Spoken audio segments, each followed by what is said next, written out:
From Hollywood, it's time now for... Johnny Dollar. This is Harry Branson at Philadelphia Mutual Life and Casualty Company. Oh, hello, Harry. What's with you? John, I have a case I'd like you to handle for us. It's somewhat unusual. Have you ever handed me one that wasn't completely screwy? I said unusual. And I said screwy. So now that we understand each other, what's it all about? Well, absolutely nothing yet. But I'm very apprehensive about one of our clients. Oh, Harry, you're the biggest worrywart I ever knew. What was that? I said, who is this client? Oh, Dr. Walter Merrill. Merrill? The scientist? That's right. Nobel Prize winner? The man who worked out the molecular orbital contraction something or other? Yes, that's the one. As I say, John, I'm worried. Well, who wouldn't be about him? I'll be right down to see you.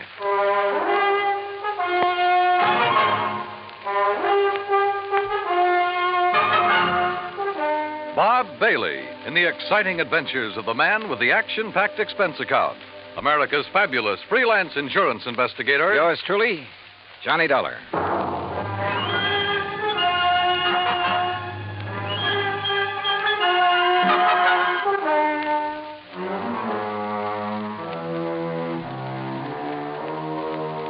Expense account submitted by Special Investigator Johnny Dollar to the Philadelphia Mutual Life and Casualty Insurance Company in Philadelphia. Where else?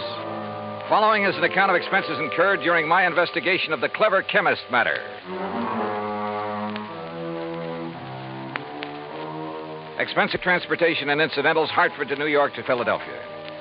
I didn't even stop to check my bag, but headed directly for the Philly Mutual building on Walnut Street. Harry Branson is a good insurance man, but a great worrier. Nonetheless, he'd given me some pretty important, too. And after all, what do we live for? There you are. Keep the change. Thanks, Doc. John, what took you so long? Oh, now, what's the matter, Harry? Forget to pay the rent on your office or just forgot the key? No, John, as a matter of fact, I have the key right... This is hardly the place for levity. Well, surely you haven't been waiting here on the sidewalk ever since you called me. No, I haven't, but by checking plane schedules, I was able to determine when you'd arrive almost to the minute, and not wanting to waste time taking you upstairs to the office. Pretty urgent matter, huh? For you should be here shortly. What?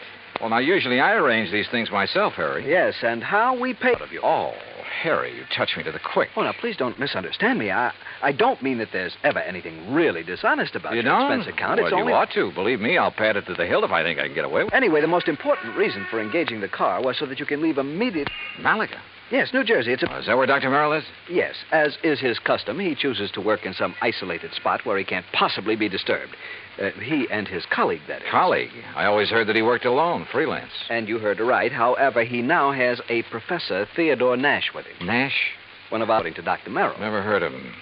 John, they're working together on what I'm sure is some top secret project. Oh?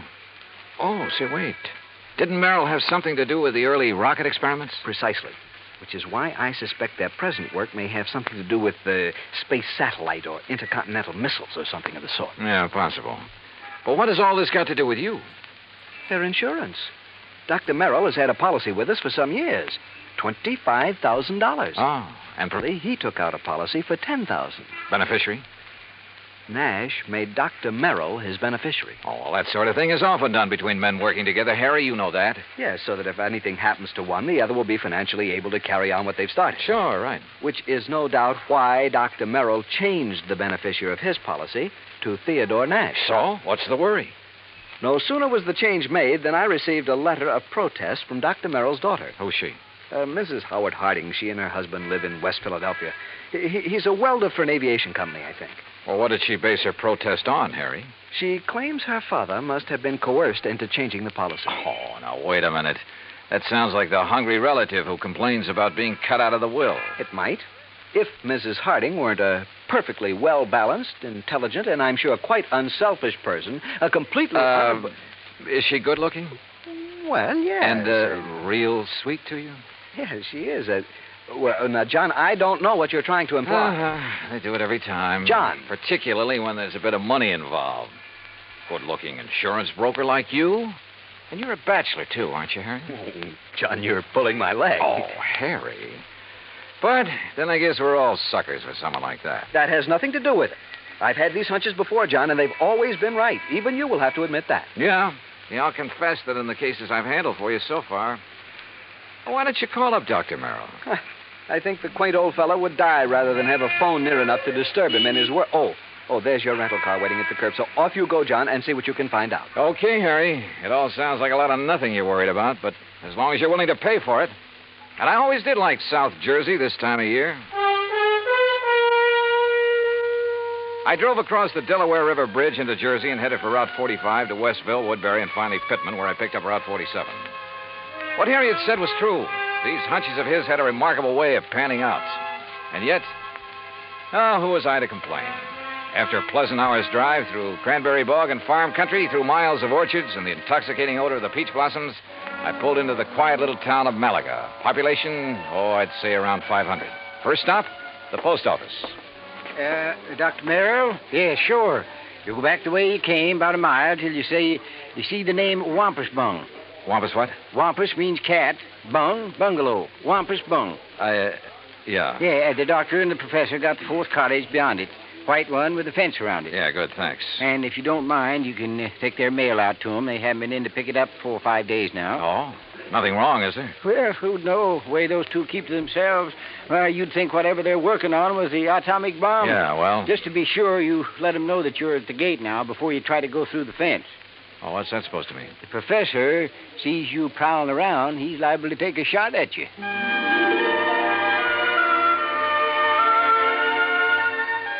As I drove back and toward the edge of Little Malaga Lake, the idea of getting shot at by anyone living in this peaceful, quiet place seemed ridiculous.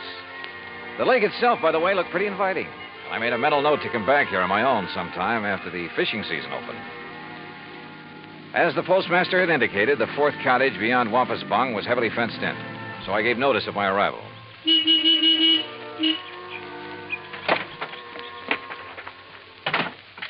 I'd barely left the car when the door of the little cottage opened. Yes? Who is it? Dr. Merrill? Oh, yes. My name is Dollar, sir. Johnny Dollar, insurance investigator.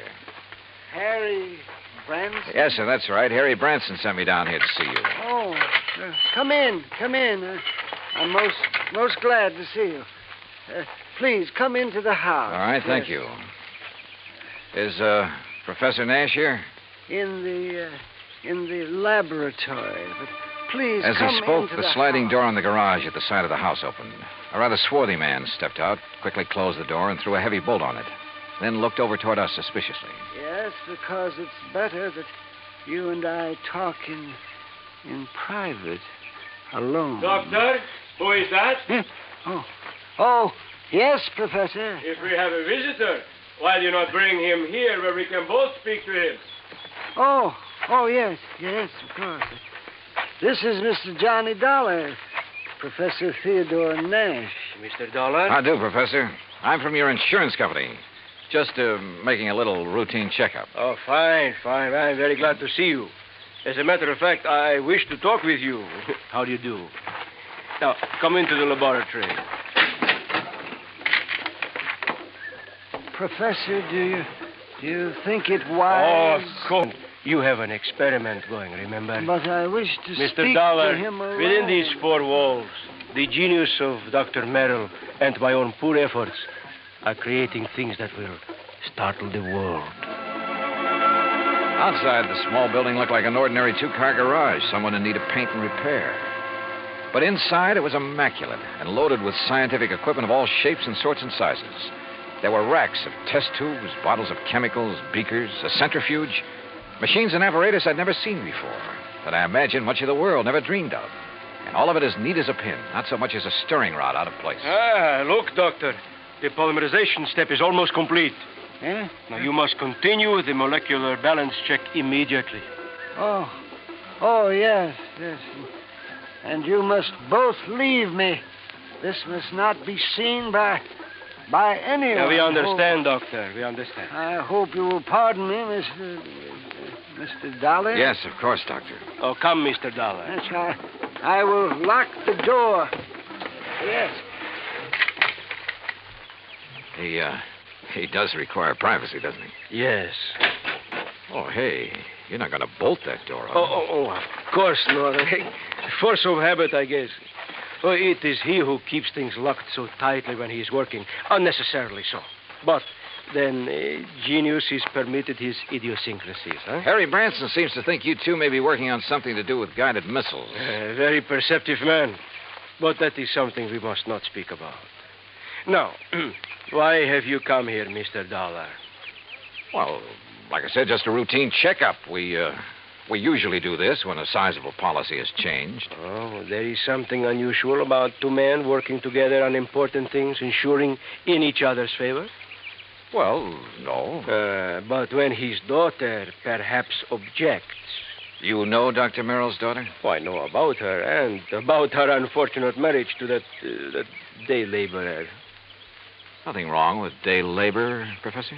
Yeah, but one who waits for a great man like the doctor to die so that he can get his hands on the insurance money. You think that's why his daughter objected to the change? Of course.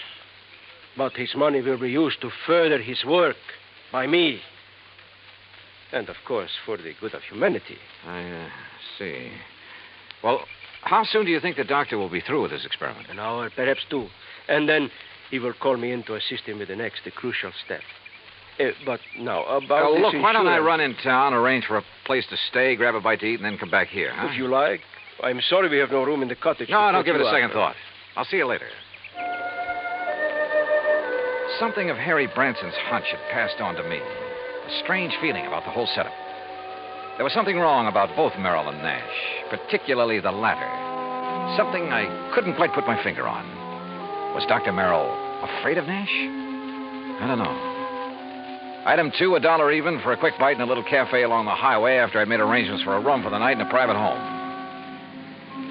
It was not much over an hour later when I drove back to the little cottage by the lake.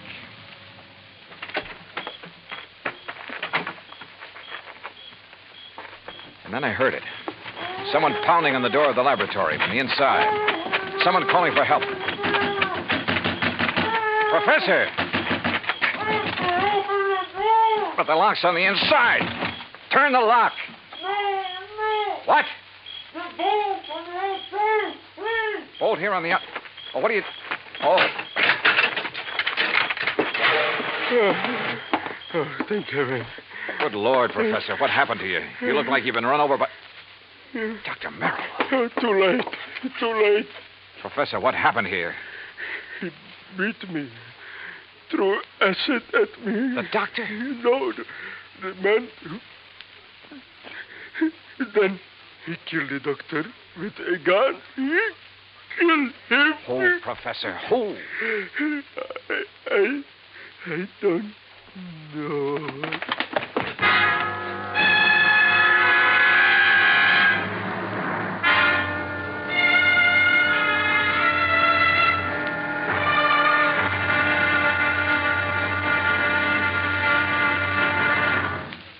Act 2 of yours truly, Johnny Dollar, in just a moment. Democracy. To the many who have lived under tyranny, democracy comes as a guiding light, shining on a brighter future. That is because democracy stands for the establishment of government conceived from deep thought and free choice, rather than being based on accident and force. It is also normal that the free choice of a democratic government happens because people who choose their own government are directed by true interests in the welfare of mankind. Democracy has been proven to be mankind's greatest legacy of freedom. Now, Act 2 of yours truly, Johnny Dollar, and the Clever Chemist Matter.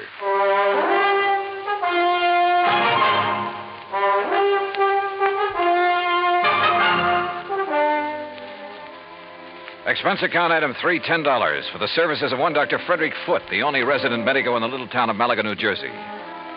After pronouncing Dr. Walter Merrill dead, he took the badly beaten Professor Nash to his office clinic. While waiting for Nash to get in good enough shape to talk, I ran up item 4, 10 cents, phone call to the sheriff, who promised to come over as soon as he could enlist the aid of the nearby state police. Finally, Dr. Foote gave the word. But I suggest you talk with him as little as possible, Mr. Dollar. In pretty bad shape, huh, Dr. Foote? The intruder not only beat him severely, but threw a bottle of acid in his face. Oh? Professor Nash will never have the use of his left eye again because of that nitric acid. Has Nash said anything that might help us identify the assailant and killer? No? Now, please don't talk with him too long. Professor? Yes. Yes. Hello, Professor. Oh, Mr. Dollar. I will never see again with my left eye.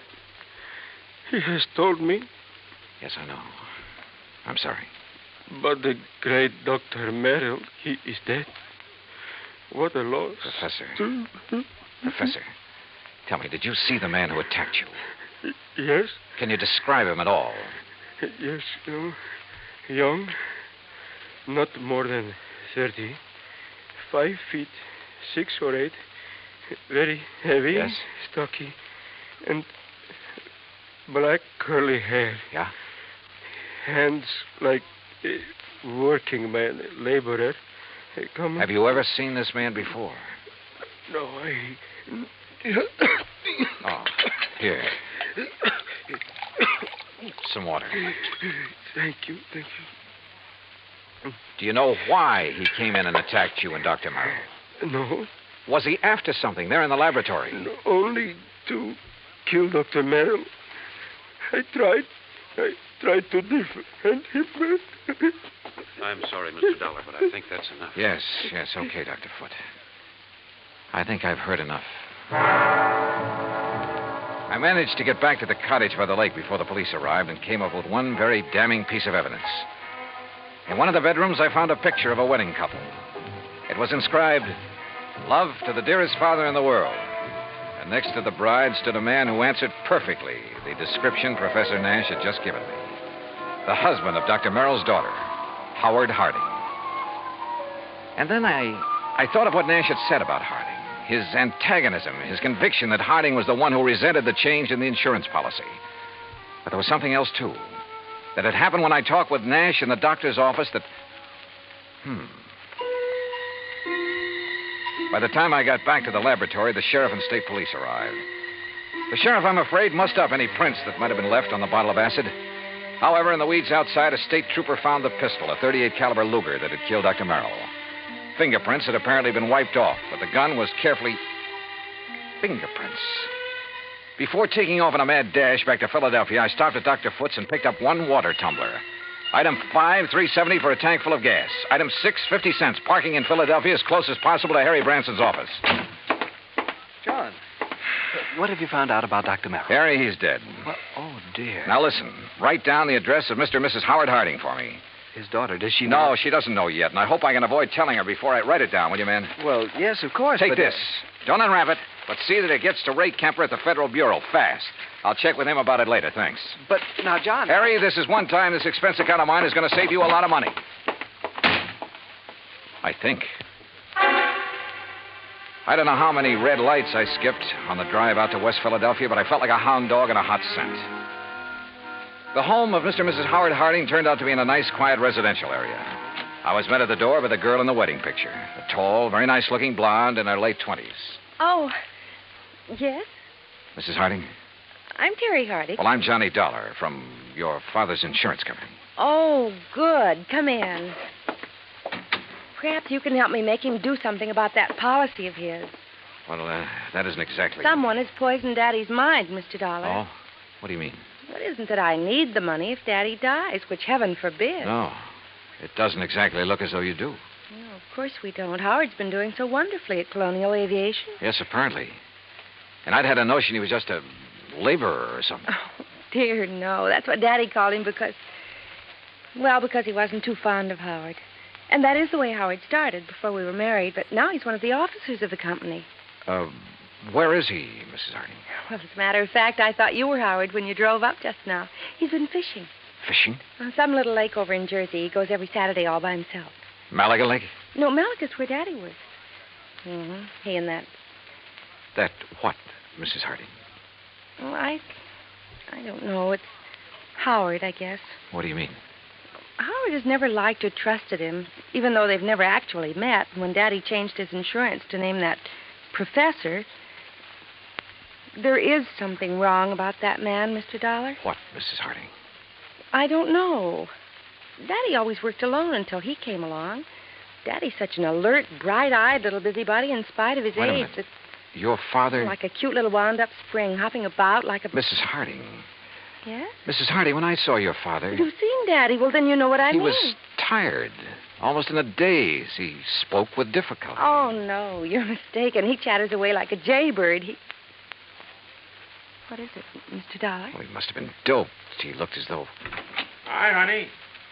Well, I'm just as lousy a fisherman as usual. Not a single... Oh, excuse me. Mr. Harding, just tell me one thing. Well, that depends. Who are you? Mr. Dollar's from the insurance company, darling. Not Johnny Dollar. Yeah, that's right. Well, I've certainly heard of you. Tell me... No, you tell me, Harding. Where have you been?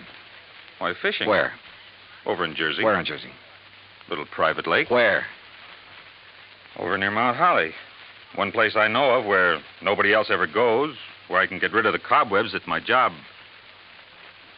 Hey, wait a minute, Dollar. What is this? Harding, you've been identified as the man who murdered Dr. Walter Merrill. What? I'm sorry, Mrs. Harding. I'm sorry, but it's true.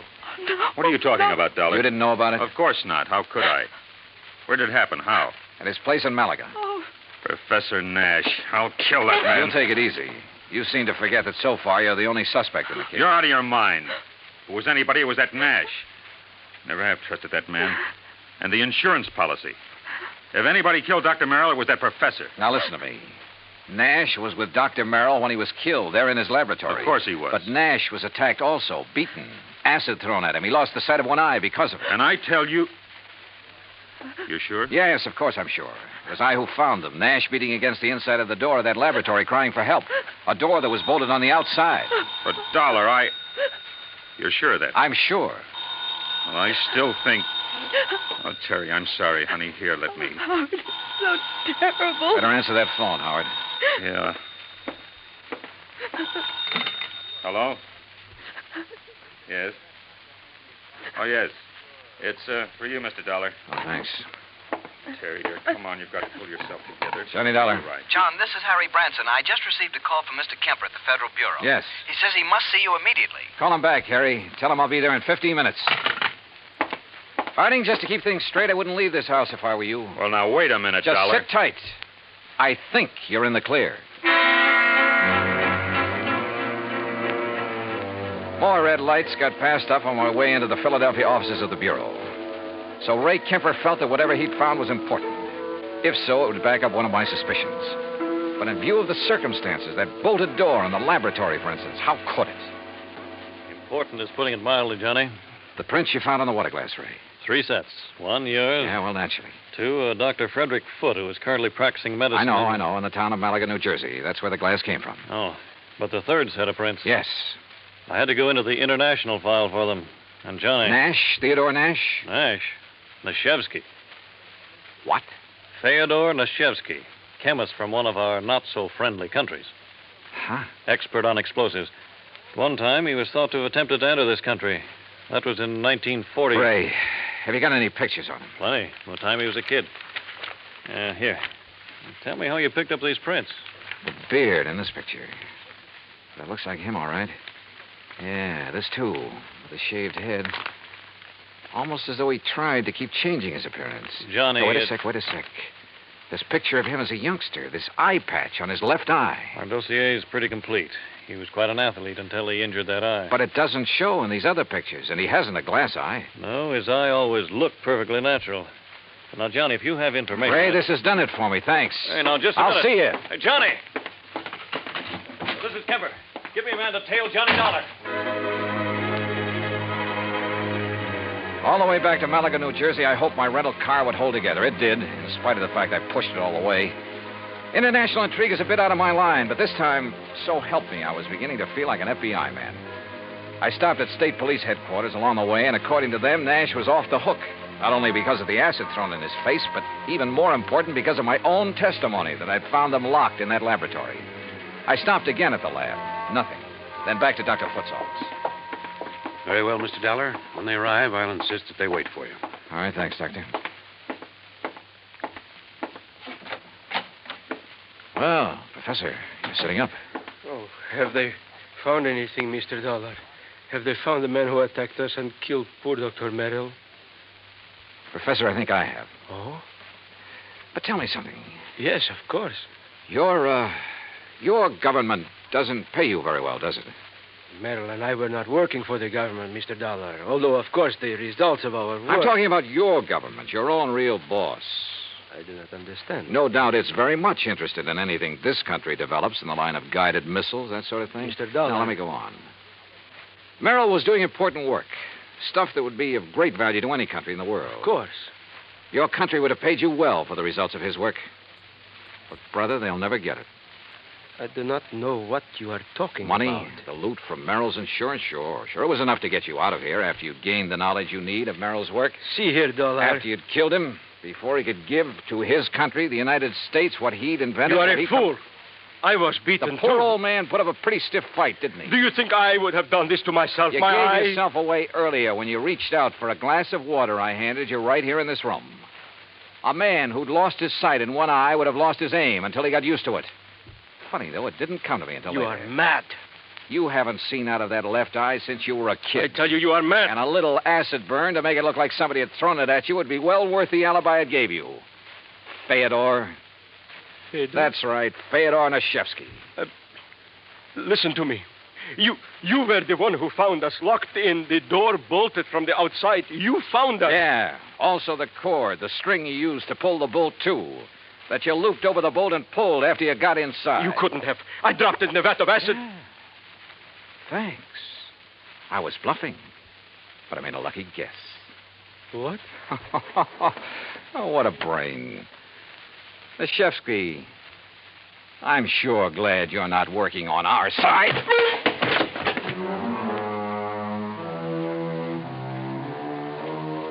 The capsule he fished out of his pocket never got to his mouth. And I'm afraid he won't see very well out of his other eye for a while. My knuckles still hurt. And it was lucky for him that the police arrived. I'm afraid I don't like guys like him. Expense account total, including all the incidentals I could think of, and transportation back to Hartford, $84.35. Remarks? Well, don't beef on this one, Harry. The criminal, in spite of being the named beneficiary, doesn't get paid. Yours truly, Johnny Dollar.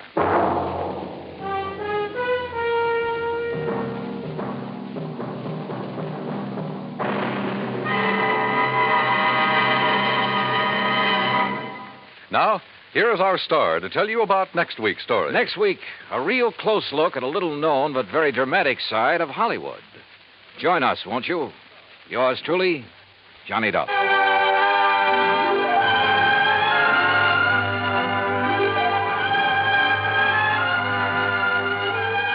Yours truly, Johnny Dollar, starring Bob Bailey, originates in Hollywood. It is produced and directed by Jack Johnstone, who also wrote tonight's story. Heard in our cast were Virginia Gregg, Harry Bartell, Howard McNear, Forrest Lewis, Jack Crucian, Russell Thorson, Frank Gersel, and Bob Bruce. Musical supervision is by Amerigo Marino. Be sure to join us next week, same time and station, for another exciting story of yours truly, Johnny Dollar.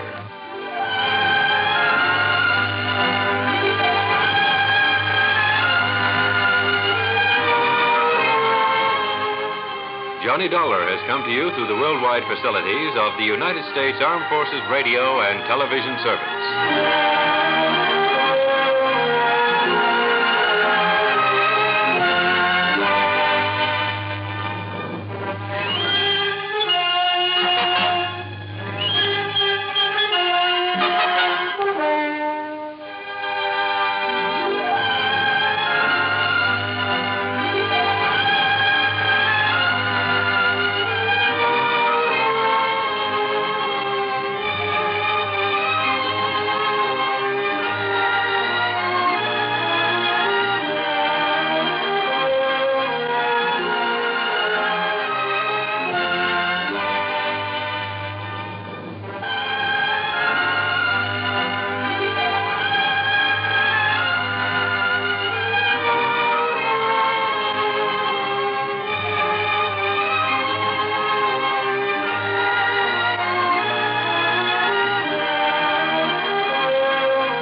From Hollywood, it's time now for Johnny Dollar. Randy Singer, Johnny. Oh, hi, Randy. How's the New York City Police Department these days? Well, the department's fine. Me, I'm not so sure. Well, then maybe I'd better run on down there and cheer you up a bit, huh? Yeah, you'd better come down here on account of Mary Grace Marshall. Hey, how do you know Mary Grace? The point is, you do. Well, matter of fact, I just got back from a weekend in that town of yours. Yeah, Mary Grace and I had a ball. We took in a couple of shows, did the nightclub routine. Yeah, I know. Even spent Sunday afternoon together out at the... What do you mean, you know? Johnny, your little girlfriend's been murdered. What? Yeah. Randy, have you got any leads, anything to go on? Yeah, Johnny, plenty. Then I'll grab the first plane. Yeah, you'd better.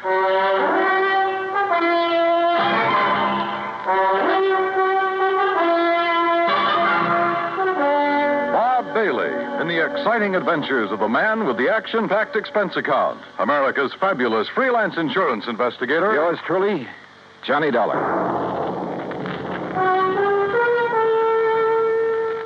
Act one of yours truly, Johnny Dollar.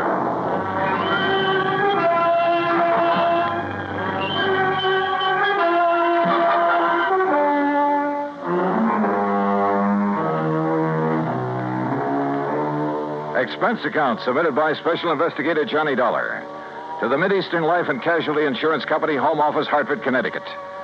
Following is an account of expenses incurred during my investigation of the Mary Grace matter.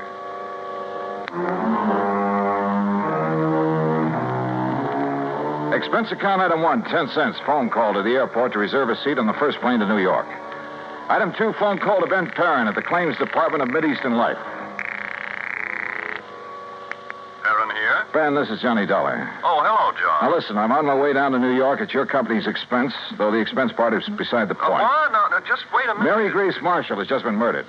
Marshall? Your company holds a policy on her, and I'm going down there to investigate. Well, now, wait, John, until we issue proper authorization for you to conduct the investigation. Don't give me that, Ben. I'm going down there now.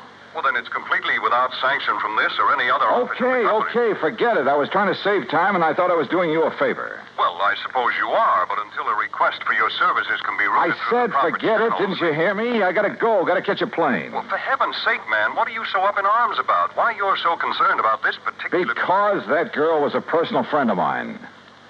A very dear friend. Oh. John, I'm sorry. I can see now why you're so upset. Yeah, I'm upset. By all means, go ahead, officially. And if there's anything I can do... Yeah, there is. You can stop all this yammering so I can hang up and get out of here. Goodbye. John. Yeah, what now? You really cared for that girl, didn't you? Yeah, Ben. I cared.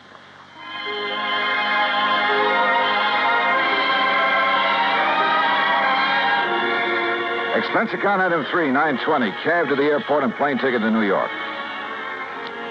The trip down there gave me time to think. And thinking about it hurt. Mary Grace Marshall. Tall, brunette, and very beautiful. And as straight a girl as I'd ever known. There was a time a few years ago when I'd hoped she might marry me. But she wanted to stay with her successful career as a fashion designer. And she was right. I'm not the marrying type either. So we just remained friends. We had a lot of fun together. Theaters, dancing, an occasional nightclub. Sometimes the long hair stuff, a recital or the opera. And we'd go to the zoo or the circus, a boxing match or a baseball game. Or just go for a quiet walk in the park. And often just a long, quiet evening in her apartment over a tall, cool drink and good conversation. A goodnight kiss? Sure. But that was all. Now she was gone. And believe me, somebody was going to pay. Item 4, $6 even for a fast taxi to the 18th Precinct headquarters and Sergeant Randy Singer. Come on in, Johnny. Close the door. Sure. Hi. Better sit down, huh? Yeah. All right, when did it happen, Randy, and how? You said on the phone you have some leads. Clues all over the place. They all point toward one person. Oh. Toward the one person known to have been with her at about the time the coroner says she was killed. How was she killed? Struggle. Fell and struck her head on the base of the fireplace. Cigarette, Johnny? Oh, yeah, thanks. Incidentally, so far I've been able to keep this thing out of the papers. Oh? Hey, give me a light, will you? I seem to have forgotten my lighter. Yeah, you have. Here. Thanks. Now, the coroner says she was killed Sunday night, late. What? By somebody who must have spent several hours with her. You said late Sunday night. That's a... Go on, Johnny. Hey, look, stop snapping that lighter and... Wait a minute, where'd you get that? According to all the evidence, it was left behind by whoever murdered Mary Grace Marshall. Here. Look familiar? Are you crazy? This lighter is mine. Yeah, Johnny. I know. And now, Act Two of yours truly, Johnny Dollar and the Mary Grace Matter.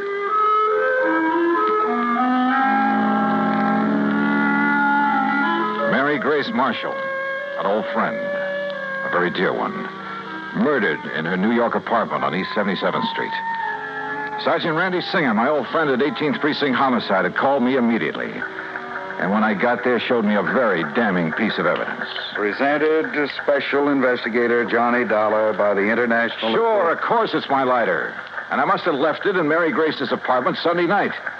But that certainly doesn't mean that I killed her. Coroner says she died about the same time you were there. Oh, how do you know what time I was there? Wife of Charlie Walker, the building superintendent, Johnny. She saw you leave. That isn't enough evidence to convict a fly, and you know it. There's plenty more. Yeah, like what?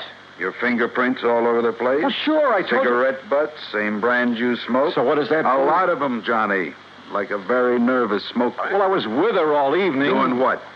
Oh, now, look, Randy, surely you can't be serious. You can't think for a minute. Look, Johnny, this is my case, nobody else's. I'm keeping it that way. I've kept it out of the papers. I think you know why. Oh, sure I know why. Because we've been buddy-buddy for so long, you want to be sure that if anybody hangs me, you will, for old time's sake. I asked you what you were doing. Well, let me tell you something, Randy. That girl meant a lot to me. What were you doing So shut up Sunday and tell night? me what other evidence you have, what you know that can help me find out who... I'm sorry, Randy. Sure, it's your job. I'd probably do the same thing to you under the circumstances. If you didn't, I wouldn't have any use for you. But don't you see... Okay, look. We spent Sunday afternoon at the zoo, the Bronx Zoo. Went up on the subway. We walked a lot, got pretty tired. I promised her a dinner at the Chambord over on 3rd Avenue. But she said she had some food at the apartment, so we went back there. Then we just sat around and talked, played some music, that's all. And had some drinks. Yeah, I picked up a bottle of scotch on the way. How many drinks? Oh, 1 or 2 light ones is all. Sorry, Johnny, that bottle was nearly empty. But that's him. Who discovered the body? Mrs. Walker, wife of the apartment super. The one who saw you leave shortly after hearing the screams that made her... Screams? Yeah, that made her finally go up and look in the Marshall girl's apartment. She's crazy, Randy. You're lying. Can you prove it? I'd like to talk to that woman. I think you She's off better. her rocker if she told you she... What'd you say? I think you ought to see her. Huh? But if I'm your big suspect... Well, sure you are. Until you can help me prove I'm wrong. We drove over to the place on 77th Street in a prowl car. Everything was exactly as it had been when I'd left Sunday night, except that there were signs of a struggle, as Randy had said. A chair and a lamp had been knocked over, the hi-fi shoved aside when she'd fallen at the fireplace. Even the bottle of scotch from which I'd poured a couple of small... What's the matter, Johnny? Well, I'm not sure, Randy, but I'd have sworn I left this bottle out in the kitchenette where I... Huh? Hey, are you making more prints? Yeah. Look, this bottle of soda, 3/4 full. You don't kill most of a bottle of scotch with only this much soda. Unless you're drinking it straight. Oh, who drinks it straight these days? An alcoholic? Or somebody who needs a jolt for his nerves. Maybe. Want to go downstairs and talk to the super's wife? Yeah, let's.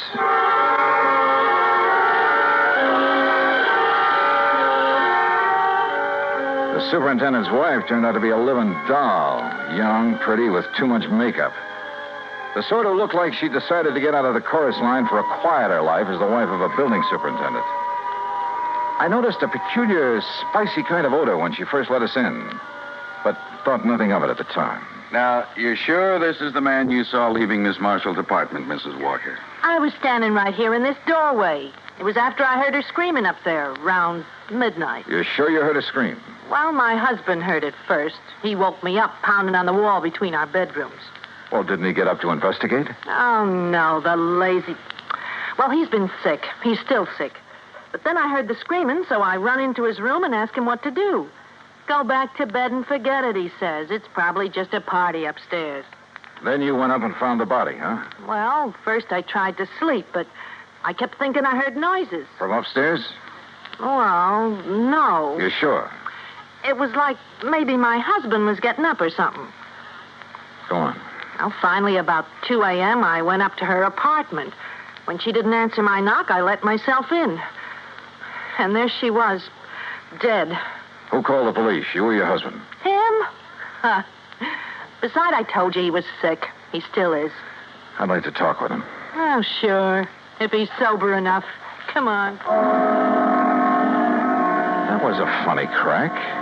If her husband really was sick.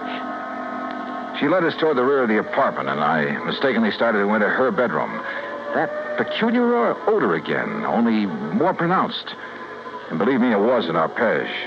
Here, mister, this way.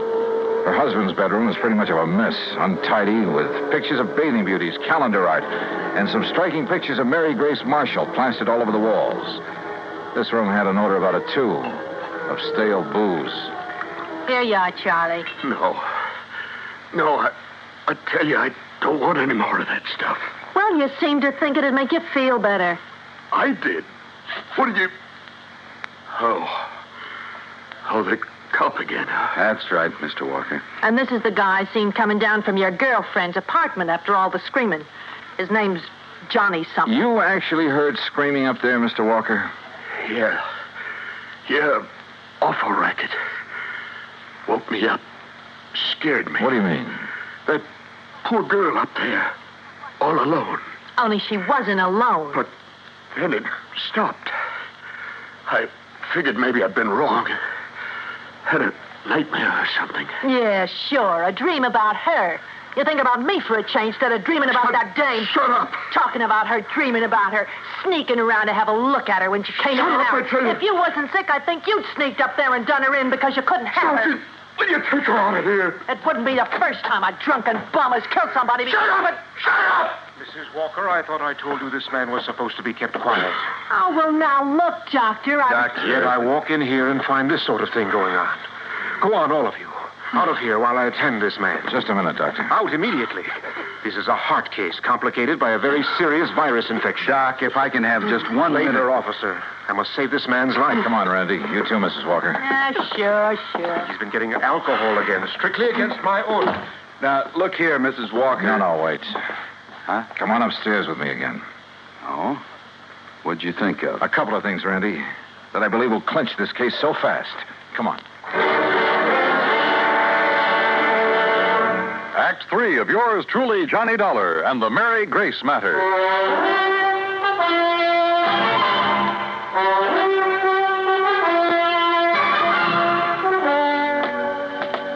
What do you mean, clinch the case, Johnny? Didn't you hear enough from Charlie Walker and his wife? Yeah, I heard plenty, Randy. Well, then what's the point of coming back here to the dead girl's apartment? Let me show you something here in the kitchenette. A scotch bottle. You shouldn't pick that up, Johnny. Prints? Yeah, prints. And where your boys dusted over them to show them up. But look. Yeah? Right here they're smeared, see? By a piece of cloth. Sure, he tried to erase them when he killed that bottle. Now, come on back to the living room. And here, take a look at this. Well, what's the hi-fi set got to do with I it? told you Mary Grace and I sat here Sunday night talking and playing records. So? This record on the turntable is the same one we were playing just before I left her. Look at it. Dolorima by Vingetti. Never heard of it. We shut it off because it got too noisy in the death scene from that opera. Huh? Listen.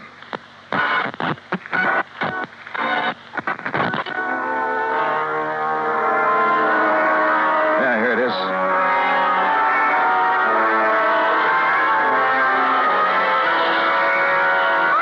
Holy. It sounds like somebody... Shut it off. I'll be darned. Sure. The screams that Walker and his wife said they heard. And that record's what gave him the idea. And now it's a matter of pinning it on him. All right, what have you got for his motive? Motive? Are you kidding? Didn't you see those pictures of all those beautiful those babes he has on the wall of his room? And the pictures of the Marshall girl? All right. He was gone for Mary Grace, talked about her, dreamed about her, had her pictures all over his room, but she wouldn't give him a tumble. All right. All right. So he hits the bottle heavier than ever on account of this frustration over the Marshall girl. Wouldn't be the first time that sort of thing has happened. Happens all the time. So if he can't have her, he's going to kill her. You see my point? Yeah, and it's well taken, Randy. All right. Last weekend, you're taking his dream girl out on the town, having a good time with her, doing all the things he wished he could do. Go on. Well, it's too much for him, driving him out of his rum-soaked mind. Then he hears that screaming on that opera record. It gives him the idea. He wakes up his wife, so she'll hear it, too, so his wife will think somebody's getting killed up there. But he doesn't let her go up there, right? Sounds good, Randy. After his wife goes back to bed, that's when she saw you leave, he goes up there and kills the girl. But if he was as sick as he appears to have been... John, a time like that, a man gets superhuman strength. Strength of a madman, they call it. And listen. I'm listening. His wife said she thought she heard him walking around, remember? I remember. So that's it. She finally got up, came up here, and found the body. So naturally, she tied it all in with the screams her old man woke her up to hear. And that suited him perfectly. She couldn't help but alibi for him. Come on, let's get downstairs again. I realize, Johnny, it's all circumstantial, and I still have to pin it on him. Or her. But I'll hold him on suspicion. Or her. The same circumstances would work just as well for Walker's wife if she were the killer. Yeah, but what about the motive? Jealous wife. Jealous of somebody taking that drunken bum out of her hair? That funny odor I noticed about her when I first stepped into this place. I finally remembered what it is. Hey, I noticed that, like a cooking spice. Well, it is sometimes. Cardamom seed.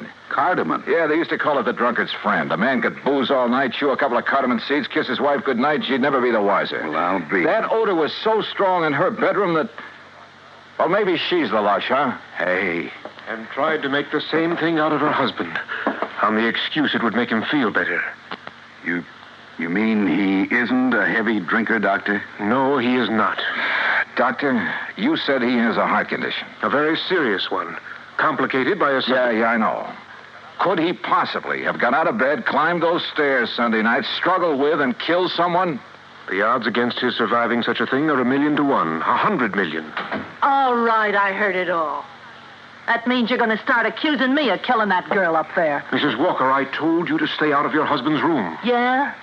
Well, he's dead, Doc. Dead? I don't know what you give him, but he's dead.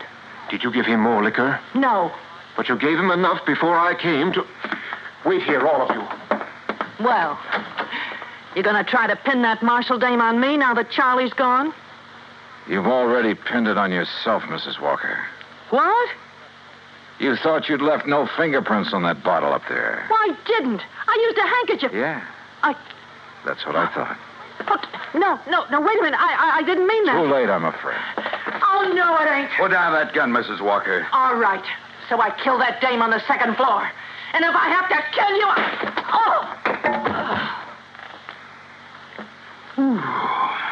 Yeah. Thanks, Doctor. It's quite all right, sir. Well, Randy, there's your killer. Happy? Yeah. I guess I ought to be.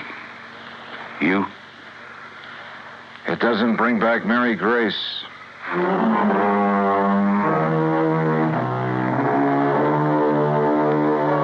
Expense account total, including transportation back to Hartford? No, wait. I took on this case myself because of Mary Grace and, well, whatever she may have meant to me is none of the company's business. Oh, sure, you'll have to pay the claim on her policy. But let it go at that, will you? The rest is on me. I want it that way. Understand? For old time's sake. Yours truly, Johnny Dollar.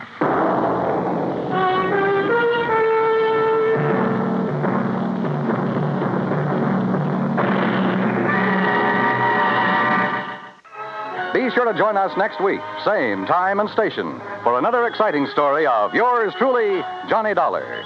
This is Dan Cubberly speaking.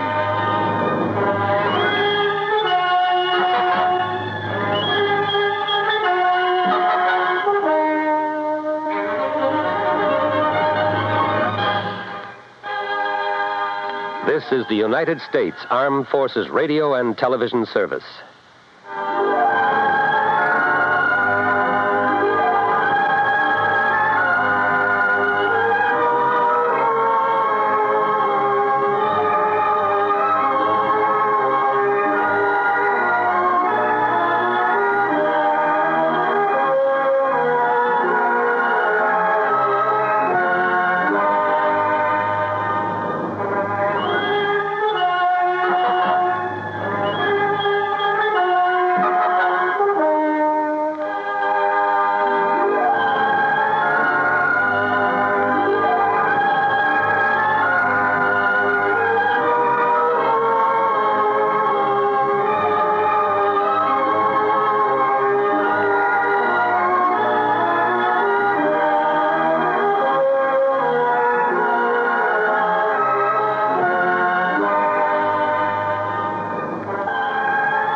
Hey, Ted, you mean you got some kind of a lead on him? No, I'm afraid not. Oh. But I just got hold of some information on Rocky Harrison. Yeah?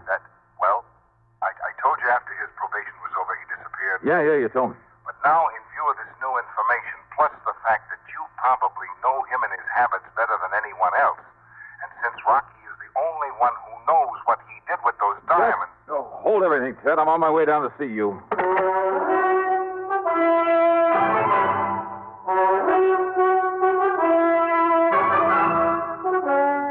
CBS Radio brings you Bob Bailey in the exciting adventures of the man with the action-packed expense account, America's fabulous freelance insurance investigator. Yours truly, Johnny Dollar.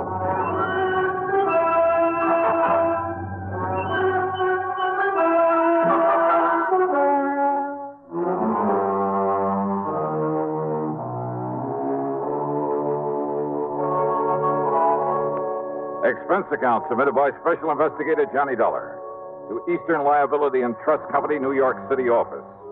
Following is an account of expenses incurred during my investigation of the man who waits matter.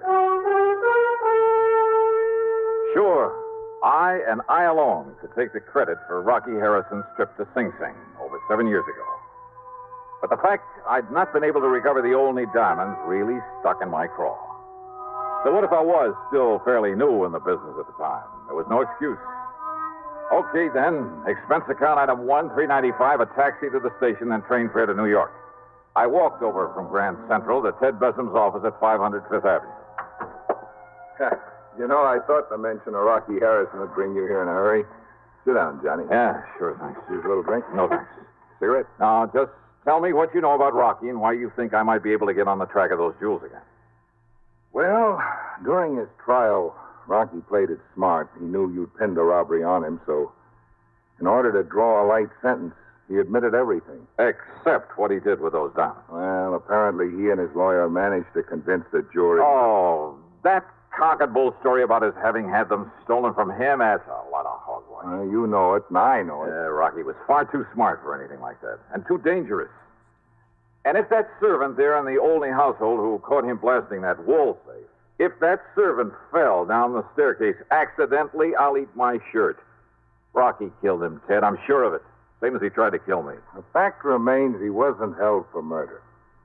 The jury believed his tale about losing the diamonds, and he got away with a short term. All right, now let's... During his 2 years probation, he behaved like an angel. He got himself a job, worked hard, lived modestly, saved his money, and he was a big disappointment to the police who hoped he might lead them to the stone. But, of course, he didn't. Right.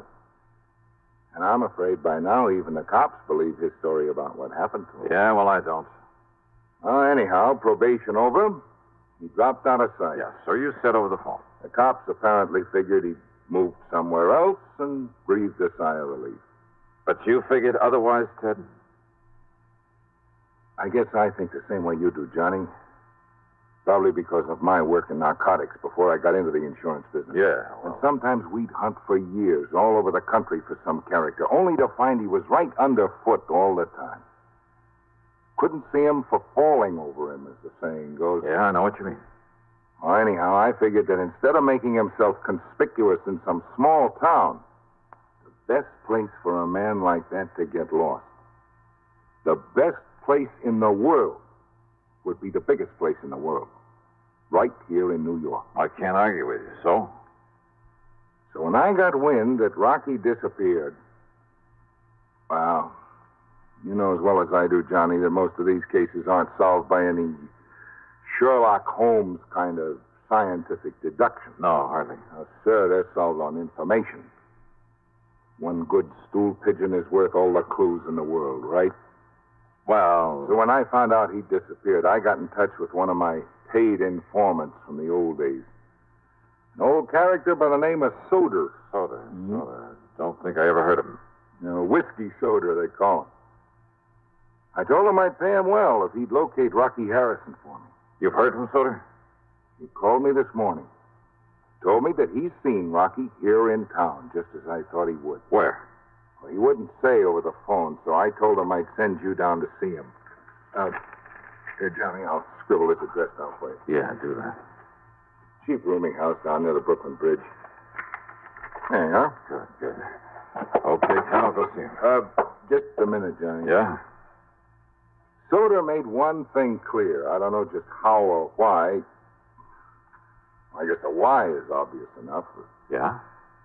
But apparently, Rocky has somehow changed his appearance so much that even his own mother wouldn't know him. But Soda recognized him. Yeah.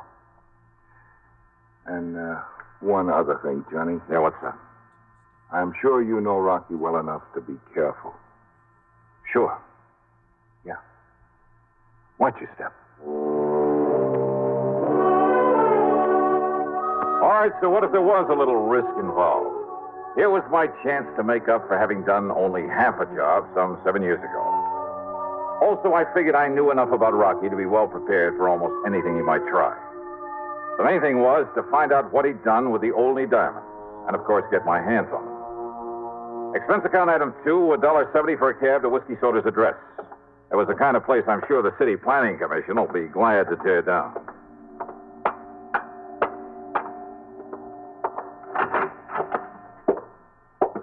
The word manager was scrawled across the door in the hallway marked with the number 1. And as for the manager... Yeah, what do you want? My rooms are all filled up. Well, now, what's a gent like you doing around here? I'm looking for a man named Soder. Ha! That whiskey-smelling old... You'll find him down the hall in number... Hey, he's getting real popular today. Well, now, what do you mean by that? You're the second gent's been here to see him. Oh? Who was the first? Well, I didn't get a good look at him, but I heard him go on back towards Which his is Soder's room? What's the number? Number 7 down the hall. Okay, thanks. Didn't see the man leave, though. Maybe he's still in there with... Now, who left that window open there at the end of the hall? All right, number 7. Maybe I better close it. Hey, you sure that Soder didn't leave? Sure, I'm sure. Well, then come on. Let me have your key. Come on. Key to his room? Now, just a minute. Okay, don't bother. Well, just a minute, you. Who do you think you are, busting down this butt? Oh. Yeah. He's dead. Yeah. Somebody shot him. Right through the side of the head.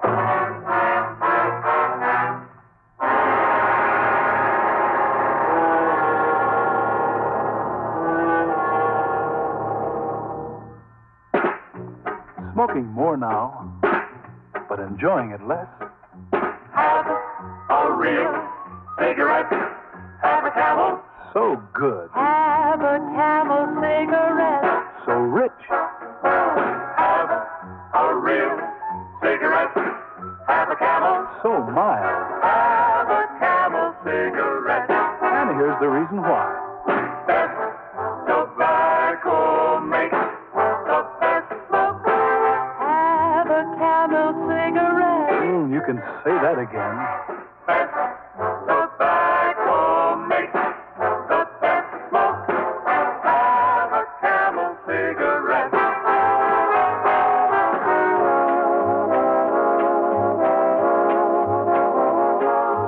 If you're smoking more these days, but enjoying it less, then change to Camels, the best tasting cigarette of all. Have a Camel. Start to really enjoy smoking again. Now, Act 2 of yours truly, Johnny Dollar, on The Man Who Waits Matter.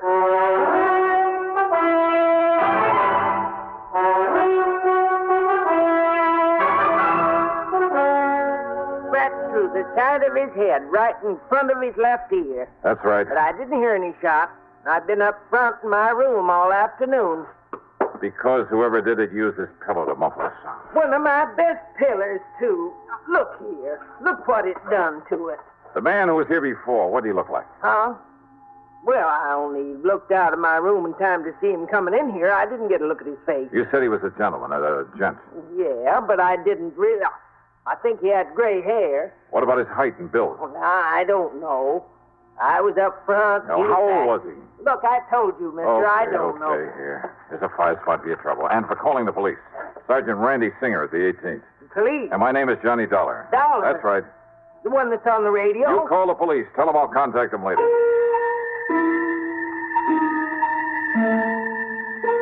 Rocky Harrison had changed his appearance once before, 7 years ago.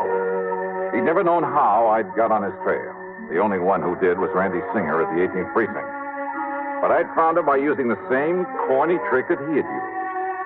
Maybe that trick might work again, if he'd return to his old haunts. All right, then, item 3, a bucket of quarters at the nearest drugstore for some goop to plaster down my hair. Item 4, $1 for some black hair dye. Item 5, 78 cents for a jug of peroxide. Getting rid of the tan I usually have took time, was a lot of work, but it gave me a few days to raise a small mustache. I dyed that black also. Item 6, $20 for some clothing, including a couple of aprons. In some of these joints, you have to furnish your own. Then, item 7, $31 for a pair of thick glasses that I could see through all right, but that gave me a headache. But it was the waste of time that got me down. Working there 4 solid nights, hoping nobody gets suspicious of me. Working where and why, and the reason for the silly getup, well, you figure it out. Okay, there you are, Willie. 1 old-fashioned, 1 double Gibson. Good, thanks, Joey. And there's the ticket on them. For what? Yeah, right there, right in front of you. Oh, sure. Now, what's the matter with you? Can't you see? Why don't you get them glasses changed? Oh, they're okay, Joey. Oh, yeah, sure they are. Ain't you going to take a drink to the table? Huh? Oh, that's right. Willie, I've been tending bar here at the Purple Hat since the place opened up. But you are the punchiest waiter I ever seen. That's a fact. Here you are, gents. An old-fashioned and a double Gibson. Well, you took long enough to get them. I'm sorry, mister. The other way around. The double Gibson's mine. Oh, yes, sir. Well, here's to prosperity, Barney. Yeah. Would you just like to order tenant now? No, later. Yes, sir. I'll wait then. Yeah, you do that. All right now, Rocky. Waiter. Yes, sir. Go get yourself a drink. It's on me. Well, I'm afraid the management would exactly like it. Okay, then just for moose. We'll call you when we want another one. Yes, sir. Now, Rocky. Barney, you fool. Don't you ever call me that again. Call me Tilton. Sorry. Slip of the tongue, Mr. Tilton. Rocky Harrison. Oh, it was luck. Dumb luck. He'd been in there alone 3 nights running, but believe me, I hadn't recognized him, wouldn't have recognized him now if his pal there at the table hadn't slipped up and called him by name. Since probation, he disappeared for only one reason, to change his appearance completely. He'd grown a beard, a full head of hair, and he bleached it almost white. He'd put on 20 or 25 pounds, had his buck teeth fixed, and it made a big difference. What's more, of course, I hadn't seen him since he'd been sent up the river. As for his pal, Rocky had called him Barney. Sure. Bernard Little, one of the cleverest big-time fences the NYPD had ever known about, on whom they'd been able to pin absolutely nothing. Sure, it was a natural. Rocky had the jewels stashed away somewhere. Barney knew it and was willing to recut him and fence him out for him. Maybe if I was real lucky, I could nail them both. During their meal, I stayed close to them as much as possible, but it got me nowhere. Whenever I was in hearing, their conversation was meaningless. That's right, Barney. Just tell them that Edward Tilton said it. Of course, Mr. Tilton. Be glad to use your name. I'm certain they'll do all right by you. Yeah, what's more, they were both trying to make it oh so plain that Rocky's name was Edward Tilton. And I wondered, had Rocky by any chance seen through this corny disguise of mine? But apparently not. Okay, waiter, here you are. Thank you, sir. I'll have you changed in a minute. It's all right, boy. You can keep the change. Thanks very much, sir. Well, shall we get up? Shall we leave, Mr. Tilton? I'm all ready. I'd like to look up the owner and compliment him on his chef. Why not? Good dinner, wasn't it, Tilton? Excellent. Now, if we can find the owner's office. If they could find the owner's office, they made a beeline for it. And that told me something else. The owner, Pete Monister, had been away when I was hired. Now he was back in town. And he probably knew more about Rocky, more about the jewels than he'd ever admitted to the police. I wished I'd planted a bug in Monister's office. I'd like to have heard what went on in there. But I hadn't, so I couldn't. Instead, I cleared off the table, and since my hitch for the night was over, I went back into the locker room, changed into my street clothes. As I was about to leave... Don't bother, buddy. Your name's Willie, ain't it? Just a Willie Pagano. My name's Pete Monasker. I own this joint. I've been away a couple of weeks. Oh, how are you, sir, Mr. Here's Monasker? your pay and a few bucks severance. You beat up fired? That's right. I done something wrong, No, Mr. it's just that we got enough waiters without you. Shouldn't have hired anybody while I was gone anyway. Just go on out by the back way. Well, sure, sir, but if I thought I'd done something wrong, no I complaint. could... We just don't need you. That door will tie you over until you get another job.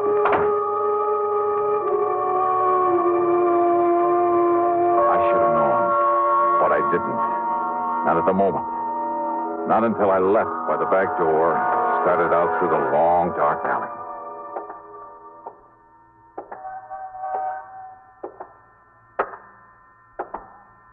Just a minute. Huh?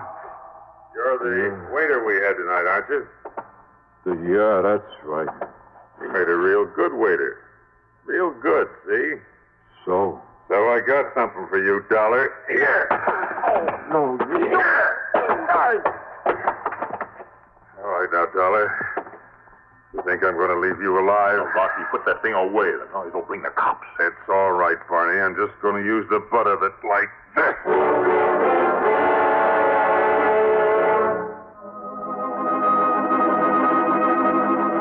I vaguely remember something crashing down on my head. And if you think people don't see stars, you're wrong. Half conscious, I braced myself for another blow, but it never came. Instead of crazy mixture of sounds, noises, a lot of footsteps, a barrage of gunfire, sirens, a lot of cars breaking to a stop. Only it was all like in a dream.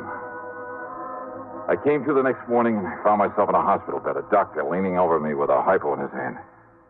Then, sometime later... Well, looks like the doctor was right, doesn't it? Huh? Randy. Yeah, a slug of something to make you sleep for a while really worked. You're going to be okay, except maybe for a big head. Randy Singer. Lieutenant Singer to you, Buster. Son of a gun, Johnny. When are you going to learn to let me know when you're working around this town, huh? Was it you came along? That's right, like the U.S. Marines.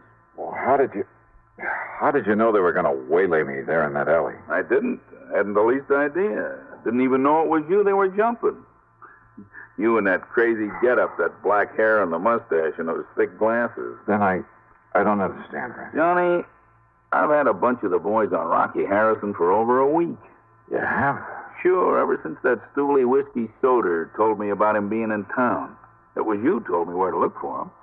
I? When? 7 years ago. The first time you found him in the purple hat. So we've been tailing him for days. Well, if I'd have known that... You think you're the only one that thought he might sometime lead us to those jewels? You found him, Randy? No, and now, thanks to you, it looks like we may as well give up. What do you mean, thanks to me? You just stay in bed. When the boys saw what was happening there in the alley, they moved in. Yeah? When Rocky and Barney started throwing lead, well, the boys kind of thought they'd better answer back. So Rocky and Barney are dead.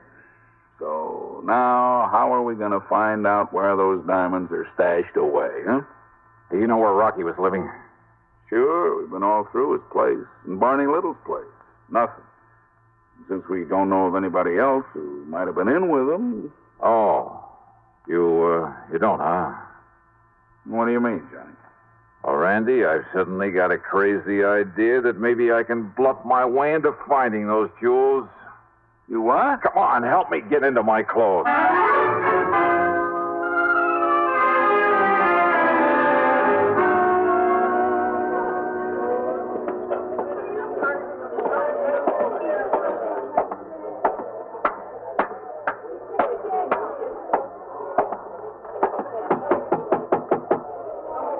Yeah, who is it?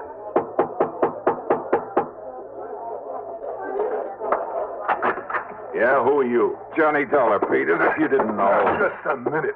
Dollar, did you say? That's right. Well, there's something a little familiar about you. Oh, come off it, Pete. Now, waiter. Oh, that stupid waiter I fired last night. Rocky Harrison told you who I was. If you're wondering how I know that, just look at that bug fastened to the underside of your desk. A bug? A microphone? Why, I don't believe it. Hold it, Pete. You try opening one of those drawers, reaching for a gun, I pull this trigger. Okay, Dollar, okay. I also heard them tell you when to let me go out into that dark alley. Oh, look, how was I to know what they wanted you out there for? I also heard enough to know where the only jewels are. Open up that safe, Pete. Oh, yeah? Open it. You crazy? Oh, listen, Dollar, put down that gun for a minute. Open it up. Oh, look, maybe we can make a deal. 7 years of hunting for him, Pete. So it's become an obsession with me. Maybe it has made me a little crazy. Oh, listen, yeah, I was you crazy enough to put on that phony disguise to get into this place to find Rocky Harrison. Listen, Dolly, all right. make a deal. So I'm crazy enough to blast you down and blow that safe if I have to. You understand that? And there's nothing, you or anything else, is going to keep me from getting those jewels. First you go. No. Yes.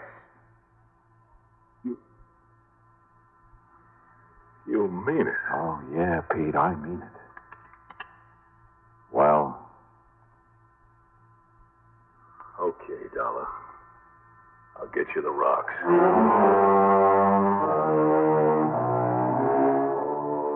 The fee on this one for recovery of the diamonds? Well, maybe the department frowns on such things, but half of the check goes to Lieutenant Randy Singer, NYPD. Good man, good friend. Expense account total, including the ride back to Hartford, well, it just about balances with what I made on my job as a waiter. Yours truly, Johnny Dollar.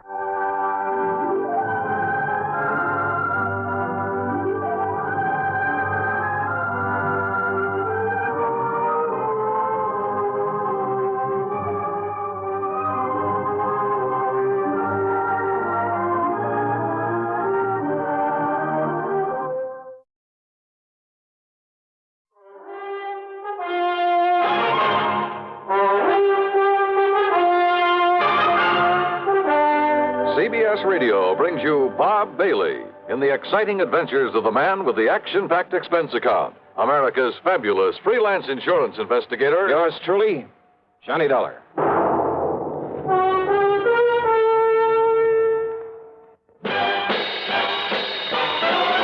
Are you smoking more now, but enjoying it less? Have a real cigarette, have a Camel. The best tobacco makes the very best smoke. Have a real cigarette, have a Camel. Are you looking for flavor and mildness? Have a real cigarette, have a Camel. The best tobacco makes the very best smoke. Have a real cigarette, a real cigarette, a real cigarette, have a Camel. Again, for the 11th straight year, Camel outsold every other cigarette, filter, king size, and regular. The best tobacco makes the best smoke. So if you're smoking more now but enjoying it less, change to Camels. Get more real satisfaction every time. Start to really enjoy smoking again. Have a real cigarette, a real cigarette, a real cigarette, have a Camel. And now, Act One of yours truly, Johnny Dollar.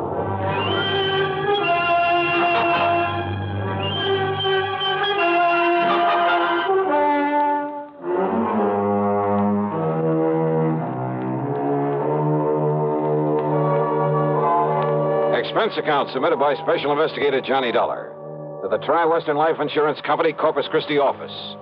Following is an account of expenses incurred during my investigation of the Unholy Two Matter. It was a little late in the day to ride all the way to Texas, but I managed to make a pretty good set of plane connections. So, expense account item 1, $127.20 plane fare and tips, Hartford to Corpus Christi. Item 2, $4 even for a cab in from Cliff Mouse Airport to the Driscoll Hotel on North Broadway. As I was about to sign my name on a registration card for the benefit of the room clerk, well, I guess this is a pretty small world at that. And I'm sure you're going to find this room very comfortable, Mr. Dollar. Sure. Okay, then, Obie. I'll see you first thing in the morning. Here you are. Thank you, sir. Right now, I'll turn over and tell Wayne Stocks this. Boy, Yeah. take Mr. Dollar's bags up to the room. Dollar? Excuse me. Did I hear the name Dollar? What's that? Johnny Dollar, the insurance investigator? That's right. Who are you? Well, the name is Doug Johnstone. Johnstone? Yes. Funny. Man by the name of Johnstone dramatizes all these cases I handle so we can put them on the air. Jack Johnstone. That's right. Well, I'm his younger brother, Douglas. No kidding. No kidding. Well, glad to know you, How Doug. are you, Johnny? Listen, I'm in a big hurry. I've got somebody waiting for me, but I hope we can get together while you're here in town and, well, tear that brother of mine to pieces or something. Sure, why not? If you're if you're down here working on a case, if I can be any help to you, you know. Hey, wait a minute. Are you here to look into the Peterson matter by any chance? Well, frankly, I haven't the least idea. I wonder. Well, can you tell me this? Did Jack Price over at Tri-Western Life send for you? Yeah? Clerk, may I have a piece of paper, please? Oh, yes, sir. Here you are. Sorry, I've got to rush out of here, Johnny, this way, but... Well, who is Peterson, Doc? Here's my address and phone number. That's both the home and the office. All right. Now, maybe I can be of help to you, so don't lose that. Huh? Yeah, okay, thanks. But now, because Doc, if it is on account of old man Peterson, Johnny, well, I got some ideas about it, and then, well, they could be helpful to you. If, as I say, that's why you're here. Well, what kind of ideas? Well, you know he was supposed to have died because his heart gave out on him. No, I didn't know. Oh, yeah. But if you ask me, well, if it turns out this is the case you're working on, well, you give me a call now, will you? Yeah, sure. But look, why not tell me what you know about it? Well, Johnny, after all, you may be here for something entirely different. Maybe not. Well, why don't you see first what Jack Price has to say, huh? Well, now, look, Doc, you said... Johnny, this theory of mine could be all wrong. About the death of some man named Peterson? Yeah, John Ridgway Peterson. Well, come on, tell me anyhow. What is your theory? Well, it may not mean anything to you. You may have no interest whatsoever in Peterson. Oh, come on, stop beating around the bush, Doug. What do you think about his death? Well, okay. Murder. What? Yeah, Johnny. Murder.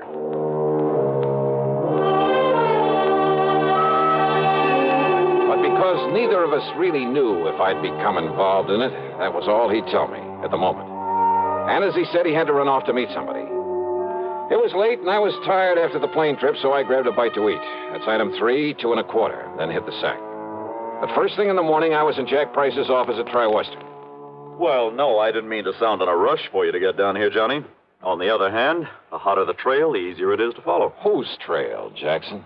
Sterling Peterson, beneficiary of his uncle, John R. Peterson's life insurance policy. 100,000 clams. Yes. And what's happened to him? The nephew Sterling, I mean.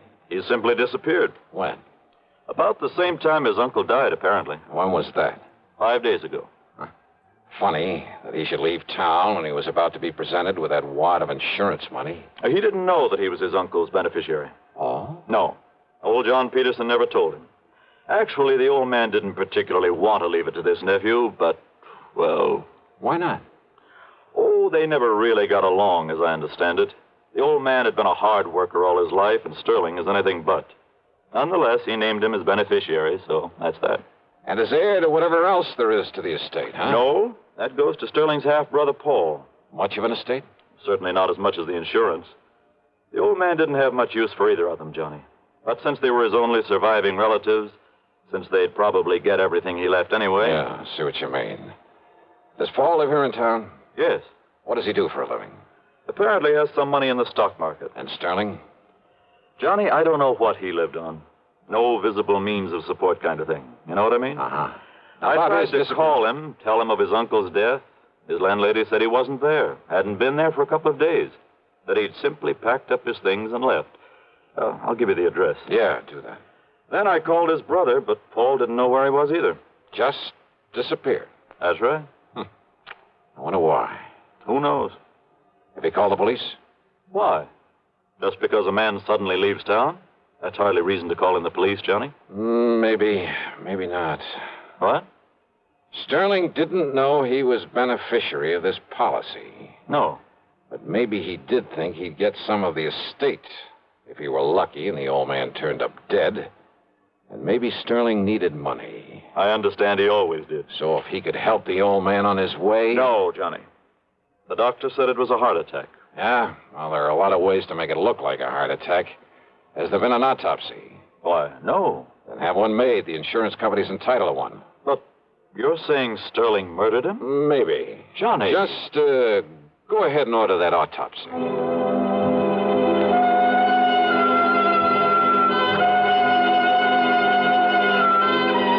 Item 5, $1.25 for a taxi. I found Doug Johnstone in his office, a small place, but with the cluttered desk of a busy man. Full of stock market reports, that sort of thing. Doug brushed him aside and got right to the point. Yeah, I've got to know a lot about Sterling Peterson lately. Now, you see, I have interest in a handful of oil wells, a gas compressor station, and things like that. Ah, lucky man. Well, I spend quite a bit of time over at Merrill Lynch, trading in the stock market. You met Sterling in a brokerage office? Well, that's where I met his brother, Paul. That's where I learned about Sterling. It seems he was always trying to get money out of Paul. I take it Paul is pretty well healed, huh? Hardly. He's a sharp one. He has a pretty wild idea of how to make money in the market. What do you mean by that? Well, you know, it's always flattering for someone to ask your advice. Naturally. Well, I'd recommend he buy something like IBM. Good, solid stuff for a stable company like U.S. Steel, AT&T. Nothing wrong with that, brother. No, but instead he'd throw his money into some crazy penny stock like, well, Golden Dream Uranium Company. It was being pushed by some crooked promoter, some boiler room operator. Yeah, I see what you mean. I'd suggest Union Carbide. He'd end up with some speculation nobody ever heard of, and so on. Yet somehow he managed to stay solvent. The point is, Sterling was always going to Paul for money. Money for what? Oh, to pay off his gambling debts. Much as I hate to admit it, civic pride and all that sort of thing, there are plenty of places in and around this town to gamble. Yeah, so I've heard. So when a stupid guy like Sterling Peterson simply won't learn the house never loses, well, you see what I mean. Yeah. And Sterling never really worked for a living. No, and he was always in debt up to his ears. Isn't it possible he simply left town because his debts had caught up with him? Some of his creditors were getting tough with him? Well, Sterling needed money badly, and...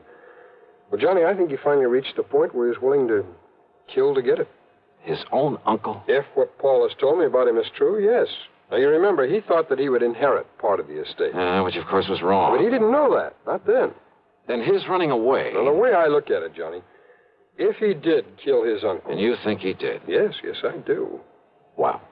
Well, when he found out he wouldn't get his uncle's money, his property, after all, that he'd killed him for, nothing, he didn't know about the insurance, you know. Yeah, I know. Well, what was left for him around here? I'll buy. Nothing but a lot of creditors pounding on his door. And once people begin to think about that, they might get suspicious, start asking him questions about his uncle's death. Questions that he didn't have good answers for. But to run out is the surest way in the world to arouse suspicion. I know. It's stupid. Well, what do you think? Well, I'm not sure. But thanks. I'll see you later.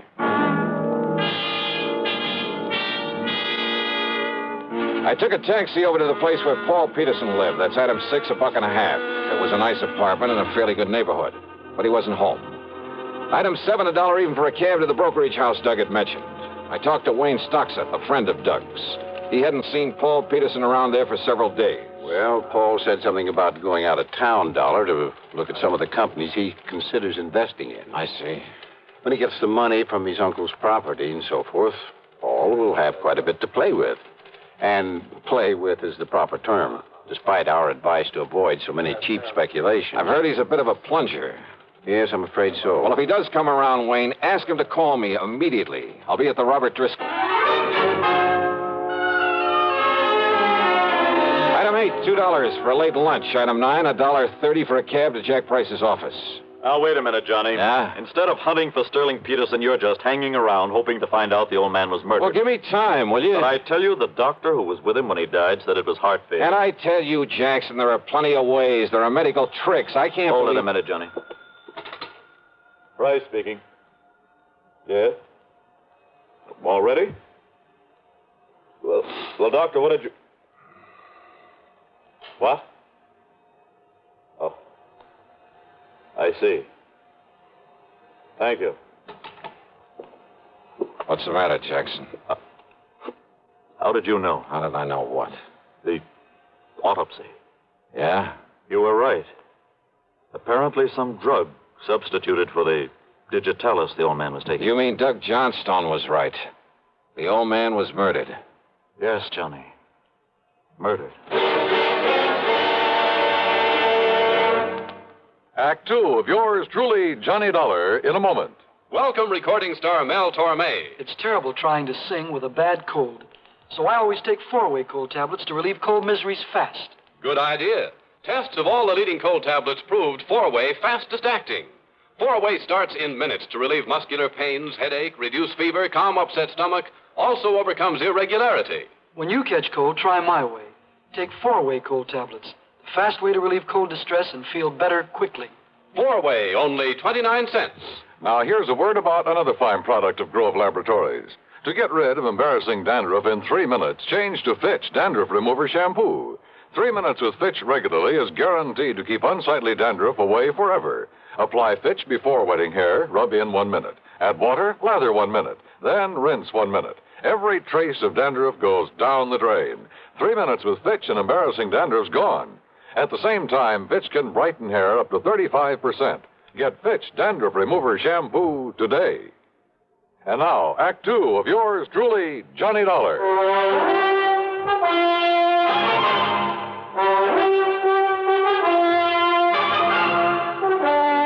Expense account item 10, $1.70 for a taxi to the cheap rooming house where Sterling Peterson had lived before his mysterious disappearance. The landlady turned out to be quite helpful. Well, that chiseling, no-account, tin-horn gambler owed me 2 months back rent, Mr. Dollar. Well, if we can find him. Only I'm beginning And to you doubt it. ask me, there's something mighty suspicious about the way he picked up and left. Yeah, what do you mean, Mrs. Toomey? Well, now, here, now, you look for yourself. You see all them empty hangers in that closet there, and them empty drawers I pulled out on the bureau? Oh, so what? Took every stitch of clothes he had. How he ever stuffed them all in them 2 little suitcases he owned would have been impossible. So he picked up a tour over, a couple of more handbags. Without me seeing him come in here with them? You apparently didn't see him leave. Well, no. Look here, in the medicine cabinet in the bathroom. Now, here, receipt.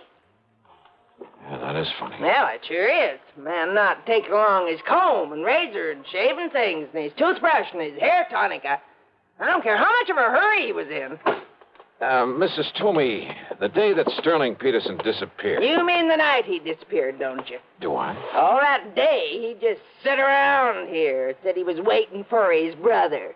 His brother had promised to come and see him. Oh? Ask me, he was hoping his brother'd bring him some money to pay up his rent and things. Did his brother come around? At 7 p.m., his brother telephoned. I took the message. Yeah? Said Sterling was to meet him at some dive out on Staple Street, so he left.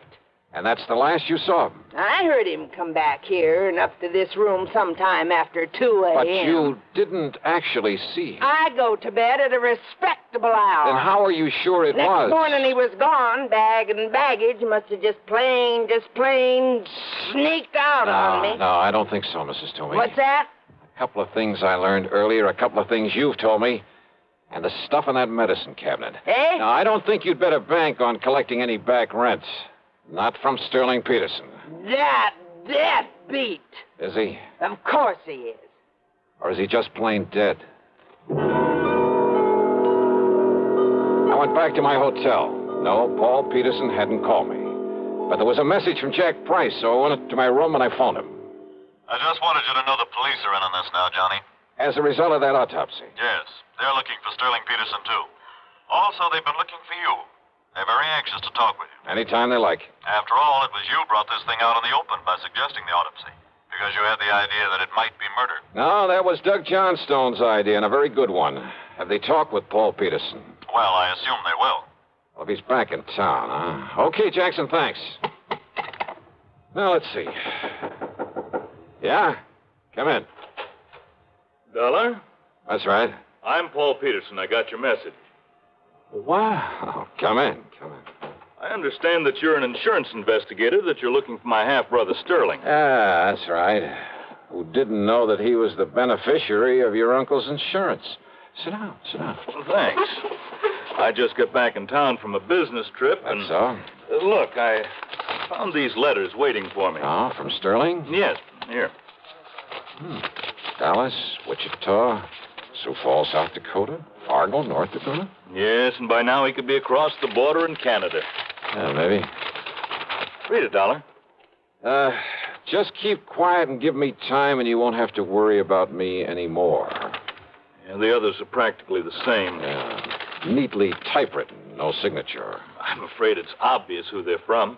So it looks as though your half-brother is running away. Now that we know your uncle was murdered. Murdered? Yeah, that's right. Sterling. Type these on your own machine, Paul? That might be pretty easy to trace. What? Yeah, with Sterling out of the way, you'd get your uncle's insurance as well as his money and property, wouldn't you? I suppose so, but I don't see what you're driving at. Oh, you did things up pretty well, Paul. Much better than your stupid brother could have. What are you talking and about? all to play safe in case we discovered it was murder. Dollar. That so-called business trip. It was so that you could mail these letters to yourself, make it look as though Sterling had done the murder. Well, he must and have. what happened? Did you make the mistake of telling him you'd done it? I? Now, look here. After all, he would never have thought of substituting for the digitalis your uncle was taking. Look here, So Dollar. did Sterling threaten to blackmail you? Is that why you had to kill him, too? You're crazy. You don't know what you're talking about. And the tiny thing that tipped me off. What? When you went back to his room that night, after you'd killed him, to haul away his stuff, make it look as though he'd taken a powder. Yes? Silly little thing. But no man, no matter how much of a hurry, would have left behind his comb, his razor, a toothbrush.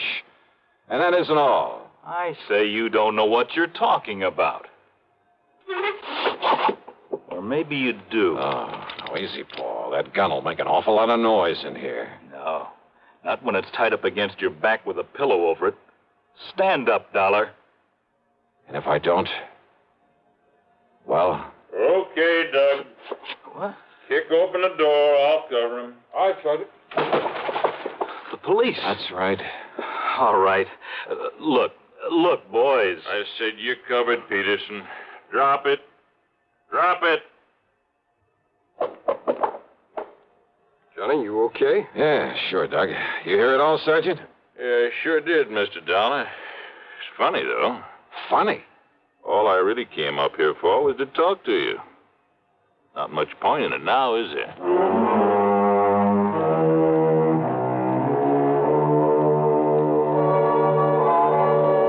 So, another day, another dollar. And I'm not talking about myself. Expense account total, including hotel bill, a flock of incidentals, and a plane back to Hartford, $287.20. Yours truly, Johnny Dollar.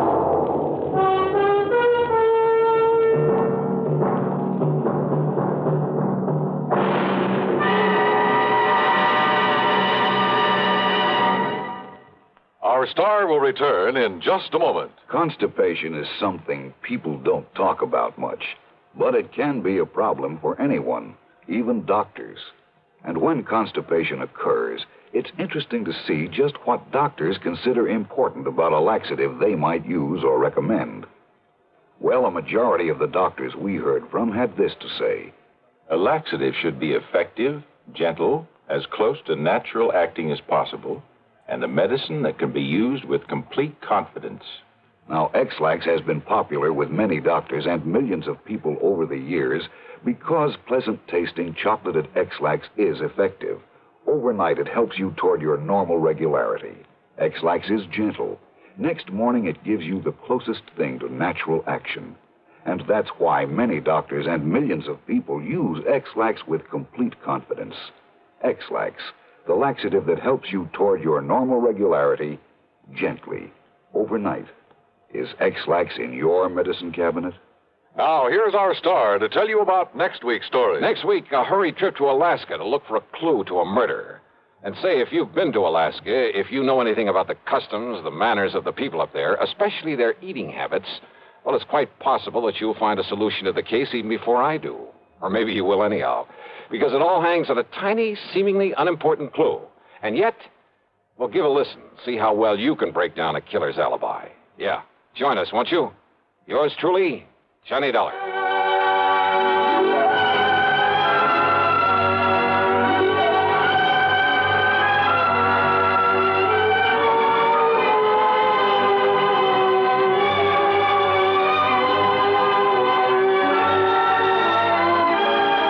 Yours truly, Johnny Dollar, starring Bob Bailey, originates in Hollywood and is written, produced, and directed by Jack Johnstone. Heard in our cast were Virginia Gregg, Jack Edwards, Forrest Lewis, Stacey Harris, Gil Stratton, and Barney Phillips. Be sure to join us next week, same time and station, for another exciting story of yours truly, Johnny Dollar.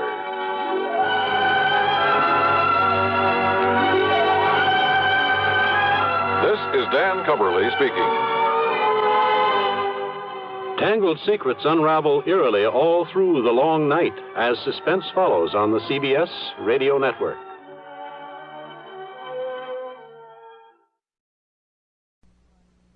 Pat McCracken, Johnny, Universal Adjustment Bureau. Oh, hi, Pat. What's on your mind? A beautiful model, name of Dorothy Blair. Ooh, hey, wait. The girl with the $1 million face? That's the one. Well, you probably got company.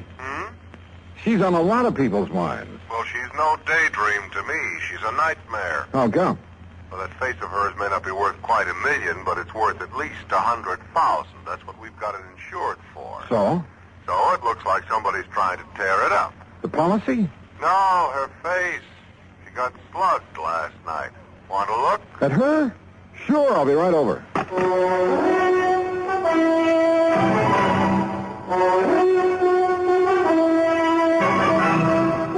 Bob Bailey in the exciting adventures of the man with the action-packed expense account, America's fabulous freelance insurance investigator. Yours truly, Johnny Dollar. And now, Act One of yours truly, Johnny Dollar.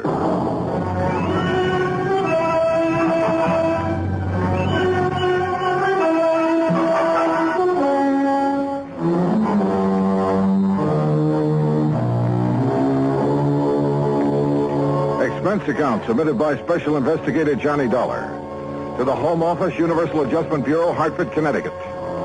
Following is an account of expenses incurred during my investigation of the model picture matter. Expense account item 1, $1.20 for a taxi from my apartment to your office, Pat, where I picked up Dorothy Blair's address, then headed for New York. That's item 2, $36.20. I arrived at her apartment just as the doctor left. Even with a couple of bandages on her face, I think you got a bargain, Pat, insuring it for only $100,000. I guess I'm lucky, Mr. Dollar. My doctor says there won't be any permanent scars. Well, just what happened, Miss Blair? Well, I came home last evening about dinner time. I opened the door to my apartment here and started to reach for the light switch, then suddenly I saw a shape beside me in the dark. And? Before I could do anything, he hit me on the side of the head. I think it was a gun. It stunned me and I fell to the floor. Then what? I remember hearing the door slam. When I could get on my feet and turn on the light, whoever it was had gone. I see. You think it could have been a burglar looking for money or valuables? I don't think it was a burglar, Mr. Dollar. You mean you have some idea who it was? Well? Jerry Dunsmuir. Who's he? A fashion photographer. A creep, Mr. Dollar. Oh? The real article, believe me. They ought to put that guy's eyes in jail. You modeled for him before? About a year ago. I swore I'd never do it again, and I didn't. Until yesterday. Yeah, well, go on. Jerry'd gotten a commission to do a spread on winter fashions. He wanted to make some street shots with me in tweeds. Things like that. Street shot? Well, I figured the street would be a lot safer for me than his studio. But it didn't turn out that way, huh? No. After the second picture, he started in again with the same old line. And he's not very subtle, believe me. So? So I walked out on him. He didn't like it. But is that enough reason for him to break into your apartment and slug you? It wouldn't be for most people. But like I say, he's a creep. Yeah. Okay, Miss Blair. Thanks. I'll have a talk with Dunsmuir. And that was easier said than done. I took a cab to his address. That's item 3, $1.60. But his studio was locked up tight. So I contacted my old friend, Detective Lieutenant Al Rico at 18th Precinct Headquarters. You think you got troubles, Johnny? Try some of mine on for size. Oh, like what, Al? Like an unsolved murder I got tossed in my lap. Oh, that one I've been reading about. The girl up in... Yeah. Edith Summers. No lead. Sure, a real fat lead, except it's no good. Her ex-boyfriend, Ed Chatsworth. Lots of motive, but no case. Alibi? Airtight.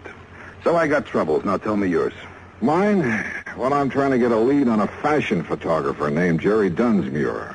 Dunsmuir? I never heard of him. How come you're interested? Dorothy Blair got slugged last evening. Oh, yeah, the girl with the $1 million face. I heard about it. She thinks Dunsmuir might have done it. I went up to his studio to have a talk with him, but it was locked up. Well, I'll have her files checked, but if we had anything hot on him, I think I'd remember. Yeah. Well, it was just a chance. Excuse me. Rico. What? Yeah. Okay, I'll be right down. That was about your Jerry Dunsmuir, Johnny. Oh? A couple of my boys have found him. Great. Yeah. They found him floating face down in the river.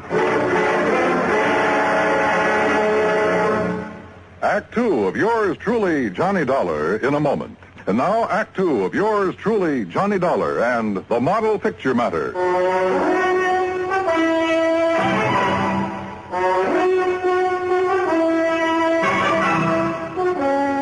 Expense account item 4, $1.80, cab fare back to Dorothy Blair's apartment. She had company. I'd like you to meet Edward Chandler, Johnny. Hi. Glad to meet you, Mr. Dollar. Dorothy, I wonder if I could talk to you for a few minutes. Why, certainly. I've got to be running along anyway. Still okay for dinner, honey? Sure. 8 o'clock. I'll pick you up. Bye, Mr. Dollar. Yeah, so long, Chandler. Dorothy. Did you talk to Jerry Dunsmuir? Now, look, you say Dunsmuir tried to get a date with you while he was taking some fashion shots of you on the street yesterday. That's right. He was pretty persistent about it. That's putting it mildly, John. And you think Dunsmuir is the one who was hiding in your apartment and slugged you last evening? Yes. I think he must have been the one. Why, who else could it have been?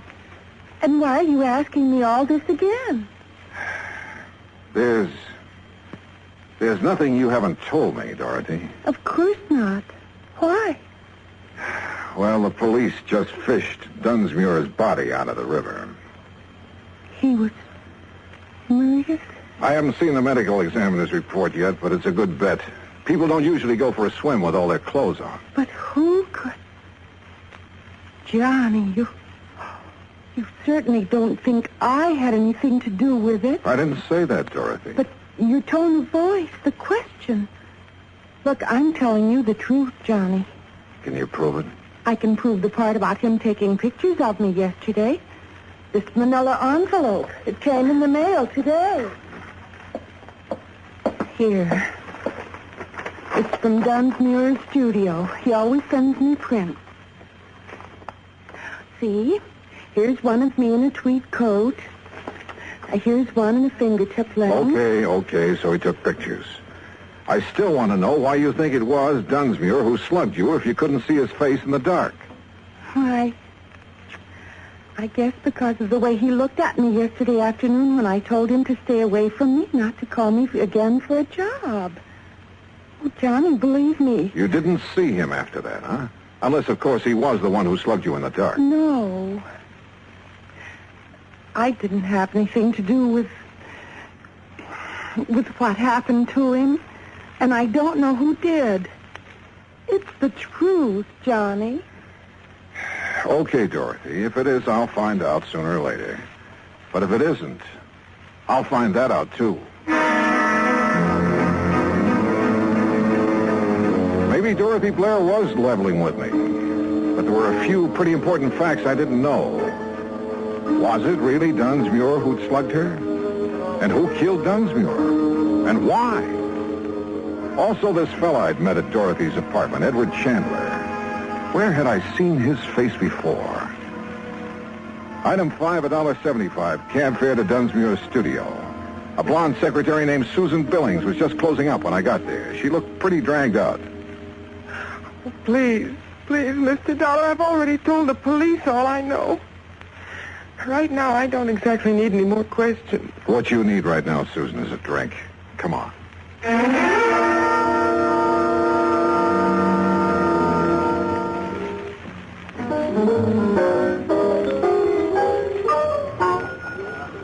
Feeling better, Susan? Oh, yes. Thanks. But I really don't know anything that would help you, Mr. Dollar. How long did you work for Jerry Dunsmuir? About a year.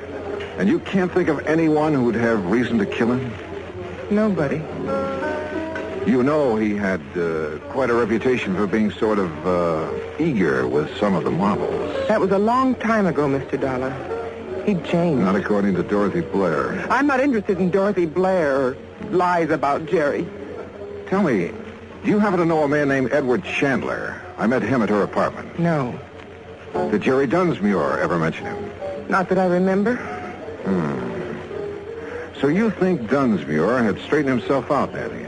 I know he had. How can you be sure? He told me. Oh, but You look see, at that. Mr. Dollar, Jerry and I, we were going to be married.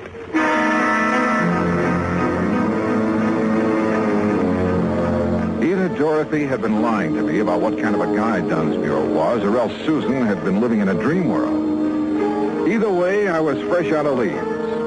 I headed back to Lieutenant Rico's office, hoping I'd find some there. Johnny, the only thing we know for sure about Dunsmuir is that he sure had a weakness for women. Yeah, but Susan Billings believes that she was his one true love. I know. And I've been thinking about her. Maybe she found out about Dunsmuir's activities and didn't like it. It's a possibility. But if she knows more than she's told us, she's a pretty good actress. The same goes for Dorothy Blair, which reminds me I want to have another talk with Dorothy.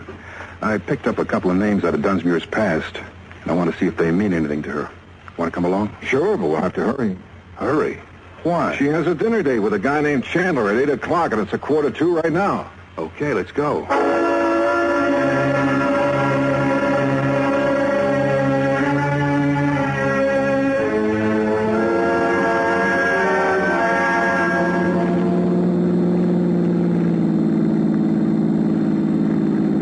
There, that's her apartment house right ahead. Wait a minute. Isn't that Dorothy coming out the front door? Yeah, with Chandler. Come on, we can still catch him. Hold it. What's that? Who'd you say he was? A friend of hers. His name is Chandler. I met him in her apartment this afternoon. Johnny, remember when you came to see me today, I told you I had a murder case in my lap? I mean, before the Dunsmuir murder? Sure, a girl, Edith Summers. I told you her ex-boyfriend was the logical suspect, except that he had an alibi. Ed Chatsworth. Oh, hey, wait a minute. I knew I'd seen that guy's picture somewhere. It was in the paper. Dorothy introduced him as Chandler. But his real name is Chatsworth. And now it turns out he's a friend of Dorothy's. Al, you said either Dorothy had told us all she knew or she was a pretty good actress. Yeah? Well, it looks to me like she's a pretty good actress.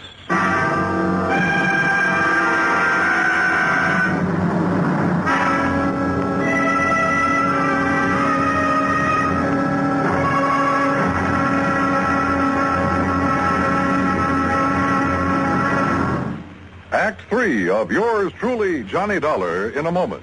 Act 3 of yours truly, Johnny Dollar, and the Model Picture Matter.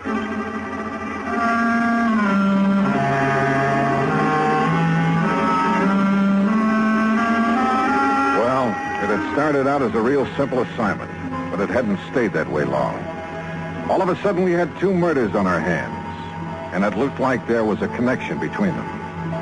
Now, watching Dorothy Blair leave her apartment with Ed Chatsworth, we realized that she was somehow right in the middle of them. They're driving off in his car. Gonna tail him, Al? That won't be necessary. Ever since I questioned Chatsworth about the Edith Summers killing, I've had a tail on him. No, Johnny, what we better do right now is start putting some pieces together and see what they add up to. Okay. The first victim was Edith Summers. Killed in her apartment, the Blackton Arms. And you figure that her ex-boyfriend, Ed Chatsworth, had the motive. Well, we heard that Chatsworth wanted to drop her, but she wouldn't drop.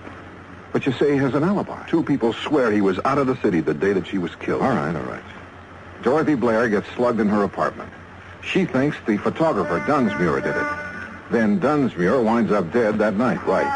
And now we find out Dorothy and Chatsworth are friends. Begins to add up, Johnny. You think Chatsworth was trying to drop Edith Summers for Dorothy? If so, maybe they rigged the deal. Chatsworth was to get out of town while Dorothy handled Edith Summers. In that case, you're figuring Dunsmuir found out about the deal and came to blackmail Dorothy. Right. She won't go for it, so he slugs her. Then either she or Chatsworth, or both of them, decide to close Dunsmuir's mouth for keeps. It's a possibility, Al. Yeah. It is a possibility, isn't it? Al dropped me off at my hotel and headed back to his office. Item 6, $2, drinks. While I thought about the picture Al and I had built up to explain the killing. Well, it was all pretty logical, but somehow I couldn't buy it. Maybe, like Al had hinted, that $1 million face had gotten to me. If I could only talk to her alone, I felt I could find out if she was lying. About 10 o'clock, I went back to her apartment. No answer. Probably still out to dinner. I was about to leave when she stepped off the elevator. Why, Johnny, what are you... Hello, Dorothy.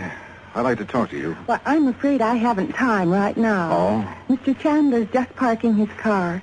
He'll be up in a few minutes. We have business. Your friend will have to wait. I want to talk with you. Why? All right. For just a minute. I don't understand all this, Johnny. Well, let's start out calling your friend Chandler by his real name, huh? What? Ed Chatsworth. I don't understand. I thought his name was Chandler. Oh, yeah? What's this all about, Johnny? Oh, drop the act, Dorothy. I suppose the name Chatsworth doesn't mean anything to you. Why, no, it doesn't. How about Edith Summers? Wait. She was the girl who was killed the day before yesterday. She sure was. I read about it in the papers. But I didn't know her, Johnny. You're sure you and Chatsworth didn't happen to arrange her death? Johnny. What's this all about? And your friend Dunsmuir, he wasn't by any chance trying to blackmail you? I don't know what you're talking about. Please, believe me. I didn't have anything to do with either of those killings. Johnny, I swear it. Okay, Dorothy. I guess I never could buy it. But I don't get this buddy-buddy routine, you and Ed Chatsworth. I only met Ed Chatsworth, or Chandler, as he called himself, yesterday. Let's have that again. That's right. He said he was organizing a big promotion and wanted to feature me in it. Why would he give you a line like that? I didn't realize it was a line. He sounded very convincing. He said he wanted to see some of my pictures to see if Pictures? Wait a minute. Those pictures Dunsmuir took of you. Ed's coming up any minute to see them. He wanted to see some outdoor shots, he said. When did Dunsmuir take those shots? The day before yesterday. The day Edith was killed. Where did he take them? We moved around from place to place. You still have the pictures? Right there on the table. Come on, let's take a look. Are these all that he took? As far as I know. No, nothing here except you. Hey, wait. This shot looks like the front of an apartment house. Part of the name in the picture. Blackton Arms. The apartment where Edith was killed. Johnny, look. In the background. A man stepping out of the apartment house. Yeah, out of focus. Hard to... Hold it. What is it? Is there a service entrance to your apartment? Yes. Somebody just came in. Get down. I shoved her to the floor and hit the light switch. None too soon. I eased out my gun but couldn't see a thing. And I knew I had to locate him before he located us. There was a cigarette lighter on the coffee table. I heaved it toward the kitchen and my aim was pretty good. The flash of his gun pegged him for me. I turned on the lights. It was Chatsworth, all right. I'd hit him in the shoulder, but he'd keep for the state. Johnny. He's the one who killed this Edith Summers. Yeah, sure. He had an alibi rigged, but he spoiled it by walking out of her apartment into the background of that picture Dunsmuir took of you. Then he's also the one who was in my apartment. He probably recognized you by your face. Figured he could find the name of the photographer here. Slugged you when you came in. And I thought it was Jerry Dunsmuir. Poor Jerry. Yeah. Well, I imagine when Chatsworth comes to, we'll find that he killed Dunsmuir to get the negative. He certainly wanted that picture. Yeah. Most pictures don't do people justice. But I guess this one will do him all right.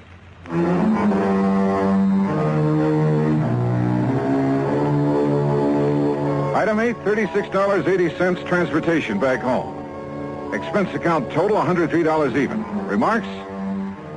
Well, there's a little snapper to the story, Pat.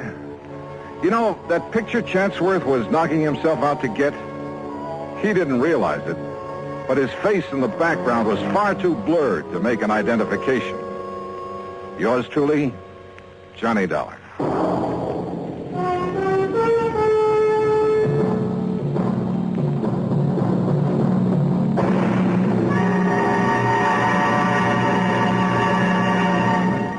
Our star will return in just a moment. Now, here is our star to tell you about next week's story. Next week, well, the darling of me heart comes back to plague me again. My old friend Meg McCarthy. So join us, won't you? Yours truly, Johnny Dollar.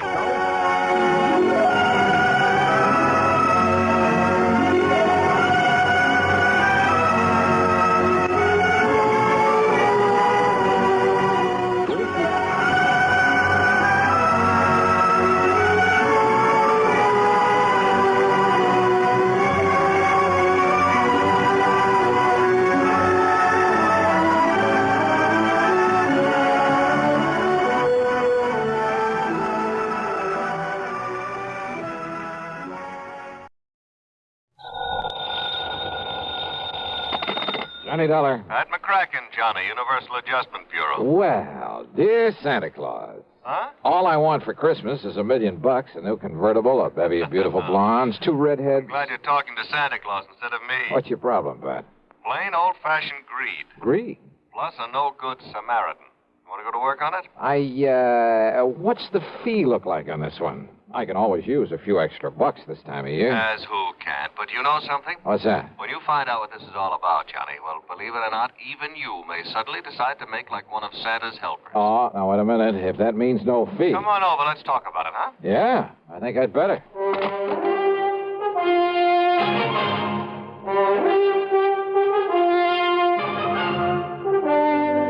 CBS Radio brings you Bob Bailey in the exciting adventures of the man with the action-packed expense account, America's fabulous freelance insurance investigator. Yours truly, Johnny Dollar.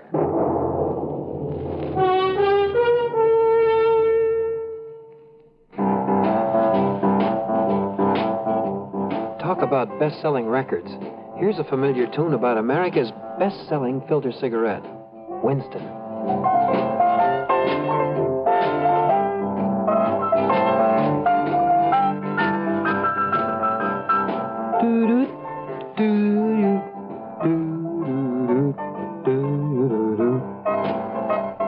Winston gives you real flavor, full, rich tobacco flavor.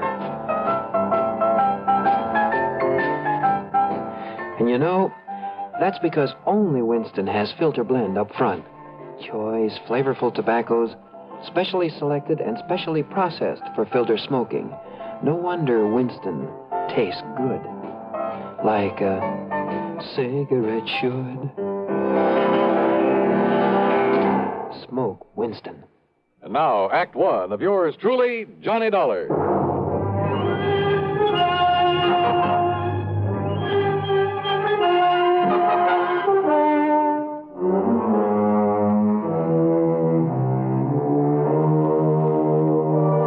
Expense account submitted by Special Investigator Johnny Dollar to the Universal Adjustment Bureau, Home Office, Hartford, Connecticut. Following is an account of expenses incurred during my investigation of the sudden wealth matter. Pat McCracken trying to chisel me out of a fee? Well, there was one way to find out. Expense account item 1, $1 even for a cab to his office. On second thought, just in case, let's call it $1.50. When I got there, Pat got straight to the point. Johnny, as you know, we adjust insurance claims, do a lot of other services for a lot of small companies. So? Well, a good many of them cater to the farming communities. Not only home and property insurance, but they push endowment, the retirement type of policies. Companies like, Amalgamated Life, Trinity Mutual, New Britain Mutual, and so on. I think I've worked for all of them. Well, then you know the sort of clientele they cater to. So what's happened? Well, 2 years ago, out in South Dakota, in a big agricultural area. Just a few days before Christmas? Wow. Now listen, Pat, huh? We suddenly got notice that a lot of people in a town near Sioux Falls were cashing in their insurance. Well? Well, then a little over a year ago, The same thing happened in a farming section near Fayetteville, Tennessee. And about 6 months ago at a small town near Macon, Georgia. And these people are not only cashing in their policies, but they were borrowing on their land, hawking their furniture, raising cash any way they possibly could. For what purpose? To invest in the stock market. Oh, well, maybe you can't blame them. Johnny. Own a few shares myself. Some AT&T, Sure. GE, some Union Carbide. Yeah, but you buy those blue chips, and through a legitimate broker. Well, doesn't everybody? Not these people. They were handing their dough over to some guy who moved into town and promised to double any money they gave him inside of 3 weeks. Oh, no. That old racket? That old racket. They'd give him $100 to invest for them, and 3 weeks later he'd return them $200? Yes. And when the word got around, everybody in town would start handing him his life savings? Yes. And out of the money coming in, he'd pay off the early suckers. Pay them 2 for 1. So they and all the rest of the pigeons would keep handing him more and more. And then, of course... Oh, sure. As soon as he got a really big bundle in his hands, he'd disappear. Exactly. Oh, brother. One of the oldest, dirtiest, meanest rackets in the world. And the poor, greedy people are still falling for it and getting burned. And the authorities haven't been able to catch up with this guy? By the time they have, he's been gone. And now the latest series of policy cancellations started coming in only a few weeks ago from a town called Enterprise, New Jersey. Well, then, Pat, there may be time to nab him. I hope so. But why aren't the local authorities doing something about it? The man is still paying off, Johnny. You know, the early investors. You can't nab him for that. Oh, well, what he's really doing, though, is setting up the later suckers for a big killing. Of course. But isn't anybody wise to what he's up to? Who knows? Maybe there are a few who are smart enough to get in at the beginning during the big build-up. Yeah, but they'll get their money back. Why, sure, doubled. But then, when he gets enough new money... Well, aren't the police wise to him? Suppose they are, Johnny. What can they do so long as he keeps paying off as promised? Oh, brother. Of all the dirty, rotten... Well, you want to go look? I sure do, Pat. And you can pay my expense account, but that's all. You know, on account of Christmas or something. I kind of thought you'd feel that way about it. Yeah. I'll be in touch.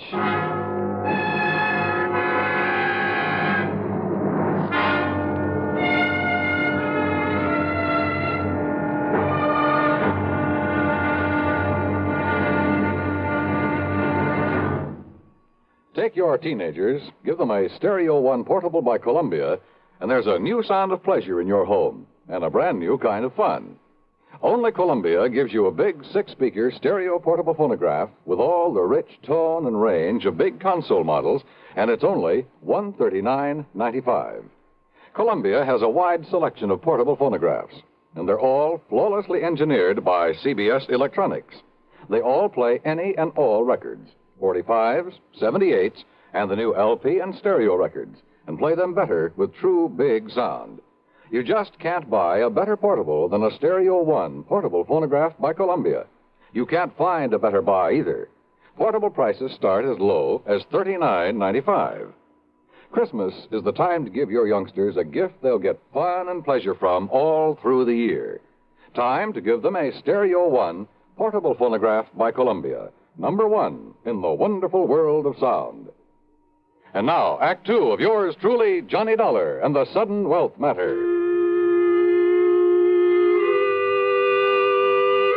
Expense account item 26250.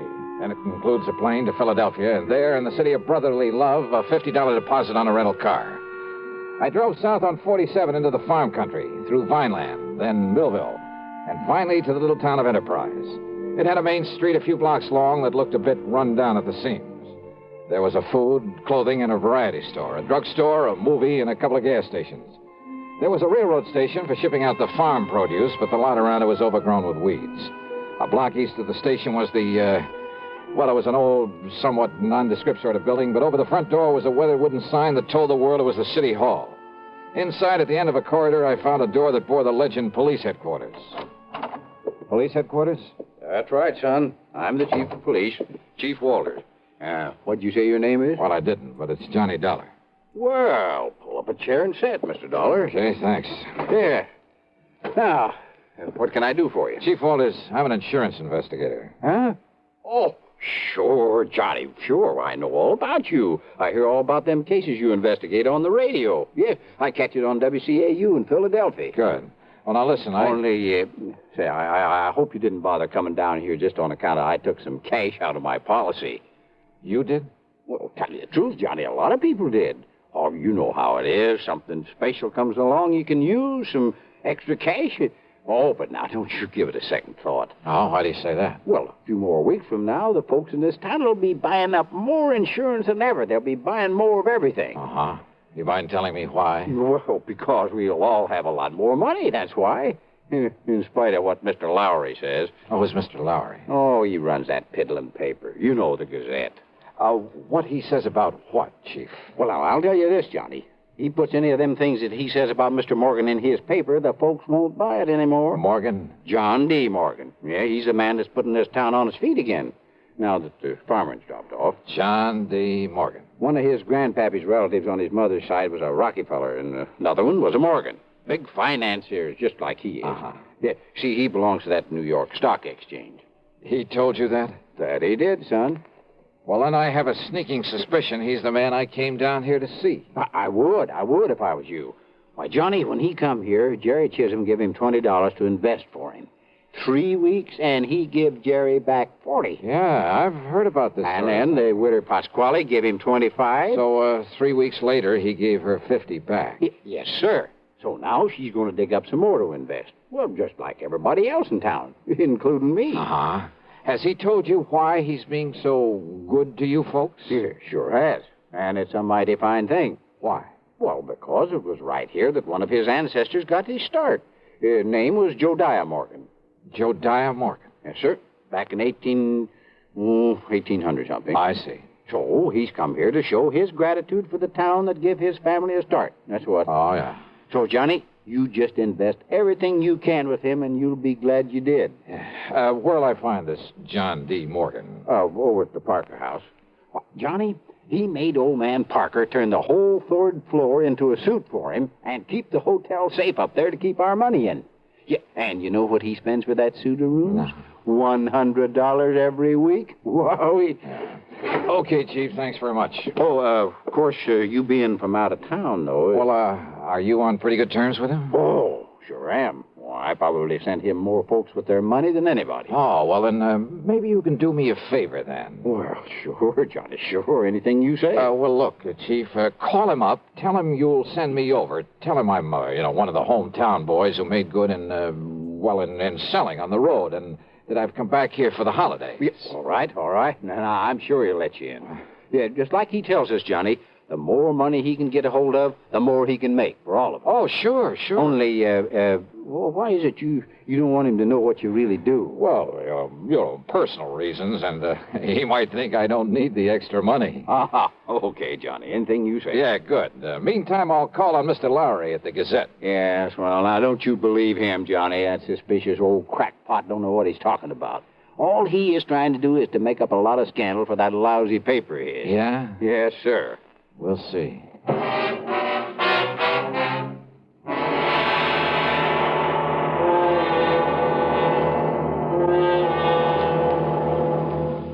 Act 3 of yours truly, Johnny Dollar, in a moment. Meet star Stuart Irwin. Nothing's worse for an actor than a nasty cold. To feel better quickly, I take wonderful 4-way cold tablets, the fast way to relieve cold distress. Right. Tests of all the leading cold tablets proved 4-way fastest acting. 4-way starts in minutes to relieve muscular pains, headache, reduce fever, calm upset stomach, also overcomes irregularity. Take my advice. For your next cold, take 4-way cold tablets, the fast way to relieve those cold miseries. 4-way, only 29 cents. And now here's a word about another fine product of Grove Laboratories. Does dandruff dull your hair, leave scalp itchy? Get Fitch Dandruff Remover Shampoo and get rid of unsightly dandruff in 3 minutes. 3 minutes with Fitch regularly is guaranteed to keep embarrassing dandruff away forever. Apply Fitch before wetting hair, rub in 1 minute. Add water, lather 1 minute. Rinse 1 minute. Every trace of dandruff goes down the drain. 3 minutes with Fitch, unsightly dandruff's gone. Fitch can also leave your hair up to 35% brighter. Fitch Dandruff Remover Shampoo. And now, Act 3 of yours truly, Johnny Dollar.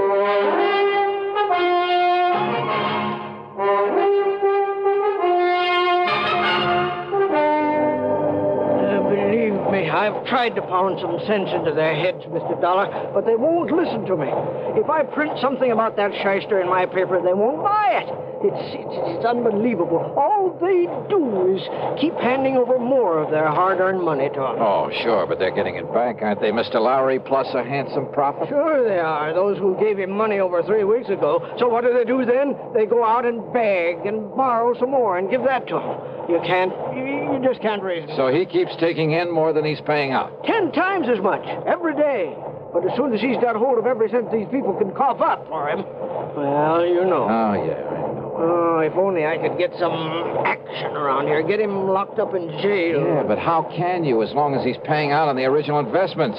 You have no case against him. I know. Why, he'd sue for false arrest and have you over a barrel. Of course. Oh, the suckers would rally to his side and you couldn't prove a thing on him. I know. You simply can't touch him, Mr. Lowry, until he makes a break for it. Yes, but who knows when he'll try it. If he's clever enough to do what he's doing, and with the stupid one-man police force in this town... Wait a minute. Yes? There's one way of knowing when he'll try to duck out of here. How? By giving him the necessary encouragement. The only encouragement you could give to a man like him would be in the form of money. That's right. Now, look, I got a plan, Mr. Lowry. It'll take your complete cooperation. Yeah. And it may take the use of some of your money. My money? It's a chance, but the one chance we have. No, that's carrying things a little too far. Hey, look. Back.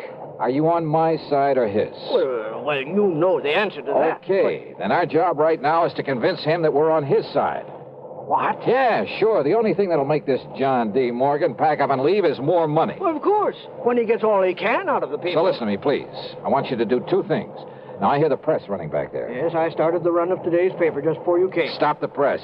What? Yeah, set up a new front page. An apology for your previous attitude toward him. Apology? You know, now that you've seen with your own eyes what a good Samaritan he really is, what he's done for these people, what he'll continue to do for them. Mr. Dollar, I don't... Look, call in every kid in town if you have to, but get that paper in circulation. Then you call on Morgan. Call on? Yeah, with every penny you can scrape up. Give it to him to invest for you. Hey, is the local bank still open? It will be for a couple of hours, but now look here, Mr. Dollar. Then I'll try to get hold of some money myself to give to that crook. You? Well, Dollar, don't you see Do you think he'll hang around once he's got his hands on a real bundle? Hey, don't you understand, Mr. Lowry?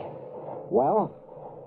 Why, yes, of course. Sure. It's the only way to make him try to leave town with it. Yes, it's a chance, though, Mr. Dollar. Have you got a better idea?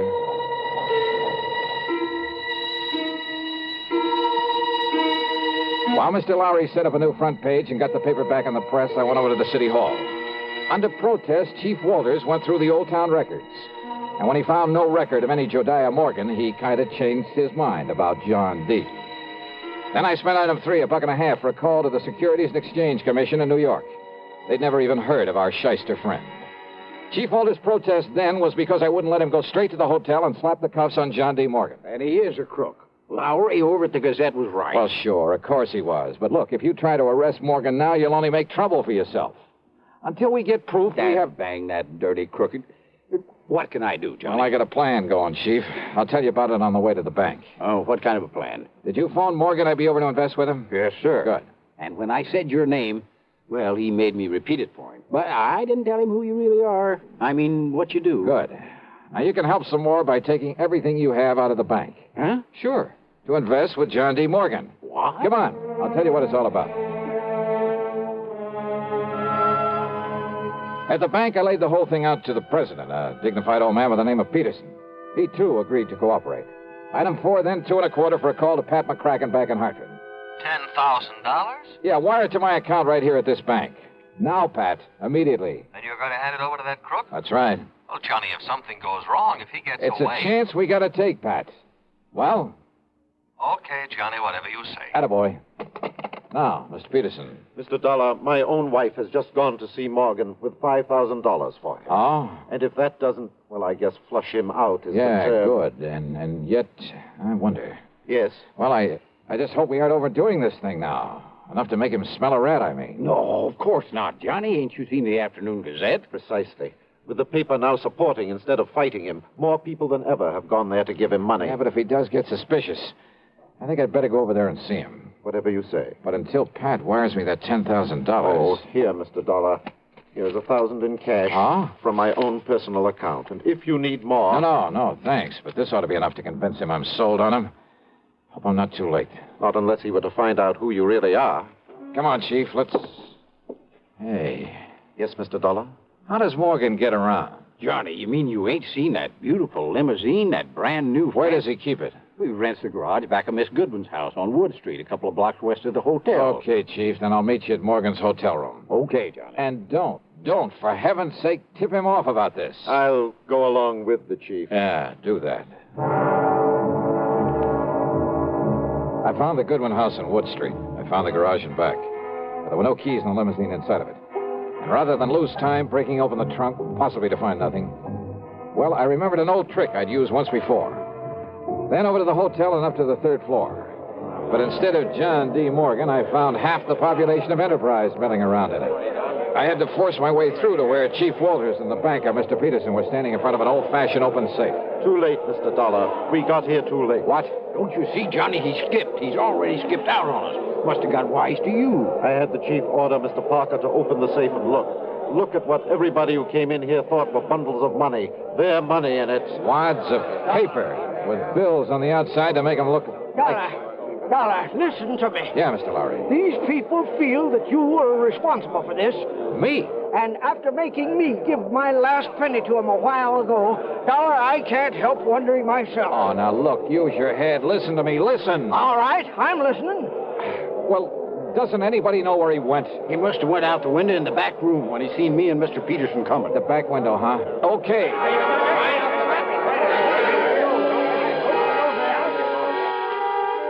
The very eagerness of that crowd to stop me was the only thing that let me get away and safely down the fire escape. For they jammed so tightly into that back room, into the window itself, that it was a long, precious second before the slow, clumsy old police chief could start down after me. I tore on over to the garage again. And there, sitting in the car, was John D. Morgan. One hand on the starter key, the other with a Colt 38 leveled at my head. You, huh? I might have known you'd done something to my car when I saw you leaving this garage for the hotel a few minutes ago, Dollar. That's right, Morgan. I took the rotor off the distributor. Then put it back quickly, or so help me, Dollar. Sorry, old man. It stays right here in my pocket. You give me no choice. I'll have to kill you and take it All away. right, wait a minute, Morgan. Look out there on the street. Oh, those people. Yeah, that's right. And I don't think they like you anymore. You see their faces? Not very pleasant looking, are they? Oh, no, let me... Oh, help me, they'll kill me. Maybe. You had that money for him? But yes, it's in the trunk of this car, all of it. Then you'd better open it up and be ready to give it back to them. Yes, tell them I will. I'll give it all back, all of it. After you let me have that gun. What? Come on. I'd hate to think of what they might do if they saw you waving that thing around. Oh, here, take it, please. Okay. Now get out and open up that trunk for him.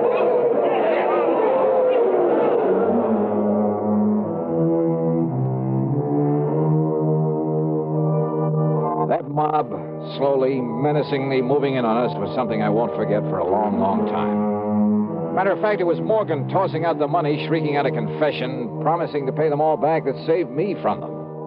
And now, of course, he'll be taken care of by the courts. Yeah, plenty.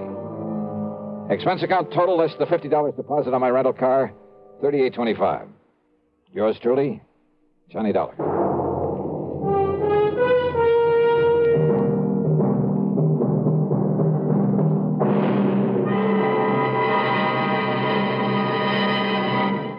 Our star will return in just a moment.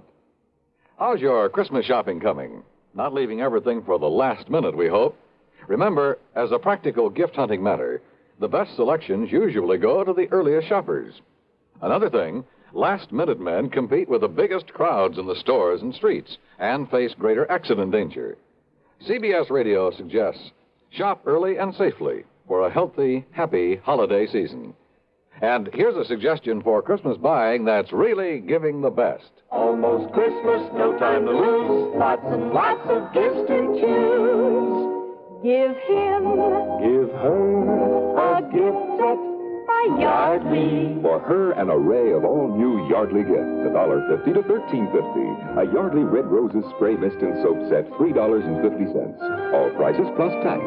Yardley. Give him, Give her a gift set by Yardley. Now, here is our star to tell you about next week's story. Next week, the strangest disappearance I've ever been called on to investigate. Join us, won't you? Yours truly, Johnny Dollar. Yours truly, Johnny Johnny Dollar, starring Bob Bailey, originates in Hollywood and is written, produced, and directed by Jack Johnstone. Heard in our cast were Lawrence Dobkin, Forrest Lewis, Junius Matthews, Edgar Barrier, and Russell Thorson. Be sure to join us next week, same time and station, for another exciting story of yours truly, Johnny Dollar. This is Dan Coverly speaking. Time once again for another tale of suspense as this popular weekly drama follows on the CBS Radio Network.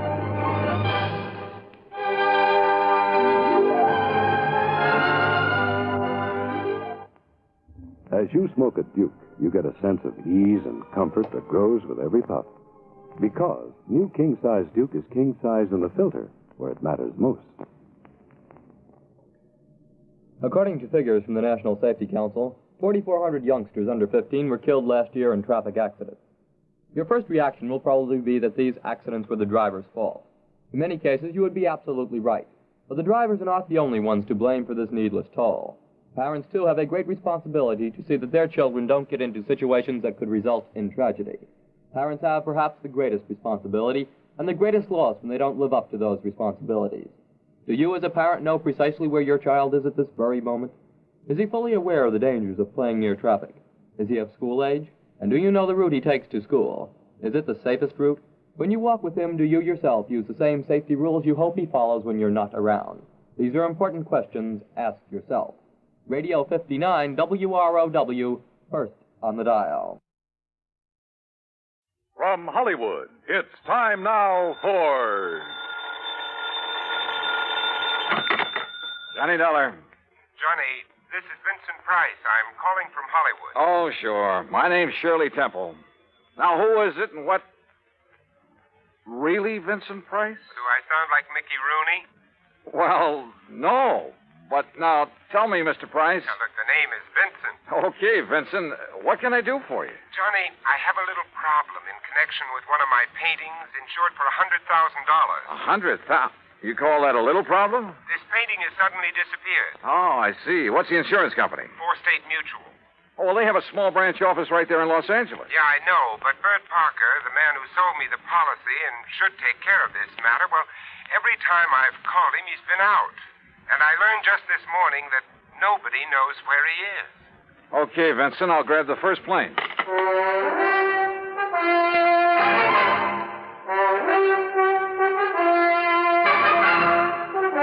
Bob Bailey in the exciting adventures of the man with the action-packed expense account.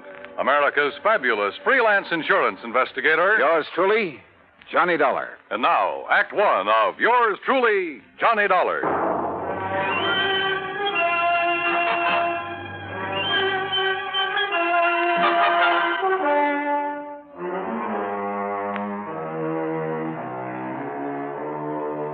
Expense account submitted by Special Investigator Johnny Dollar to the Four-State Mutual Insurance Company, Home Office, Hartford, Connecticut. Following is an account of expenses incurred during my investigation of the price of Femme matter.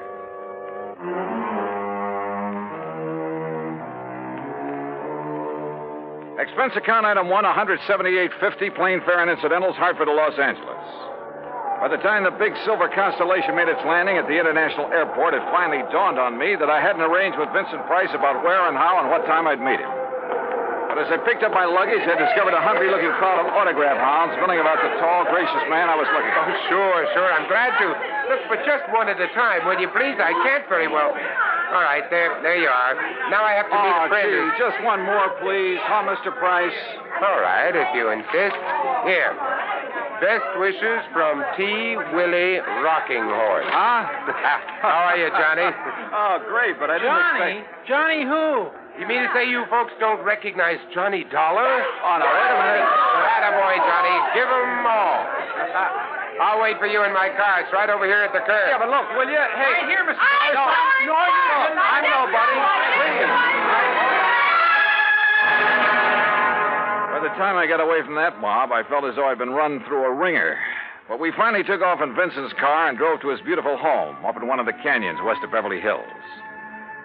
Nestled among the trees with spacious lawns and well-kept gardens, it's furnished in the most excellent taste. I'm no expert, but to say that I was impressed by the extraordinary works of art in that home would be the understatement of the week. Engravings, prints, fine sculptures, but most of all, paintings. And even to my unpracticed eye, all of them were, well, magnificent. Here's a little thing I picked up in London, Johnny. It's called The Old Man in Red by Goya. Wow. Yeah, I thought original oils by him were found only in the big museum. Well, I've been pretty lucky in getting hold of some of these. Yeah, you've known what you were doing, too. You like this one? It's called Fright. It was painted by Kenneth McManus. Beautiful. Beautiful. Like all the rest of them. Thanks. How about this one here at the end? Night Wind by, I'm sorry, Vincent, I can't make out that name. You don't have this one lighted like the rest. No, that's to maintain its somber mood, Johnny. Oh. And that's what made it possible for the substitution of this copy to go undetected. That's a copy? Yeah, that's my problem. The $100,000 Night Wind by Jean-Baptiste has been stolen. This was left in its place. Oh, I see. It's not a bad copy, probably worth a couple of $100, but it's hardly a genuine Baptiste.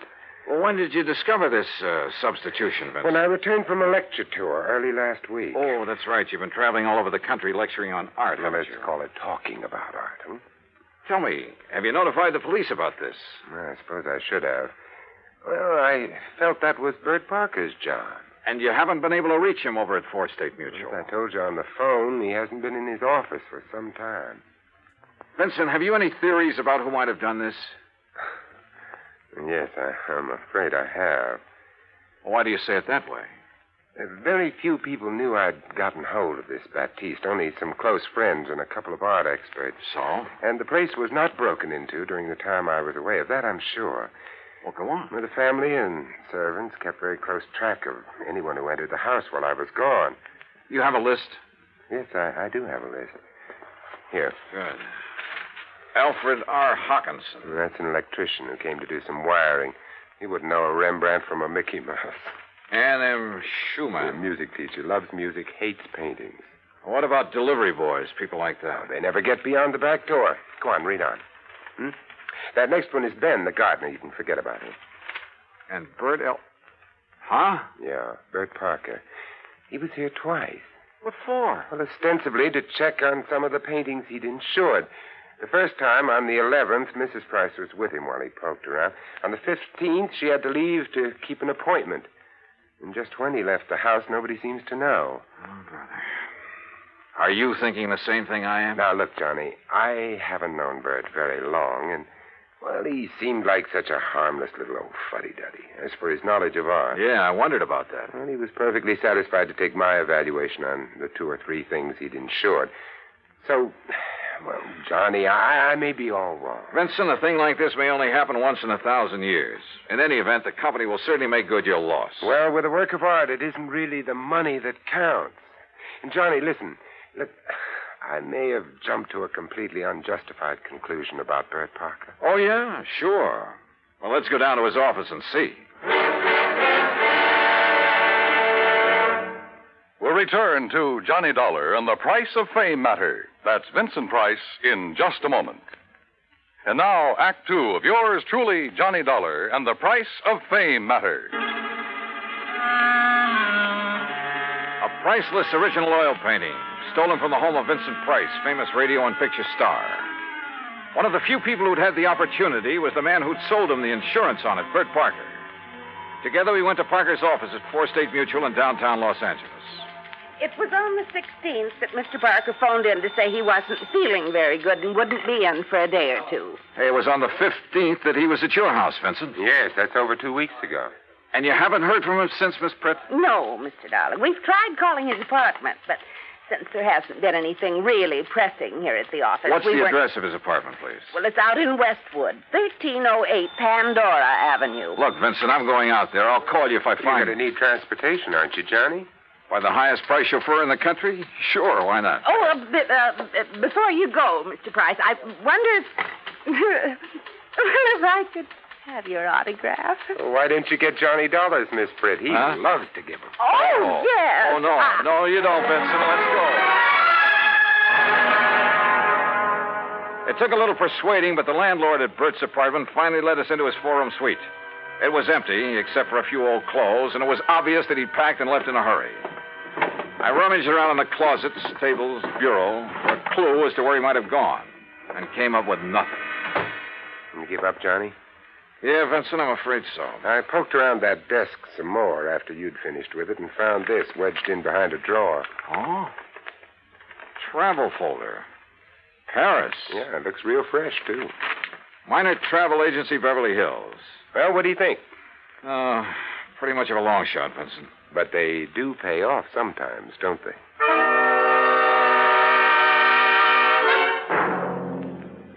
Planned the trip for myself, yes, sir. First class all the way. What was the departure date, Mr. Miner? 16th, first class, straight to Paris. Oh, brother. Paris is a pretty big place. Did you make any arrangements for him for after he got there? Only for when he arrived. Reservations at the Louvois. What? The hotel, Louvois. The Louvois, perhaps. That's what I said. First class, too. Said he wanted something not too far from the Montmartre. Montmartre, if you don't mind. That's what I said, yes. Now, can I fix you gentlemen up with some plane reservations, too? Well, suppose you give me the same flight he took, and I'll stop at the same hotel when I get there. Hey, wait a minute, Johnny. You're not going to leave me out of this. Well, look, I'm still playing a long shot, Vincent, a very long one. What's the difference? Also, I don't know if my expense account will get by the home office. Expense account, forget it. I'm having a ball. Mr. Miner, start making those reservations. Expense account item 2, $984 for the plane to Paris. Well, it turned out to be the most interesting flight I've ever made because of the company of Vincent Price. An amazing conversationalist. He could talk about anything, including art. And he has a tremendous sense of humor.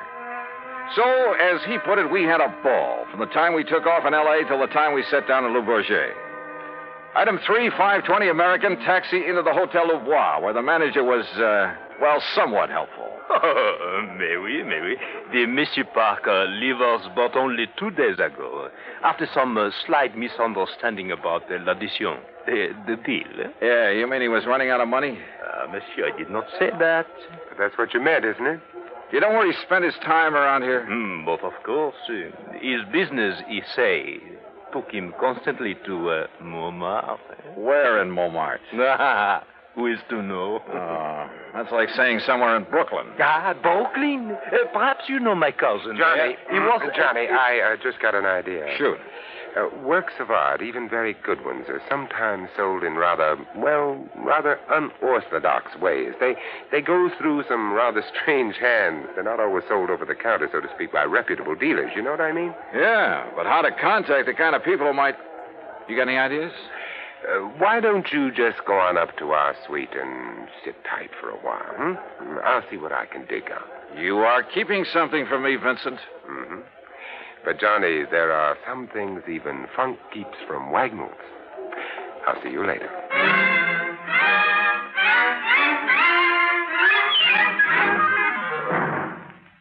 Act 3 of yours truly, Johnny Dollar, in a moment. And now, Act 3 of yours truly, Johnny Dollar, and the price of Fame Matter. All of gay, romantic Paris just outside the door, and time on my hands. So what did I do? Took Vincent Price's advice, went back to my room at the Hotel Louvois, and waited. 2, 3, 4 hours. Finally, shortly after 8 p.m., Vincent came in bearing a couple of packages. Sorry to have made you wait, Johnny, but I think I'm on the trail of something. Looks to me like you've been on a shopping spree. Props, Johnny, for you. Have you found out where Bert Parker is? No, but I think you will. Here, try this on. Huh? What's this all about? A 10-gallon hat? Yeah, I had to guess at your size. Where in Paris did you find this? Try it on. Oh, what do you... Holy... What am I supposed to be, a refugee from Texas? Exactly. You made it in oil wells. Your name is Matthew. Huh? You're over here to see the sights, all the wild nightlife you've heard about, the Folie Bergère, Rue Blondel, Place Pigalle. Here, try on this shirt. Oh, brother. Look, I don't know what this is all about, but hadn't we better get something to eat? Try it on. If you don't take me to one of the world-famous restaurants in this town. Maybe tomorrow. Huh? Yeah, that's good. That shirt's going to be all right. What do you mean tomorrow? Here, now, stick this genuine simulated imitation diamond-type stick pin in the front. Wait a minute, I'll do it for you. Yep. what the Sam... There you are, and with this big hunk of glass on your finger. There now, look at you. Oh, you look. I'm hungry. Well, maybe you'll even get food where you're going. Now, where do you think I'm going in this rig? To a little joint on the Rue Blondel called the Bal Macabre. Now, what am I supposed to do there, if I go there? Sit around, look prosperous, and see what happens. Oh, Vincent. Remember, you made it in oil. Millions. Yeah, but Vincent... Also, you're interested in art, and your name is Matthews. Look, will you... On your way, Johnny. The taxi that's waiting for you out front knows exactly where to take you.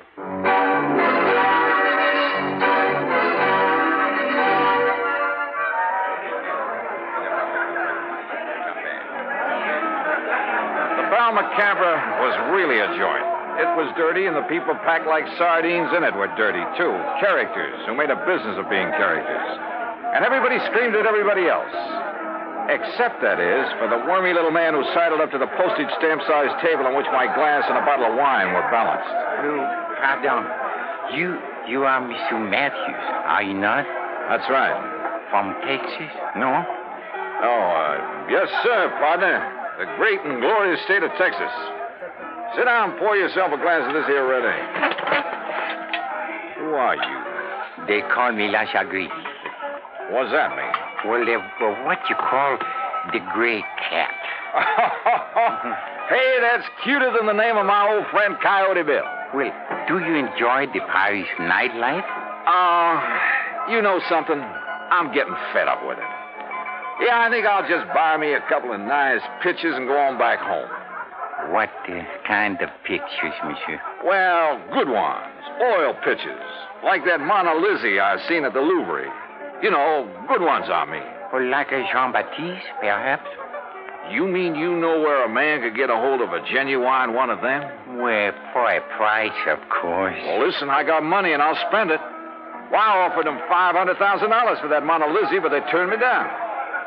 But if I could get a hold of a genuine Baptiste, well, partner, you just name the price. Oh, well, I'll make no promises, mon ami. But I do have a friend, and for a slight consideration... Name your price and take me to it. I will be waiting for you at the corner with the taxi. That is what you call okay? Okay. I shall be waiting. I'll be there, partner. You bet I will. And I'd certainly like to know how Vincent set this up.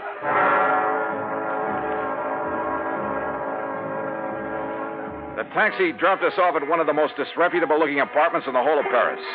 My friend, who called himself the Gray Cat, looked carefully around before entering the front door. Then we climbed 4 flights of a dark, musty stairway. No, remember, my friend, you are not to pay the price he asks at first. If you like, I will make the arrangements for you. Now, that would be right friendly of you, partner. But how would you come out on this? Well, all I ask, monsieur, is 10% of what you pay. And maybe a little extra from him for bringing me up here? Oh, monsieur. Oh, now, don't give me that, partner. I've been around. I'm wise to how you fellas operate. But if I can get a hold of a real, genuine Baptiste... You will see.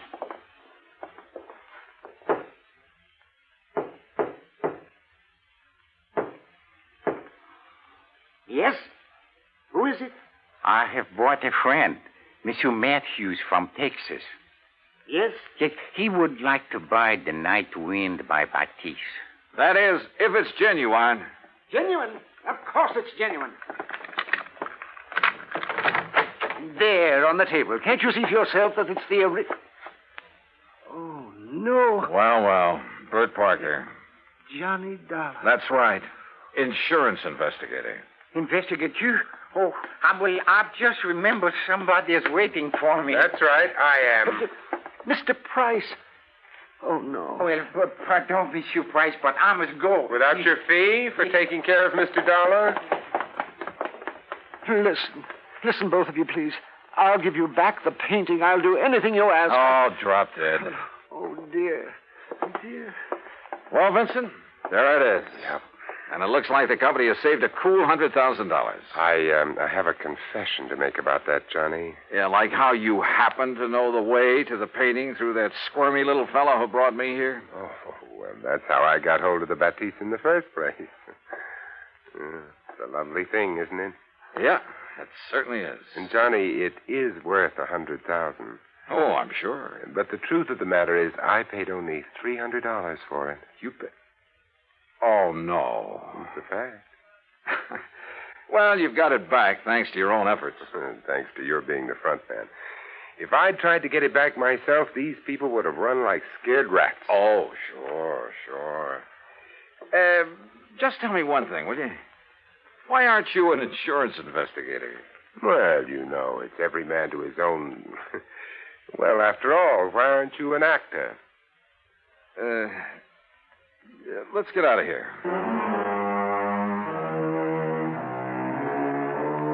Disposition of Bert Parker? Well, that's entirely up to the company. Vincent, now that he has the painting back, doesn't care one way or the other. However, from the company's standpoint, well, it's not the kind of black eye that's good for you. Expense account total, including incidentals and transportation back to the States, $2,341. Remarks? Well, to Vincent Price, my eternal thanks. Not only for the help on this case, but most of all because it's given me a chance to really know him. Yours truly, Johnny Dollar.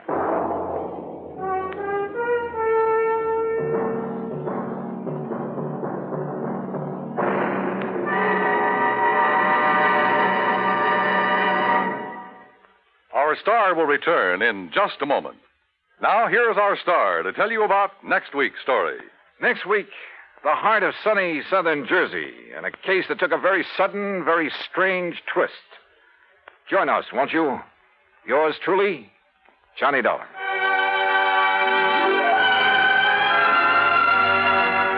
Yours truly, Johnny Dollar, starring Bob Bailey, originates in Hollywood and is produced and directed by Jack Johnstone, who also wrote today's story.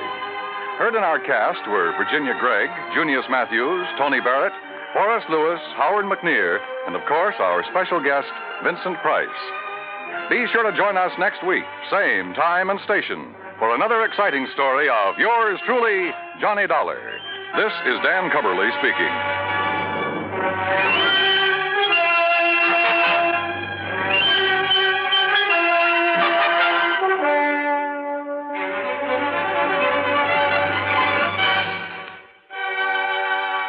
This is the United States Armed Forces Radio and Television Service.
From Hollywood, it's time now for...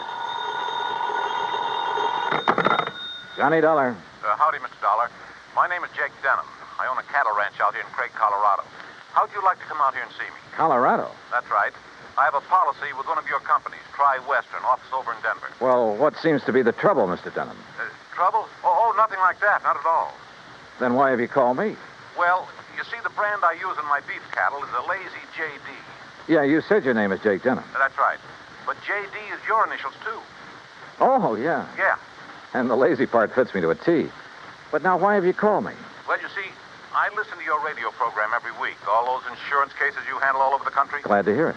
And I thought the Lazy JD being your initials, too, and all the local color out here, and, well, maybe you'd like to come and get some local atmosphere for one of your stories. Oh, now, wait a minute, Mr. Denham. If you have some insurance matter you'd like me to investigate... Oh, no. I told you why I thought you ought to come.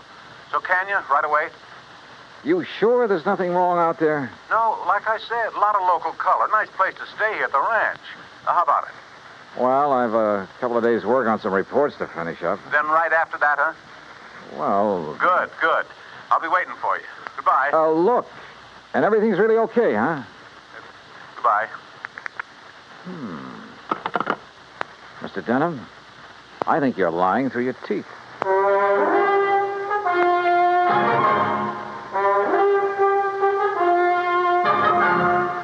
Bob Bailey in the exciting adventures of the man with the action-packed expense account. America's fabulous freelance insurance investigator. Yours truly, Johnny Dollar.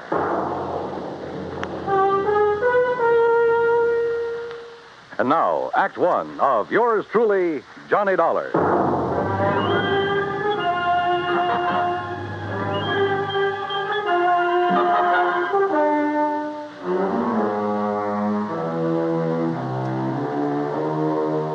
Expense account submitted by Special Investigator Johnny Dollar to the Tri-Western Life and Casualty Insurance Company, Home Office, Denver, Colorado. Following is an account of expenses incurred during my investigation of the Bum Steer matter.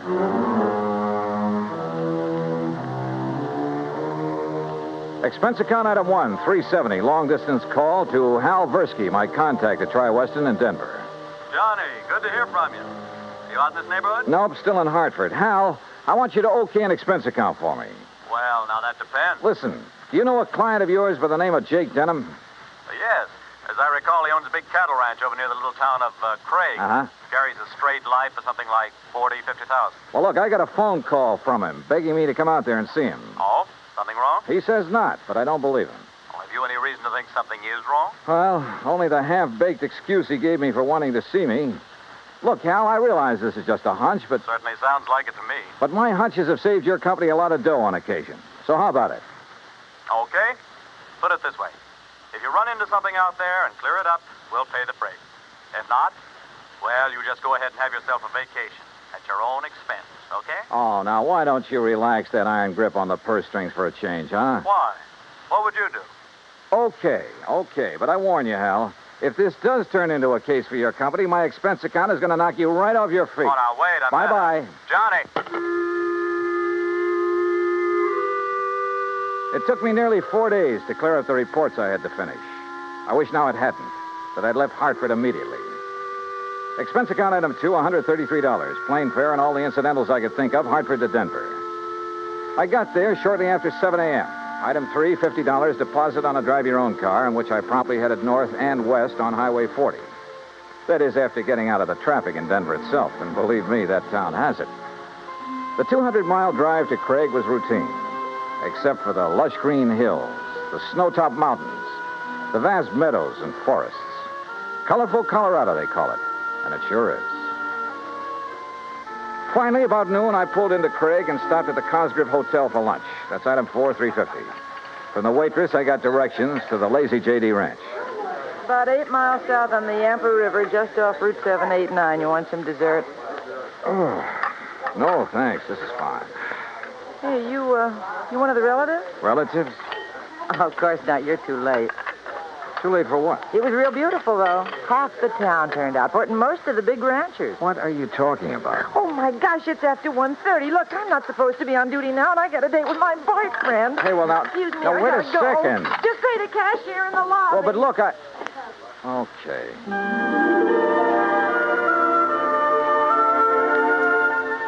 I paid my check to the cashier, went out to my car, climbed in, and headed for the YTJD.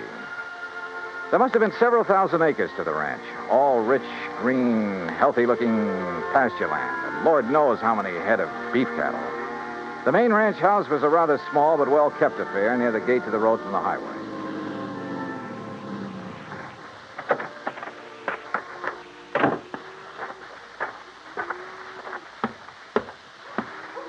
And then I saw it. A long piece of black crepe hanging on the doorframe.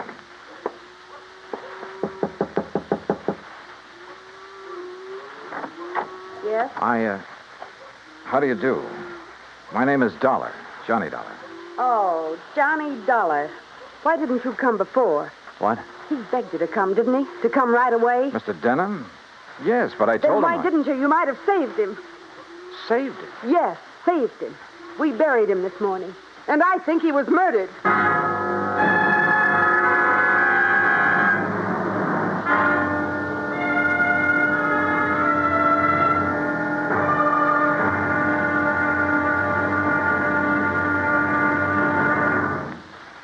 Two of yours truly, Johnny Dollar, in a moment. The American writer Christopher Morley once wrote, "When you sell a man a book, you don't sell him just 12 ounces of paper, ink, and glue. You sell him a whole new way of life," unquote. Now, that goes double when you give, not sell, a book.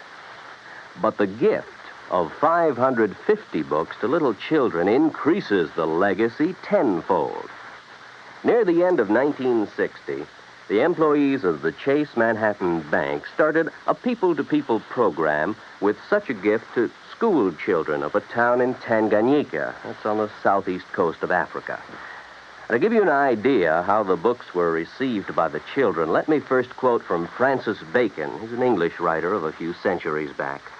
He said, "Some books are to be tasted, others to be swallowed, and some few to be chewed and digested." In the past, children in Tanganyika may have done a little tasting and chewing and a little swallowing and digesting. But there's one certain thing.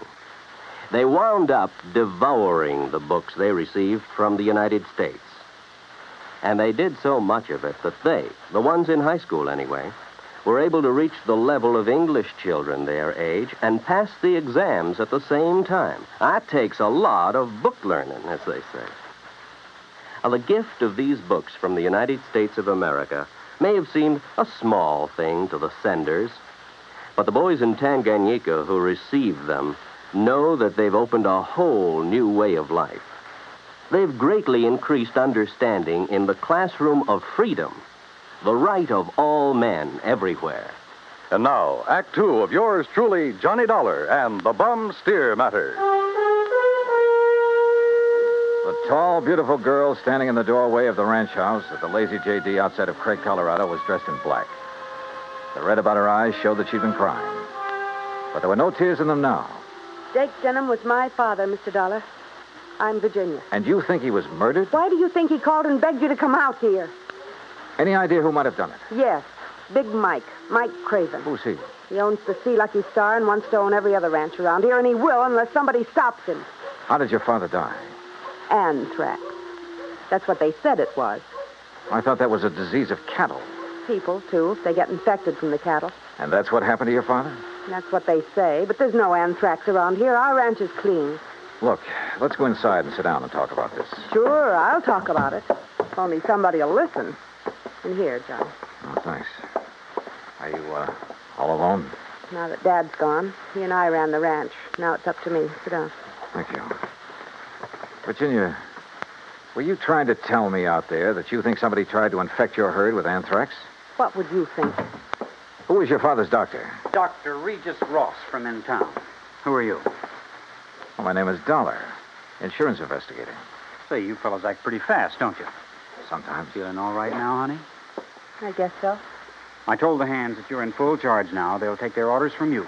Or from me. Or from... Sure. Sure, I guess that's best. Thank you, Pete. They might as well get used to it, because after we're married... Look, honey, why wait any longer? I know this is a bad time to talk about yes, it, but Pete. I also know, and you know, that this is no time for you to try to go it alone. But what about your medical school? I'll give it up. This is a lot more important than... Well, you're a lot more important.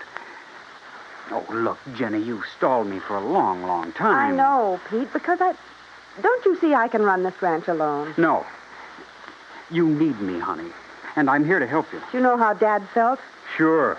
That all I wanted was this ranch. The same as he felt about anybody else who ever came here. Just who are you, Pete? This is Pete Kermer, Johnny, my fiancé, I guess. That's right. Didn't I see a Kermer ranch on the way out here, a small one? That's right, my pa's. He's Carl Kermer. Well, what do you think caused the death of Virginia's dad? Just what everybody says, Mr. Dollar. Galloping anthrax from that Hereford. Then why did he send for Mr. Dollar to come? I'm afraid we'll never know, honey. Well, I do. It's because he knew something was going to happen to him. Where is that steer now? Buried. On orders from the vet and the state inspector. Mr. Dollar. Yeah? You said investigator. Hadn't you better talk to Dr. Ross? Yeah, I guess so. Want to let me have his address? Sure. I'll write it down for you. And, while you're at it, Tell me where I can find the veterinarian. And that state inspector, too. Huh? Sure. Why not? When I left them, a few minutes later, Pete was still making a quiet, but I must say effective pitch for Virginia's hand. Expense account item 5, 10 cents for a phone call to the state inspector. He told me he'd never seen the infected steer on the Lazy JD, that he was confined to his bed at the time. I called the vet's office, and he was expected back shortly. So I sat around the hotel lobby and glanced over some magazines. And then, in one of them, I found an article that made my eyes fairly pop out of my head. Item 6, I called the vet again. He was in. You caught me just in time, Mr. Dollar. I was about to drive over to the Sea Lucky Star Ranch for dinner. Mike Craven and I are old friends. That's so? Yes, ever since we roomed together at college. Oh, I see. I understand you're the man who spotted the anthrax out at the Lazy JD. Yes, sir, that's right. Just that one Hereford. How it ever got to him, I'll never know. The rest of that herd's absolutely clean. That poor old Jake Denham, too. You think he became infected from that steer? Well, how else could it be? Galloping anthrax. Just like that. Doctor, where is that steer buried? Do you know? Yes, I had it buried myself. It's some miles out in the far corner of the Lazy JD property. Then phone the Sea Lucky Star and call off your dinner date. You and I are going out to take a look at that carcass. Oh, no, just a minute, young Investigator, did you say you are? That's right. Uh-huh. I suppose you have some authority. What I don't have, I can get. Tell me, Doctor, is there some reason why you don't want me to see the carcass of that steer? No. Well, let's go. Along the way, we picked up two fellows who were handy with pick and shovel. It was almost dark now, so I bought a couple of powerful flashlights at one of the local hardware stores. That's item 7, 925. It took a couple of hours for the two men to dig down to the carcass of the steer, but they finally exposed one flank of the unfortunate animal. Yeah, so you sure planted this critter deep, Doc. There's part of him. Give us a few more minutes, and we'll have it. No, wait. Huh? Mr. Dollar, come down here into the hole. Sure. Oh, what's the matter, Doc? The color of that carcass. I don't understand this. What are you talking about? Well, this doesn't make sense. The deterioration and putrefaction that always occurs, well, it simply isn't here. You mean it's possible it wasn't anthrax killed this steer? But I'm sure that all the symptoms, the swellings in the subcutaneous connective tissues, in the interstices of the muscles and lymphatic glands, and in the membranes of the mouth and tongue, they were all there, and they were edematous, too. Could some poison have possibly produced those symptoms? Poison? Yeah, look, I read in a magazine this afternoon that strychnia often produces symptoms very much like those of tetanus, lockjaw. Yes, that's true. But a poison that would... Good heavens. Yeah? Why, I haven't heard of it since my college days. Quintanogen sulfide. But why? Good question. No, Dollar. Because it wouldn't explain the death of old Jake Denham. If it was anthrax. What? Or was he poisoned, too? Good heavens, you mean you think that he... Wait a minute. Doctor, the brand on the rump of this animal. Well, that's Denham's own brand, the Lazy JD. Yeah, but it looks to me like it was put on over another brand. Yes. Yes, you're right. Any way of finding out what the original brand was? No. Yes, Mr. Dollar. The other side, the inside of the hide might show it. Then, Doctor, you got a skinning job to do. All right. Hand me my bag there, please. Okay, here you are. Go to it, Doc. Thank you. Oh. That poison. How much to infect a man? Well, even a small scratch on the skin could absorb enough to be fatal. No wonder that Dr. Ross... Ross was the one who treated Jake Denham. Yeah. No wonder we couldn't understand why death came so... Well? No. Can you see what the original brand was? Yes. Yes, I can. I'm afraid so. Let me hold the light a little. Oh. I see. But I can't believe it, Mr. Dollar. Pretty clear, though, isn't it? Sea Lucky Star.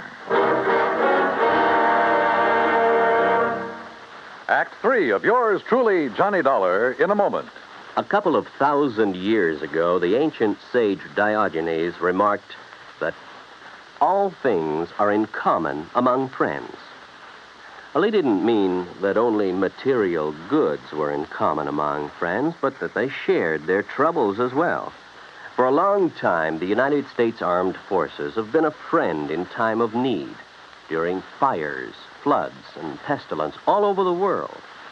Many peoples of the earth have come to believe in the friendship which the U.S. military personnel have spread for so many years, and the calls for help they answer in time of personal emergency, a response which has always been immediate.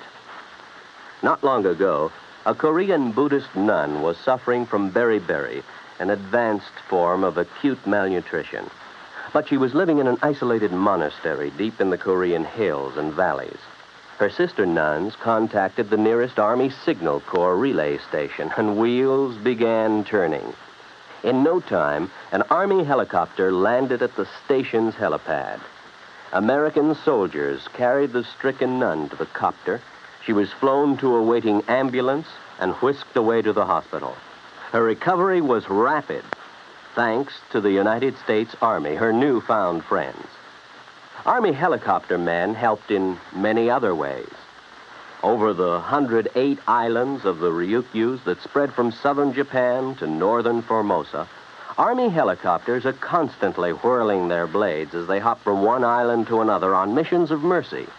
They bring food donated by American women on Okinawa, or they bring vital medicine to save a life. They also bring friendship and understanding and freedom, the right of all men everywhere. And now, Act 3 of yours truly, Johnny Dollar and the Bum Steer Matter.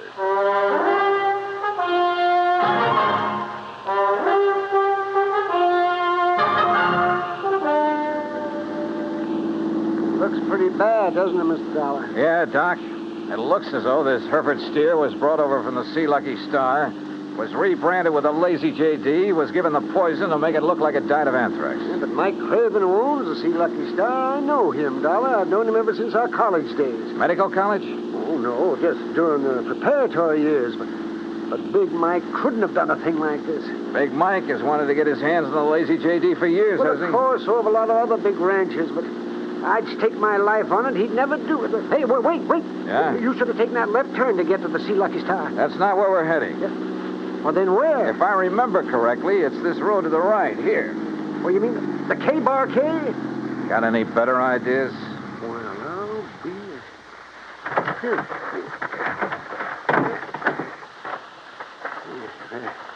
The ranch house is dark. It won't be for long. Would you call this a good ranch, Doc? No, old Carl has been just a hanger-on. He hasn't made the place pay for quite some... What's going on out there? Who is it? Johnny Dollar, Pete. Oh? I want to talk to you. Oh, sure. Door's open. I'll be right down. Come on, Doc.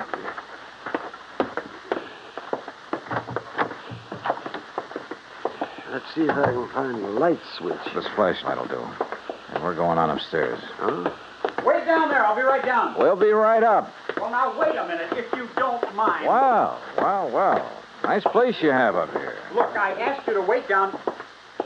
Dr. Cummings. I'm sorry, Peter, but this... How'd you make out with Virginia Denham, Pete? Convince her to marry you? That's none of your business, Mr. Dollar. Now, just what do you want? Pretty nice ranch to get your hands on, that lazy JD. I beg your pardon. Combination bedroom and study, huh? As Virginia told you, I've been going to college. Yeah, medical school. Nice set of books you have here. Of course, I'll have to give that up now. Oh, you're going to have to give up a lot of things. What? Where did you get it, Pete? What was the name of that stuff, Doctor? Quintanogen sulfide. What do you know about... Well? I don't know what you're talking about. Then why the marker in this book on toxicology? Marker? That was a foolish thing to do, Pete. A dead giveaway. Yeah, I told you. I don't know what you're talking about. Yep. Right here. Quintanogen sulfide. I never heard of it. You're lying, Pete. No. Giving it to that Hereford was probably a cinch. Listen, you... But how did you give it to Jake Denham? Dollar. That's something you'll never live to know. Oh, look, now wait a minute. Put the thing away. No. Now stand back. I said look out. You. Stop! Oh, thanks, Doc. I guess he'd forgotten all about you until you landed that chair on his head. Yes. Now, I suppose I'll have to patch him up a bit. Oh, absolutely. He'll have to look nice for the trial, won't he, Doc?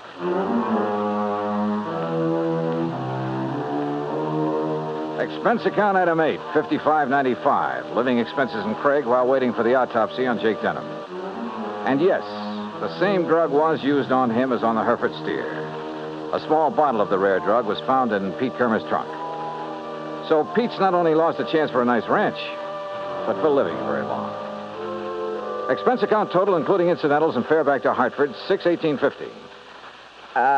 On second thought, how's about just sending that check to the community chest?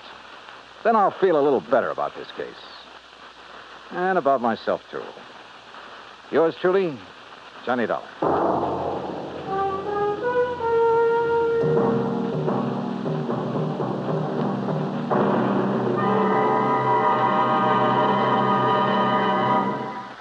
And now, here is our star to tell you about next week's story. Next week, an old ghost town out in Montana. But one of the ghosts carries a .38 Colt. Join us, won't you? Yours truly, Johnny Dollar.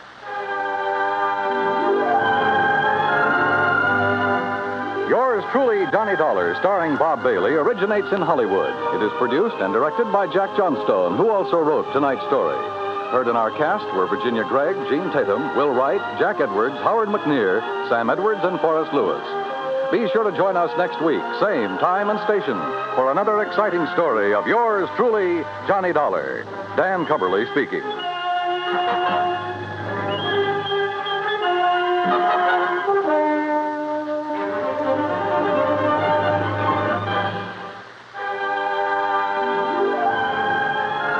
This is the United States Armed Forces Radio and Television Service.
Hollywood. It's time now for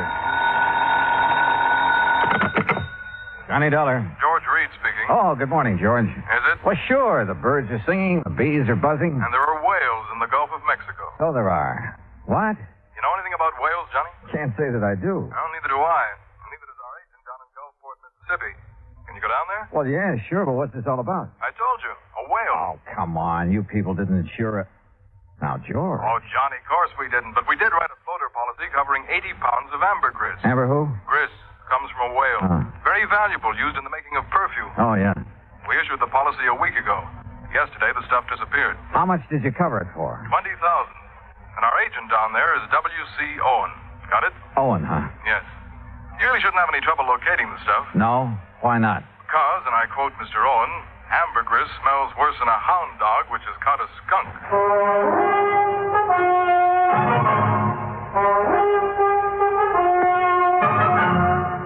Bob Bailey in the exciting adventures of the man with the action-packed expense account. America's fabulous freelance insurance investigator. Yours truly, Johnny Dollar. And now, Act One of yours truly, Johnny Dollar.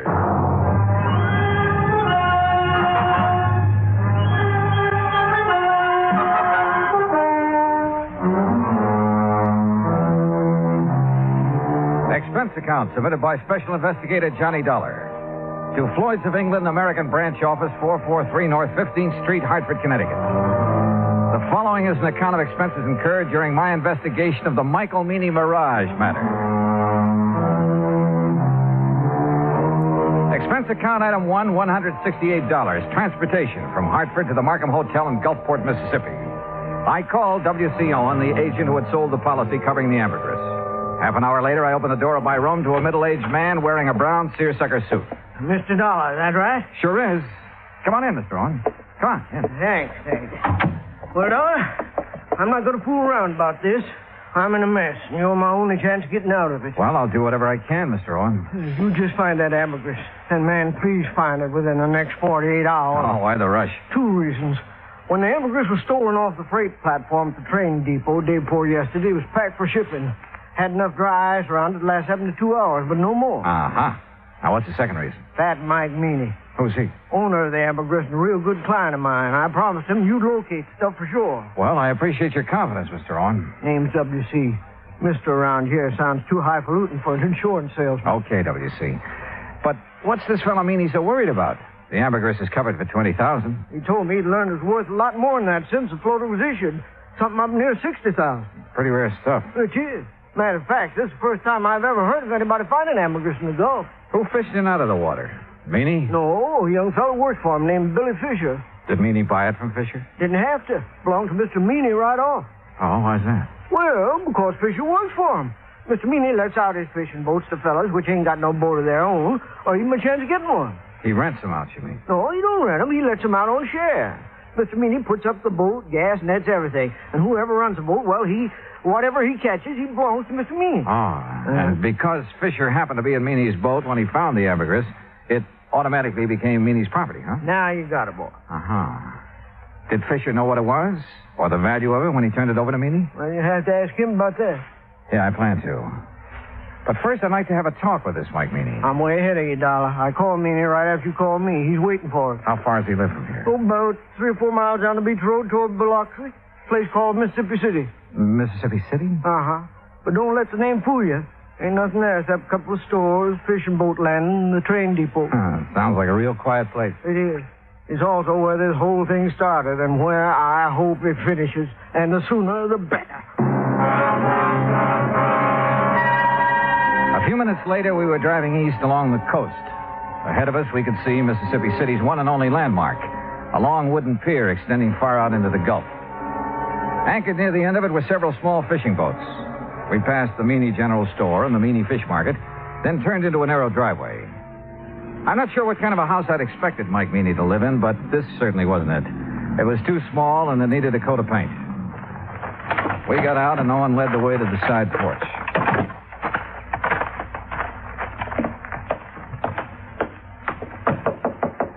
Mr. Meany, you at home? Doesn't look like he is. No, he's here. Listen. What in the name of... Sure heavy, ain't he? Yes, sir. Ain't another man his size in the whole United States. Good night, I believe it. W.C., boy, you sure took your sweet time getting here. Yeah. Well, made it just fast we could, Mr. Meany. This is the fellow I was telling you about, Mr. Johnny Dollar. Both of you come inside. That's it. Come on in. You men sit down on the sofa. I'll just lower myself into this here chair. There.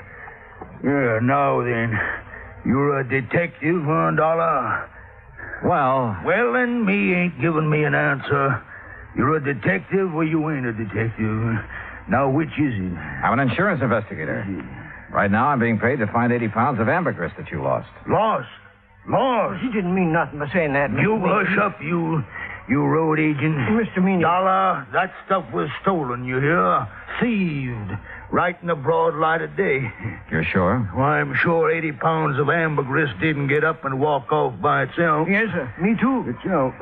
Exactly where was it when it was stolen? Sitting in a box I had built for it, a special box. Smell-proof. Cost $25. Oh, shut up. I was sending it to New Orleans to a fella I'd heard might be able to sell it for me. The box was on the platform right outside the American Express office of the depot. Here in Mississippi City? Boy, you ever take a bad fall out of your crib? No, you ignorant, in Tuscaloosa, Alabama. Where do you think that depot was? Well, it could have been in Gulfport. No, it couldn't never do business there. Okay, so I'm wrong. No, but that's the first time you ever admitted it. Had the box been checked in at American Express? You mean had the freight been paid to New Orleans? Yes, that's what I mean. That scrounging, ignorant, no good. Had it been paid, Mr. Meany? No, it hadn't. Why not? Because the rat I trusted with the ambergris and sent down to the station to see it got on the train. Yeah? He'd promised. He'd give his word. He wouldn't take his eyes off that stuff for 1 second. No. That dirty. That no account. Are you okay, Mr. Meany? No. But you sit down. You make me nervous, W.C. Yes, sir. Every time I think of that, T.J., that stupid nephew of mine, well, you know what he done, Dollar. He spotted something more interesting to look after than $20,000 worth of ambergris. Okay, who was she? Oh, W.C. told. No, I didn't. No, sir. Mr. Dollar, he's just clever. Yeah, well, anyway, according to T.J., this young female pulled up in an open car across the road from where he was at, and it wasn't until he got up close that he could see that she was wearing a strapless bathing suit. You see, Mr. Dollar, T.J. thought... He knows what T.J. thought, you miserable... You keep your mouth shut, W.C. Oh, whatever you say, Mr. Meany. Well, while T.J. was investigating the situation, someone made off with the ambergris. That right? Right.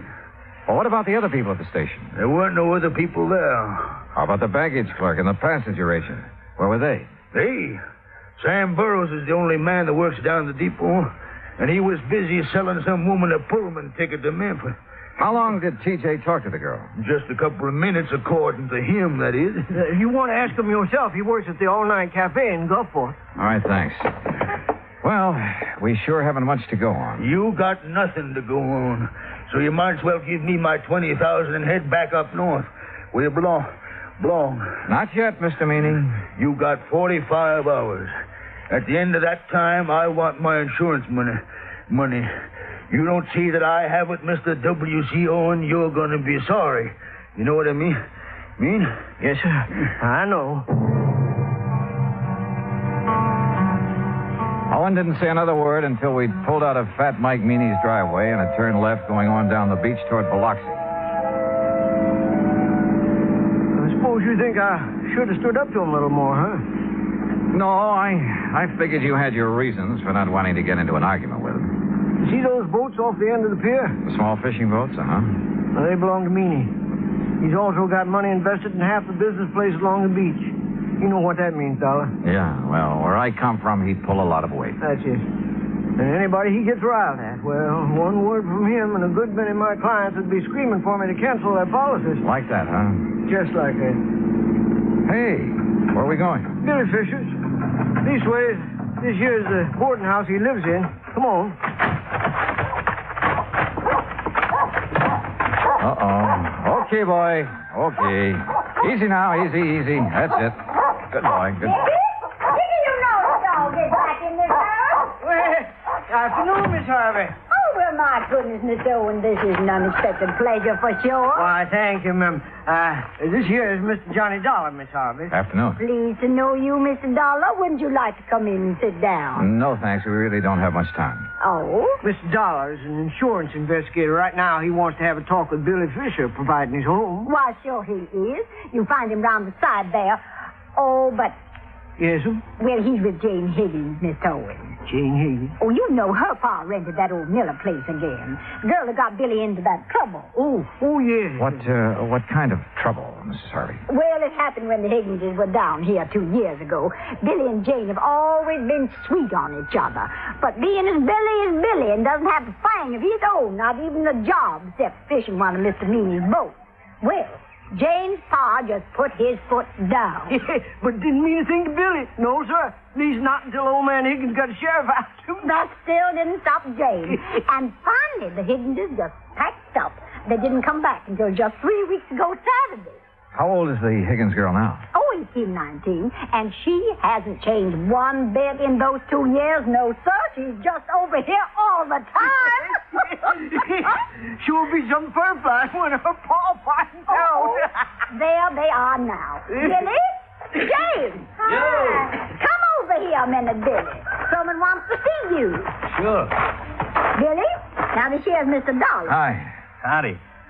Miss Higgins, Mr. Dollar, and Mr. Owen. Hello, Miss Higgins. Billy, I wonder if I could speak to you alone for a moment, huh? Yes, sir. What do you want to talk to me about? Mr. Meany and the ambergris you found. Oh, that. Where did you find it, Billy? Out near Cat Island, floating in the East Channel. Uh-huh. Did you know what it was as soon as you saw it? No, sir, not exactly, but I read a story once about a fellow that found some ambergris, and he sure made a lot of money off it. So you weren't going to take any chances, and you hauled it aboard, is that right? Yes, sir. Something like that. Billy, you realized that anything you caught or salvaged with that boat belonging to Mr. Meany, it wasn't yours. You realized that, didn't you? Well, not right then, I didn't know, sir. He gave me some kind of a contract to sign when I started working for him, but I never read it. Well, what happened when you put in at the pier that night? Oh, that Cliff Stillinger, Mr. Meany's checker. He spied the ambergris right off, and he made me turn it over to him. Was that the last time you saw it? Yes, sir. Yes, sir, that was it. Okay, Billy. That's all I had on my mind. Well, that's all? I mean, no questions about whether I swiped it from the train station or not? Would you tell me if you had? You crazy or something? Heck no.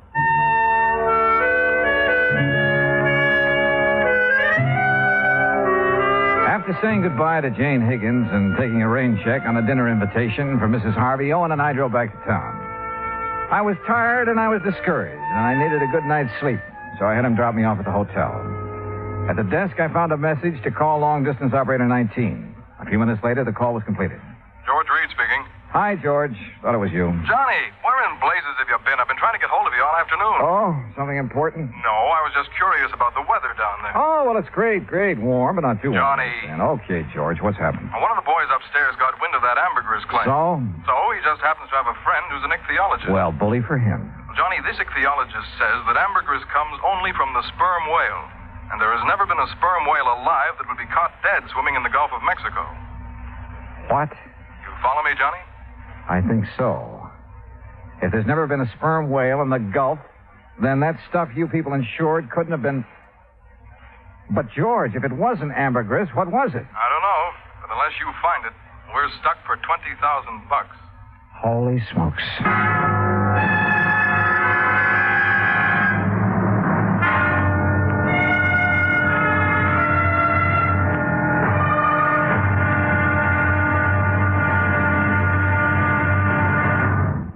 Act two of yours truly, Johnny Dollar, in a moment. Our flag now numbers 50 stars, and behind each star there stands yet another flag for each of the 50 states. New Mexico's flag is an ancient Zia sun symbol, a red circle on a field of yellow, radiating from 4 points, which we might indicate as north, east, south, and west, are 4 parallel lines. 4 was a sacred number of Zia, the number most often used by the giver of all good gifts.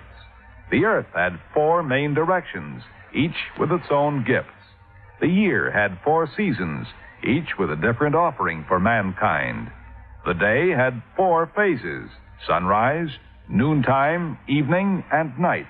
Life had its 4 divisions: childhood, youth, manhood, and old age. Everything in life and nature was bound together in a circle, the circle of life and love, without beginning and without end. And in this great brotherhood of all things, man had 4 obligations. he must develop a strong body, a clear mind, and a pure spirit. Fourth, and most sacred, he must spirit to the welfare of his people.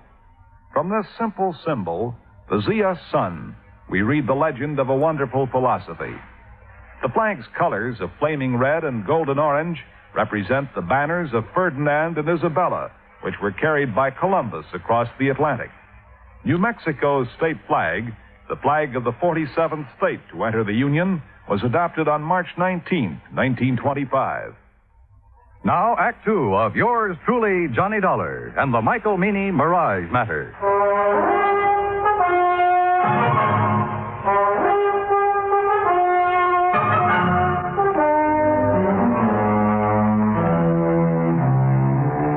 After talking to George Reed and learning that there was considerable doubt in his mind concerning the origin of the ambergris Mike Meany had insured with Reed's company, I called WCO and the agent who had issued the policy to come down to the hotel. He was as shocked and surprised as I'd been. Johnny, I just can't believe it. Yeah, well, it's true. At least according to a man who studied the habits of sperm whales for years. Oh, and those kind of whales never come into the Gulf? No, not according to him. What if ambergris isn't ambergris? What is it? WC, your guess is as good as mine. But whatever it isn't worth $20,000. No, guess not. Johnny? Yeah? You don't think Mr. Meany's trying to pull a fast one, do you? Trying to defraud the company? Yeah. Oh, no, I doubt it. He has all the money he'll need for a while. Yeah, that's for sure. Tell me, WC, did Meany have the ambergris analyzed before he asked you to insure it? Matter of fact, he did.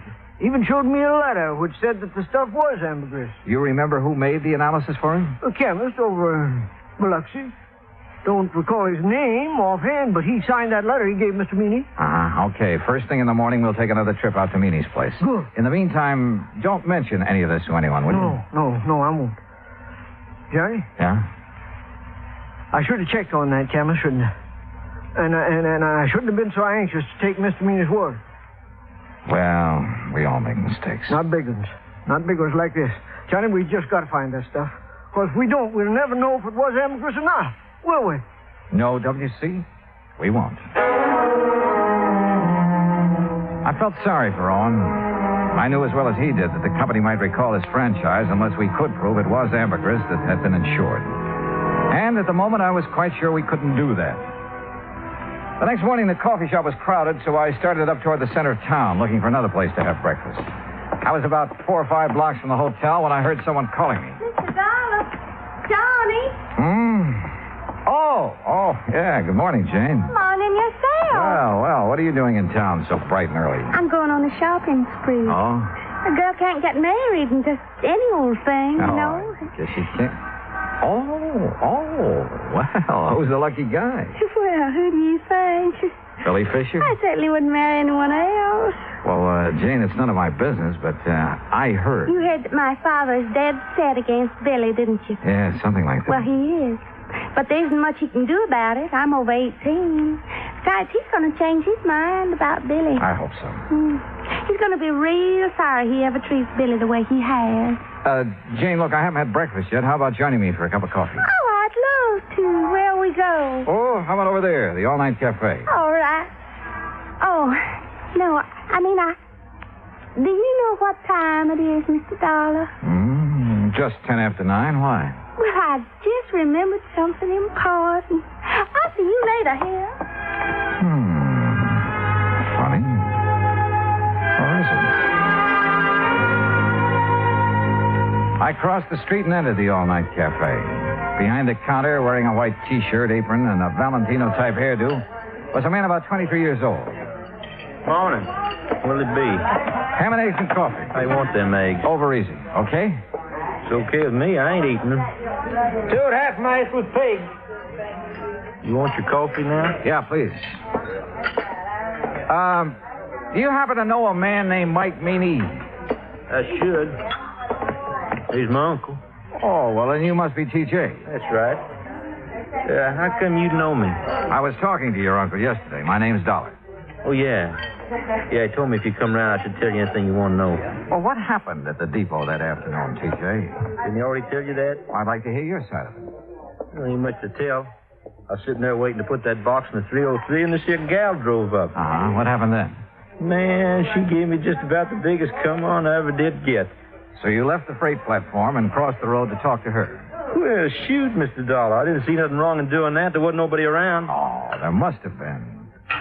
Yeah, I reckon so, but I sure didn't see it. TJ, did that girl tell you her name? Yeah. What is it? Betty Lou Miller? Betty Lou Miller. Yeah. Now, look, mister, I'm busy. No, wait. Have you seen her since then? Well, sure. When was that?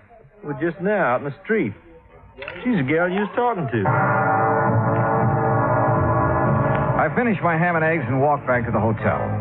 Owen was waiting for me, but before we drove to Mike Meany's house, we made a stop at the railroad depot.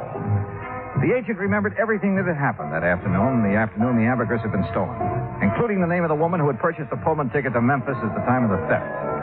After thanking Sam for his help, we went on to the Meany place. Come on in. Sit yourselves down. Well, thank you, Mr. Meany. Dollar, you find my ambergris yet? No, sir. But I think I know who has it. What do you mean? You mean you know who stole it from the depot? I think so, Mr. Meany. I'm not sure. Well, boy, you just let me have their name. Yes, sir, I'll get the sheriff out here and see they're put under the jail. Now, you come on. Tell me, who did it? No, sir, I'm sorry. I'll tell you when I'm sure and not before. What? Well, when's that going to be? Depends. Depends on what? Whether you'll help me or not. Why, you ignorant, stupid Yankee. You know good and well, boy, I'll help you. Yes, sir. Now, what?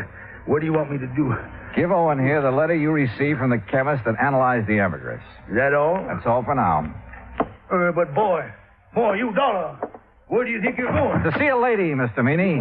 Owen, I'll call you as soon as I'm sure. Right. Good luck, Johnny. In Owen's car, I drove down the beach to Mrs. Harvey's boarding house. Billy Fisher was out with the boat, so I had plenty of time to tell her what I knew. It's all my fault, Mr. Dollar. I planned the whole thing and put Billy up to it. And bought the Pullman ticket? Yes, I still have it. Been meaning to turn it in for the money, but just haven't had a chance to get down to the depot. Tell me, Mrs. Harvey, how did you know that T.J. would leave the ambergris when he did? Oh, everybody around here knows T.J.'s weakness for girls. Wonder to me he hasn't been locked up long ago. Well, it was a beautiful job. You timed it just like a professional. I thank you for the compliment. Where was Billy? In the woods on the other side of the railroad track. He waited till Jane got T.J. all mixed up, then he scooted across, got the ambergris, and ran back into the tree. And Jane picked him up after leaving the depot? Yes, sir. You care for a cup of coffee, Mr. Dollar? No, thanks, Mrs. Harvey. You look so downhearted. Well, I guess that's part of my job, too. What did Billy do with the ambergris? I sent it on to Atlanta. A man there's going to sell it for him. Oh, I see. My, you sure look like you lost your best friend.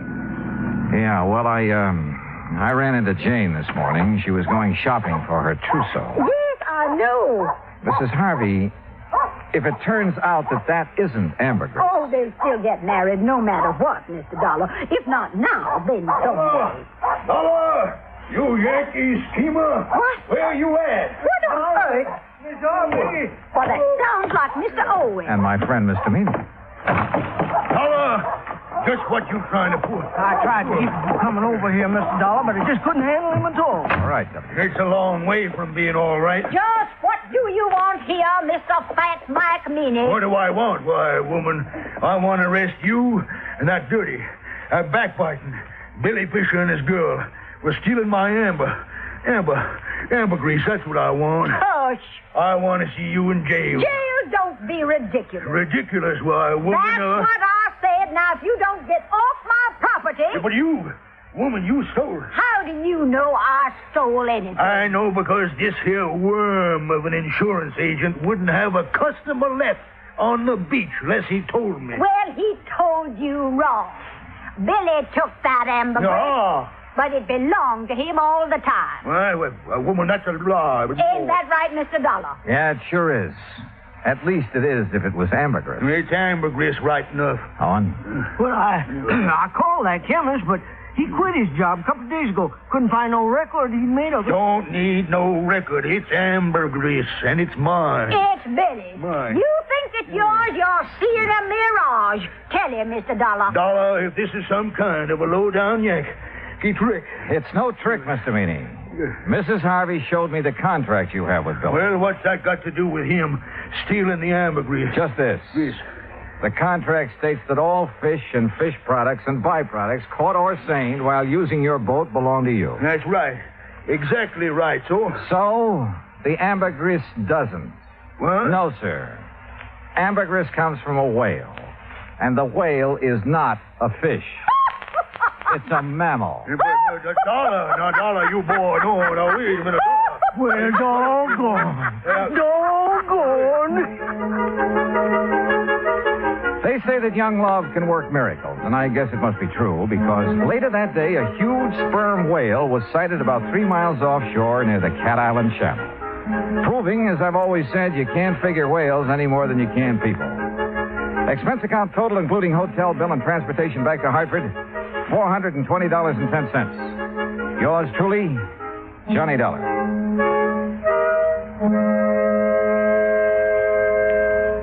Now, here is our star to tell you about next week's story. Next week, the Wayward Truck Matter. And I'll leave you to figure that one out for yourself. But join us, won't you? Yours truly, Johnny Dollar.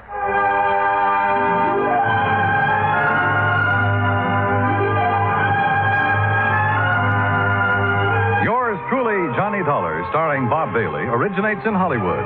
Written by Charles B. Smith, it is produced and directed by Jack Johnstone. Heard in our cast were Virginia Gregg, Jeanette Nolan, G. Stanley Jones, Junius Matthews, Gil Stratton, Dick Crenna, and John Daner. Musical supervision is by Amerigo Marino. Be sure to join us next week, same time and station, for another exciting story of yours truly, Johnny Dollar. This is Dan Cumberly speaking.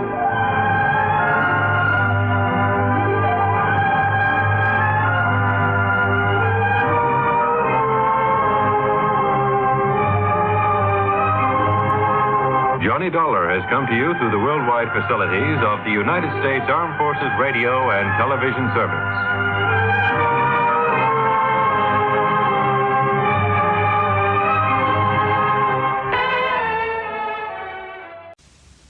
From Hollywood, it's time now for Johnny Dollar. Earl Foreman, Johnny, down in Sarasota. Don't tell me, Earl. The Florida weather's finally behaving itself. The water in the Gulf is warmed up, so I'll grab my fishing clothes, tackle box, couple of rods and reels. Maybe you better grab your Levi's, boots, and saddle, and a couple of 6-guns instead. Huh? What is this, a Western? It may be an Eastern Western before we're through. Listen, Florida is the leading cattle state here in the Deep South. I had heard something to that effect. Okay. The freezing weather a short while back hit some of the ranchers pretty hard. To say nothing of the tourist trade. Right. Ordinarily, the year-round pasturage makes it unnecessary to lay up a lot of hay and feed for the winter. That figures. But this year, thanks to the freeze, the cattle were so weakened by malnutrition and then sloshing around in soggy pasture land that, well, at least a couple of 100,000 of them have died. Well, what's your problem, Earl? Outside of the high cost of steak. A rancher's just hit me with a big fat claim. Oh, how much? $78,750. Says that he lost his entire herd. Well, I knew a lot of them had lost quite a few. But the entire herd? Yeah. You coming? I sure am.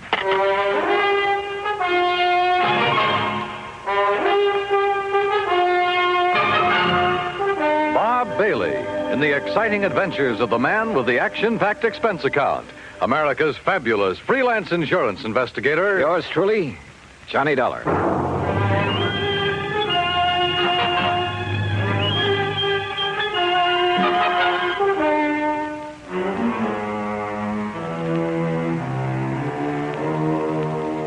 Expense account submitted by Special Investigator Johnny Dollar to the Tri-State Life and Casualty Company, Sarasota, Florida office. Following is an account of expenses incurred during my investigation of the Eastern Western Matter. Expense account item 1, 9480, plane fare and incidentals, Hartford, Connecticut to Sarasota. As I expected, Earl Porman met me at the airport. We headed north on Route 41. 13 miles later at Bradenton, we turned east on 64 after grabbing a late lunch. That's item 2, 575.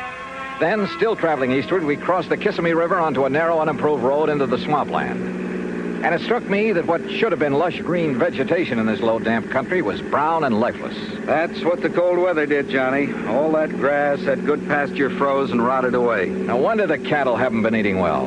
But didn't I read somewhere they were fed the ruined orange crops? Yes, but that still didn't save a lot of the herds. Losses have been pretty heavy, huh? Yeah, but as I told you over the phone, Trimble is the only one I know of who lost all his steers. That the one who's made the insurance claim? Yeah, Bart Trimble. His fence starts at the next turn in the road. Have you had many claims, Earl? Oh, a few, a month or so ago. Small ones. Not many of these people insure their herds. There. That's where Trimble's place starts. You see it?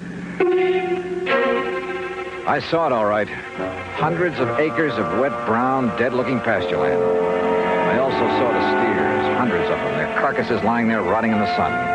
Or what was left of them. The buzzards had done well. 525 head, Johnny. But surely some of them must have survived. Not according to the claim I received. That's why I called you immediately. Earl, you said the other claims were filed a month or so ago. I hoped you'd catch that. Why did Trimble wait so long? That's another reason I called you. Yeah, I see what you mean. Here's his gate. Let's see what he has to say. The Trimble place was unexpectedly new and tidy looking. The main house was a concrete block affair, all white with a slab roof. Behind it was a barn and a corral. The stack of bale hay was obviously for the horses and hardly big enough to feed a herd of steers. A few chickens pecked around here and there. Coming. The woman who opened the door was about 40, tall and nice looking, well made up, almost out of place on a cattle ranch. Yes. Oh, Mr. Foreman, how are you? And her voice was soft, gentle, pleasant. How do, Mrs. Trimble? It's nice to see you, Mr. Foreman. Won't you come in? I hear you say Foreman, Betty? Yes, Bart, and he has a friend with him. Well, I won't kid you, Mr. Foreman. I'm glad to see you. Howdy. I hope you brought me a nice big insurance check. This is Johnny Dollar, Mr. and Mrs. Trimble. He's with our company. Well, how do you do, Mr. Dollar? Won't you please come in? Thank you. Dollar. I think I've heard of you. Oh? Sit down, won't you? Supper will be ready in a little while, and of course you're going to stay, aren't you? Johnny Dollar. Well, now, that depends. Now, of course you'll stay. I really should get back to Sarasota tonight. My wife... Yeah, wait a minute. How I know you're the insurance investigator. That's right. And what's he doing here, Pullman? What's there to investigate? Now, you may be trying to say I killed off the herd myself to collect the insurance money? I said nothing of the sort. Then what's to investigate? I told you. I don't like this, and I'm telling you right to your face. Now, Bart, you shouldn't talk like that. Well, it's the truth. Just what do you think you're going to do around here, Dollar? Bart, please. Well, that depends, Mr. Trimble. Does he have to say it's okay, Pullman, before you can pay my claim? Yes, he does. Well, believe me, if I'd known this was the kind of outfit I was dealing with, paying premiums to... Okay.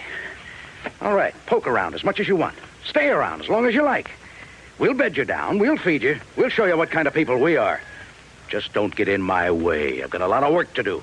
And don't tell me I'm a crook. Now, let's be reasonable about this. Me? I'm being reasonable. You're the one that... what do you want, Shorty? Well, you told me to tell you, boss. Tell me what?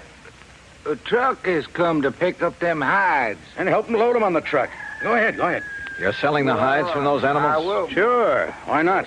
Oh, we could salvage, that is. Anything wrong with that? Nothing at all. All right. You want horses to snoop around? Help yourself. Saddles are in the barn, but just stay out of my way.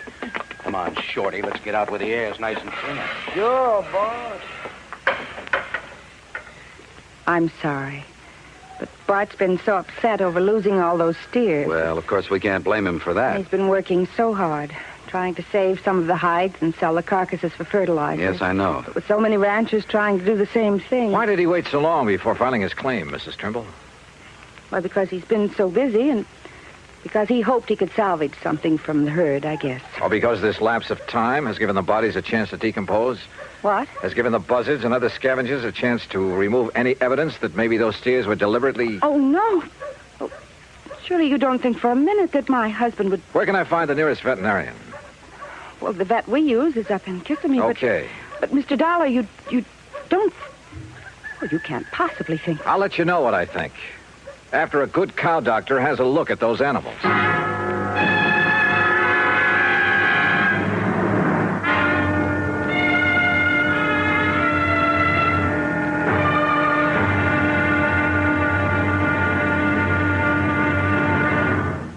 Act two of yours truly, Johnny Dollar, in a moment. From the halls of Montezuma to the shores of Tripoli is an exciting beginning to a stirring song. It is an historic salutation to the efforts of a valiant group of fighting men. Why is their history glorious? What spurred them on? Patriotism and desire for excitement are sometimes given for reasons, but these are not the answers. The answer is, these were men of vision, men who understood our country's needs. Respect, honor, and prestige are things that go hand in hand with a country's greatness. Major Smedley D. Butler recognized this in the year 1915. At that time, our diplomatic negotiations with Haiti were disrupted by Coco bandits who perilously affected the lives of some United States citizens in Haiti. A contingent of Marines under the command of Major Butler was sent in to bring the bandits under control. Though they were holed up in Fort Liberté, Major Butler found an opening in the wall and led a terrifying charge through the breach that resulted in very dangerous hand-to-hand combat for himself and his men. Amid a furious onslaught of Coco bandits and a hail of enemy bullets, Major Butler succeeded in overcoming the resistance and creating a peaceful atmosphere. His grateful country awarded him the Medal of Honor for bravery, forceful leadership, and action above and beyond the call of duty. The second time he was awarded this high honor. Major Smedley Butler had a code of conduct born of years of devotion and service to the United States of America. And now, Act Two of yours truly, Johnny Dollar and the Eastern-Western Matter.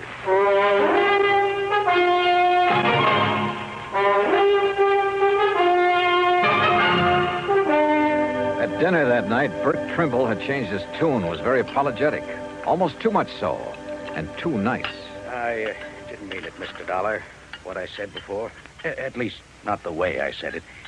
But this whole thing has hit me pretty hard. Losing over 500 steers and a handful of calves. I told you, Bart, when they all went so quickly that night, you should have been suspicious. What night, Mrs. Trimble? Well, it was the last big freeze. Yes, I got back here late. I'd been up to Lake Wales trying to bag some feed. No luck. Then it blew up cold. By the time I got back here, got the hands rounded up. How many, Mr. Trimble? Well, there were 5 of us, including Shorty Skinner. I've seen that Shorty somewhere before. Oh? Well, anyhow, when we got to them, the cattle were all bunched up at the north fence. We thought we'd drive the strong ones back here, where they'd have some shelter, and we could give them the hay we keep for the horses. But they wouldn't move. Most of them couldn't move. And it was dark, and the freezing wind was cutting across the swamp. So all we could do was come back here and pray. Next morning, they were dead. All of them. I've put everything I had into this ranch. Every penny I saved from my factory work up north, Betty's money from nursing, even cashed in my own life insurance policy. And now they're gone. So if I got a little nasty, well, I guess a man can take only so much. It's been awfully hard for Bart these past 3 years. And then just when things were going good. Your hands bunk out in that building beside the barn, huh? Only Shorty skinned out all the steers we could. The other boys left. I still owe Shorty some wages. I'm going to ask a pretty blunt question, and I want an honest answer. Huh? Had you ever thought of giving up, going somewhere else? Sure, lots of times. For Betty's sake, too. Even thought of going out to California. I see. She has relatives out there, all doing fine. They've kept after us to go out there and crop farm with them. Maybe I should have. But we stayed, didn't we, dear? Yes, I wouldn't give up. Even Betty reconciled herself to sticking it out. If only we'd known that this was going to happen. Yeah.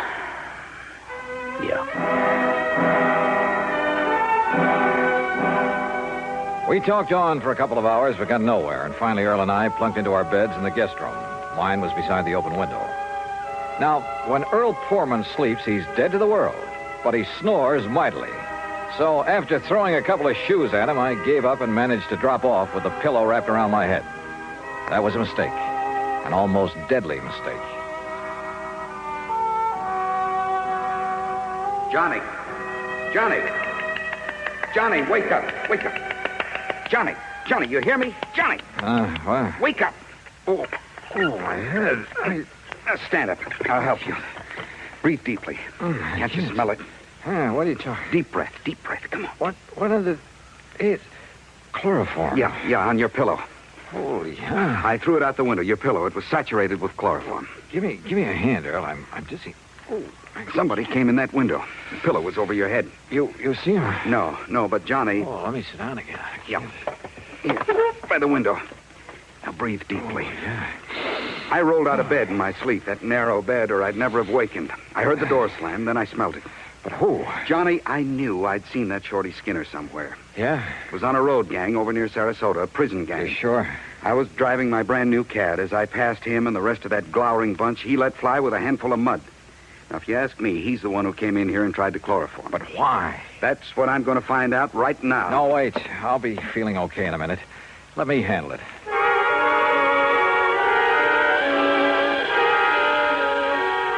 By the time I was able to navigate and get dressed, Mrs. Trimble called us for breakfast. To say the Trimbles were upset over what had happened to me would be an understatement. Breakfast waited while we all went out to the bunkhouse. Shorty was gone. Took what little he owned with him, too. Has either of you any idea why he'd attacked me? Good heavens, no. But I never did really trust that man. He was such a sneaky-looking...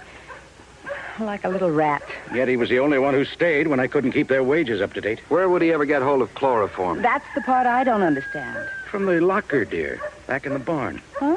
You know, the stuff we got to put that old sick mare out of the way. Oh, yes, of course. I think why Shorty did this is pretty obvious, Johnny. Yeah? He was afraid you'd find out what and who killed off this herd. Bart, look. Here, Betty. The note on top of this bunk. Here, let me see it. What's it say, Johnny? I'm tired working for no pay. I will leave you know where to send my pay when you collect on that there insurance. Shorty. Shorty Skinner. The crazy fool. Wanted his money. He knew I had none, but I could collect plenty on the insurance if he poisoned my herd. Oh, was it poison, Trimble? What? You didn't seem to think so before, but now that you have somebody to depend it on... No. Now you seem pretty sure of it. Mr. Dollar. No, Johnny, it must have been Shorty. Maybe not. When the vet arrives, if he decides the herd was poisoned, okay, we'll take it from there.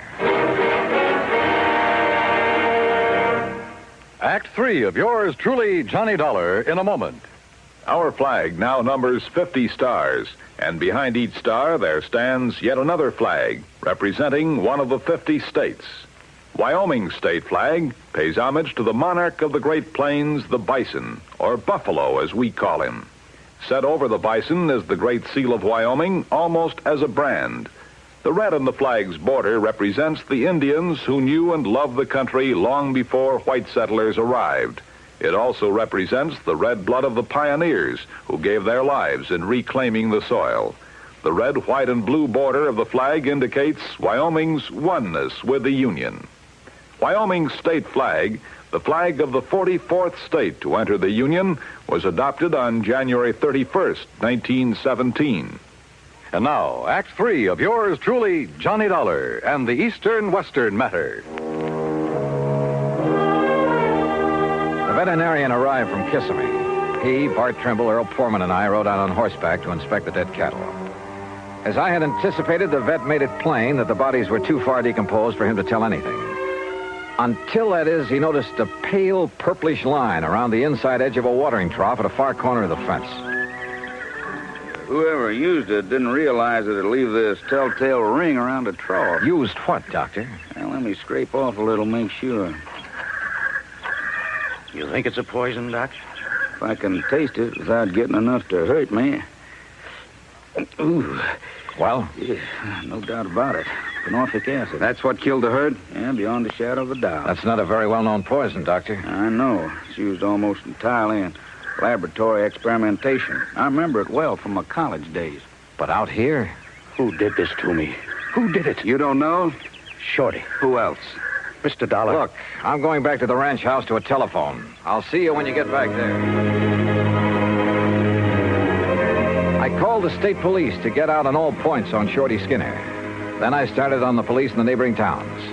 The second call to headquarters at Lake Wales got me unexpected results. Sure, we got him right here in the clink, sir. Oh? Well, what are you holding him on? Just vagrancy, no visible means of support. Found him sleeping on a bench in the park about 9:30 last night, so we hauled him in, let him put his X on a police blotter. His what? His X, you know. I certainly do. Thanks very much. The others hadn't got back from the pasture yet. Mrs. Trimble was in the kitchen making lunch. Quietly as possible, I sneaked into their bedroom. Carefully hidden in a desk, I found a lot of letters from the relatives in California. Letters urging that they give up the ranch, do something, anything, to get the money out of it and move to California. Those letters were addressed to only one of the Trimbles. They were addressed to... And then I saw it, neatly framed on the wall, a diploma. A diploma from the famous Lippenwall School of... Why, Mr. Dollar, what are you doing? Mrs. Trimble, I found out that Shorty Skinner has served time. Shorty? At least to the extent of working on a road gang. What for, I don't know. Then he is a criminal. Then there's no question about who poisoned the herd. Oh? You know about the vet's findings? That they were poisoned? Well, no. No, but I thought it was understood. A lot of things have been understood. Wrong things. Did Shorty give you a home address when he came to work here? Yes. Yes, he did. Do you think he'd go there after what I'd like he's to done? see it, please. Well, it's here in this top drawer. Yes, here. That's not his writing. No, that's mine. You see, Shorty can't write. Oh? So he couldn't have written this note you found in his bunk. But who... But look at it. Doesn't that curly Q on the letter T look like the one here when you wrote his address? And how about this capital I? Good heavens, Mr. Dollar. Friends who wanted you to go to California, and you wanted to go. Of course. But as Bart told us, you reconciled yourself to staying here, apparently. I did. I did stay here, even though I wasn't happy. Then the big freeze gave you a chance to kill off the herd, collect a lot of insurance money, and get away with it. You thought. Mr. Dollar, how dare you? The method? A little-known poison you'd learned about back in the Lippenwall School of Nursing. No. But you hadn't expected me here to investigate, so you had to get rid of me. How? As a nurse, you knew all about chloroform. Look, Mr. It Dollar... was a natural, with me sleeping with my head on the pillow, and you knew that Earl was a sound sleeper. He's been here before. And who'd get blamed? Shorty, because he'd left. Only Shorty had left long before that. What? He was picked up in Lake Wales at 9:30 last night. What? Well, then, no, listen. You killed the herd. You tried to kill me. Is that true, Betty? Bart? Tell me. Is it? Yes. Yes, it's true. You know how I hated this place. This horrible, miserable cattle ranch. This living out in this godforsaken wilderness. Betty. Well, you wouldn't do anything about it, so I did. Oh, good Lord. But I failed. But I failed.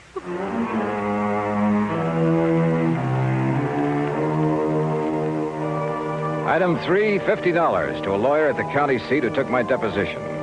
It'll be used in the trial of Betty Trimble. As for Bart Trimble, well, I'm sorry for him. Expense account total, including transportation back to Hartford, $207 even. Yours truly, Johnny Dollar.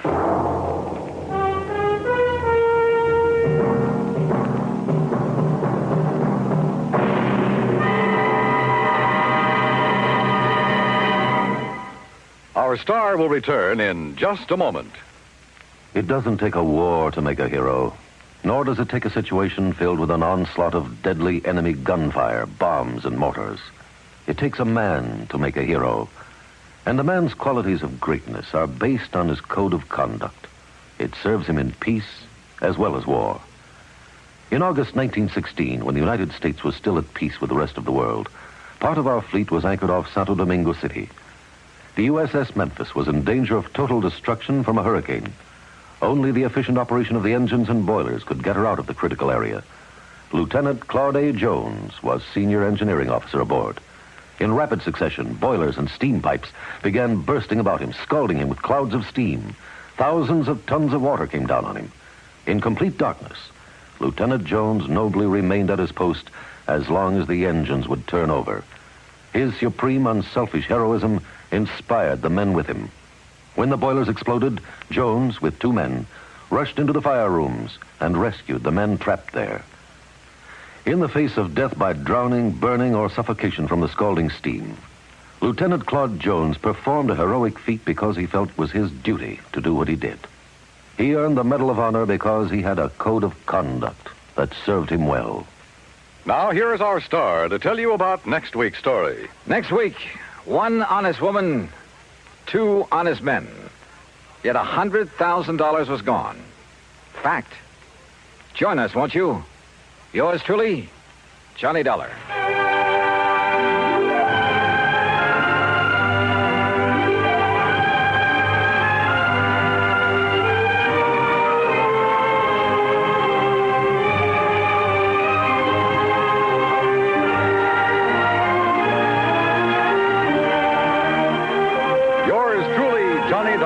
Starring Bob Bailey, originates in Hollywood and is produced and directed by Jack Johnstone, who also wrote today's story. Heard in our cast were Virginia Gregg, Vic Perrin, Jack Moyles, Marvin Miller, and Herb Vigran. Be sure to join us next week, same time and station, for another exciting story of yours truly, Johnny Dollar.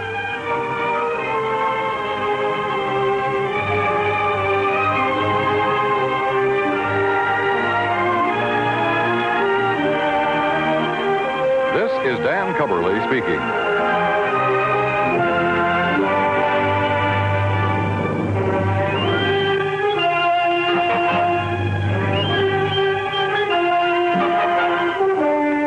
This is the United States Armed Forces Radio and Television Service.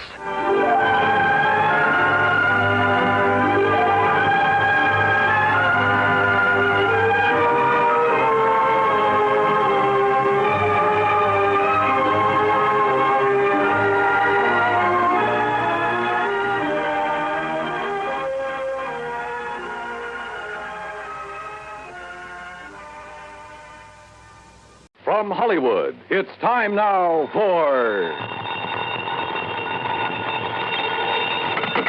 Johnny Dollar. Mr. Dollar, the investigator? That's right, insurance investigator. Yes, well, my name is Frank Skinner, Mr. Dollar. Yes? You see, my wife and I run the Sunny Dream Home up here in Buckland Center. Old folks' home it is. I see. Well, now, what can I do for you, Mr. Skinner? Well, I'm afraid there's something wrong here, Mr. Dollar. You see, we've never had anything like this before. Like what, sir? Well, to begin with, all our clients are pretty well insured. Yes? All right. We've been having a lot of deaths here at the home these past months. Too many, Mr. Dollar. Well, after all, if your clients are all very old people... Yes, sir, they are. But you see, these have all been accidental deaths. Yeah, well, don't forget, sir, that older people are very often quite prone to accidents. Yes, sir, that's true, but... Well, if you want the truth, I don't think they've been accidents. Oh? No, sir. And if something isn't done to stop this, well, I think maybe you'd better come up here and see us. Mr. Skinner, I think you're right.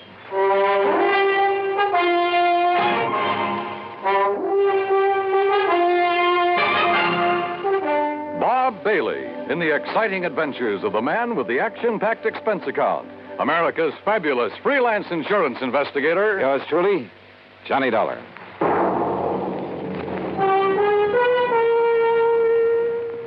And now, Act One of yours truly, Johnny Dollar.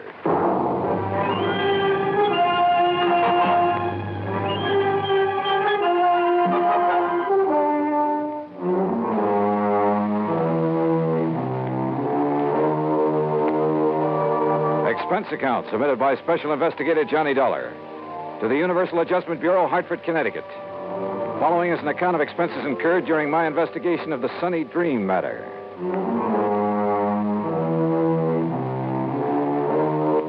Expense account item 1, 10 cents for a phone call to Pat McCracken, my old friend and contact at Universal Adjustment Bureau. Oh, say, I'm glad you called, Johnny. Yeah, well, Pat, I just want you to know I won't be available for a couple of days. Oh, yes, you will. And it isn't because of any insurance matter. Yes, it is. What's happened is that I've just received a phone call that's aroused my curiosity. And, well, at any rate, any assignments you may have for me will have to wait until I get... That's where you're wrong, Johnny. I said we'll have to wait until... What? Just happens you have an assignment right now. As a matter of fact, I was just about to call you. Well, can't I wait a couple of days? Oh, no. Johnny, I want you to run over to Buckland Center. Huh? I think you heard me. The Sunny Dream Home for the Aged? That's right. How did you know? Never mind that. What's wrong over there that you know about? Well, the number of deaths over there within the past few months have made our actuarial tables look like a big fat mistake. And the companies that have carried the insurance on them are getting a little worried. All separate companies, huh? Yeah, but they all cleared their policies through us, fortunately. Otherwise, we'd never have gotten wind of this. Anyway, I promised to send you over there. Any particular reason for thinking something's wrong, aside from the unusual number of deaths? Yes. What? The beneficiary of the policies that have had to be paid. Who? The Sunny Dream Home for the Aged.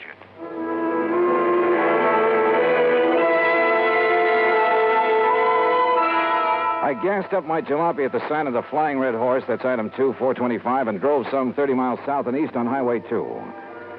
I found the Sunny Dream home just north of Buckland Center.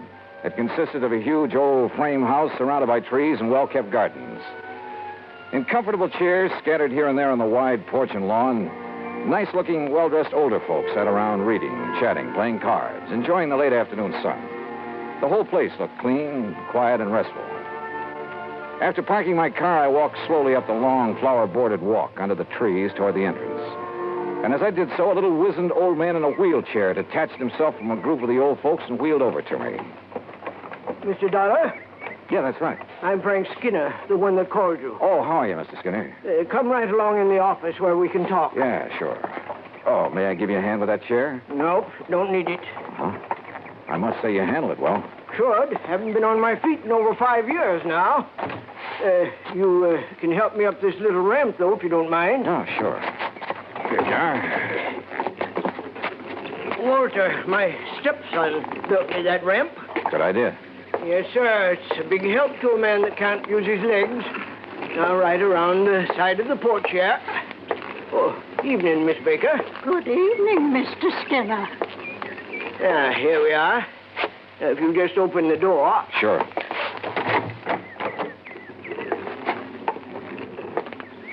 You just sit down there, and I'll get right to the point. Okay, fine. Now, you listen to me.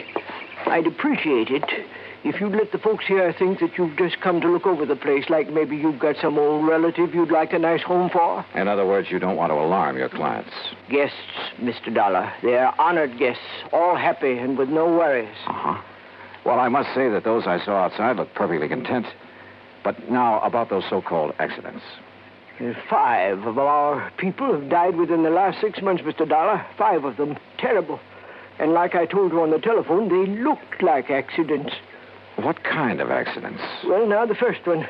Well, maybe it was. That was old Miss Epp. Lived in the little guest cottage out back. What happened? Small fire. Must have started in the wastebasket or something by the time we got to her. Well, she'd suffocated. And I suppose Mr. Purley might have been accidental, too. Food poisoning it was. At least that's what the doctor called it. But nobody else got sick on all those canned peaches, Mr. Dollar. Who was the doctor? Oh, Doc Cherry from town. Of course, Mr. Purley was the only one that had 3 helpings of them. But my wife never had trouble with her canning before. Well, go on, Mr. Skinner. Well, old Miss Sharmley fell down the main stairs to the living. Look through the door there. You can see the stairs. Well, that's a long stairway for elderly folks. Then Miss Lizzie-Bell. We called her Miss Lizzie-Bell, though her real name was... What happened to her? She fell out the window of her bedroom. And, Mr. Dollar, she just wasn't strong enough to get her window open that wide. She was 94. Then poor old Miss Betzler, she fell down the stairs, too. Well, Mr. Skinner, if those people aren't able to negotiate a stairway like that, you're at fault for requiring them to do it. Well, most of them are. The others have their rooms here on the first floor, like I have, too. How about Miss Lizzie Bell, who was 94? Well, she never left her room until she fell, or until she was pushed by somebody younger and stronger than she was. Well, unless you can prove something like that. I have to prove that those others were pushed down the stairs. Right so. You see, from what you've told me so far, Mr. Skinner, there's no reason to suspect those deaths weren't accidental. Even so many of them, all within a space of only 6 months. Unless, as I say, you can come up with some concrete evidence to indicate otherwise. All right, then. You can tell me this. Why did all those things happen late at night, when those poor old folks wouldn't have any reason to be up and around, when there wasn't anybody around who could help them, until it was too late? Well, so far as that's concerned... Why, sure. Folks have got to get up at night sometimes, one reason or another. But they all had their own private baths, and if they want anything from downstairs, like something to read or some hot milk, something like that, why, all they have to do is ring the push button in their room, and my wife gets it for them. We do that all the time. Where is your wife, by the way? Martha? Why, she's right here, Frank. Who's this you're blabbing off your mouth to? Why, Martha, this is Mr. Johnny Dollar, insurance investigator. Investigator, huh? Well, you can march yourself right out of here. Oh, now, just a minute, Mrs. Skinner. Just a minute, nothing. You get out of here and leave us alone. Mrs. Skinner. And if you don't, I'll throw you out. And if you don't think I'm young and strong enough, then I'll show you. Strong enough to throw a little old lady out of a window? Or shove a couple of people downstairs? Get out. Act 2 of yours truly, Johnny Dollar, in a moment. And now for another episode in the life of Sergeant Donald Bellwether, my husband.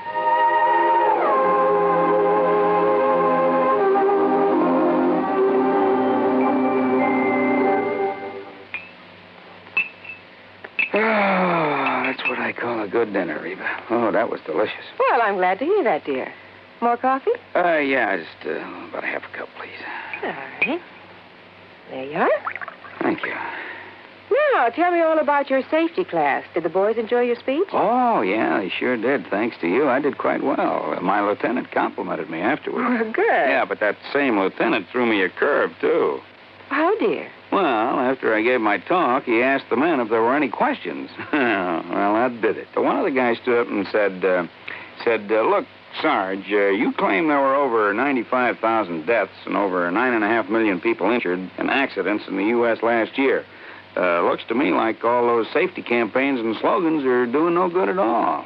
Well, how did you answer him? I didn't. I couldn't think of an answer. I got out of it by saying I'd have more facts and figures at the next meeting. All right, let's see now.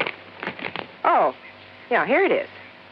Now, first, Sergeant Bellwether, you start off by telling the boys that since 1913, the accidental death rate has been reduced 35%. Mm-hmm. Or, in other words, if there hadn't been campaigns and safety measures put into effect to reduce accidents, almost 1 million more people would have been killed in the last 46 years. Is that right? It certainly is. I'm reading it right out of the National Safety Council record book. Oh, and another thing. Accidents in the farming areas are much higher than in the city. Now, do you know why? Why? Because in rural areas, there are fewer policemen enforcing safety laws and less traffic signs and signals to guide the motorists. Mm-hmm. You know, many more cars travel the city streets, and yet the per capita rate of accidents is much higher in the rural areas. Of course, the reason is obvious. In the city, more safety measures are instituted and obeyed. Reba, you are wonderful. That's a good, logical answer. I don't know what I'd do without it. Oh, that's my Donald. That's my doll.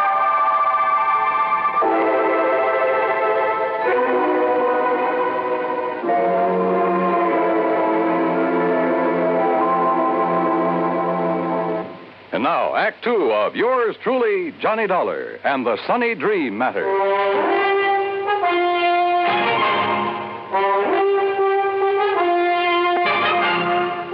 Martha Skinner, co-owner and the real manager of the Sunny Dream Home for the Aged, was a big woman, tall, muscular, and a lot younger than her husband. I don't want your kind snooping around, Mr. Dollar, so get out of here and leave us alone. Your husband seems to think those deaths here in your home for the aged weren't so accidental, Mrs. Skinner. So he does. Yes, that's what I told him, dear. If you'd keep that mouth of yours shut, Frank, we wouldn't have this sort of thing. Why don't you in that wheelchair get out of here? You sound as though you have something to hide, Mrs. Skinner. I have nothing to hide. Don't you see what your coming around here will do to our nice place? It'll give us a bad name, that's what it'll do. Folks come here on the recommendation of the folks that live here. If your sort starts prowling around, it'll make our nice home for them sound like a murder factory, and I won't have it. Oh, now, just calm down a moment. Those poor old folks, Miss Lizzie Bell and Mr. Purley and the rest, were accidental, that's all. You got any reason to think they weren't? Well, I didn't have until a minute ago. What do you mean by that? If they weren't accidents, well, it certainly took somebody younger and stronger to push them down those stairs. You mean me? Well? No, Mr. Dollar, you're wrong. And if anybody started that talk about not being accidents, I guess I did. Yes, you did, Martha. Oh, I was so upset, those fine old people passing away. Why, they were like family to me. I guess I said a lot of things that didn't make sense. Until the doctor and the police came around and told me I was wrong. The police investigated? Yes, and they made quite a stir. I guess that's why your being here has upset Martha. Well, of course, if they found nothing. Mr. Dollar, do you think that I could do anything like what you're... that I could harm a single hair of any of these nice old people? What possible reason could I have, and what sense would it make? Why, we're being paid for their living here, and if anything happens to them... Yeah.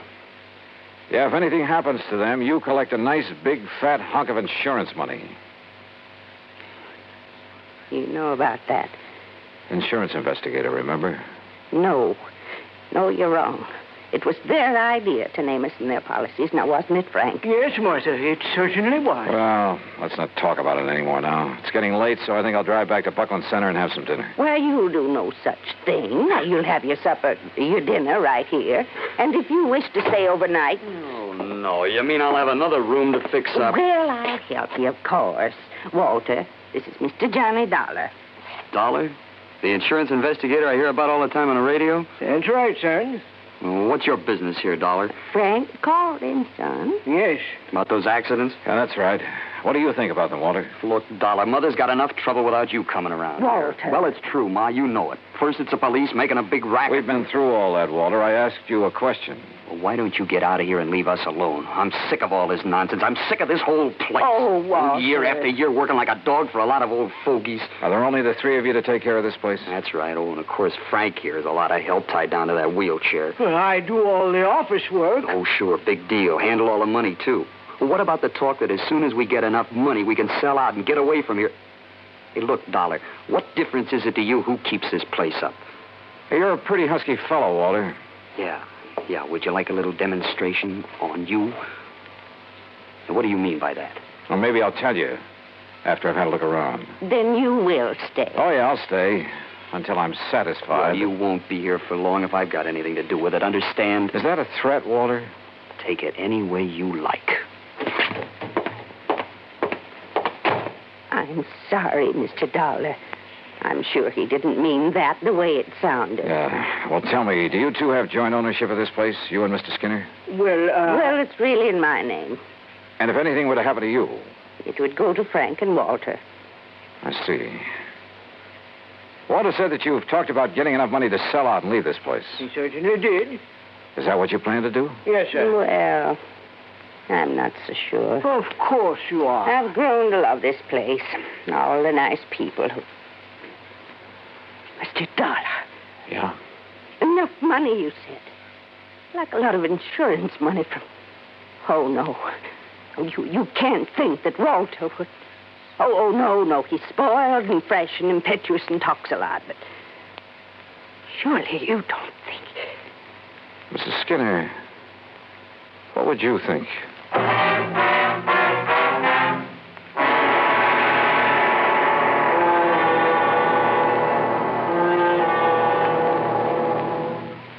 Act 3 of yours truly, Johnny Dollar, in a moment.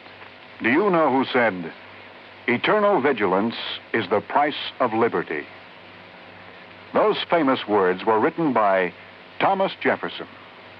Jefferson knew that human nature tends to cause us to take for granted the freedoms for which others have fought valiantly. He knew that Americans had to be alert, or the essential freedoms of democracy would be taken away. That's why Jefferson gave his warning to the Americans of his era and to their descendants. He set the price for liberty as eternal vigilance. And Americans through the years have heeded Jefferson's warning. They have been alert to detect and resist the enemies of liberty. Remember the words of Thomas Jefferson. They are part of your American heritage. The price of liberty is eternal vigilance. And now, Act 3 of yours truly, Johnny Dollar, and the Sunny Dream Matter.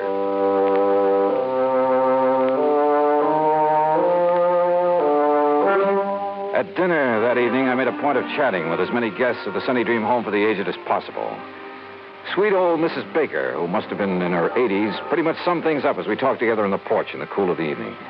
You're really kind of sorry for Walter, Mr. Dollar. Young man like that doesn't really have a place here among all of us old ones. Yeah, I wonder why he doesn't go out on his own then, Mrs. Baker. Because in spite of his brash, noisy way, he loves his mother, Martha. And since she has so much to do taking care of us, why, he just stays and helps her. Isn't she one of the loveliest people you ever met? Well, she certainly seems devoted to you folks. And she is. Makes us toe the line, bawls us out sometimes, just like a mother hen. But she's all heart. And Mr. Skinner? Very nice. Handles the business affairs of the home real good, too. It isn't generally known, but he's the one who gave us the idea of making out our insurance to the Sunny Dream. Oh? Of course, we never told Martha. Oh, there you are. Evening, Miss Baker. What a nice young man this is, Mr. Skinner. We've been having a wonderful time talking away about this and that. That's fine. They make you a comfortable room upstairs, Mr. Dollar? Yeah. Right at the head of the stairs. Very comfortable. Good. Well, don't let me interrupt. I'd like to talk to you a minute if Mrs. Baker will excuse us. Why, of course. Thank you. And we'll talk again tomorrow, won't we? Sure, of course we will. Good night. Mr. Skinner, when was the last accident when someone fell down those long stairs? Huh? Why, that was Miss Betzler earlier this month. Why? Well, at the head of them, as I came out of my room, I found something that, well, they were marks that looked to me as though they'd been made by some kind of struggle up there. Oh? And a tiny piece of cloth from a man's suit caught in a splinter on the newel post. Well, what are you going to do about it? Oh, just leave it there. Tomorrow I'll get somebody from the police laboratory over here to look at it. Uh-huh. Well, whoever suit that was must have a tear. Oh, no, not necessarily. It was really just a few threads that had been pulled out. But they might be the clue to a killer. I see. Well, good luck, Mr. Dollar. Yeah. Thanks. In my room, I waited until long after the big home was quiet and wondered if my hunch was going to pay off. Hunch? Sitting there on the porch talking with old Mrs. Baker, I'd suddenly remembered something Pat McCracken had told me in the very beginning. He had notified the home I was coming here to investigate. That meant he'd notified Frank Skinner. Could that have been why Skinner phoned me? To allay any suspicion the insurance companies might have? Yeah, I wondered. Finally, about midnight, I heard a noise at the head of the stairway. Quietly, I opened my door. And there at the top of the stairs, armed with a flashlight and standing solidly on his own 2 feet, was the man who said he was confined to a wheelchair. Where? Mr. Dollar? You won't find anything there, Mr. Skinner. Because there isn't anything. See? You lied to me. It got you up out of that phony wheelchair, didn't it? To see if you'd left some trace of your last murder, didn't it? Now listen, Dollar. Pretty rotten racket, Skinner. You and only you handle all the finances of this place. You persuaded the old folks to name you as beneficiary of their insurance policies. Then you proceeded to shove them down those stairs. Would you like to see how? Yes, Skinner. Then I'll show you. No, you don't.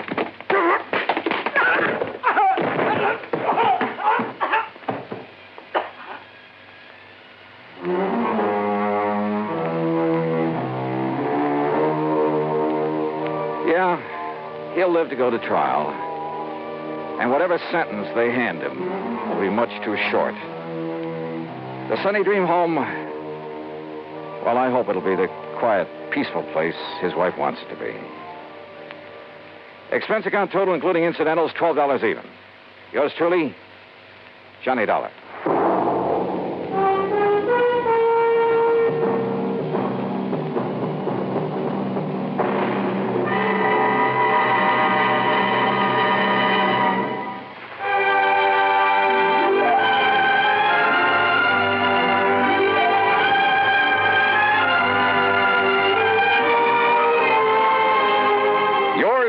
Johnny Dollar, starring Bob Bailey, originates in Hollywood and is produced and directed by Jack Johnstone, who also wrote tonight's story.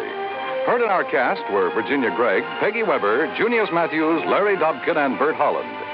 Be sure to join us next week, same time and station, for another exciting story of yours truly, Johnny Dollar.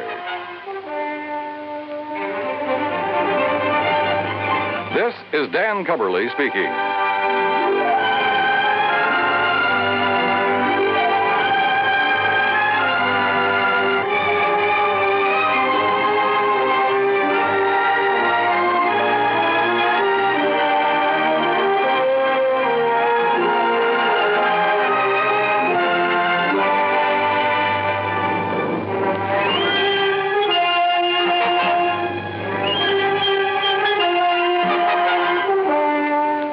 Dollar has come to you through the worldwide facilities of the United States Armed Forces Radio and Television Service.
Johnny Dollar. George Reed, Johnny, at Floyd's of England. George, every time I hear your voice on the phone, I shudder. Well, I guess I have asked you to handle some rather out-of-the-ordinary matters for us. George, they have been so wild, crazy, impossible, I sometimes wonder if you ever issue a normal-type policy. Well, it's a very normal-type policy that I'm concerned about now, Johnny. It's the insured himself who has me worried. Okay, tell me all. His name is Joseph, spelled with an F. Joseph Hentler. He's an inventor, among other things. His invention is what we've insured. It's a device, I guess you'd call it, for making some kind of boron-based compound. Boron-based? The sort of thing the government is vitally interested in for its airplane and rocket fuels. Oh? No kidding. I think you'd better run over here and let me tell you about it. Can you? Right away? When you put it that way, George, yeah, I think I'd better. I'm on my way.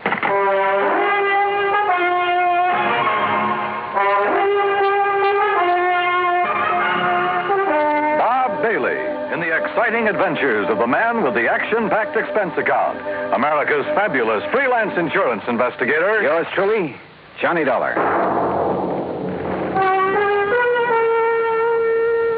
And now, Act One of yours truly, Johnny Dollar.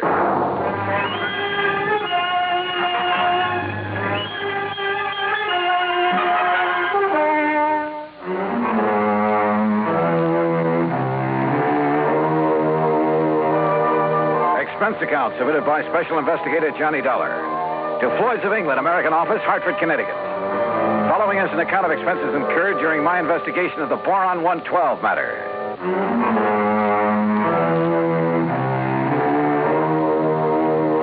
Expense account item 1, $1.10 cab from my apartment to George Reed's office. As I walked in, he motioned me to a chair, leaned over to the intercom on his desk, and pushed a key. Sit down, Johnny. Miss Larkin. Yes, Mr. Reed. Mr. Dollar is here. Will you come in, please? Oh, yes, sir. Well, George, what's it about this time? Glad to see you, Johnny. I gave you most of the story over the phone. Well, you only told me you've issued a policy to this man, Hantler, was it? That's right, Joseph Hantler. Yeah, and that you've insured some invention of his for, how much did you insure it for? $20,000. It's a piece of apparatus, Johnny, that he has spent over 7 years developing. Sit down, Miss Larkin. Oh, thank you. Apparently, it's a very complicated something or other. I never did know much about such things. For making borax, or more specifically, a compound he calls Boron 112 for use in high-powered fuel. Sounds important. It is, at least so far as I've been able to determine. Yeah, been all sorts of government tests and experiments with these super fuels, hasn't there? Exactly. Many things formerly used purely as explosives, remember this, Johnny, many things formerly used as explosives are now being developed as fuels. Well, the perfect example is atomic fission and hydrogen fission or fusion or whatever it is. Exactly. All right, now let's get down to cases. You've insured some apparatus that's supposed to make boron 112. What kind of apparatus? I've never seen it. It's all very secret. Well, now, wait a minute. How do you know this machine, or whatever it is, even exists? Looks to me like you've insured a pig in a poke. No, Johnny. For $20,000. Wow, Lee. No, Johnny, I'm not that much of a fool. One man, a recognized physicist, has, at my request. And mind you, this was before I'd agreed to issue the policy. Understand? Go on. His name is Dr. Hugo von Brauer. Oh, I've heard of him. Yes. Well, Hantler permitted him to see enough to convince von Brauer that he has something mighty important there. That he's on the right track to, well, whatever it is he's out to accomplish. Okay. I'll take your word that you were right in issuing him the policy on it. But now what's happened? The thing blow up in his face or something? No, as I told you over the phone, it's the man himself I'm worried about. Because of something I've just learned. Like what? Miss Larkin, this is Mr. Johnny Dollar. Now, will you please... Yeah, I know. Gee, Mr. Dollar, this is a real thrill. I've heard so much about you. Hi, Miss Larkin. Gee, won't you just call me Louise? Yeah, sure, Louise. Oh, gee. Miss Larkin, will you just tell Mr. Dollar what you told me this morning? Yes, sir. Oh, gee. Well, it was like this, Mr. Dollar. A couple of years ago, well, you know, when I was just a kid, not very mature, you know what I mean? Oh, sure. Go on. Well, some of the kids I traveled around with, some of them were awful immature, compared to me, that is. Miss Larkin. Well, a couple of them had some pretty funny ideas about the government, things like that. You know what I mean? I'm afraid I don't. Well, like, they used to think they were very smart attending a lot of secret meetings. The kind the FBI likes to keep tabs on. Now, you know what I mean? Go on, Miss Larkin. Well, anyhow, this one night, we didn't take all their talk very serious, mind you, and that's the truth. We didn't think there was anything in it, just a lot of talk. Will you please get to the point? I am, Mr. Reed. Well, anyhow, Charlie and me, that was my boyfriend, Charlie White. At least one of my boyfriends. I always have a lot of them, you know what I mean? Yes. Well, go on, please. Well, Charlie and me, we said, sure, we'll attend one of your meetings. You know, just for laughs, you know what I mean? And what kind of a meeting was it? Oh, it was terrible. It was awful, Mr. Dollar. A bunch of people I never saw before making speeches. Yeah. Down with the government, start the revolution, you know, that sort of thing. Oh, we got out of there in a hurry, believe you me. I'm sure. And we were pretty lucky, too, because the police or the FBI or somebody came in after and busted the whole thing up. Hey, maybe you read about it. That's all very interesting, Louise, but just what... Yes, Miss Larkin, get to the point. All right. Well, just this morning, when I was filing the office copy of this insurance policy and I saw the name on it, oh, gee, Mr. Dollar, it hit me like a... Well, do you know what? What? That name, Joseph Hantler. Oh. It was the same as one of the fellas, an older guy that me and Charlie had seen at that meeting. Now, what do you think of that? $20,000 on a highly secret device. Yes. That might be to produce some kind of explosive. Exactly, instead of a simple fuel additive. Exactly the suspicion that came into my mind, Johnny. Of interest to the government, he had told me. But what government? We're jumping to an awfully big conclusion, George. Have you notified the FBI? I suppose I should, eh? Yeah. No, not yet. We may be all wrong about this. Oh, but Mr. Dollar... We may be all wrong about the man, his apparatus, his intentions, everything. Let me see what I can find out about him first. Now, whatever you say. But remember one thing, Johnny. Yeah? You may be dealing with far more than just this one man. So be careful. Be very careful. Oh, gee, you'd better, Mr. Dollar. You know what I mean? Act Two of yours truly, Johnny Dollar, in a moment. Now, Act Two of yours truly, Johnny Dollar, and the Boron 112 Matter.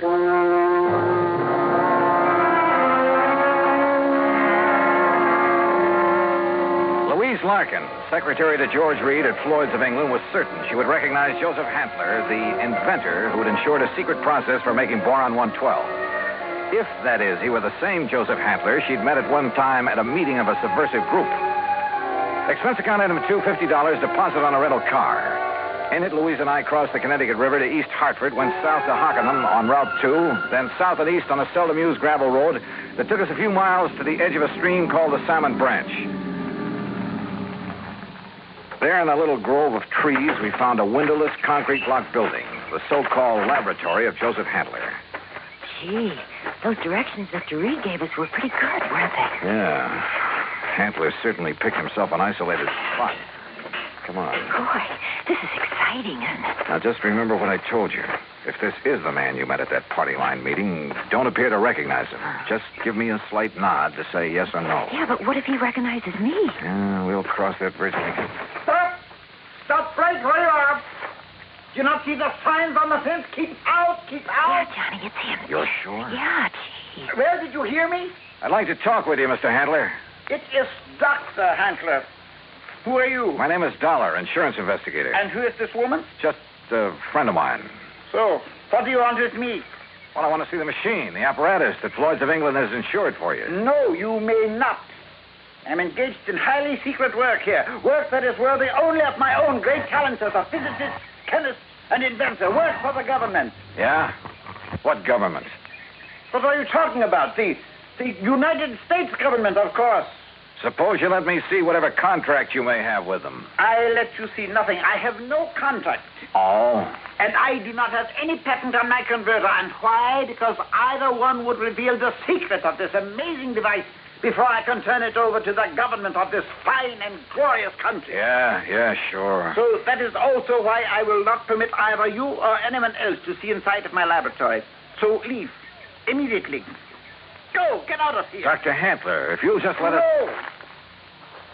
Do you understand me now? Mr. Dollar. Oh, hey, now, wait a minute. What's that thing for? You are trespassing on my private property.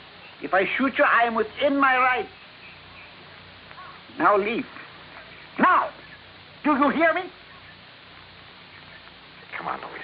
Gee, yeah. And do not come back here. Do you hear me? Never! Same man, huh? Oh, he sure is.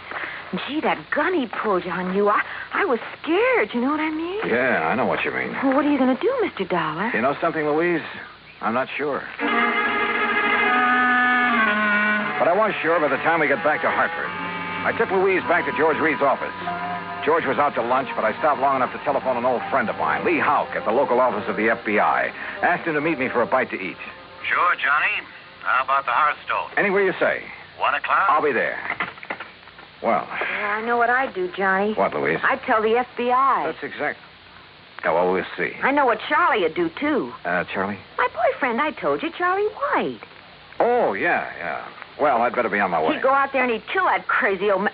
Well, Johnny, he just hates those people who are conspired to overthrow the government. Hey, look, tell George when he gets back to the Ever office. since we got drug into that awful meeting of those awful people, why, he hasn't even seen those guys that persuaded he and I to go there that night.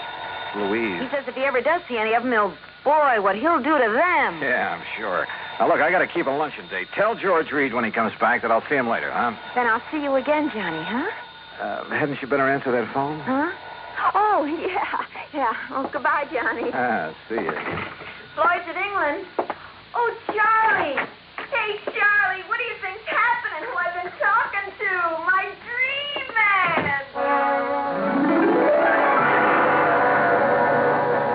Item 3, 7:20, lunch for Lee Houck and myself.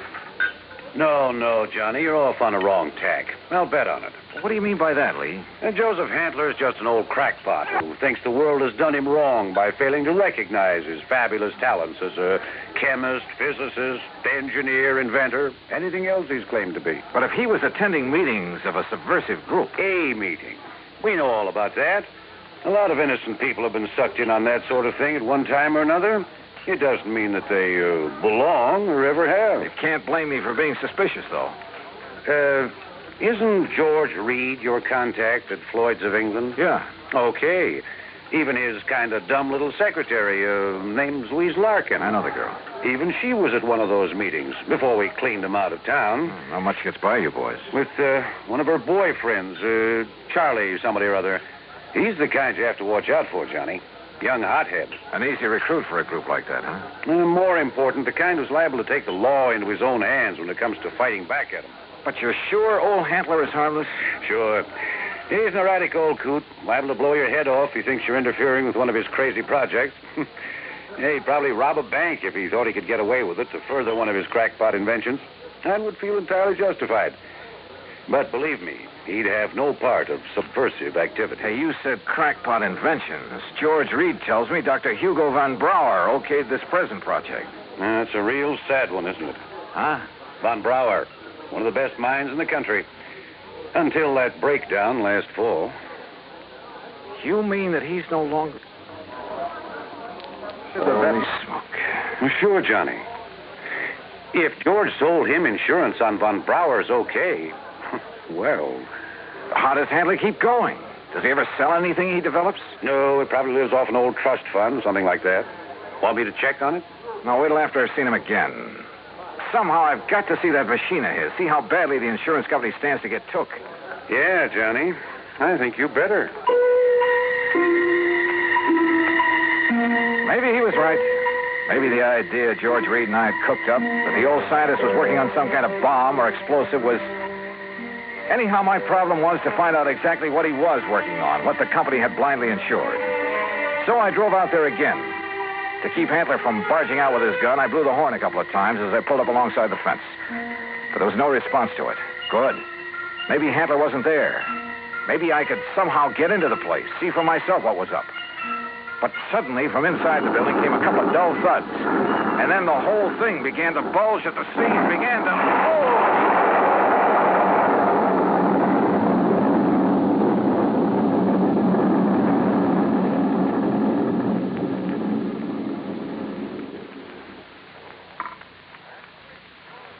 Act 3 of yours truly, Johnny Dollar, in a moment. 3 of yours truly, Johnny Dollar, and the Boron 112 Matter.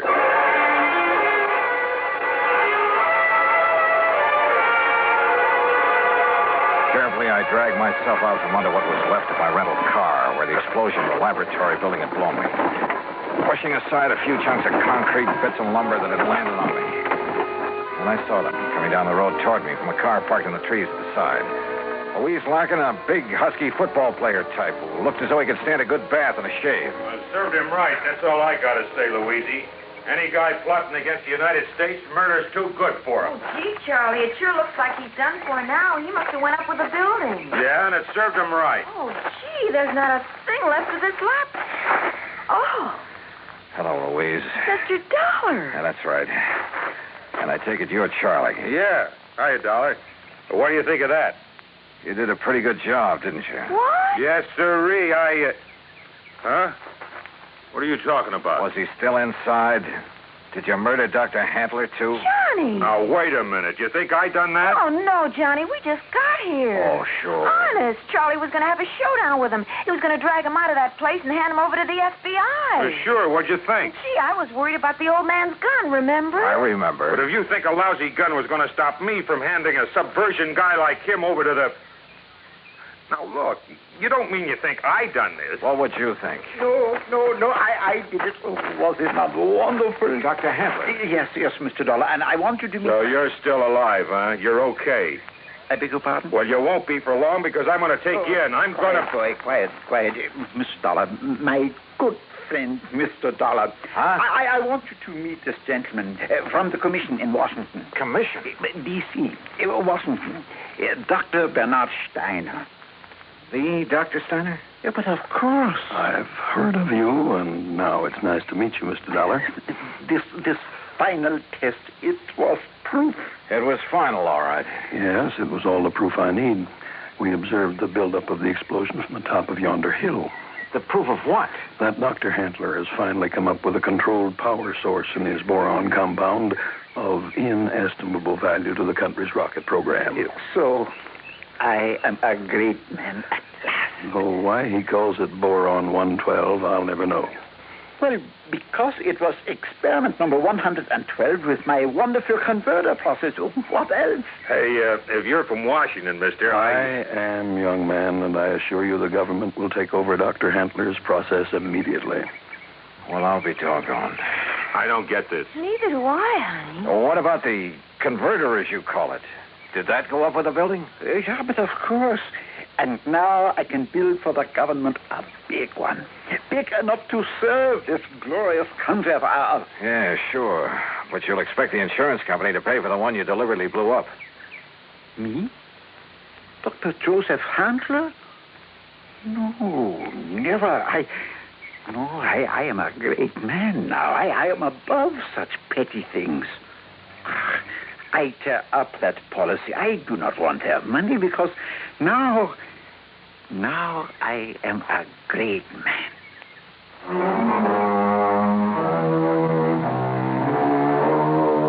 There you are, George. Full report. Payment on the policy is up to you.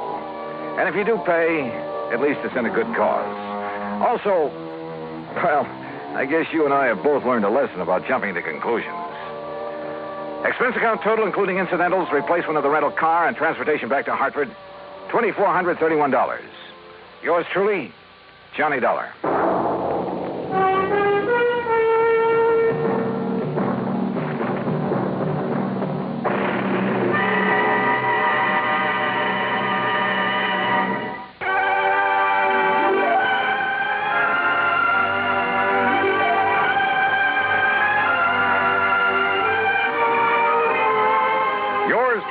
Johnny Dollar, starring Bob Bailey, originates in Hollywood and is produced and directed by Jack Johnstone, who also wrote today's story. Heard in our cast were Shirley Mitchell, G. Stanley Jones, Parley Bear, Russell Thorson, Frank Gersel, and Lou Merrill.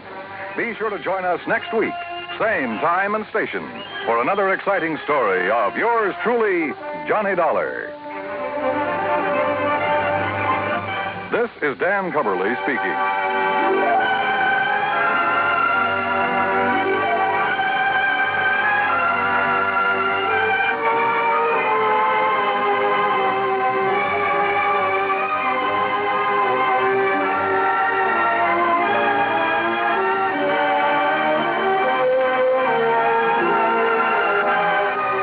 This is the United States Armed Forces Radio and Television Service.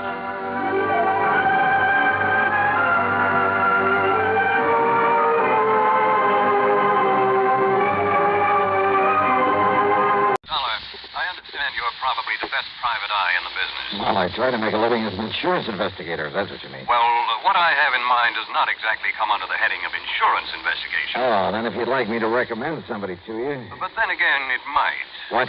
Does the name of Sarah Balderston Barling mean anything to you?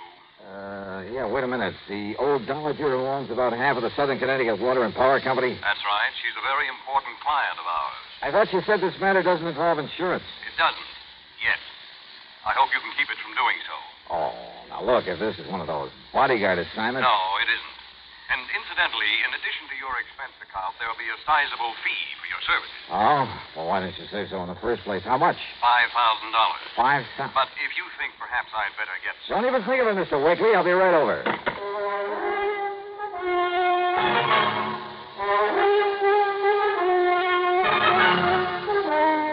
Bob Bailey in the exciting adventures of the man with the action-packed expense account. America's fabulous freelance insurance investigator. Yours truly, Johnny Dollar.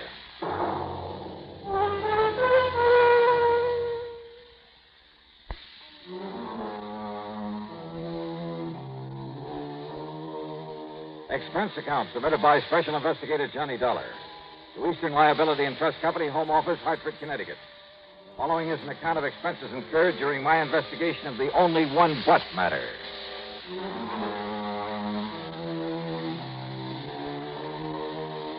With a $5,000 extra fee dangling in front of my face, expense account item 1, naturally, was $1.10 for a cab to Fred Wakely's office in the Gregson building downtown on the square.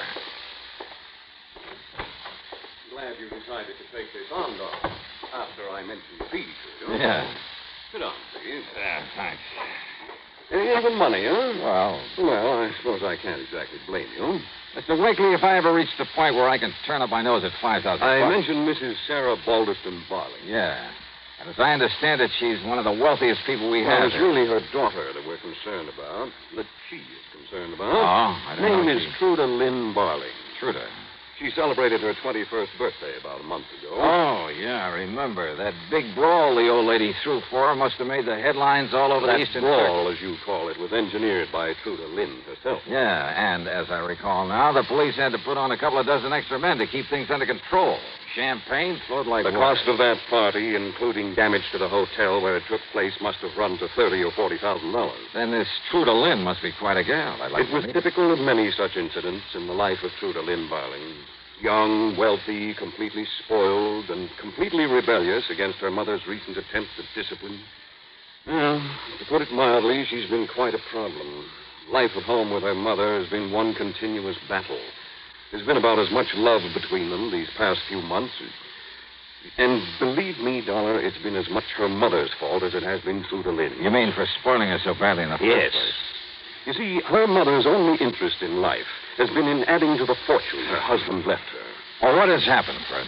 5 days ago, Truda Lynn simply packed up and left for parts unknown. Oh? And I'm certain it was more than mere coincidence that young Harvey Howard also left. Who's Harvey Howard? Harvey is a worthless young playboy who's been trying for some time to marry her, and very obviously only to get his hands on her money. Also, Lucy Taylor left town about that same time. Who is she? One of Truda Lynn's playmates. A young social climber who's been practically living off her for the past 2 years. Over Mrs. Barling's strenuous objections, of course. So the three of them have just cut loose to run off and have a fling, huh? Any idea where they might have... Dollar, you've got to find the girl. Somehow bring her back here. Yeah, well, now, Mr. Wiggly, if she's 21. Otherwise, my company stands a good chance of losing the literally millions of dollars worth of insurance policies of her mother's. Yeah, but look, even for a $5,000 fee... We'll make it 10. And must I remind you that it's hardly your place to question the reasons for an assignment given you by one of the companies you agreed to serve? 10,000, huh? Yes. Okay, I'll see what I can do.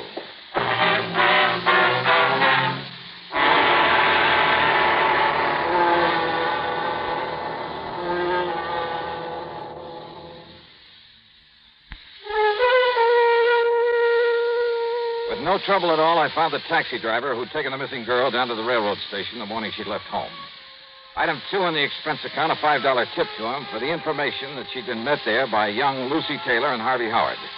Loaded with luggage, they'd all climbed aboard a train for New York.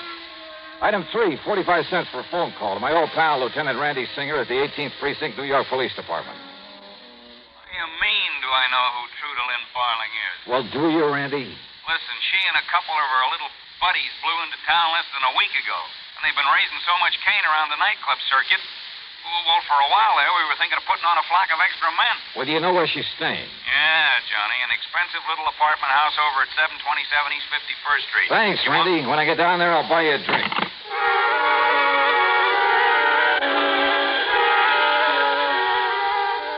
Item 4, $8.75 for a quick lunch, then a train down to New York. Item 5, $1.50 for a cab to 727 East 51st. A real fancy place, and the doorman wore enough gold braid to sink a battleship. I showed him my credentials, and he had the elevator boy take me up to the single apartment on the whole 7th floor. Straight ahead, sir. Okay, thanks. I see the door's open like it usually is, but maybe you better ring, sir. Yes.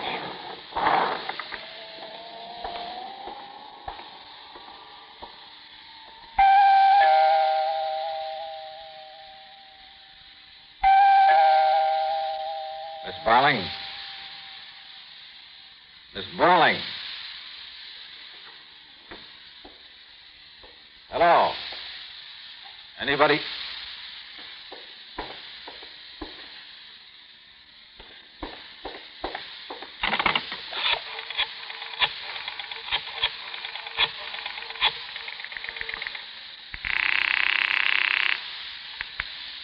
Precinct. Sergeant Warren. Give me Lieutenant Randy Singer in homicide.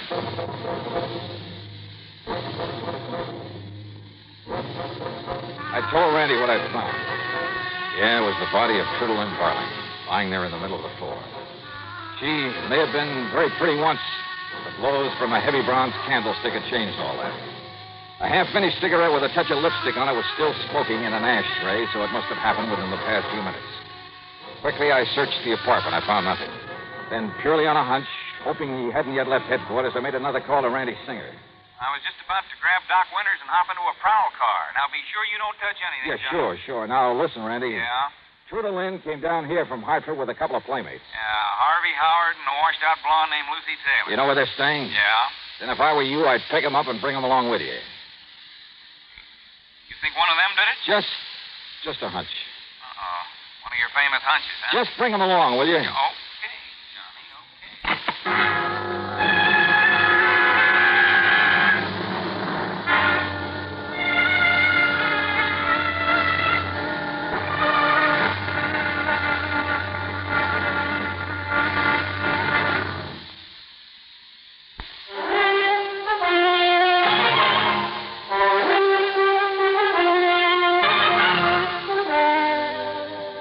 After another careful look around the apartment of the murdered girl, I questioned the elevator operator and doorman.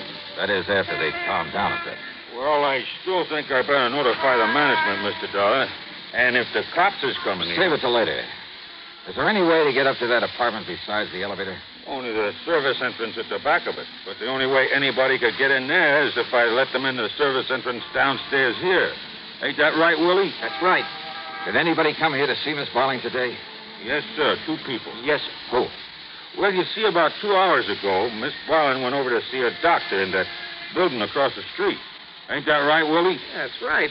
Dr. Thorson. Been seeing him a couple of times every day. I see. Ain't that right, Willie? That's right. Then she come back here not more than a half hour ago. Said she was going to pack up her stuff and leave. Yeah, Ain't that... Go on. Well, then her friend Miss Taylor come around to see her. When? Only a little while before you come.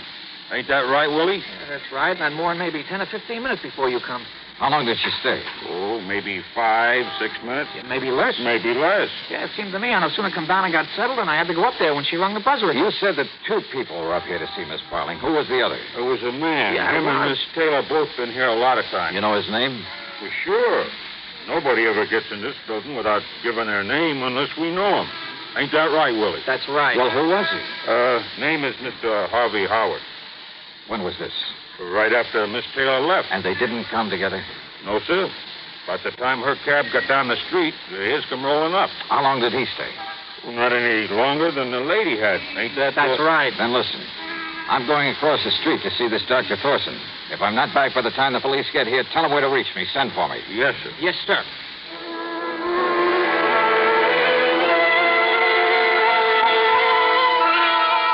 Yes, Mr. Dollar, from the first day that she moved into the apartment across the street. Sometimes a couple of times a day. Well, what was the matter with her, Doctor? Well, physically, she had what might best be described as a mild incipient peptic ulcer. I see. And with all her nightclub drinking and smoking... Strangely enough, despite Miss Barling's party-going proclivities, habits, she was quite the hypochondriac. Oh? Of course, all her tearing around, late hours during the first 3 days and nights here in the city did her no good. Only the first few days? Yes. Hypochondriac, you said? Yes. And as is often the case, Mr. Dollar, to someone like that, the doctor suddenly finds himself a close confidant, even on rather short acquaintance. Go on, Doctor. Well, in spite of telling me it was only to say goodbye and thanks, I think her visit today was more than anything else to boost her morale, self-confidence. Why? She'd suffered a considerable change of heart since running away from her mother. Well, that's so. Apparently, this was the first chance she'd ever had to really be by herself, think things out for herself. And she was getting ready to telephone and renounce the 2 leeches, the best word I can think of. The 2 who came down here with her? Yes, she was going to telephone them, tell them that she was through with them. And then go back to Hartford, square things with her mother, and then possibly get a job, do something to make up for all the time she'd wasted just playing around. Maybe you don't know it, Doctor, but what you just told me indicates that if she did suddenly throw them over, either Harvey Howard or Lucy Taylor, either one of them may have killed her. Mr. Dollar, I believe you're right. But which one? And how to prove it?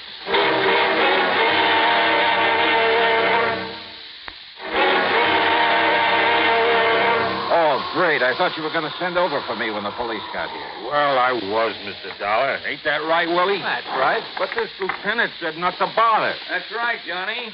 Hiya, boy. Did you get hold of the Taylor girl and Harvey Howard? Yeah, they're inside, locked up in a couple of bedrooms. Okay. You 2 can go on back downstairs now. Yes, sir. Yes, sir.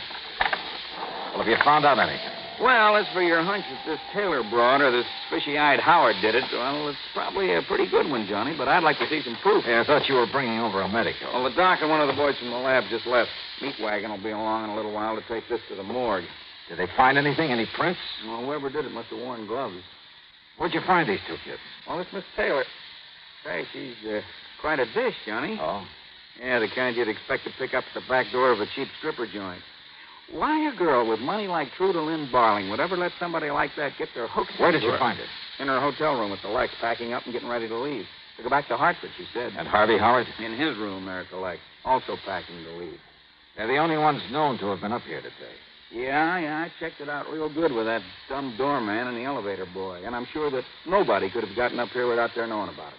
So we've got to show up to one of these 2 that murdered Truda Lynn. It proves they both did it. When they came up here separately? Oh? I didn't know that. Yeah, let's talk to him. Yeah. Just unlock that door beside you. Right. Oh, Noir police? All right, Well, I'd like to come see on. you prove I killed Maybe Truda I will, Lynn. Harvey. You think you are keeping me cooped up like this? Why don't you do something with the body of poor Truda Lynn lying there? Your, dearest friend, huh? Yes, of course you... Who are you? This is Johnny Dollar, you two. He's a special investigator. Oh? Well, go ahead and investigate, Mr. Dollar. Just keep me out of it. All right, Harvey. Aren't you going to serve cocktails? It's cocktail time, I you know. said all right. Lucy, you came up here to see Miss Barling a little while ago. That's right. Why? I've been seeing her every day since we all came down here to New York. Anything wrong with that? You were pretty mad at her for bringing you down here and then suddenly telling you she was going to leave and go back to Hartford, weren't you? What? Or do you want to pretend she didn't call you and tell you that? All right. Maybe she did. But I thought that if I could see her and talk to her, I could sort of straighten things out, you know. Only when I got here, she wouldn't let me in. She didn't let you in? Just slammed the door in my face, so I left. Did she, Lucy? Then why is it I found the door ajar when I got here? So maybe she opened it again after You were here? Of course. She telephoned to me, told me the same thing. The door was ajar. Yes. So you came on in? No. No, of course not. It wouldn't have been possible. Oh, no. I rang the bell and knocked, but I got no answer. And I decided she'd already left, so I went back to my hotel and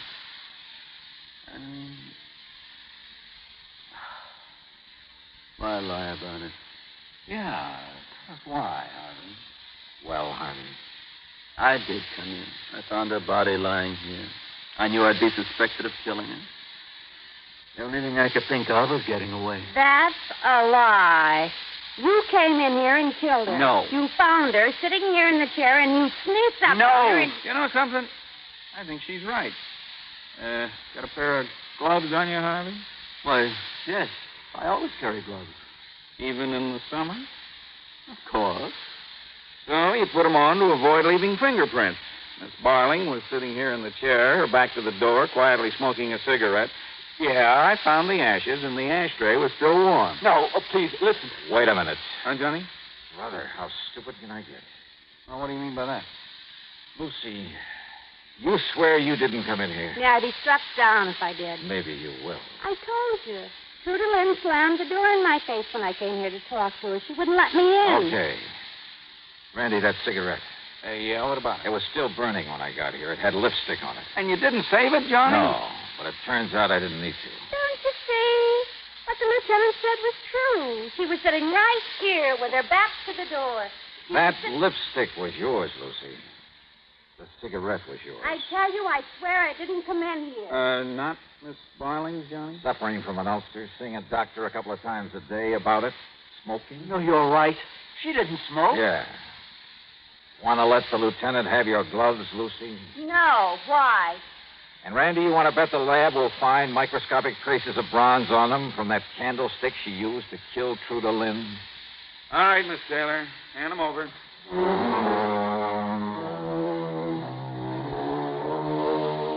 Yeah, guilty as sin. But you know something?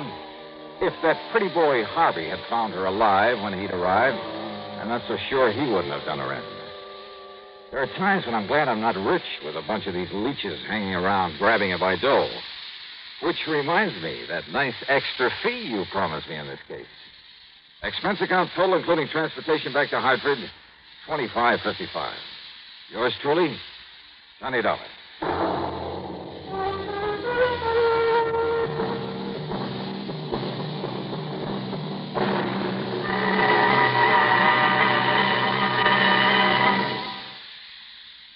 Our star to tell you about next week's story. Next week, a frantic fisherman who proves to be the key to a murder. Join us, won't you? Yours truly, Johnny Dollar.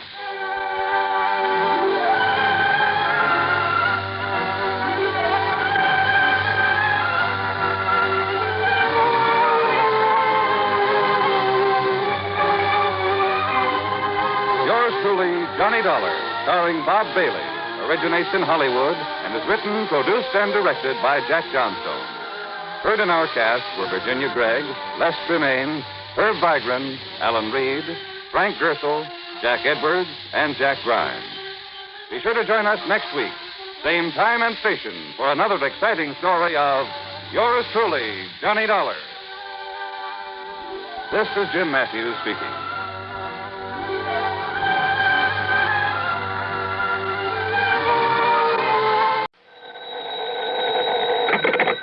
Johnny Dollar. Hi, Mr. Dollar. Hi, yourself. Who's that? You know, Jimmy. Jimmy? Sure, up here in East North Weldon.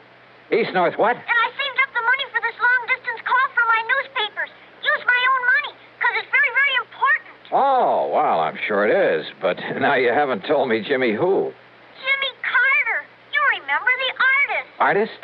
I helped you solve that case about the crook you were looking for up here. Remember? Oh, sure, in East North Weldon, Massachusetts. Yes, sir. Well, what are you calling about, Jimmy? I can help you solve another case, Mr. Dollar. Can you? What kind? Well, it's murder, Mr. Dollar. What? Yes, sir. Murder.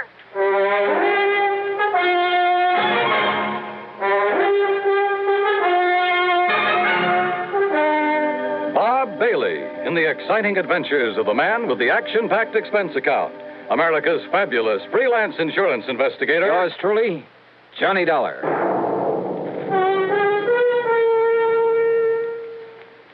The station to which you're listening right now is an affiliate of the CBS radio network. That fact makes several important differences in the kind of radio service you receive whenever your dial is set here. Take the matter of news. Over this station, you hear frequent reports gathered by the foremost broadcast news organization, CBS News. Reports supplemented by the perspective commentary of such distinguished newsmen as Edward R. Murrow, Lowell Thomas, and Eric Severide. In addition, of course, this station provides you with late local news so that you may keep up with what's happening in your community. You hear top dramatic programs, comedy, variety, and music to fit your every mood. In addition, this station provides you with further listening entertainment, courtesy of your favorite local broadcast personalities, plus the cream of today's crop of top songs. Well-balanced, highly listenable broadcast fare can come to you only through teamwork, the kind of teamwork made possible by the combined resources of CBS Radio and this station. And now, Act One of yours truly, Johnny Dollar.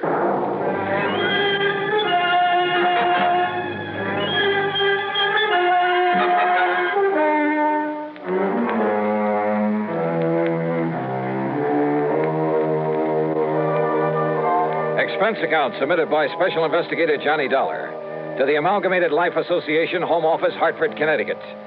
Following is an account of expenses incurred during my investigation of the Jimmy Carter matter. It was only last fall that I'd gone to the sleepy little town of East North Weldon up in Massachusetts to run down a heavily bearded man who'd stolen some money a while back from a furniture plant.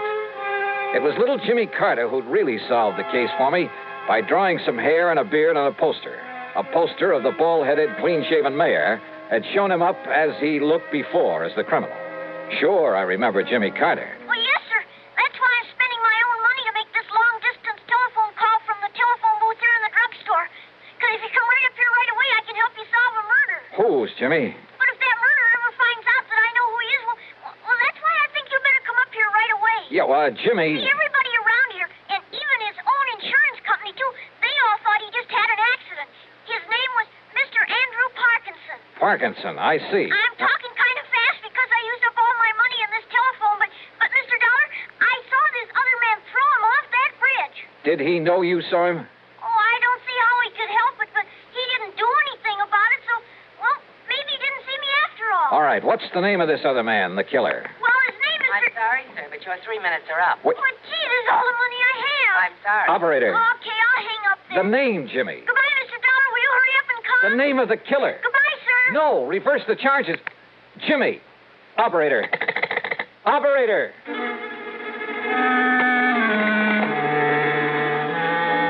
Expense account item 1, 10 cents. Phone call to the Auto Club for some route information. Item 2, another dime for a call to Pat McCracken at Universal Adjustment Bureau. It was pretty early in the morning, but fortunately he was in his office.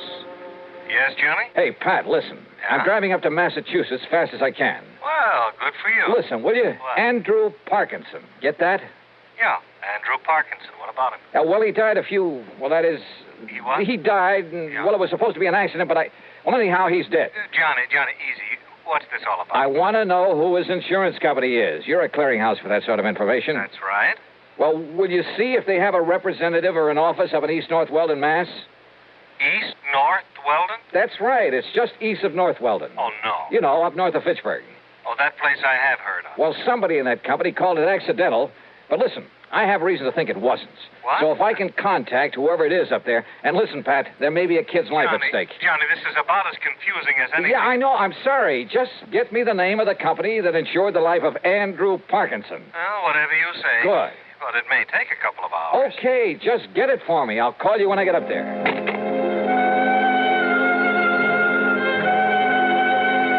Item 3, $4 even for a tank full of gas. By the time I got to Fitchburg, it was a little after noon, thanks to a slight argument with a highway policeman along the way. I made another phone call. Item 4, 55 cents. Pat McCracken. Did you find out that insurance company for me? Johnny? That's right. Ah, yes. It's one of the smaller outfits, Johnny. Does a lot of rural business. Amalgamated Life Association. Okay, thanks. Policy on Andrew Parkinson was issued by their local representative, Mr. Waldo Bottomley. There in East North Weldon? That's right. Good. And the company's report on Parkinson says that his death was accidental. It's already been reported? Mm-hmm. Well, when did he die, Pat? Day before yesterday. And a claim's been filed? Yes. $10,000 with a double indemnity clause. Wait a minute. Who's the beneficiary? Lucius R. Weatherby. Same town. Okay, thanks a lot. No, wait a minute, Johnny. Tell me what all Wait, nothing. I tell you, a kid's life may be in danger. What does a kid have to do? Sorry, Pat, I gotta hit the road.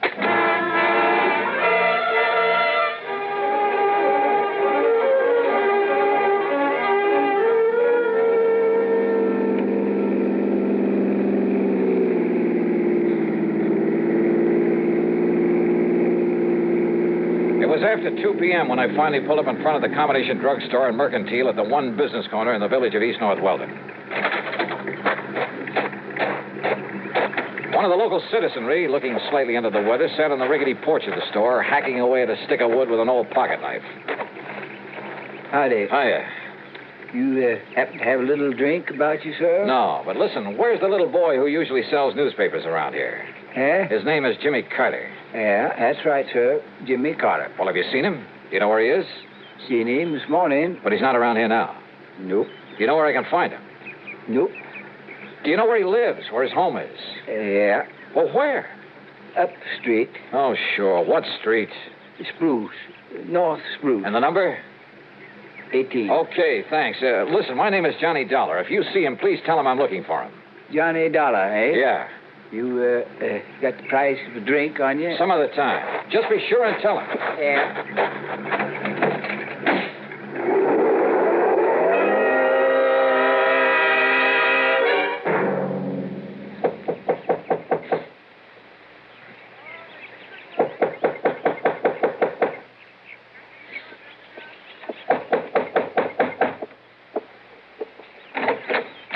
Yes, Mrs. Carter? that's right. My name is Johnny Dollar. Mr. Dollar, where is he? What have you done with him? What?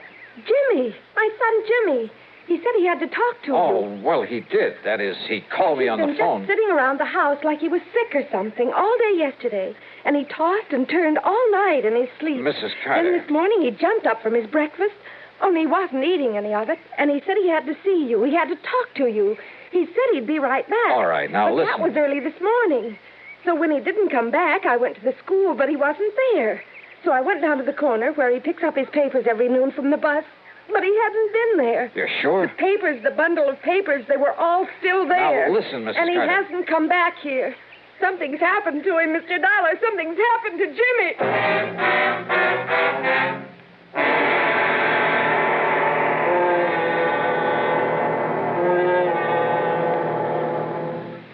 Act 2 of yours truly, Johnny Dollar, in a moment. Coming up to 10 gallons, Mr. Johns. There. Check your oil filter and air filter might pay you $1,000. How's that? Well, haven't you heard about Fram's big silver treasure hunt? Oh, yes. Heard something about it over my car radio this morning. What's it all about? Well, a regular filter check is so important that Fram Corporation is paying $60,000 to get car owners to check their filters now. $60,000 in cash? Yeah, this is Fram's silver anniversary. Last year, 10,000 secretly numbered Fram filters were distributed all over the United States and installed in cars during regular servicing. You may have one in your car and not even know it. A Fram filter cartridge worth 1,000 silver dollars. And if you do, I get $1,000 too. Well, what are we waiting for? Let's check those filters now. Hurry, folks. You could win up to $1,000 in cash. Join the big Fram treasure hunt. Check your car filters now. And now, Act Two of yours truly, Johnny Dollar and the Jimmy Carter Matter.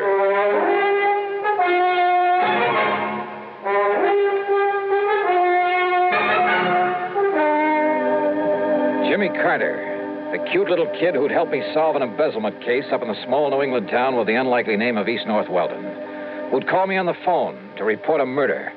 But when I got there, Jimmy was gone, disappeared. Jimmy said he was going to talk to you, Mr. Dollar. But that was early this morning, and he hasn't come back.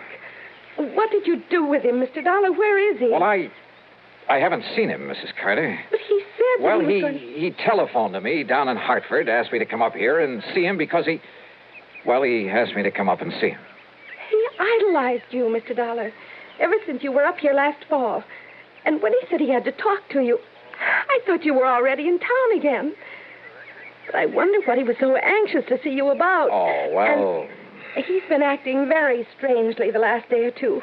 Ever since poor old Mr. Parkinson fell off the bridge and was killed the other night. How well did he know this man, Parkinson? Oh, as well as he knew everybody in town, Mr. You don't think his disappearance this way could have anything to do with Mr. Parkinson being killed? Oh, well, what? How? How could it? I'm sure I don't know. Doesn't everybody say Mr. Parkinson's death was an accident? Yes. Yes, they do. Still. Oh, now stop worrying, Mrs. Carter. Jimmy will show up. If he doesn't, I'll find him for you. Oh, dear. Sure. Jimmy's okay. He'd better be. Jimmy had said he was calling me from a booth at the drugstore. As I drove back to it, I noticed the name of the proprietor on the sign over the fly-specked window. Waldo Bottomley, the man who Pat had said was local representative for the insurance company. There you are, Mrs. Atterbury. You just tell him to take one of these every 2 hours. By tomorrow, he'll be all right again. Yes, sir? Mr. Bottomley? Yes, sir. My name is Johnny Dollar. I'm an insurance investigator. I've heard of you, sir. All right, good. Now, look. But if you're here in connection with the death of Mr. Parkinson... Yeah? Well, in addition to representing Amalgamated Life Association, and the claim on Mr. Parkinson's insurance has already been sent down to Hartford... I know that. Well, I'm also the coroner hereabouts. Then it was you who pronounced his death as accidental? Yep. After Dr. Herbert examined the body for me. All right, now listen to me. Mr. Parkinson was an old man, Mr. Dollar. Had trouble with his feet. Eyesight wasn't so good either. Mr. Bottomley. So when he tripped against that old railing on the bridge the other night, and the railing gave way and he fell to the rocks below... Did anybody you know of actually see him trip and fall? Well, no, sir. Well, I think that Parkinson was murdered. And if I can find little Jimmy Carter... Jimmy? Have you seen him today? Do you know where he is? Well, now that you mention him, Mr. Dollar, he should be back from school by now and selling his papers. I asked you, have you seen him at all today? Early this morning he was in. Yeah? I changed a lot of pennies for him into nickels and dimes and quarters. All right, and then? And then he left. Hey, haven't you got a... Isn't there a phone booth here in the store? Booth is out the door, Mr. Dollar, around the side of the building. Then you wouldn't have seen him if Jimmy went out there to make a phone call. Only one might have seen him is old Lucius Weatherby. Lucius Weatherby? The town drunk. Wait a minute. You talking about that old character sitting out front? Oh, I've asked him not to sit there in his condition, but now that he's... Well, you see, Lucius is the beneficiary. Yeah, wait a minute. Lucius Weatherby is the beneficiary of Parkinson's insurance. Yep, as I was about to say. No wonder he wouldn't tell me anything about Jimmy. What's that, sir? So he killed Parkinson to collect the insurance. Jimmy saw him. And what was that? Bottomley, I have a few questions I'd like to ask that Lucius Weatherby. Now, wait, sir. Yeah? If you expect old Lucius to remember anything... You bet I do. Plenty. Then you'd best take along this bottle of medicinal brandy. What? Yes, sir. That'll be $3.75. Well, break it over his head. Yeah, but you don't understand. No? He can't remember a thing unless he's had a little... Mr. Dollar! All right, Weatherby. Honey, you changed your mind about buying me a little... Oh. Where's Jimmy Carter? What did you do with him? If you don't mind letting go of my collar, sir. Come on, start talking. Jimmy? That's right. Where is he? Well, sir, I seen him this morning. You told me that before. Now, what did you do with him? Well, nothing, sir. I swear. He came out of the store this morning, went into that phone booth. Yeah, he did do that. Yeah, and then what? What did you do? Now, sir, if I had a little drink, I could remember better. Come on, you old son, answer me. Well, he went off in that car. Car? What car? Well, he didn't want to, but... Who? Well, Who made him go off in a car? Well, if I could just remember, it was a man. Come on, who? Somebody I know. Yeah? I'm sure I could remember if I had a little drink. Now, you listen to me, you lying... He's telling you the truth, Mr. Dollar. Oh, sure he is. Yes, sir. But if you give him a bit of this medicinal brandy to refresh his memory, truly... Okay, let me have it. That'll be $3.75, if you please. Okay, here. I'll get you the change. Don't bother. Because if this doesn't bring the truth out of him, so help me, I'll... Act 3 of yours truly, Johnny Dollar, in a moment. Be sociable, look smart, keep up to date with Pepsi, drink light, refreshing Pepsi, stay young and fair and debonair, be sociable, have a Pepsi. When friends drop in, let your hospitality show you're sociable in the modern manner. Pepsi, you know, is the favorite of the smart and young at heart. Be sociable, look smart, keep up to date with Pepsi, drink light, refreshing Pepsi, stay young and fair and debonair, be sociable, have a Pepsi. Have you tried a Pepsi lately? And now, Act 3 of yours truly, Johnny Dollar. The town drunk, who could only remember things with a drink under his belt. If you ask me, that's a lot of hooey. Nonetheless, item 5, $3.75 for the bottle of what the local druggists call medicinal brandy. Old Lucius Weatherby started lapping it up. Mighty fine, sir. Mighty fine. All right, now listen. You listen to me. I'd better let him have a little more, Mr. Dollar, if he's to remember properly. Yeah, a little more. Oh, and here's your change from the Lucius, $5. you say that when Jimmy walked out of the phone booth, he drove away with somebody. Yeah. Against his will. Yeah. Your change, Mr. Dollar. Forced little Jimmy right in his car. Who forced him? Well, now let me see. His name was... Yeah?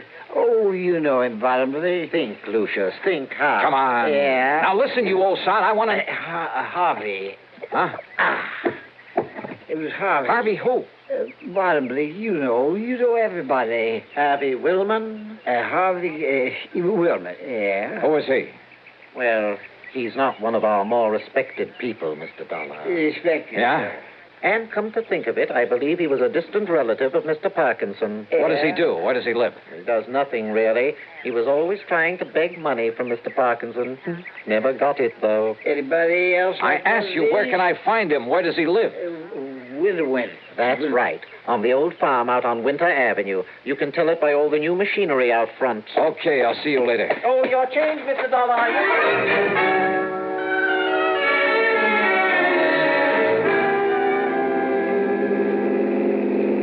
On the way out to Harvey Woolman's farm, I suddenly realized that for once in my life, I'd forgotten to bring along a gun. Judging by all the equipment out front, Woolman must have gone through the Alice Chalmers catalog and taken one of everything. But the farmhouse was nothing but a one-story clapboard shack. Half hidden at the back of it was a beat-up old sedan. Come on, open up, open up. Jimmy! All right, Willman, open up this door. I'll break it down. Willman! Okay, brother, you asked for it.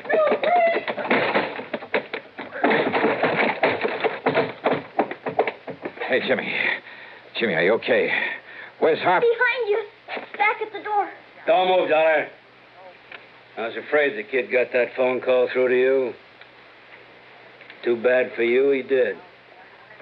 All right, look, Willman. No, don't, Mr. Dollar. He'll shoot you. I know he will. He was going to kill me. He still is. The kid's right, Dollar. Up against the wall. Face the wall. Put your hands up high against it. Go ahead. I'm not carrying a gun, woman, if that's what you're worried about. Now, that's something I'm going to find out for myself.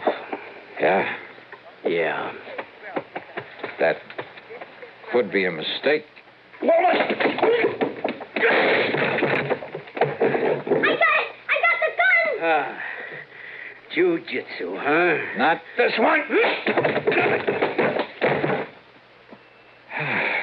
Oh, well. Mr. Dollar. Oh. Mr. Dollar. Oh, hey. Come on now, Jimmy. Hey, Jimmy, it's okay now. Everything's okay. He was going to kill me. He was going to kill you. Oh, look, you and I kind of stopped him in his tracks, didn't we? Hey, you know something, Jimmy? Now you're a real hero. Because this time you trapped a killer for me. Gee.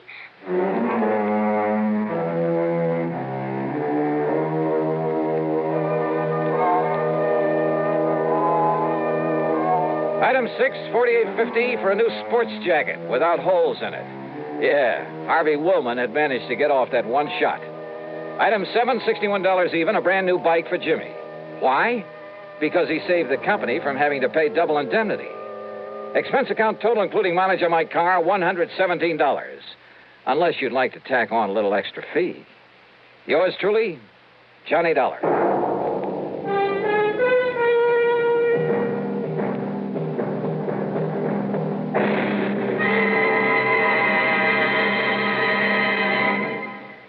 Our star will return in just a moment. If your 1957 income was more than $5,000, last year, when you filed your federal income tax report, you had to use Form 1040, the long form. Those who earned $5,000 or less were permitted to use the short form, Form 1040A, if they chose. This year, the Internal Revenue Service is offering taxpayers a new Form 1040A, a simplified form with only 15 lines to fill out.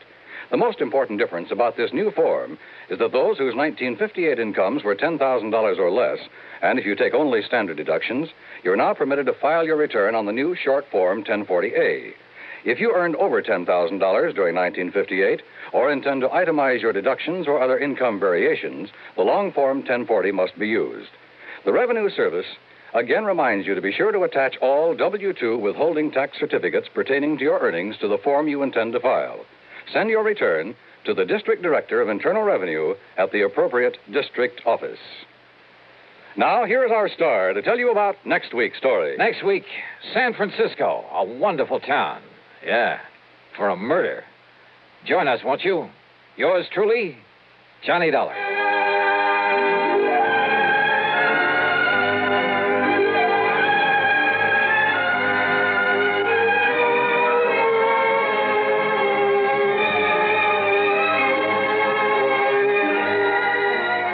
Truly, Johnny Dollar, starring Bob Bailey, originates in Hollywood and is written, produced, and directed by Jack Johnstone.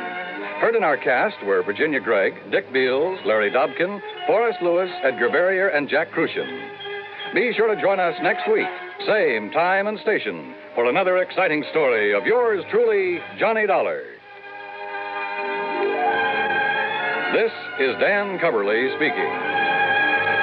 A father goes to extremes to protect a demented son as suspense follows next on the CBS Radio Network.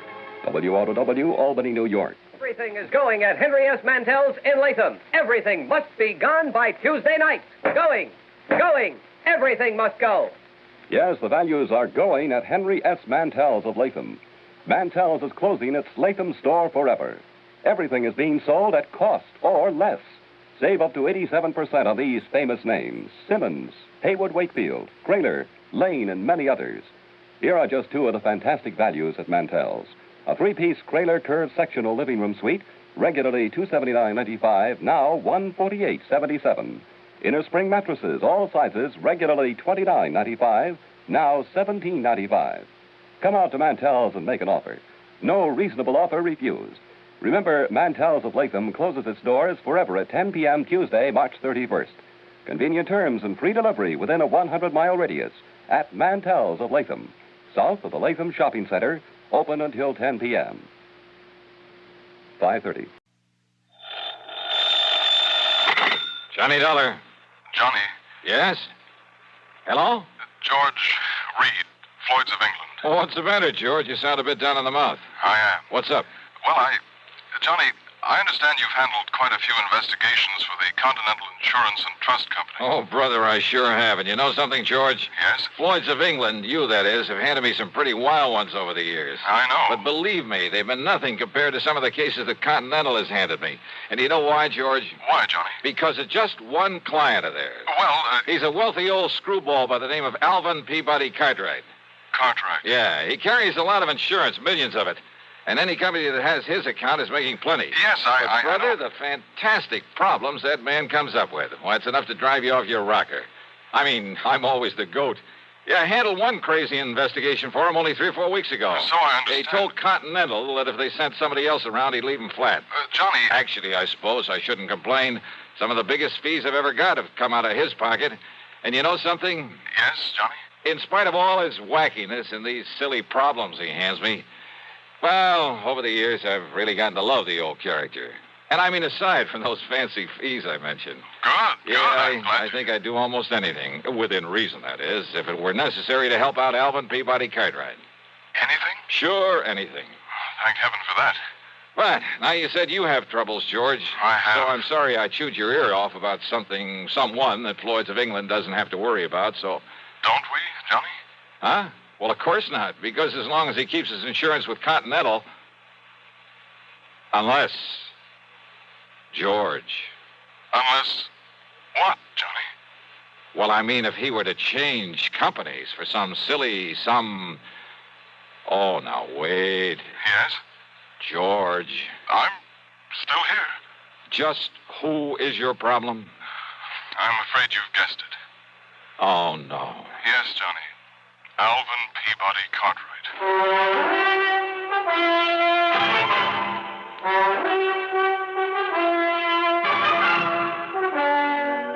CBS Radio brings you Bob Bailey in the exciting adventures of the man with the action-packed expense account, America's fabulous freelance insurance investigator. Yours truly, Johnny Dollar.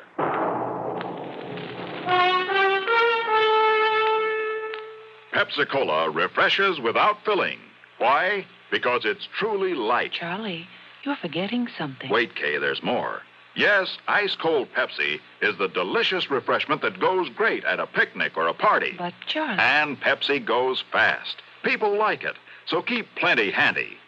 There. Oh, you did fine, except for one thing. Well, I mentioned lightness and how Pepsi refreshes and how fast it goes. You left out Pepsi sociability. You know the Be Sociable song. But, Kay, I can't sing. I can. Listen.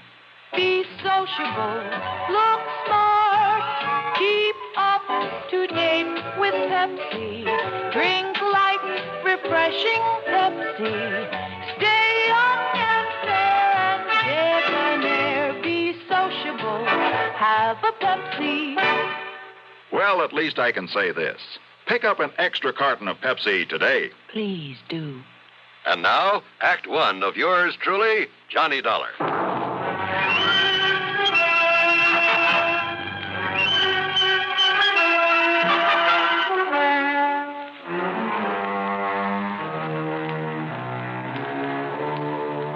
Expense account submitted by Special Investigator Johnny Dollar to Floyd's of England, North American Office, Hartford, Connecticut. Following is an account of expenses incurred during my investigation of the Alvin's Alfred matter.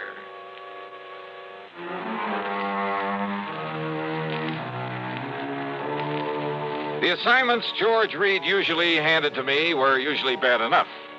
But a combination of both George and Alvin Peabody Cartwright could be just a little too thick. Anyhow, expense account item $1, $1 for a cab to his office. Now look, George, don't tell me Cartwright has shifted all his insurance over here to Floyd's of England. Sit down, Johnny, please. Sure. Well? Yes, he has. Then, baby... As a matter of fact, after months of effort and expense, I managed to sell him on our company myself. Oh, brother. But if you have any idea of the amount of his annual premiums, well, Johnny, it's a real feather in my cap. But don't you realize what you've got yourself in for? I'm afraid I'm beginning to. So, Johnny, if you can get him off my neck... Cartwright? Twice in 1 month? Don't bank on it. But tell me all anyhow. Well, it's really my own fault. So anxious to get his business. And if you know how much that man spends on premiums every year... Yeah, you said that. Now get to the point. And I suppose I should have been more thorough, but Well, we figured that Continental had known what it was doing, and we simply made a direct transfer of all his policies to this company, including the one that concerns us now. Only it should never have been issued. What kind of a policy? Straight life. On Cartwright? No. With all the riders attached to it. Johnny, it not only covers her life, but accident, injury, mysterious disappearance, just about anything you can think of. Covers whom? Well? The name on the policy. Alfred. Alfred? Alfred Cartwright. A relative? No. No.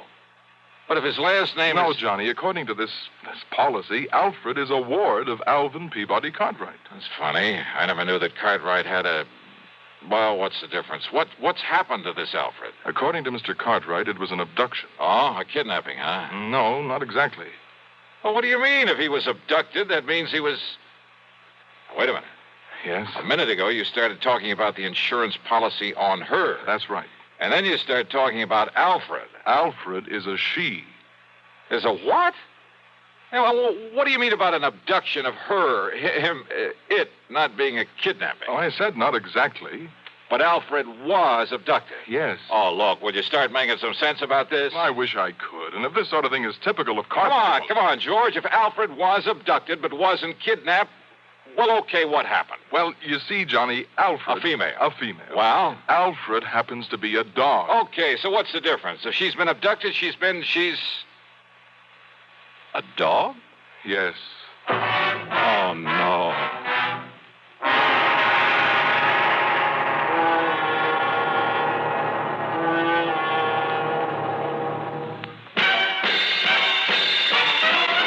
Are you smoking more now, but enjoying it less? Have a real cigarette, have a Camel. The best tobacco makes the very best smoke. Have a real cigarette, have a Camel. Are you looking for flavor and mildness? Have a real cigarette, have a Camel.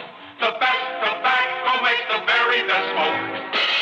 Have a real cigarette, a real cigarette, a real cigarette, have a Camel.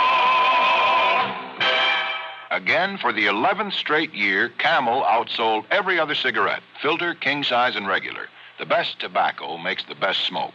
So if you're smoking more now but enjoying it less, change to Camels. Get more real satisfaction every time. Start to really enjoy smoking again. Have a real cigarette, a real cigarette, a real cigarette, have a Camel. And now Act Two of yours truly, Johnny Dollar, and the Alvin's Alfred Matter.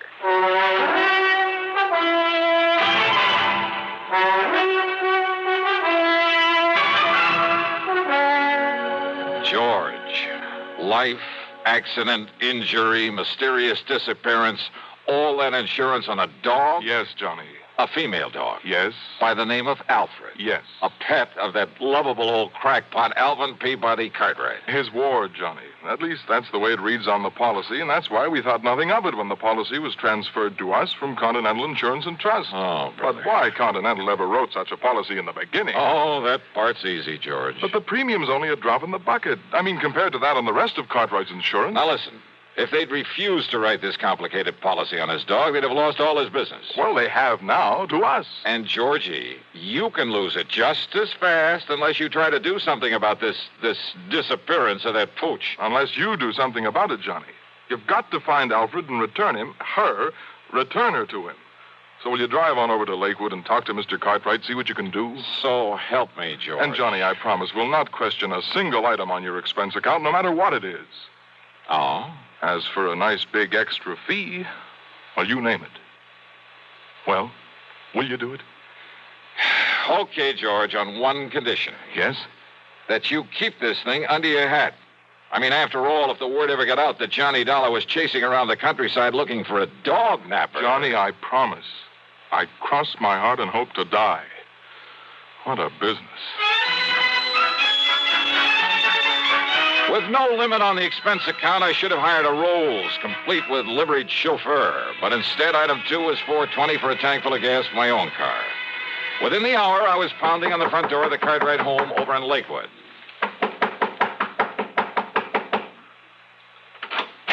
Hi, Mr. Cartwright. No. I'm sorry, I'm far too upset to talk to anyone right now. So goodbye. No, wait a minute. Hey! Yes. Why, Johnny? That's right. Well, why didn't you say so? Come in, boy, come in. Sure. Well, sir, how are you? Yes, come in and commiserate with me in my hour of bereavement. How anybody could be so wicked as to take Alfred, my pride and joy, away from me. But somebody did. And, Johnny, you must find her and must bring the culprit to justice. Spare no effort, spare no expense, but come on, Johnny. Well, have you any idea, Mr. Cartwright, who might have walked off with the pooch? Pooch? Oh, Johnny, how can you use such a term? Alfred was almost like a child to me. Dear little thing. Oh, yeah, I'm sure. But you haven't answered my question. Do I know who committed this dastardly deed? Yes. Of course I do. Oh, sir. Come along, Johnny. I'll show you Alfred's picture so you'll know her when you see her. All right. But now, why send for me, Mr. Cartwright? What? Well, I mean, if you know who did this. I certainly do. And, Johnny, he must be made to pay the penalty for this nefarious deed. Now, look. Here's dear little Alfred's room. Huh? Well, do you like it? Isn't it nice? I could hardly believe my eyes. It was more like the playroom for some much too wealthy child. Why, he must have spent thousands on it. On the soft, thick, wall-to-wall carpeting, all the furnishings, including a bed in the corner with a foam rubber mattress. There was a growing tree in the middle of the floor and a half-dozen miniature fire plugs scattered about. There were rubber bones and balls and toys of all sorts and sizes Toys? In addition to everything a dog could possibly play with, there was a big table with a scale model electric train, an erector set, a microscope, a lot of other science toys, including a working model of a... Huh? Isn't it nice, Johnny? Oh, no. Look, Mr. Cartwright. Yes? Don't tell me the dog played with these things. What thing? Well, this toy seismograph. Toy? What are you talking about? That really works. See? See how the recording needle gave a jump on the roll of tape on it? It runs for a week. Keeps perfect time. Oh, well, sure. So the dog could tell when there's been an earthquake somewhere. Is that it? Well, no. I may as well admit, Johnny, that some of these things are mine. Yours? Yes. When I was a child, the only toys I had were the ones my poor mother could make with her own hands. And I always said that if I ever had the money, I'd make up for it. That I'd have all the things I couldn't have then. So maybe I'm just a silly old man, second childhood, that sort of thing. But I said I'd have them, and now I have. I see. Did you ever have a nice electric train when you were a youngster? Well, no. My folks couldn't afford it. Yes, but I bet you wanted one, didn't you? Oh, sure I did. Doesn't every... Yes, and after you'd grown up, I bet you spent as much time looking at them in store windows as any kid. All the time wishing you dared to buy one. Just to have it. You think it's all a joke, Johnny? Joke, Mr. Cartwright? About the man who buys his son a train for Christmas and then, plays with it all Christmas morning? Yeah, maybe you got a point there. Of course I have. And that's the trouble with growing up. People get so proud or stuffy or something that they won't unbend. They won't let their hair down and enjoy some of the simple little things that they'd really like to do. They're so afraid that somebody might laugh at them. I'm not laughing, Mr. Cartwright. And that's why I like you, Johnny, because you've sense enough to realize that, well, maybe an eccentric old character like me isn't so eccentric after all. He's just become smart enough to get rid of a lot of nonsensical inhibition. Yeah, you have got a point there. Well, maybe you can understand why this same old man is so upset about losing a wonderful companion, his dog. She was such a dear. I looked all over before I found her and bought her and brought her here. Her, Mr. Cartwright. That's right. Then why did you name her Alfred? Well, to be honest about it, Johnny, I'd really hoped for a boy. Yeah. Yes. Now, you say you know who who dog-napped her. Clarence. Clarence? Clarence Brixton. A stupid day servant I fired yesterday. He was the only one that could have done it. Who would have done it? When did this happen? Last night, between 7 and 8. I'd gone over to visit the widow Parkinson. Oh, a bit of romance in your life, Mr. Cartwright? Oh, Johnny, how can you say that? Well, she is very nice. There was nobody here but little Alfred. I'd even locked her in. Oh, what about the house? Was it locked? Of course it was. But Clarence still had his key to it. And if you know this house, Johnny, and nobody could have broken in. Oh, I'm sure of that. Besides, there was no sign of anybody trying to. There was no footprints outside. There was no ladder marks. There was nothing. Even the stupid local police agree that Clarence must have done it. Then why haven't they nabbed him? Because they believe his alibi. From that character, that wife of his. They live the other side of town, and she swears he was at home when it happened. And you're sure that only he had a key to this house? That's right, outside of my own. So he must have done it. Only the dumb police won't do anything because of his so-called alibi. And we got to break that alibi. That's right. But how? How, Johnny? Well, I got a crazy idea. Huh?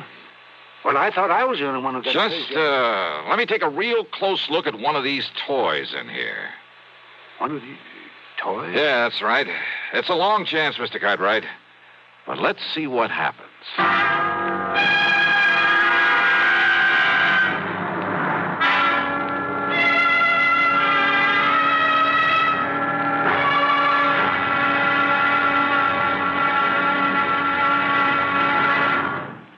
Act 3 of yours truly, Johnny Dollar, in a moment.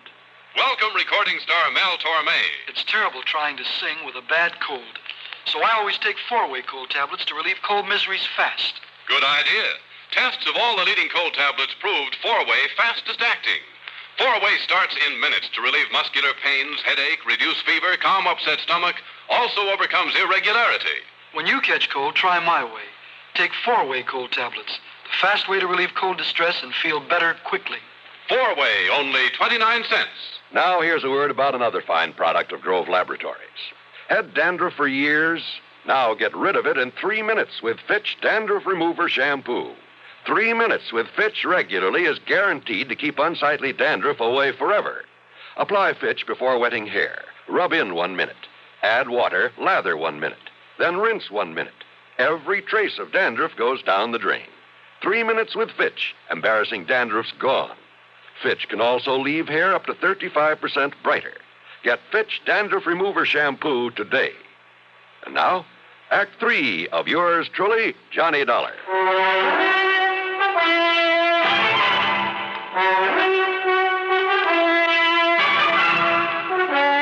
I got back into my car and drove to the address of Clarence Brixton.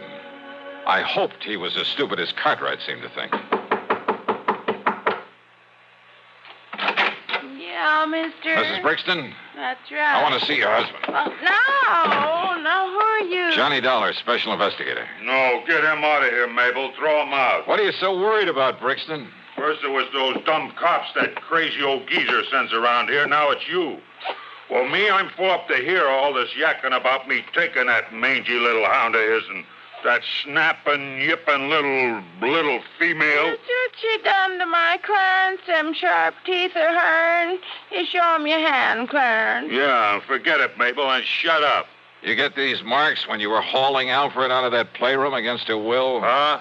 Now listen. A little dog, you said. Oh, not much bigger than Clarence's hand. Pies in his little Oh, then you've seen it, Mrs. Brixton.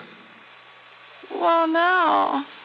Now, Clarence told me about it. Yeah, sure, I told her. I see. Well, what do you see? And I hope it means the dog is still alive. After all, if you took the trouble to bring it here. Well, what are you talking about? You trying to say I stole the dog off of him? So maybe nobody did, wise guy. What do you mean by that? Ask me, that lousy pooch got out of there on her own free will. just to get away from that crazy Cartwright like anybody in her right mind. Oh, out of a locked room in a locked house? Sure. Cartwright always left the window open so she could sleep good.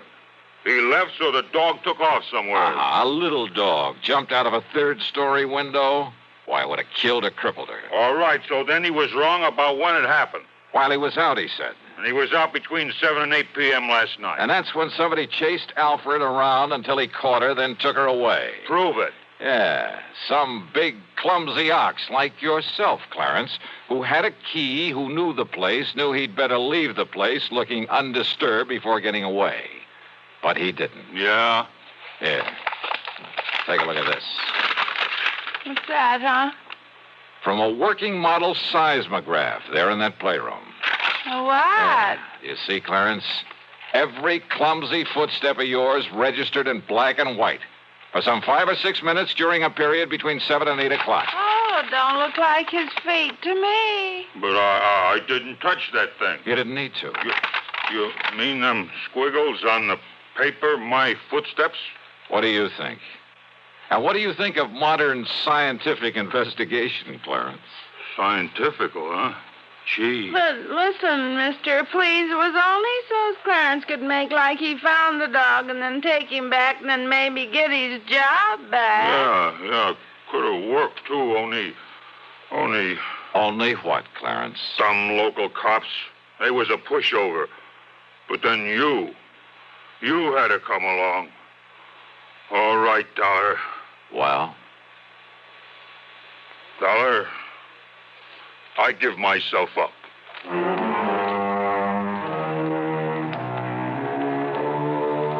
Oh, sure. Modern scientific investigation. But he fell for it. And Mabel brought the dog up from the cellar, and she was kind of a mangy little pooch. The dog, I mean. But she meant the difference between keeping or losing Cartwright's insurance account. Which reminds me, you can forget the expense account. Cartwright did well by me, as usual. And he'll probably break down and take Clarence back. Oh, well. Yours truly, Johnny Dollar.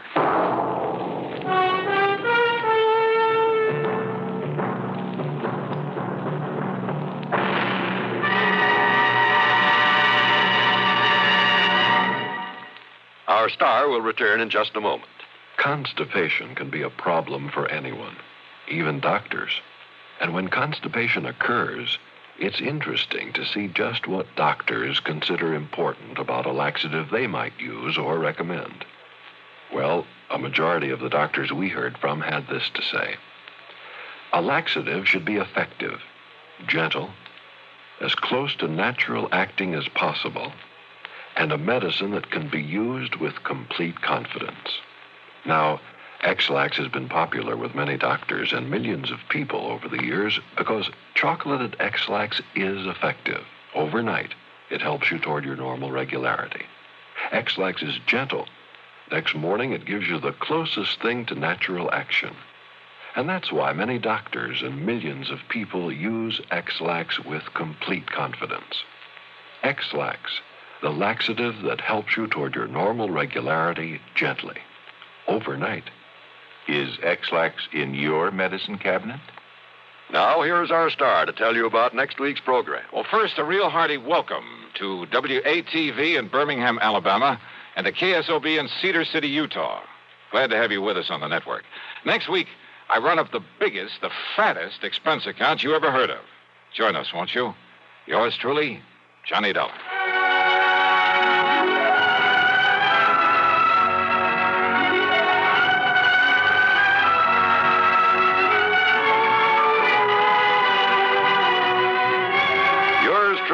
Johnny Dollar, starring Bob Bailey, originates in Hollywood and is written, produced, and directed by Jack Johnstone. Heard in our cast were Virginia Gregg, G. Stanley Jones, Howard McNear, and Frank Gerstle. Be sure to join us next week, same time and station, for another exciting story of yours truly, Johnny Dollar.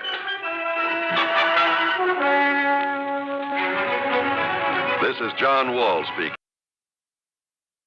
From Hollywood, it's time now for Johnny Dollar. The bases are loaded and there's nobody out. What? And you're pitching, Johnny boy. Bert McGraw. Yep, right as rhubarb. What's in your mind, Bert? You in a job you didn't finish. A job I didn't... What are you talking about? The Mason-Dixon matter, remember? Well, sure. Ruth Dixon's body was found on Newport Beach. But you didn't find out who killed her, Johnny. I figured that was a job for the police. They want to talk to you about that.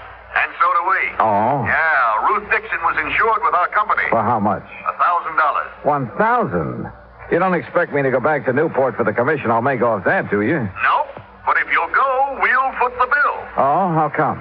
Tell you when you get here. Interested? Yeah. Now.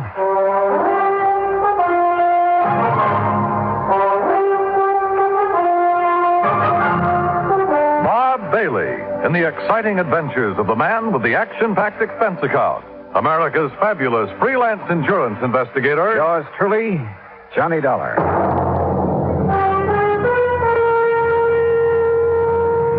And now, Act One of yours truly, Johnny Dollar.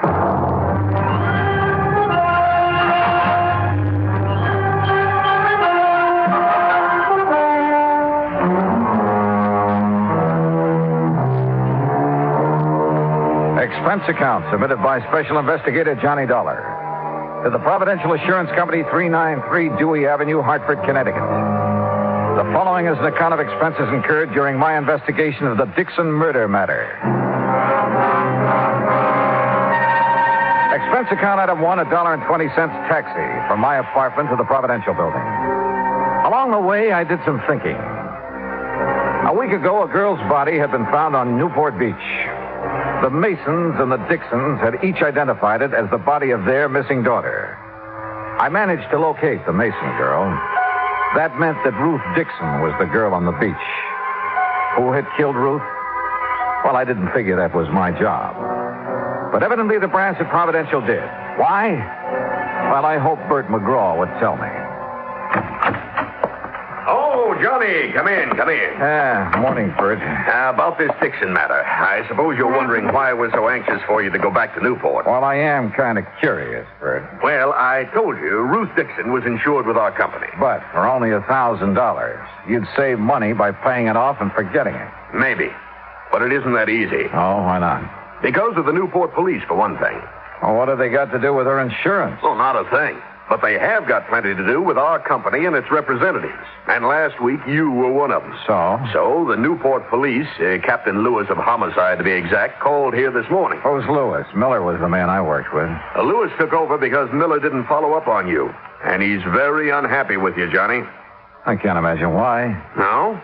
Well, Captain Lewis says you left Newport without giving his office all the information you had on the Mason girl. The Mason girl? What's she got to do with the Dixon investigation? Well, how should I know? Darla Mason didn't even know Ruth Dixon. Lewis says different. But that's beside the point. We can't afford to have any police department in this country feeling the way the Newport boys do about our investigator. Oh, come on now, Bert. It isn't at all that serious. Johnny, we have to have police cooperation. And we can't force them to cooperate, so we try to build up a sufficient amount of goodwill. But, Bert, No, it's too late to apologize. Who's apologizing? Captain Lewis chewed out my boss. My boss did it to me, and I have orders to do it to you. Okay, so get it over with. Well, I'm almost through. Except that no matter what it costs us, it's going to be worth it to have goodwill restored. You understand? Sure. And whatever you do in Newport, please keep Captain Lewis informed. If you stumble onto something that might lead to the Dixon girl's killer, tell Lewis about it. Okay, Bert, whatever you say. No hard feelings, Johnny. No, everything's just fine. Oh, good boy. Glad to see you understand. For an expense account like the one you're going to get, I can understand the theory of relativity.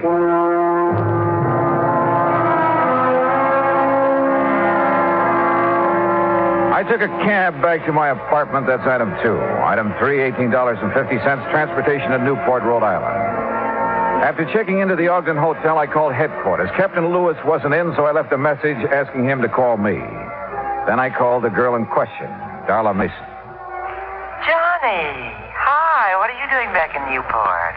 Oh, just winding up a little unfinished business. Nothing to do with me, I hope. No, not a thing. Darla. Yes?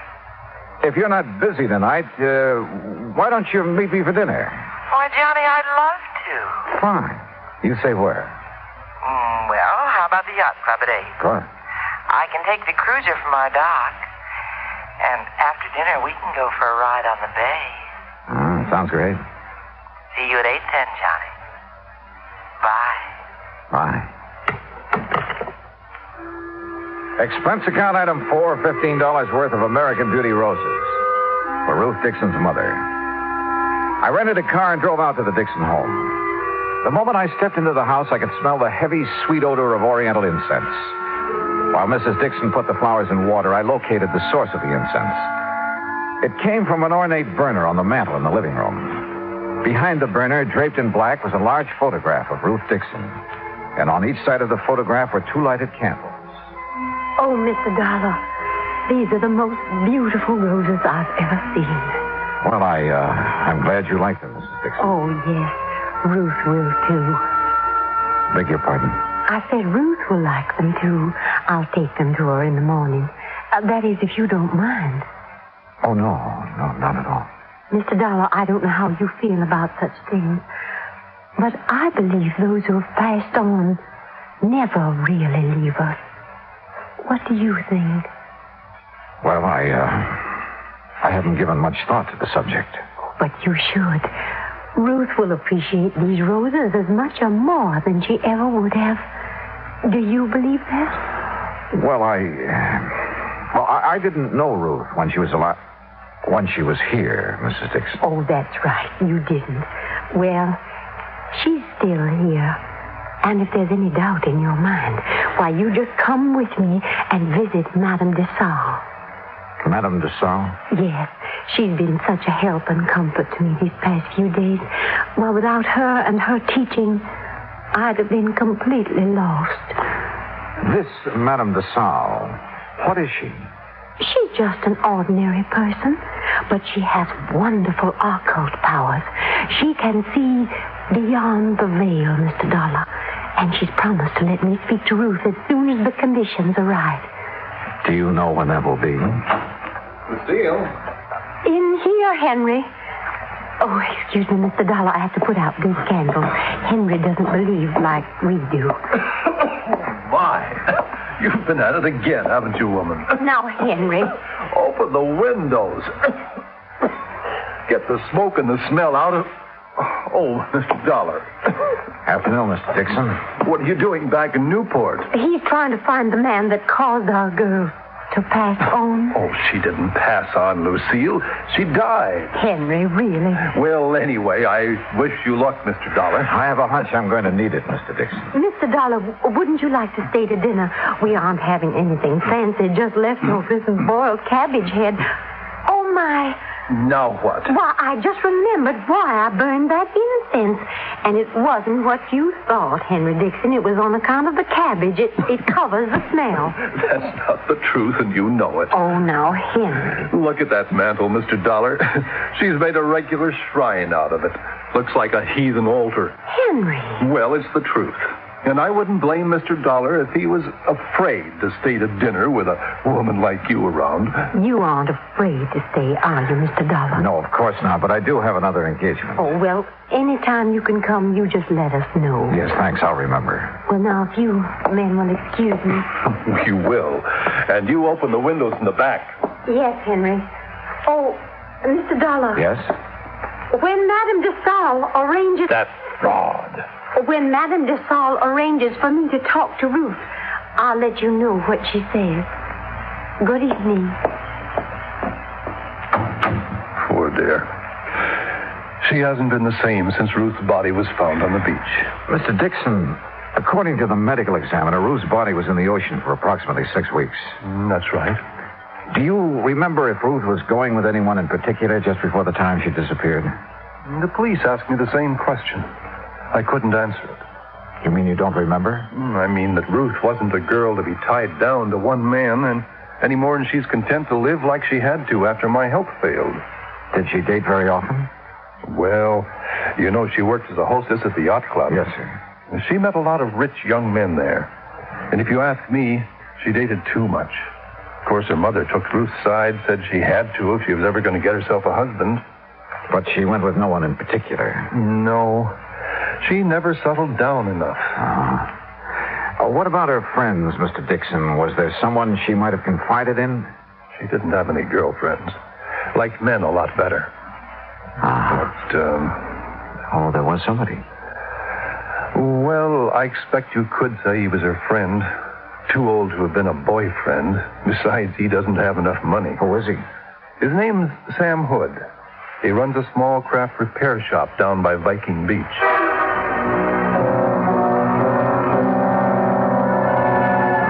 Viking Beach is on the Atlantic side of Newport, approximately a mile from Land's End, where the Dixon girl's body had been washed ashore.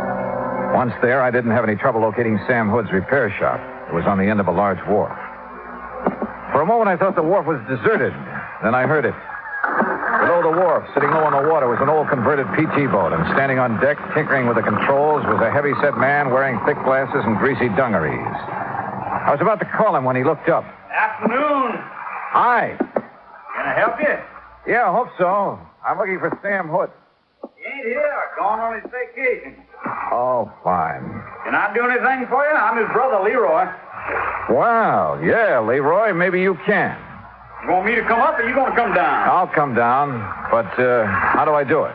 Stairs over to your left there. Oh, sure. You're a stranger around here, ain't you? Yep, that's right. Well, I'm always glad to meet up with a stranger. This is such a little bitty place. Most everybody along the waterfront's heard everybody else's stories so many times till they're sick of it. What'd you say your name was? It's Dollar. Johnny Dollar. Well, welcome aboard the Connemore, Mr. Dollar. Connemore? That's an odd name for a boat. Sure is, ain't it? But I found it in a book. Sure fits her. And me, too. What's your line, Mr. Dollar? I'm an insurance investigator. Well, now, that must be mighty interesting work. Yeah, sometimes. You chew tobacco? No, thanks. Oh. Well, I got a brand new plug of brown mule here. Ain't had it out of the wrapper. So if you want some... No, thanks, Roy. You sure missing something? Yeah. Man, my tooth. You want to take a look around? Go ahead. Of course, the Connemore ain't no fancy yacht. Excuse me, what did you say? I said the Connemore ain't no fancy yacht, but she's all mine and Sam's, and I'm proud of her. Oh. Where did you say your brother was, Leroy? Sam? Oh, he's visiting our folks down in Augusta. I would have gone, too, but somebody had to stay in mind the store. Yeah. You know when he'll be back? Not for sure. But anything Sam knows about, so do I. We got real runny mouths in our family. Tell me, Leroy, did you know a girl named Ruth Dixon? No more than just to tip my hat to. But Sam did. Yes, sir. That gal and Sam, they used to sit up there on the wharf looking out toward Gooseberry Island, and they talk. You know what about? Nope. Get off that railing, you whitewash brother! See ya! Leroy, you told me a moment ago Sam couldn't keep a secret. Well, he said she was full of dreams.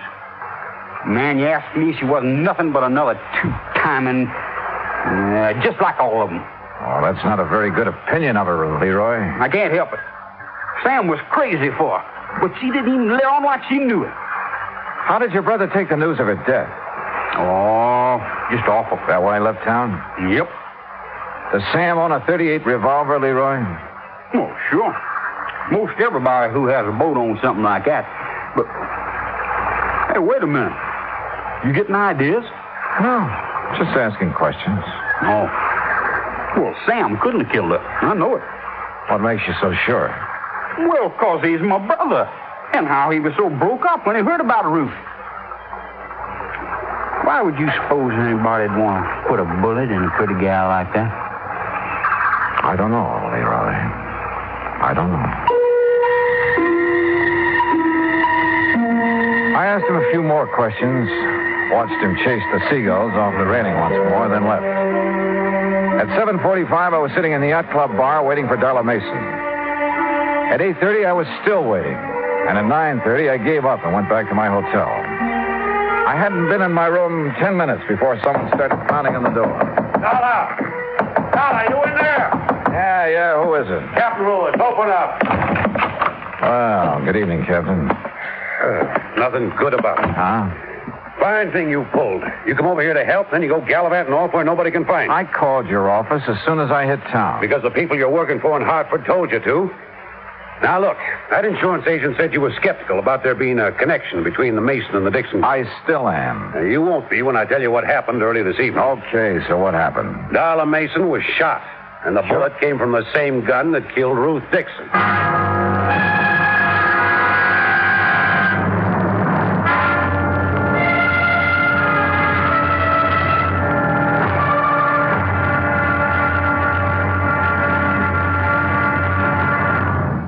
Act two of yours truly, Johnny Dollar, in a moment.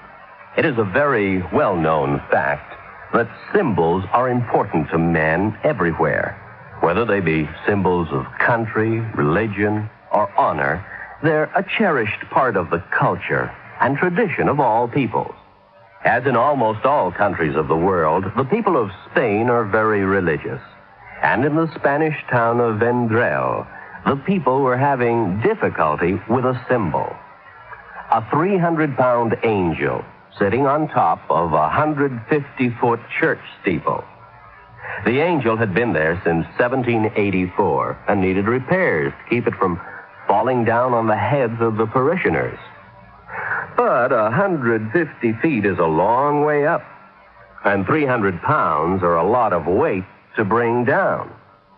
Now, there was a great deal of head-scratching over the problem until someone casually mentioned the problem to someone else who happened to be stationed at the United States Air Force Base in Zaragoza, Spain.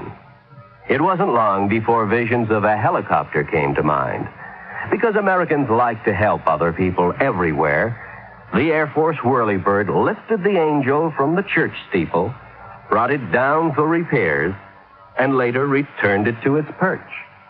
So grateful were the people of Vendrell for this act of friendly cooperation that they held a mass celebration of American Day to show their appreciation.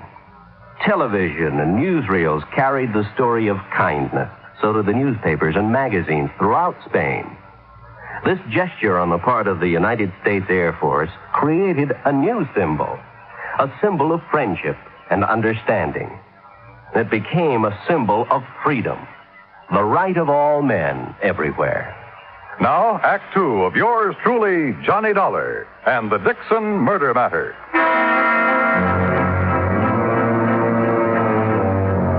Expense account item 620 cents for 2 cups of coffee at the Eat Right Cafe near my hotel, where Captain Lewis proceeded to give me the details surrounding the shooting of Darla Mason.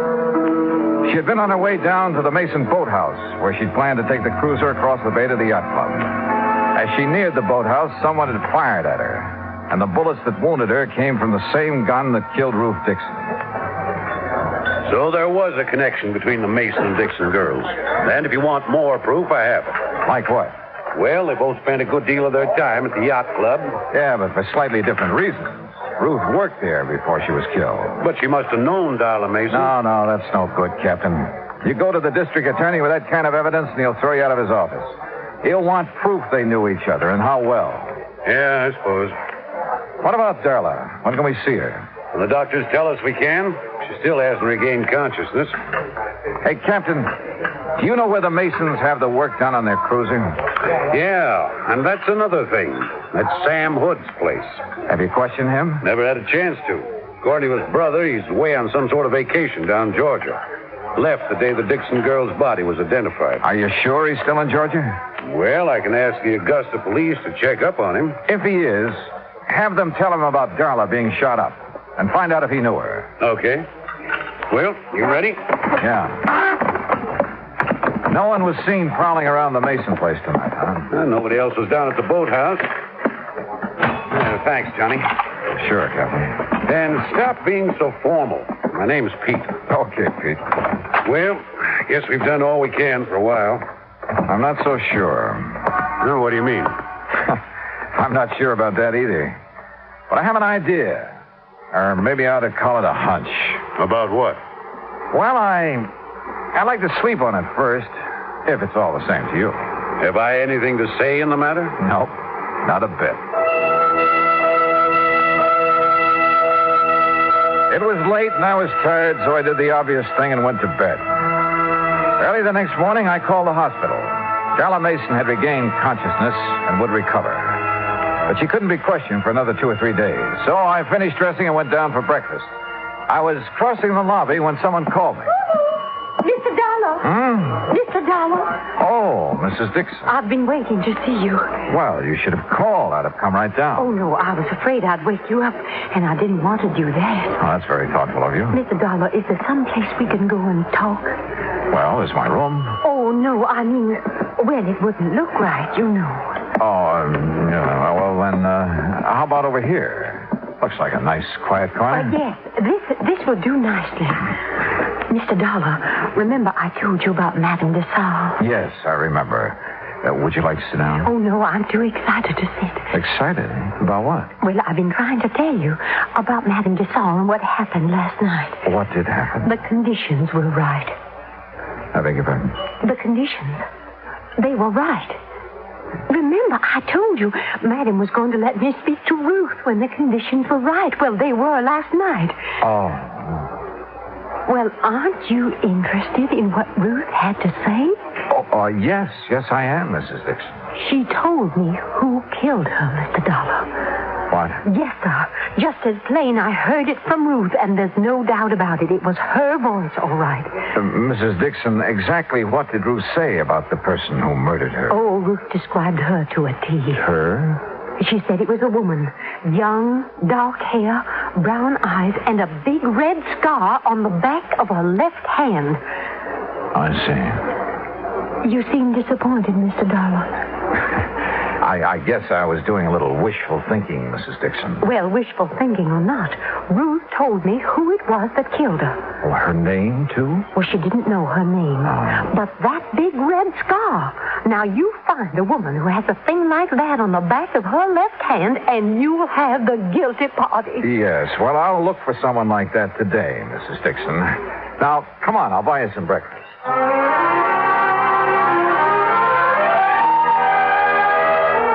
An hour later, back in my room, I put in a call to Captain Lewis. Morning, Johnny. Morning, Pete. Anything new? Well, we heard from the Augusta police. Yeah? Sam Hood's in Augusta, all right. Been there for over a week. Uh-huh. Did they ask him if he knew the Mason girl? I said he did. Said the Masons used to let him and his brother service a cruiser. Uh-huh. Johnny, when are you going to stop playing games and tell me your ideas? Hunch, you mean, Pete. And I'll tell you just as soon as I get back from the library. The library? Oh, and while you're waiting, call back the Augusta police. Have them get hold of Sam Hood again. What for? Ask him who named his boat.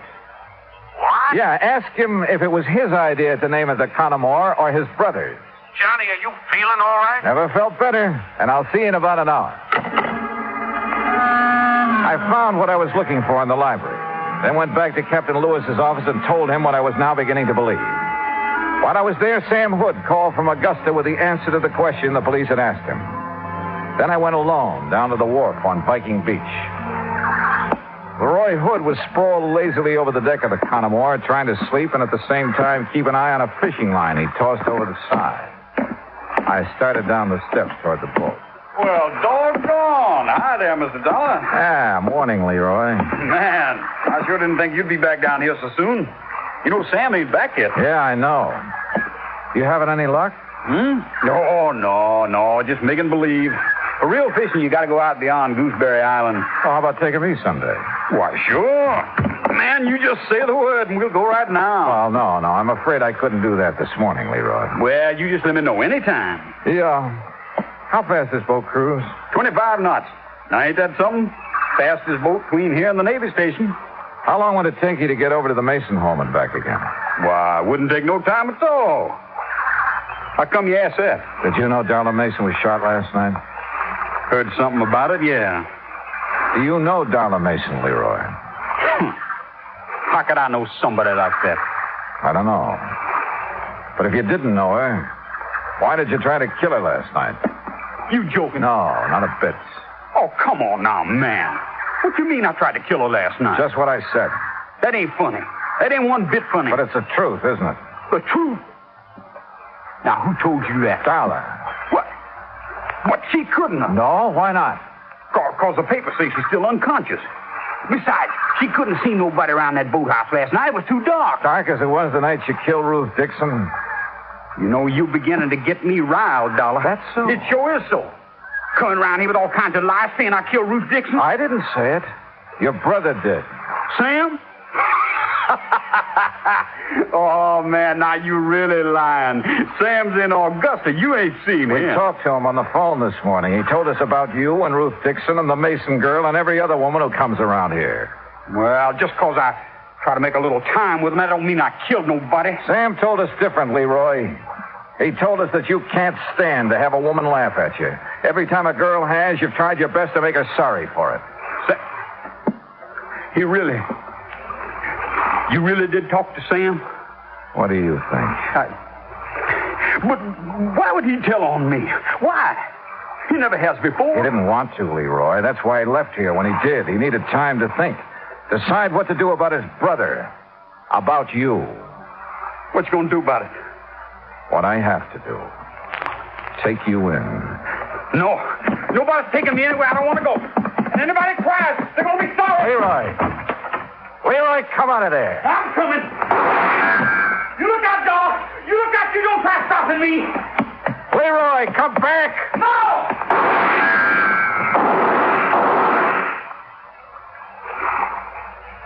Johnny?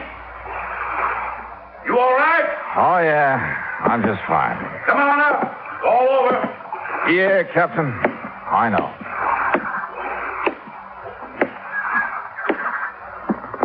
Tell me something. If I can. What put you onto him in the first place? Two things. You see, he liked the girls, wanted to be a lady killer, but they'd only laugh at him, and he couldn't stand that. I see. But the big thing is, what he named this boat, Connemore. I don't get it. Well, a man like Leroy, not much education, he'd have to have a real reason for wanting to name it that. But why? What's so special about that? You ever hear of Bluebeard? A lady killer? Sure, who hasn't? Well, Connemore was his real name.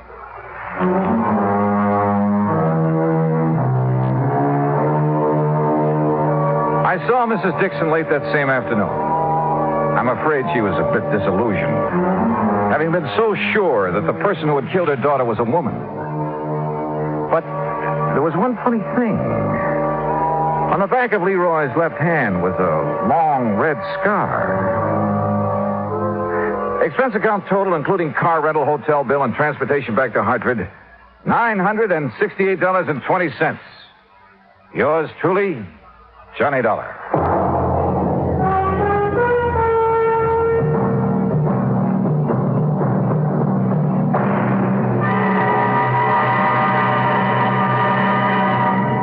Now, here is our star to tell you about next week's story. Next week, a case that couldn't be solved because there was no solution. And yet, well, join us, won't you? Yours truly, Johnny Dollar.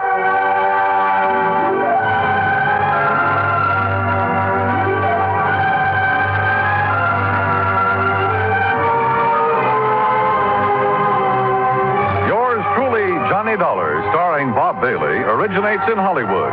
Written by Charles B. Smith, it is produced and directed by Jack Johnstone. Heard in our cast were Gene Tatum, Jeanette Nolan, Frank Nelson, Russell Thorson, Sam Edwards, and Austin Green.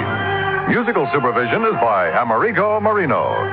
Be sure to join us next week, same time and station, for another exciting story of yours truly, Johnny Dollar. This is Dan Cubberly speaking.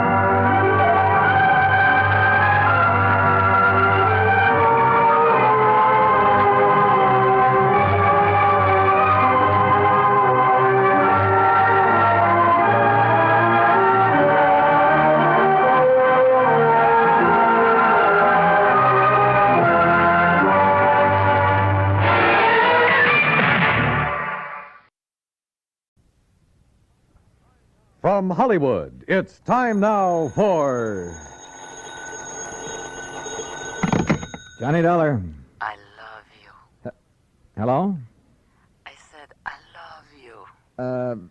Yeah. That does not please you? Oh, pleases me fine. Now, why don't you and I get together and we'll be able... That would be nice. Well, just name the time and the place and, Hey, wait a minute. Who are you? Carmela Hocaris, Johnny. Oh, well, let's get down to earth. Carmela? Yes, Johnny. Well, well, usually when my phone rings this way on a Sunday night, well, I know. You expect some dull insurance agent to be calling you. Yeah. With a dull insurance matter for you to worry about, no? Yeah, that's usually the case. But this one does not need to be dull. You mean you have an insurance problem on your mind? Of course. So maybe you will help me? Well, just name the company, any company, and I'm on my way. The Universal Adjustment Bureau would be interesting. So who cares if they're interested? Come on, Carmela, get to the point, huh? Come see me, Johnny. Tell your friend, Pat McCracken at the Universal, Yeah, sure. Tell him what? that I called you.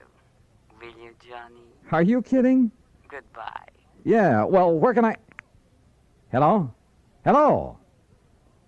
Huh?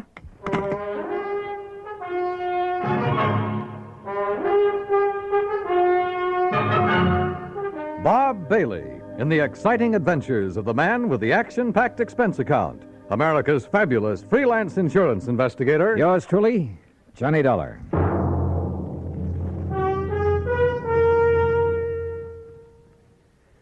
Now that the holiday season is with us, there are 3 different reasons why you should have several packages of Chef Boyardee Pizza Pie Mix handy in the house.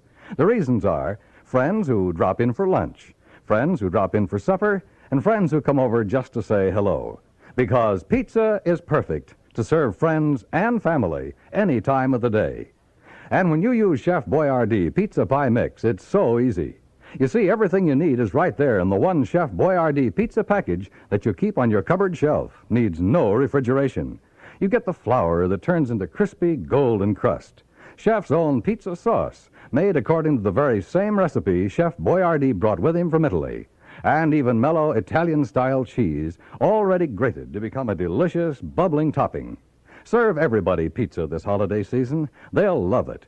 And you'll find pizza is so easy to make when you use Chef Boyardee Pizza Pie Mix. Get several packages.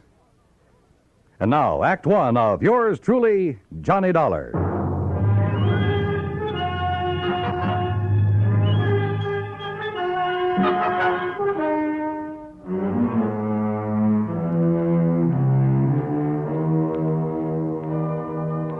Expense account submitted by Special Investigator Johnny Dollar to the Home Office, Universal Adjustment Bureau, Hartford, Connecticut.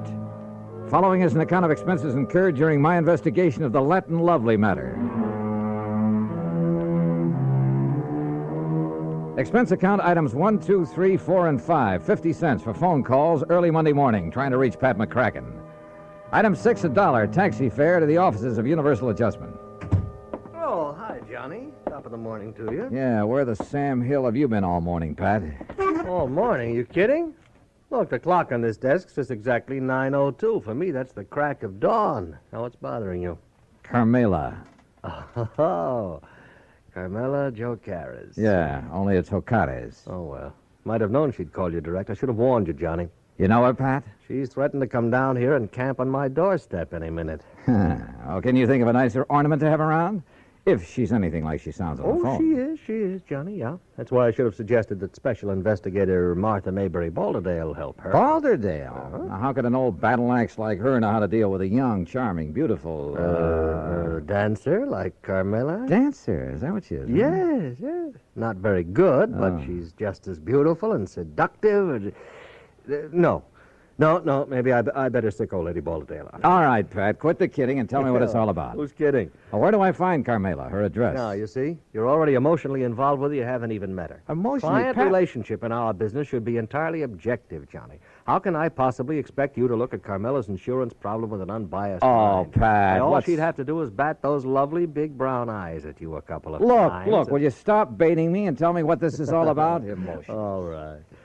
I got involved with this little Latin lovely as a favor to the company that issued her the policy, Surety Mutual and Trust. What kind of a policy?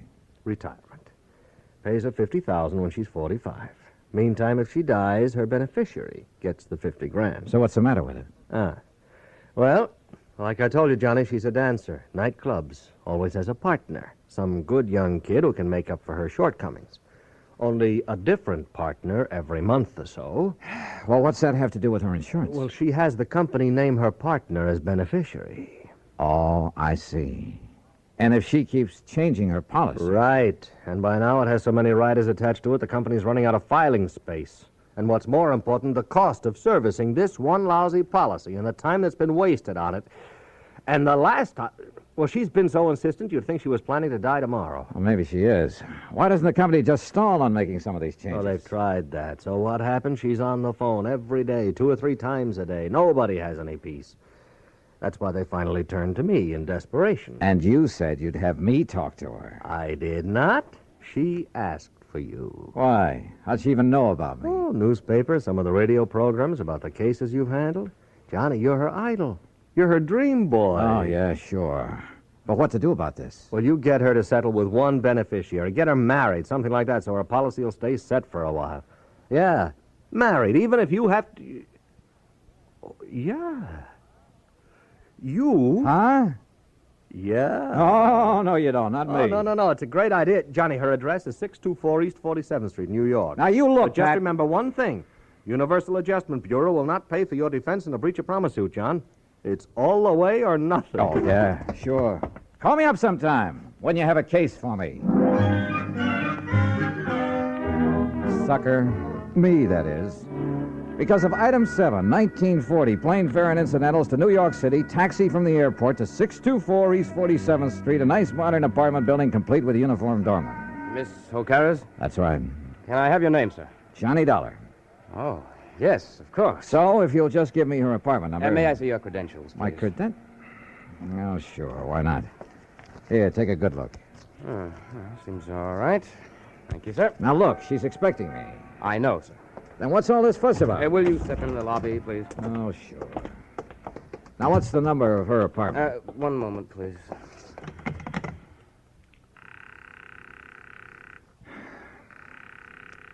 She is in, isn't she? Yes, sir, she is. I don't understand about answering the house phone, though. You're certain that she's in? Absolutely, sir. But why she doesn't answer... Where's her apartment? It's number 7 up the stairs. Come on, show me the way. Yes, sir. She only came in a few minutes ago. And nobody else has called on her? No, sir. Were all those precautions of yours on her orders? Yes, sir. She seemed to be fearful of something lately. Fearful? Right here, sir, number 7.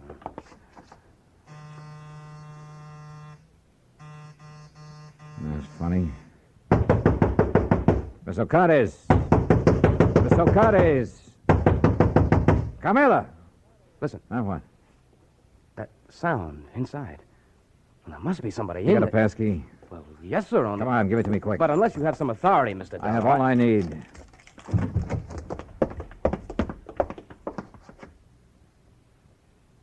Carmela.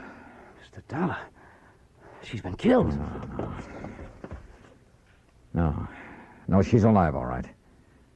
But that's about all.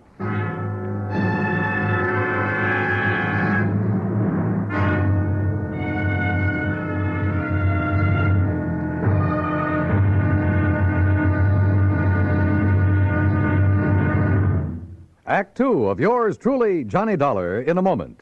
There is a difference, a great big difference in Vicks medicated cough drops. There is a difference, a great big difference. Get relief with every single drop. Yes, there is a big difference in Vicks medicated cough drops. The medication makes the difference. Only Vicks cough drops are medicated with the exclusive throat-soothing ingredients of Vicks Vapor Rub. 2 delicious flavors, Vicks Regular and new Wild Cherry. Next time your throat feels raw and irritated from coughs due to colds, remember... There is a difference, a great big difference in Vicks medicated cough drops. The medication makes the difference. Yes, the medication makes the difference. And for a stuffy nose, just 1 whiff. With a Vicks inhaler, and that miserable feeling of a stuffy nose goes in seconds. Use it anywhere, anytime. Vicks Inhaler. And now, Act 2 of yours truly, Johnny Dollar, and the Latin Lovely Matter. Carmela O'Carra's, beautiful Latin American dancer who kept changing the beneficiary of her insurance policy to the point where the company was going crazy, who demanded another change, this time almost desperately. We'd found her unconscious on the floor of her apartment. Bill, the doorman, discovered how our assailant had got in. Through the service entrance into the kitchen, Mr. Dollar. He must have run away when he heard us at the door. Any brandy, anything like that around here, Bill? Yeah, there's a little bar there in the corner. Okay, I see it. Do you know a doctor you can call? I have a list on my desk in the lobby. Well, then go on down and call him. Isn't this a matter for the police? Sir? I'll worry about that. You get a doctor up here. Yes, sir. Carmela.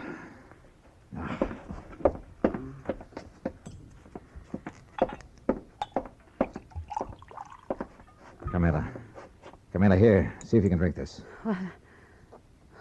Oh, Johnny. That's right. Come on now, drink this. That's good. A little more now. Come on. Oh, no. No. I'm all right now. Help me to the sofa. Yeah, sure. Here now. There you are. How's that? Oh, thank you, Johnny, darling. Are you badly hurt? What happened? He struck me. Who? He knocked on the back door. I thought it was Billy to deliver something. So I opened the door, and he struck me before I could...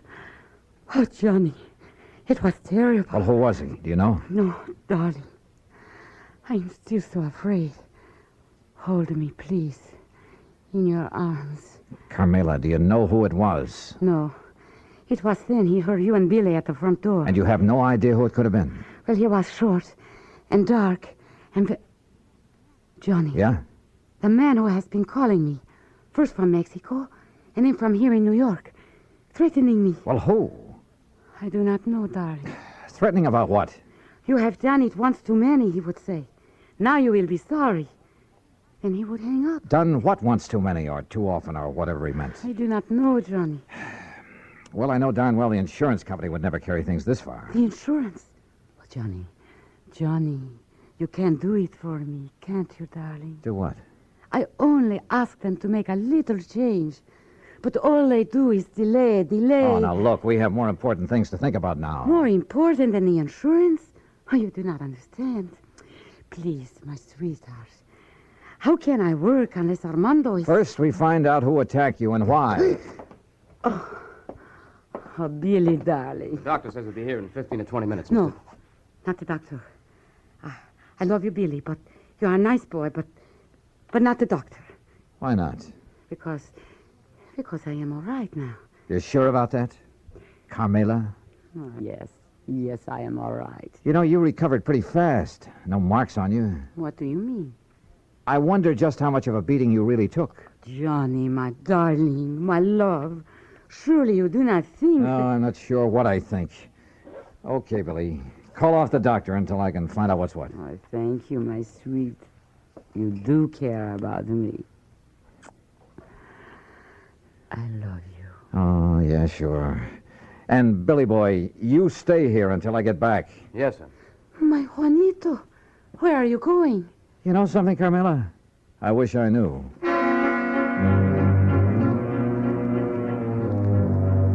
I know where I was going, all right, to 18th Precinct Police Headquarters and my old friend Randy Singer. If anybody could get me a rundown on Carmela and any of her contacts, he could. If Carmela's attacker left any fingerprints, his boys would find them. Cutting through the alley beside the apartment building, headquarters would only be a couple of blocks away. But that alley was a mistake. I didn't see the man step out of the doorway behind me. But I did feel that old familiar poke in the small of my back. No. Keep walking, senor. To the next doorway. All right, now look. If you'll take that gun out of my back. Walk. What is this, a holdup? Now, in here. Well? I am Federico, Senor Dollar. Bully for you. So what? I could hear you from the back stairway of her apartment.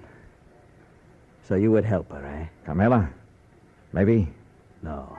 You will not, because I will kill you first.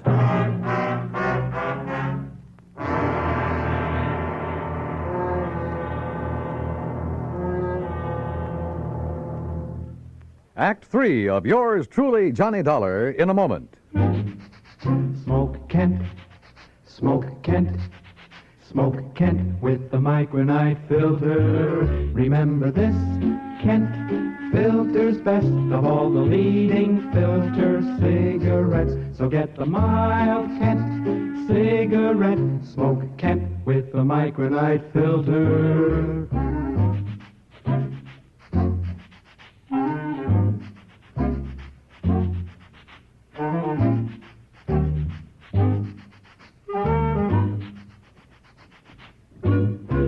remember this, Kent filters best of all the leading filter cigarettes. So get the mild Kent cigarette. Smoke Kent, smoke Kent, smoke Kent. What a wonderful feeling. Smoke Kent. And now, Act 3 of yours truly, Johnny Dollar and the Latin Lovely Matter.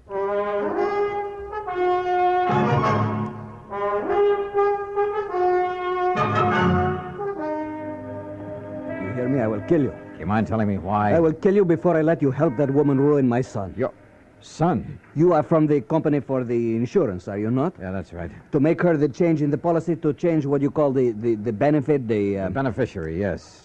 That's what she's asked for. But I will not let you. Well, I haven't said I... Oh, look, put away that gun, will you? No. Okay, Chief. What? But be careful, this man is armed. What do you call it? Policia? Just diverting your attention. No, give me that gun. No, I... All right, now we're on even terms. Just who are you and what's this all about? I'm Federico Gomez, the father of Armando. And who's Armando? Armando, my son. He would be the next fly in the web of the spider. The what? That woman, Carmela Jocares. It is my boy, my fine son, that she would make her victim like all the others. Like all what others? Look, Mr. Gomez. He is a dancer, my son. A fine dancer, the toast of all Mexico. And she would do with him what she did with the rest. Charm them, make love to them, bring them here to this city to dance with her.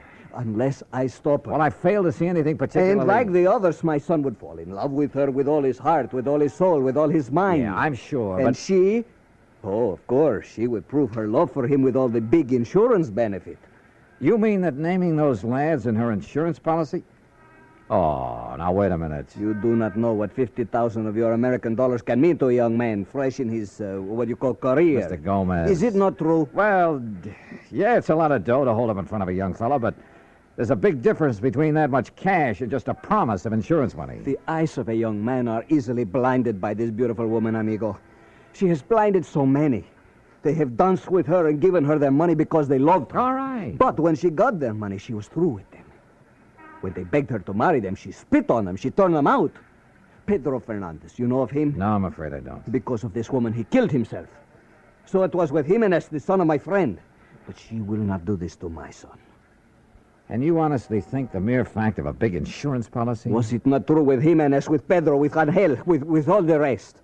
These were young men, amigo, like my son. Unwise to the world, unwise to a woman like this.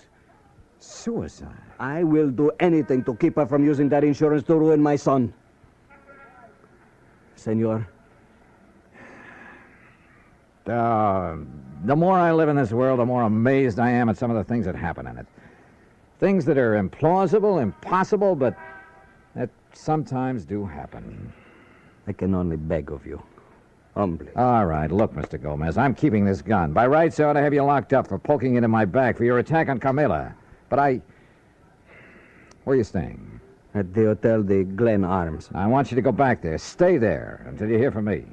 You will help me, senor. If you'll do as I say. Gracias, senor. Gracias. The scene with Carmela back in her apartment was not a pretty one. She not only admitted to having used the insurance, among other things, to further her shaky career at the expense of those young and better dancers, but was quite proud of the broken hearts and broken minds she may have left behind. Until I tore into her, and believe me, I did. Murder? Oh, no, Juanito. Now, you look. No. If you didn't murder those two young kids, well, you might as well have plunged in the knife yourself. I don't know what laws, what legal action may be dragged in to make you pay for what you've done, but there are moral laws, too, laws of decency. But I did I'll tell not you this, know. Carmela, that from now on, the police of this town and of anywhere else you may go, believe me, they'll be gunning for you. And if anything like this ever happens again... No, Johnny. Johnny, please. You must believe me. I did not think. I was thinking only about myself. I did not realize... Well, it's high time you did. Your insurance? Oh, baby, that's going to be canceled. Unless you can think of someone far away from your career to leave your money to, someone you can't hurt. Oh, Johnny, I promised. Don't you see? Never before has anyone made me realize what I was doing. I have only had to think of myself. By the time I left her, she was sobbing her heart out, promising that she'd spend the rest of her life making up for the things she'd done. And who knows? Maybe... Well, who knows? Expense account total, including incidentals and transportation back to Hartford. Johnny Dollar. Pat McCracken, Johnny. Oh, hi, Pat. Well, I just got around to finishing up my report and expense account on that Carmela Jocates thing last You week. can just forget the expense account part of it. I got what? No, for the life of me, I don't know how you did it. What are you talking about? The company just sent me a copy of the rider, Johnny, the last and final rider on her policy. Oh? Naming the new beneficiary, and absolutely, irrevocably, can never be changed again. Whom did she name, Pat? Some old childhood... Are you kidding? You! What? You sly dog. Hello. Hello. Well, I'll be... Yours truly, Juanito Peso.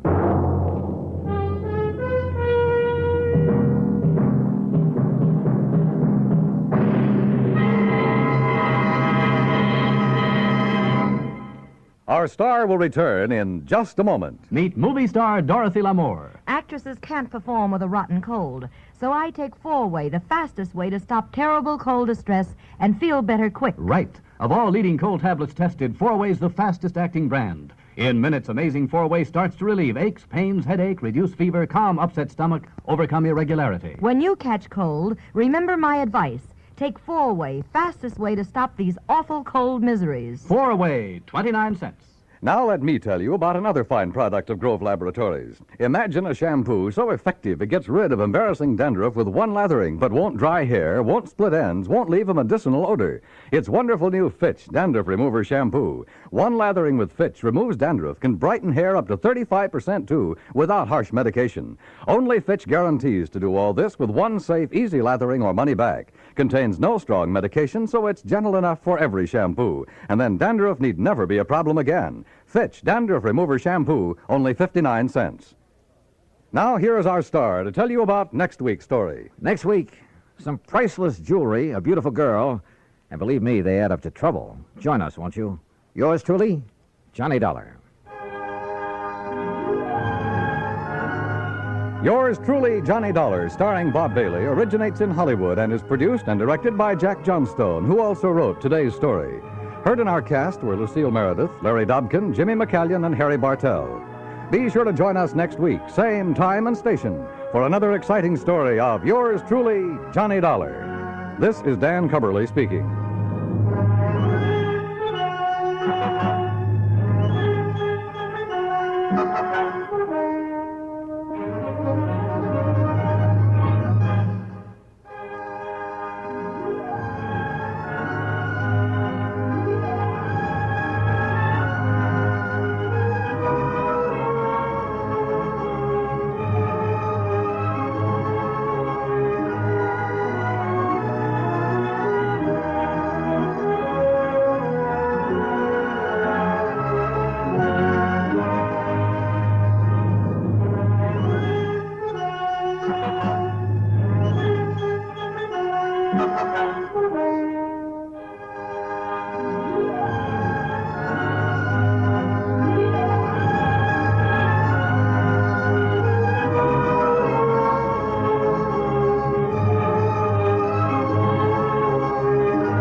Johnny Dollar. George Reed, Johnny, at Floyd's of England. Well, hiya, George. What can I do for you? Well, Johnny, I'm afraid I've got myself into a rather embarrassing situation. Yeah, what have you done this time? One of the company's most important clients is a man named Orson Ogilvy Terwilliger, retired. He's a collector. He lives down near the little town of Bethel, New York. Where's that? Across the Hudson, east of Poughkeepsie, between Monticello and Coshecton in the Mongauk Valley. Yo, hold it. I better look it up on the map. Yes, I wish you would, Johnny. Then go on down there right away. Oh, why not? But what for? Terwilliger insists that someone from the company, preferably I, call on him immediately. Immediately, Johnny, regarding some change he wants to make in his life insurance policy. What kind of a change? Well, I haven't the least idea, but it's a really sizable policy. How sizable? Over $500,000. That's sizable. With a double indemnity clause. Wowee. You can see why it's important that we cater to this man. All right, so why don't you tear on down there? Well, you see, Johnny, oh, dear. Yeah? What's the matter, Georgie? I'm making this call from the city jail. You what? No, some fool traffic cop. I mean, one of our fine highway patrolmen. Well, I'm afraid in my anxiety to get down to see Mr. Terwilliger, well, I may have been speeding a little, and, well, I made the mistake of arguing with this officer quite vehemently, Johnny. No. And, well, my hearing isn't until tomorrow morning. Well, look, why don't you send somebody else from the office to see this man? And have my own employees find out what's happened? All right, then telephone him. And have him find out? No, please, Johnny. Go down there and... Listen, I'll double whatever your expenses are and give you $100 besides. Oh? But now, is that really all there is for me to do? Just find out from him what change he wants in his policy? Yes. But why do you ask that way? Nothing. Only every time you hand me one of these real easy assignments, I find I'm lucky to get out of it alive.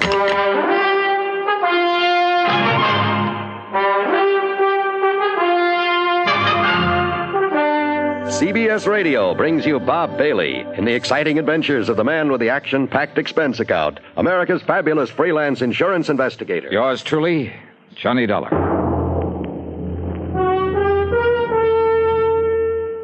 And now, Act One of yours truly, Johnny Dollar.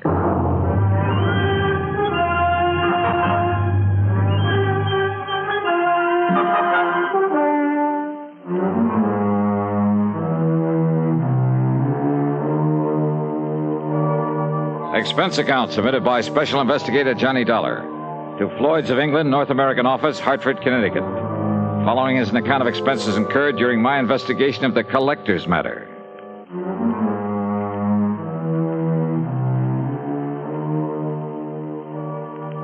Expense account item 1, $9.85 for a cab to Bradley Field and a plane to New York.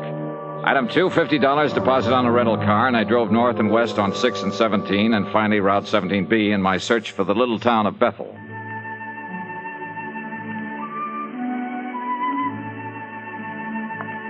The foot of the Catskills country is mighty beautiful this time of year. I wonder it's a famous vacation spot for thousands who spend most of their lives in the noise and dirt of the big cities. Lots of mountains, trees, fresh air, and flowers. The so-called town of Bethel was little more than a crossroads with a couple of general stores and gas stations and Emma's Hotel. At Emma's, I asked directions to the Terwilliger place. Oh, you mean the big place over the lake? Well, I don't know, is it? Yeah, it's a beautiful place. And if they do decide to sell it, well, you know the rumors about it. Yeah, well, how do I get there? Well, you see that road right across the highway? Yeah, I see it. Well, first you pass Lake Superior, the Scott place. Yeah. About a mile and a half, maybe 2 miles. You see a turn to the left. Uh-huh. It takes you up the side of the little mountain to the big house. Okay, thanks. Such a narrow, twisting road, though, so be careful when you drive. Oh, sure, and I'm not such a beautiful view it gives of Mr. Terwilliger's private lake. Oh, that's fine. I'll give it a good look. And maybe he'll show you his wonderful collection of guns and weapons that he has. Yeah, beautiful guns. Yes, I'll ask him about them, and thanks and again. And when you come back, if you feel like a nice cool beer on this hot weather. Yes, I'll stop by again. Thanks.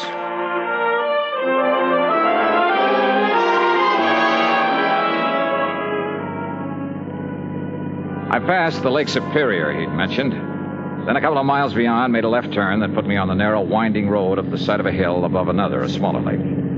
I wondered why Terwilliger, with all his money, hadn't improved this road, and thought of what might happen to someone trying to negotiate it too fast. Well, I didn't have time to think about it for long. Huh?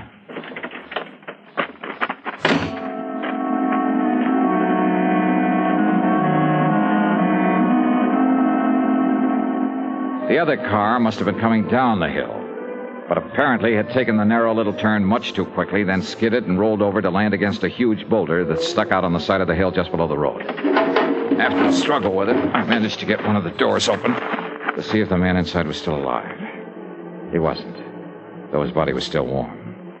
I reached into his pocket, pulled out a billfold, looked at the driver's license in it. Yeah. Orson O. Terwilliger. In the history of America, the inventor has had a place of importance equal to that of statesmen and other national leaders. Indeed, our inventors, many of them mechanics, craftsmen, or even thoughtful tinkerers, have strongly influenced our destiny. They have contributed greatly to our amazing development from a barren outpost of civilization to the foremost industrial nation in the world. Incidentally, When we think of great inventions, it's natural to think of involved mechanisms like the McCormick Reaper, the sewing machine, or the phonograph. However, some inventions are so simple, one wonders why they weren't thought of centuries before. An invention in this category is, of all things, the universal, all-important safety pin. This was the invention of Walter Hunt, who lived in New York in the first half of the past century. Between 1832 and 1859, he created and patented more original and worthwhile inventions than any man in the country. A revolver, a repeating rifle, and a bullet with a metal cartridge containing its own explosive charge. But of all his simple inventions, the safety pin is the most useful. It was patented in 1849, and he gave the patent to a draftsman in discharge of a very small debt. Perhaps it is safe to say that Walter Hunt's little invention has been known and used from infancy to old age by more people than any other mechanical contrivance in the world. In recognizing the need for a safety pin, Walter Hunt had the viewpoint of so many American inventors. Somehow there must be a way. Let's find it. Now, Act Two of yours truly, Johnny Dollar, and the Collector's Matter.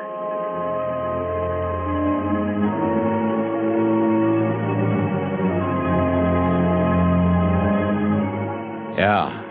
The man lying there in the car that had skidded off the road was the man I'd come to see. Orson O. Terwilliger. And he was very dead. Not knowing what sort of police or medical facilities the town of Bethel had to offer, I decided to poke around a bit. But before I could lift the body out of this car, another one came down the narrow road from the direction of the big house on top of the hill.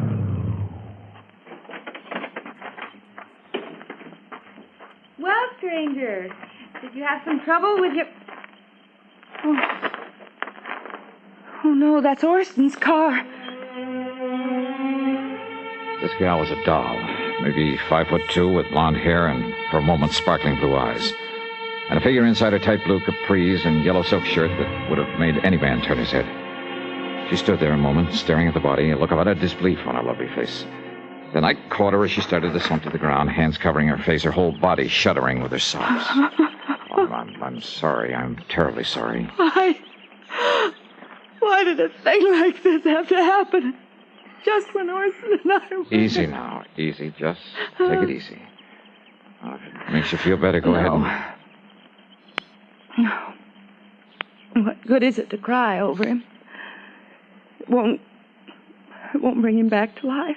No, I'm afraid nothing will now. Why does it have to happen to people like... I'm terribly sorry. I didn't mean to throw myself into your arms. That's perfectly all right. The shock of suddenly... I'm Blanche Terwilliger, his wife. Who are you? My name is Johnny Dollar. Johnny Dollar? The insurance investigator? Yes, that's right, Mrs. Terwilliger. Your husband had asked that someone for the office. Sounds like a terrible thing to say, Johnny. Yeah? But I'm glad it was you who found him there. Oh? After all the awful things that people... Only they aren't true at all. They never were. Well, we'd better... I suppose we'd better call Dr. Parker and the police and... Shall we go up to the house, Johnny? Yeah. Sure.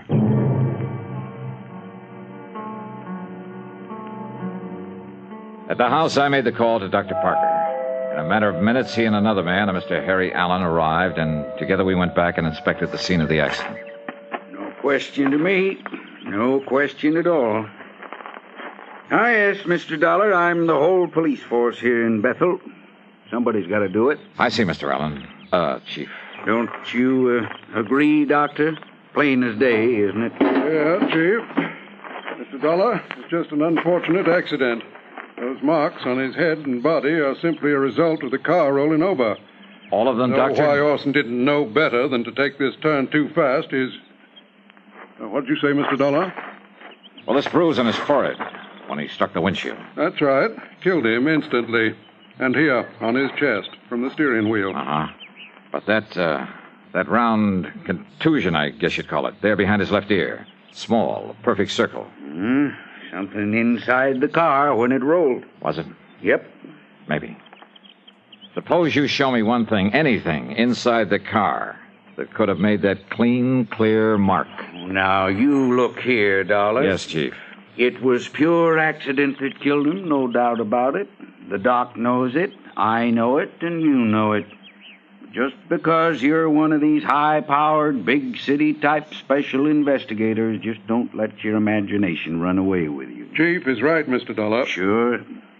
Now, come on. Let's haul the body up to the house and help Mrs. Terwilliger make arrangements with that funeral home down to Monticello. Anything else we can do. Very good idea, Chief.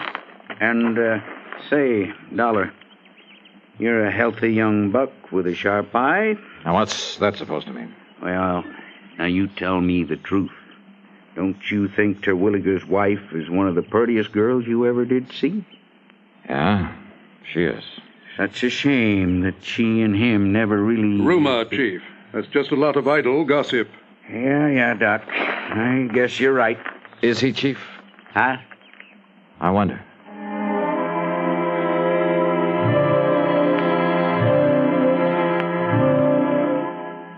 Up at the big home on the hill, Mrs. Terwilliger, only I called her Blanche now, at her insistence, she called to make arrangements for her husband's funeral. Considering her obvious shock over the whole affair, she was doing very well. She'd also called one of the local garages to remove the wreck of the car. It would be so horrible to have to see it there day after day. That car, the thing that killed him. Yes, I know what you mean. You're very understanding, Johnny, and I like you for it. Yeah, well, Yeah, I guess there's nothing further that we can do now. I've made out the death certificate and, Blanche, my dear. Yes, Doctor. You sure you wouldn't like to come down the hill, stay with Mrs. Parker and me until this is all over? Oh, no, Doctor, but thank you very much. You've all been wonderful to me, and I appreciate it. That means you too, Chief Allen. Oh, now, it's a real pleasure, Miss Blanche. Well...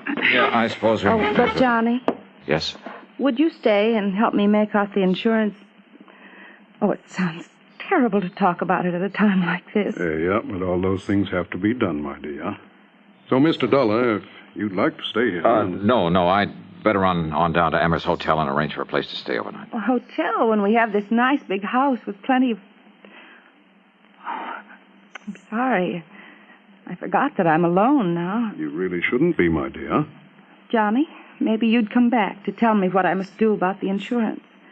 And maybe have dinner with me? Well, that would be a good idea. Yeah, maybe it is.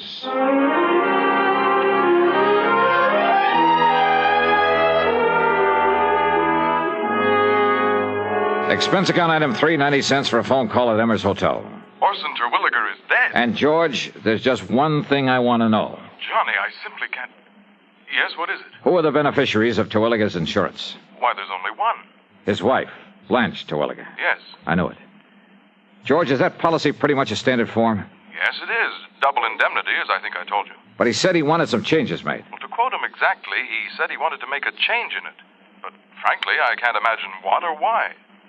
5 will get you 10. He wanted to change the beneficiary. Really? But the beautiful Blanche played it smart. She didn't give him a chance. Yes, I suppose that is a... What? Yeah. Now, Johnny, no, listen. If you mean what I think you do, what I mean is... Yeah, George. Give it some thought.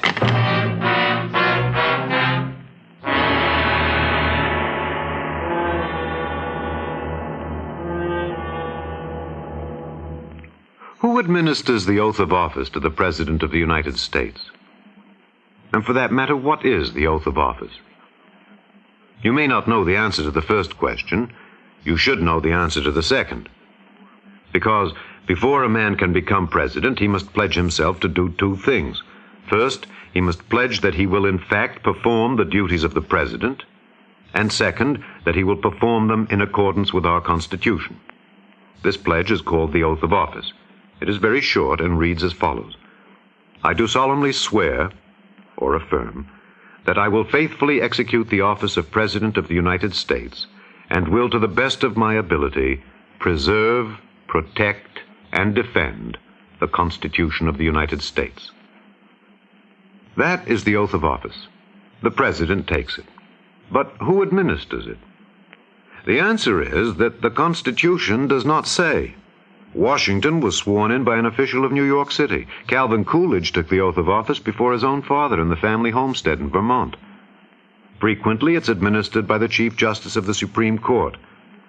But the important point is not who administers the oath, but that the President, before he becomes President, shall swear to preserve, protect, and defend the Constitution. Because it is the Constitution which ensures that your country and mine shall be our country under God. Now, Act 3 of yours truly, Johnny Dollar.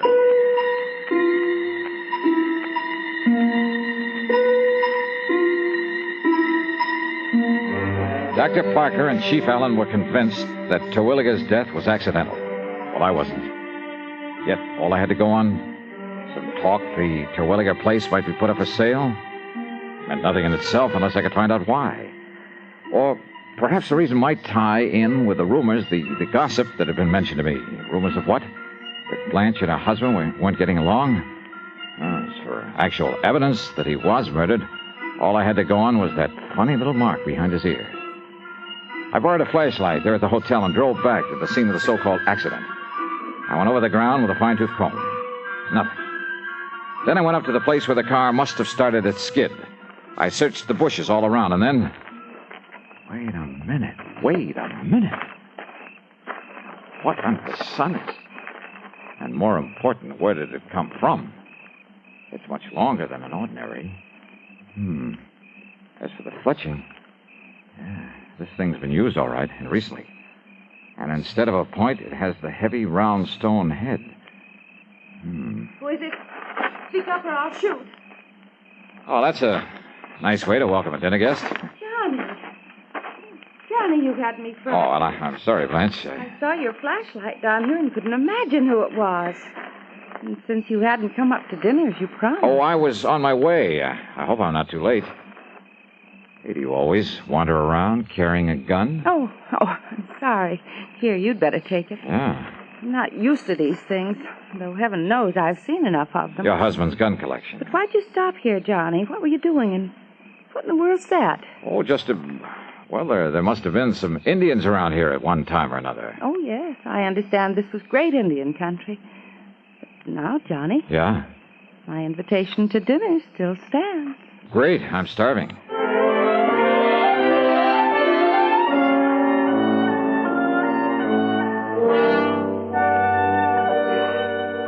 Oh, mighty fine dinner, Blanche.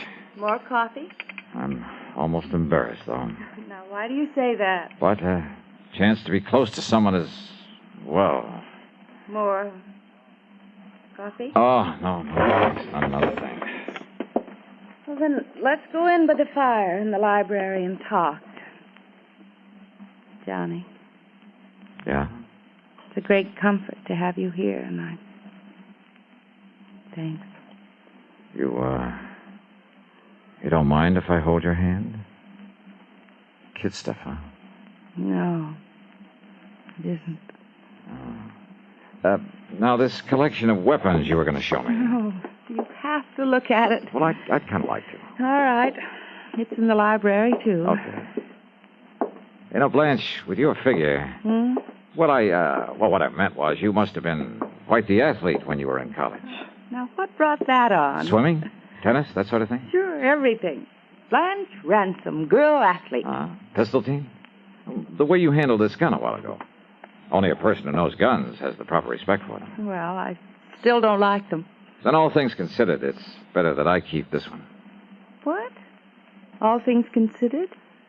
Your husband had to drive very slowly around that curve, didn't he? Yes, but I guess he didn't for once, or he wouldn't have... Slowly enough so that somebody couldn't have missed him with a pea shooter, much less a deadly weapon. Johnny, what in the world is... Archery was your best event, wasn't it?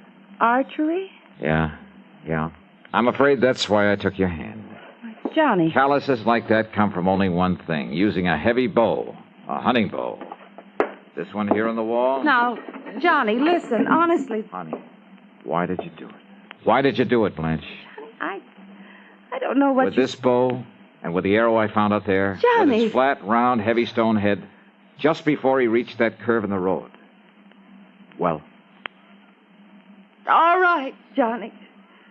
But listen, if you knew how long if you knew what I had to...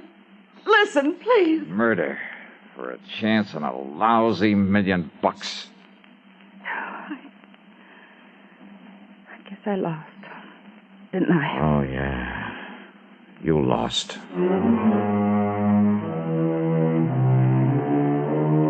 And according to the law, no person convicted of the murder of the decedent shall be entitled to any portion of the estate, including the insurance. But just don't forget my commission on that amount. Expense account total, including room and board at Emmer's and the trip back to Hartford, $185.60. Doubled. Yours truly, Johnny Dollar.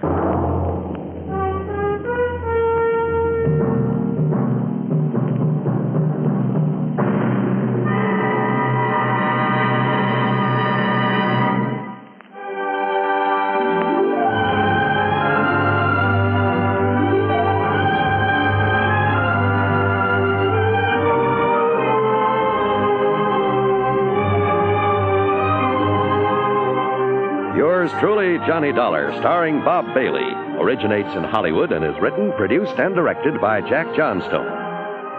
Heard in our cast were Virginia Gregg, G. Stanley Jones, Forrest Lewis, Vic Perrin, and Bart Robinson.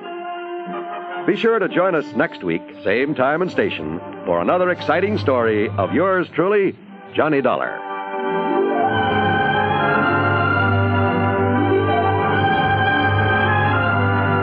This is John Wall speaking.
Johnny Dollar has come to you through the worldwide facilities of the United States Armed Forces Radio and Television Service.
From Hollywood, it's time now for... Johnny Dollar. Johnny, this is Ed Barrett at Tri-State Life and Casualty in New York. Oh, hi, Ed. How are you? A little sick at the moment. Oh, what's the matter? I was planning to go up to the fishing lodge of a friend of mine over the weekend, Tommy Hargrave. Oh, but now you've had to call it off, and brother, I know exactly how you feel. No, Johnny, I don't think you do. Look, Ed, I'm a fisherman myself, and when something interferes with going... What was that? I just received word that Tommy had a car accident up there. Car rolled over on him. He was killed instantly. Oh, I'm sorry, Ed. Yeah. And company policy being what it is, since he carried $70,000 in insurance, double indemnity, since there was an accident involved, well, I got to order the usual investigation. Yeah, sure, I see. Who's the beneficiary? His wife, Mary. They get along all right? No, as a matter of fact, Now, look, Johnny, don't get any crazy ideas. Just go on up there and help her all you can. Oh, sure. Where, Ed? The place is called Shadow Hill, near the little town of Bethel. New York? Yeah, up in Sullivan County. The police department is a man named Skinner. Police? If everything's okay? It was Skinner who called me, that's all. Oh, yeah. Okay, Ed, I'm on my way. And if I dig up anything... Johnny, I assure you that everything's all right about this one. Oh, sure. You say that as though you don't believe it. Well, just my suspicious mind showing, I guess. Forget it.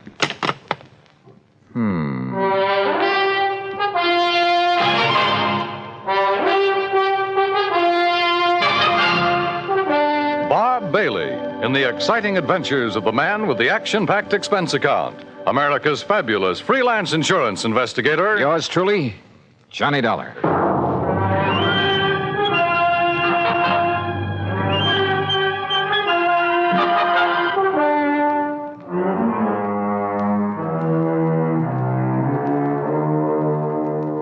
Expense account submitted by Special Investigator Johnny Dollar to the Tri-State Life and Casualty Insurance Company, New York, New York. Following is an account of expenses incurred during my investigation of the Gruesome Spectacle Matter. Expense account item 1, $620, fare and incidentals, Hartford to New York. Item 2, $50 deposit on a rental car. I swung north, crossed the George Washington Bridge, then picked up Highway 17 through Goshen with its famous racetrack. Through the summer resort town of Monticello, then past White Lake, a good fishing spot, to the little town of Bethel. It really isn't much more than a crossroads, a couple of filling stations, a general store and post office, and Emmer's Hotel, where I park my bags. Shadow Hill, however, turned out to be a beautiful summer lodge, sitting high above the edge of a nearby private lake. From the highway, I could see the narrow, winding road that led from the lodge down to the lake shore.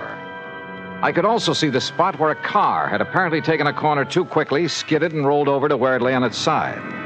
Then, shortly after pulling off the highway, I could see something else. Another car, just short of where the accident had occurred. It was half hidden in a clump of trees that bordered the road.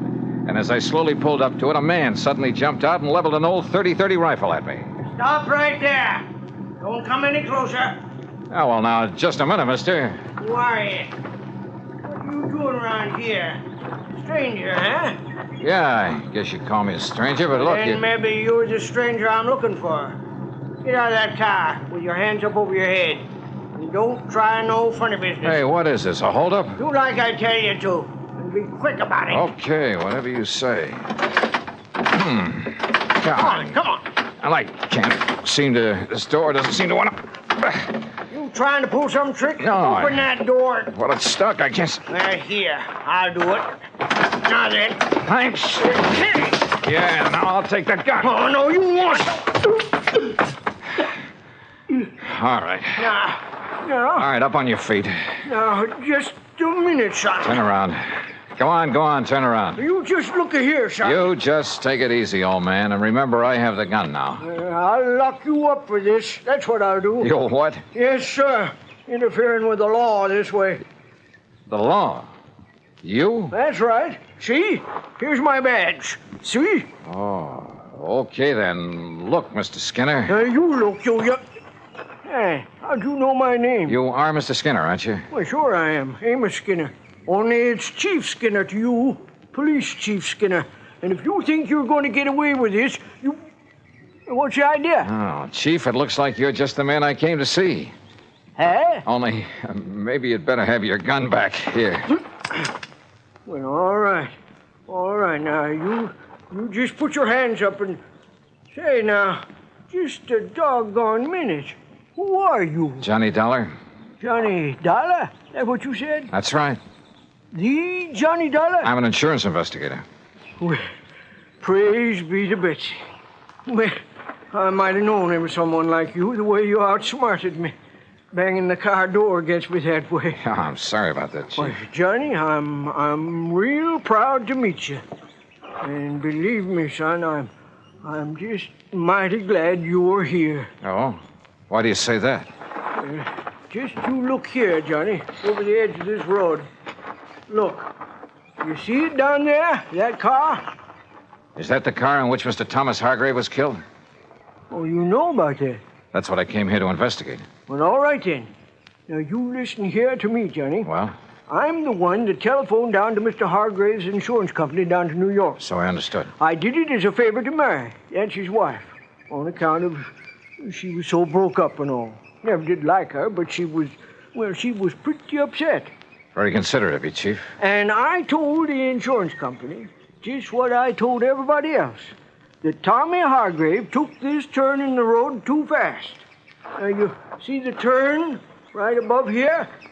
Yeah, that's a sharp one. Well, he took this turn too fast and skidded off the side, and the car went over and pinned him underneath it, and that was that. Killed him. Well? Well, all right. Now, Johnny, I just come over here from old Doc Walton's. It was down to Doc that I took Tommy's body yesterday just after it happened. And you know why I come back here? Well, I can think of one good reason. Yeah. From something you just told me. Yeah. And from what I can see of the car down there. Yeah, well, it was because I suddenly started thinking, how could a man who knows this road so well ever make a mistake of...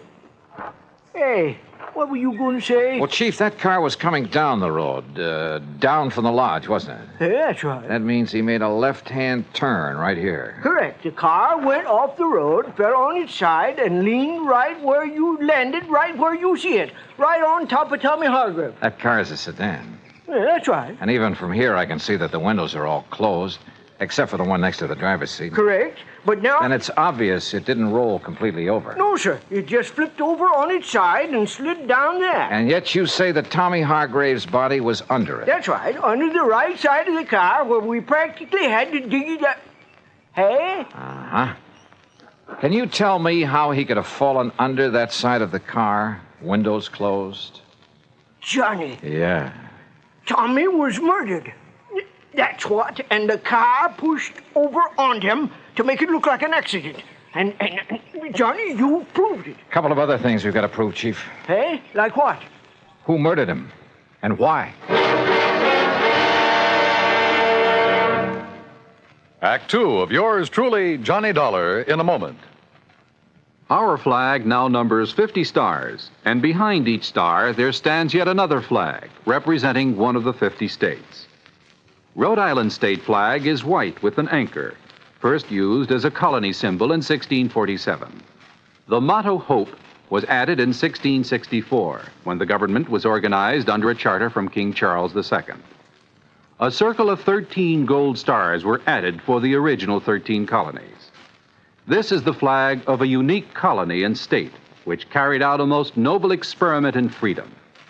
The Royal Charter of 1663 reads, "To hold forth a lively experiment, that a most flourishing state may stand and best be maintained with full liberty and religious concernments." Rhode Island's state flag, the flag of the 13th state to enter the Union, was adopted on May 19th, 1897. And now, Act two of yours truly, Johnny Dollar, and the Gruesome Spectacle Matter.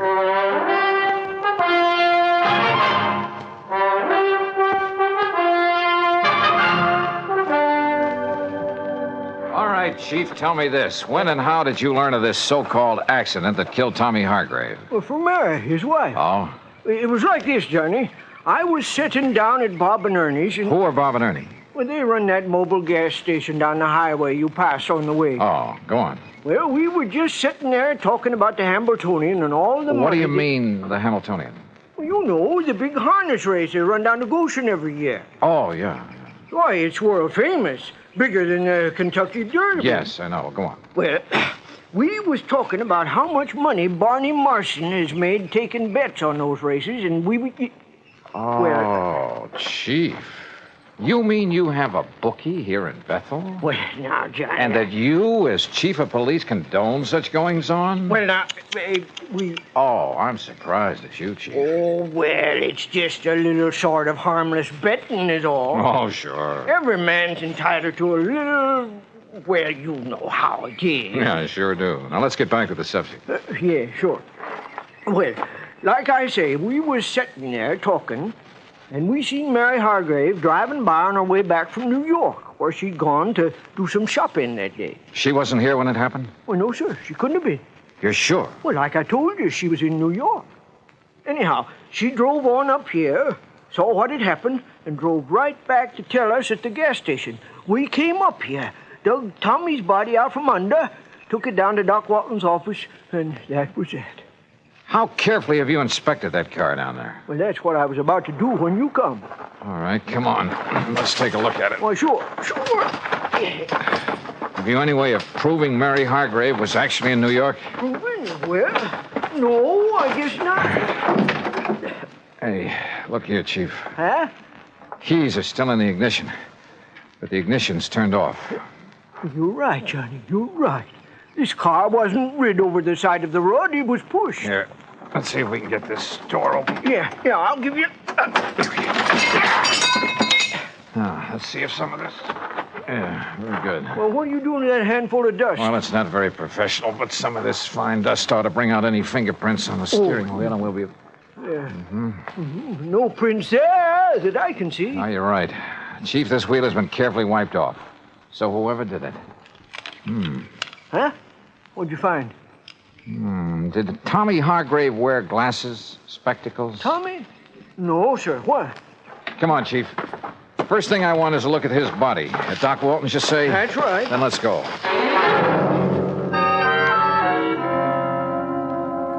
Well, as a matter of fact, it was I who suggested to Amos, to Chief Skinner, I should say, that he go back and have another look at that car, Mr. Dollar. Just why, Dr. Walton? Because a couple of things about this body made me wonder. Look here, the way the clothes are torn, as though he'd had some kind of a struggle. Scratches and contusions on his hands. But more important, here. Yeah? Here at the base of the skull, this mark. Up where that car is, there are no rocks, no stones, no anything that could make a mark like this. And there's another on the face below the eye. You know what that looks like to me, Doctor? Oh, what's that? The mark from the butt of a .38 automatic. And I've seen plenty of them. My Betsy, Johnny, you're right. Then that would indicate Hargrave was murdered.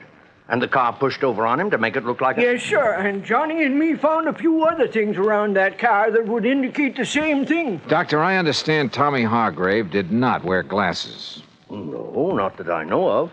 Of course, Mary, his wife... She wears them? Yes, she does. Can't do without them. What kind?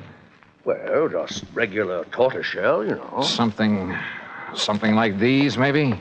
Well, no. Granted, one lens is smashed and part of the frame is broken, but is this the kind she wore? Yes, Mr. Dollar, I'd say so. Of course, a great many Johnny, surely you don't think his own wife... They didn't get along too well, did they? Well, no, but after all, when any couple's been married 10, 11 years... Also, she just happens to be the beneficiary of his sizable insurance policy. Good heavens, Mr. Dollar. Yeah, I think we'd better pay a little visit to Mrs. Mary Hargrave.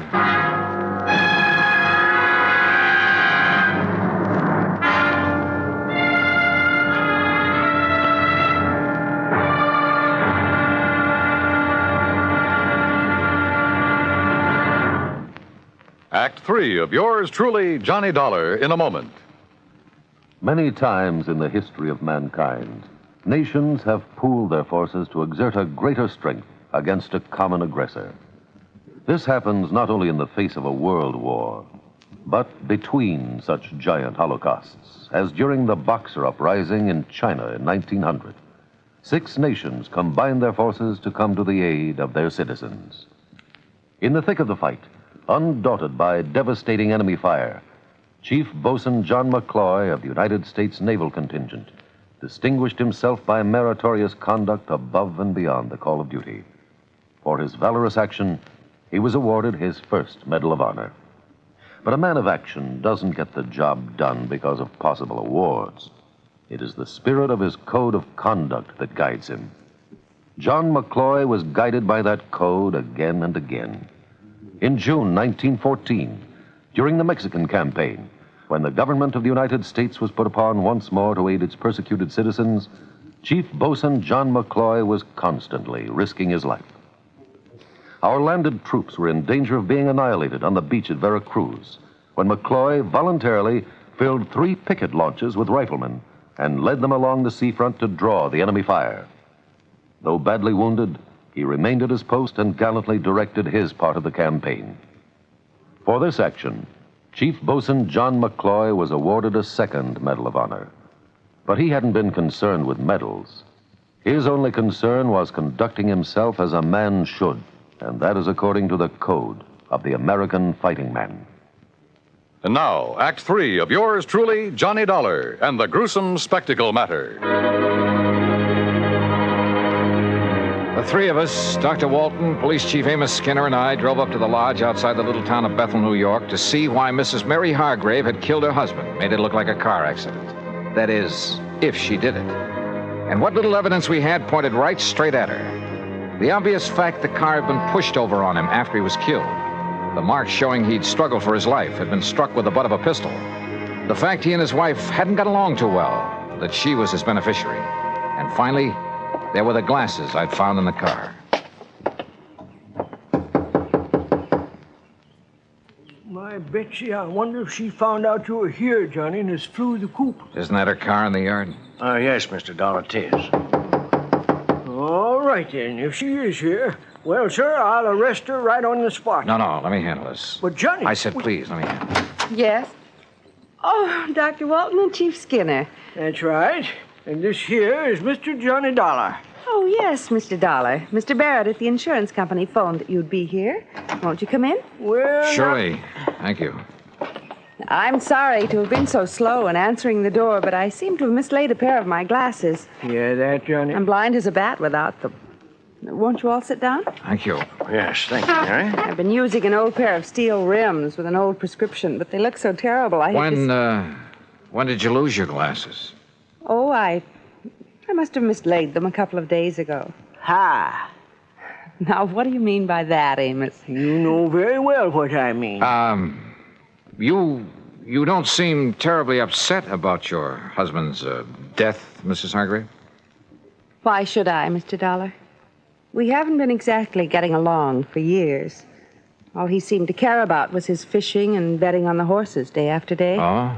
And I never did care about spending every summer up in this stodgy little town with all its stodgy people and... Oh, I didn't mean you, Dr. Walton. Oh, yes, thank you. The first thing I'll do when I collect the insurance is sell this place and go back to the city where my friends are. Where there's some excitement and... Mr. Dollar, are those my glasses you have there? Are they? Well, they look like mine. Only what happened to them? Sure, they are hers, Johnny. What? No, Dollar. No, I don't think they are. Let me have them, please. Sure. Here. What's going on here? Johnny, we're just wasting time. No, wait. These can't be hers. I should have realized. Sure they Gentlemen, please. I've seen your glasses, Mary, many times. Very thick at the edges, very thin in the center of the lens. Well, isn't this pair? This lens, the one that's still intact, bears no resemblance to yours at all. Oh? No. Wait a minute, wait. Listen, Mrs. Hargrave. Will somebody please tell me what's... Listen, will you? You say your husband was always playing the horses. Yes, of course he was. But do you mind telling me what Even while he was up here? Yes, all the time. Mr. Dollar, I don't see what you're driving at. I sure don't. Oh, brother, this is probably the wildest hunch I've ever had. What? Mrs. Hargrave, did your husband owe a lot of money on his betting? Owe a lot? I should say not. Just the opposite. He's been going around for nearly 2 weeks boasting about the big killing he made, if he ever collected. Doctor, let me have those glasses. Oh, yes. Look, here, this little mark inside the temple. Oh, that's the mark of the optometrist over in Monticello. Here, you see? The same mark as in mine. Yeah, okay. Now, just sit tight, the 3 of you. Oh? Now, Mr. Dollar. Now, you look here now, Johnny. And Amos, don't try arresting anybody while I'm gone. But, it Johnny... might make you look a little foolish when I get back. Back from where, Dollar? I'll see you all later.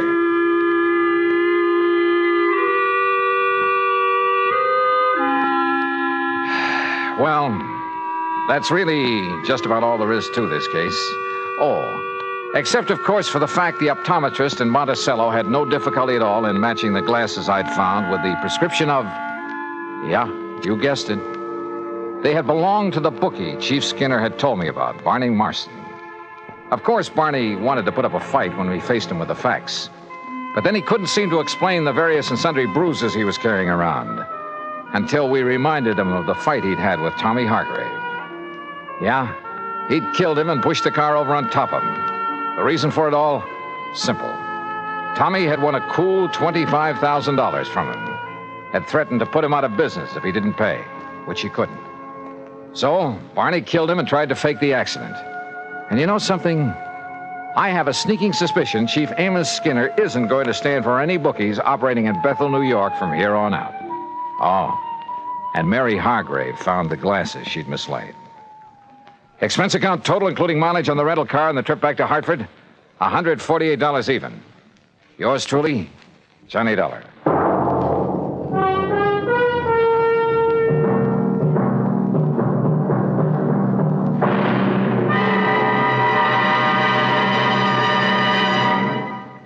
Our star will return in just a moment. Our flag now numbers 50 stars, and behind each star there stands yet another flag representing one of the 50 states. Kansas' state flag is dark blue, and in the center is the state seal, surmounted by a large sunflower, the official state flower. The seal reflects the history of Kansas, the train of ox wagons going west, for most of the great roads passed through Kansas. An Indian is depicted chasing a herd of buffalo, recalling the words of the official state song, "Oh, give me a home where the buffalo roam." For this truly was the home of the buffalo and Indian. The East is represented by a rising sun, and the promise of future prosperity is indicated by the steamboat on the river and the farmer plowing the field. Above a mountain range are 34 stars, for Kansas was the 34th state admitted to the Union. Over all is the state motto, ad astra per aspera, to the stars through difficulties. Kansas state flag, the flag of the 34th state to enter the Union, was adopted on March 23, 1927. Now here's our star to tell you about next week's story. Next week? Well, listen. I promise you the most unusual case and some of the most unexpected people you ever... Well, join us, won't you? Yours truly, Johnny Dollar.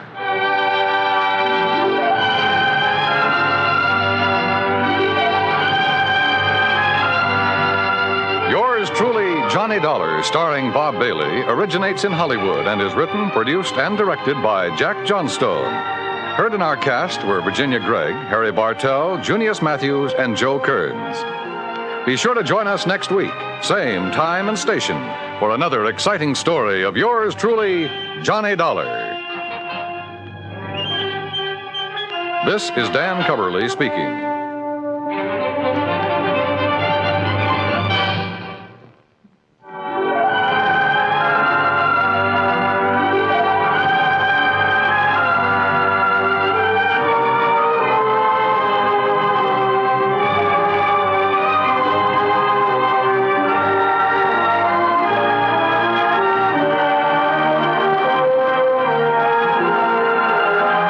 This is the United States Armed Forces Radio and Television Service.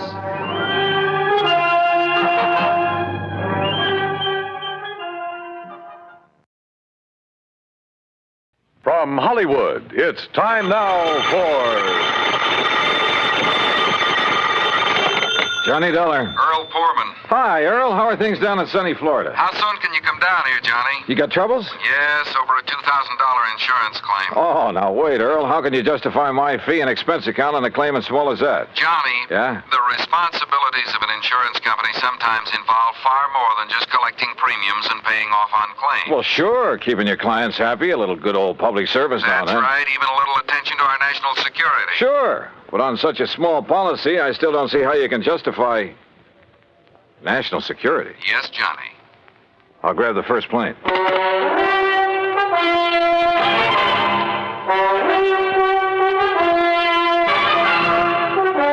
Bob Bailey in in the exciting adventures of the man with the action-packed expense account, America's fabulous freelance insurance investigator. Yours truly, Johnny Dollar. And now, Act One of yours truly, Johnny Dollar.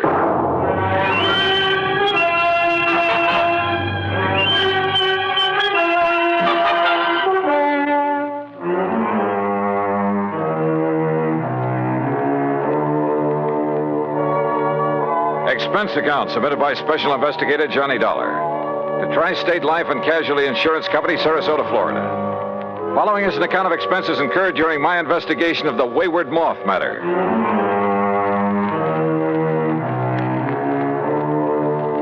Expense account item 1, 9620, plane fare and incidentals, Hartford, Connecticut to Sarasota, Florida. There I was met at the airport by my old friend and fishing pal, Earl Poorman, and we drove on into town. You, like my new car, Johnny? When aren't you driving a new car? Well, now let's get down to electric cases. Windows, power seat, air conditioning? Yeah, sure. Look, you said something about national security in connection with this insurance claim. Yes, Johnny, I did. Well, explain yourself.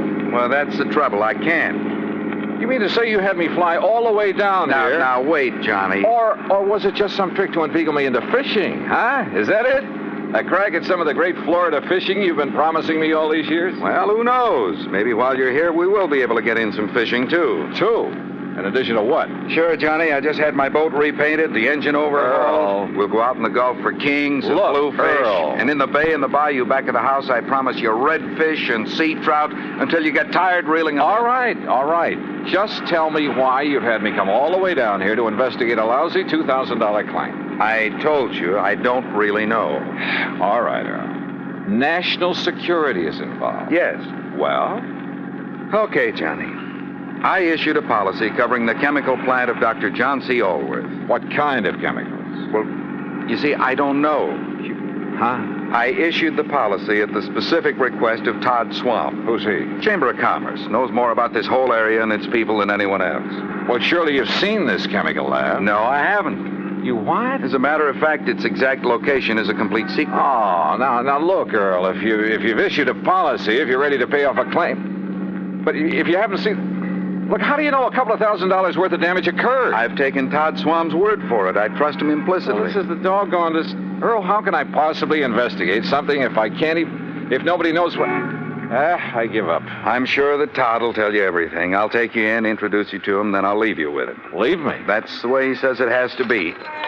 Here, take the keys to my car. You'll probably need them. But how will you get them? And if you need anything or if I can be of help, you know where to call me, at the office or at the house out on St. Armand's Key. Come on, let's go in.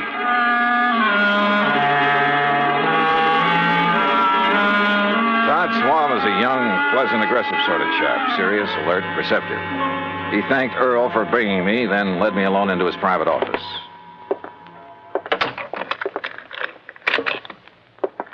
Sit down, Johnny, and I'll get right to the point. Thanks. I know all about you, at least all I need to know. Not only from Earl Poorman, but from a lot of the cases you've handled. Well, then you one up on me. I also know that on occasion you've handled security matters, worked hand in glove with the FBI and so on.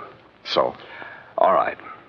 My job here is not only to promote Sarasota, tell the world what a nice place it is to live, nice people, good homes, ideal climate. Great fishing. Yes, fishing, boating, just about everything. Okay, I'm sold.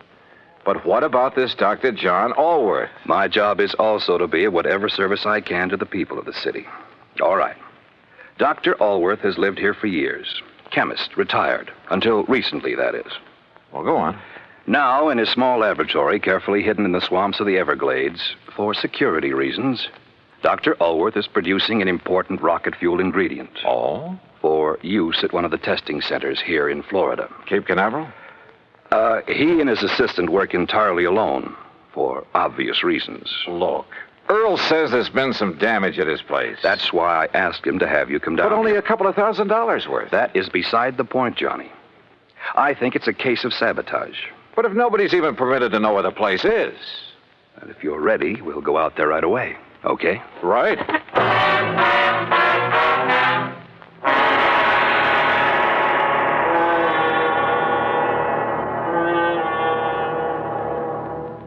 Act Two of yours truly, Johnny Dollar, in a moment. And now, Act Two of yours truly, Johnny Dollar and the Wayward Moth Matter.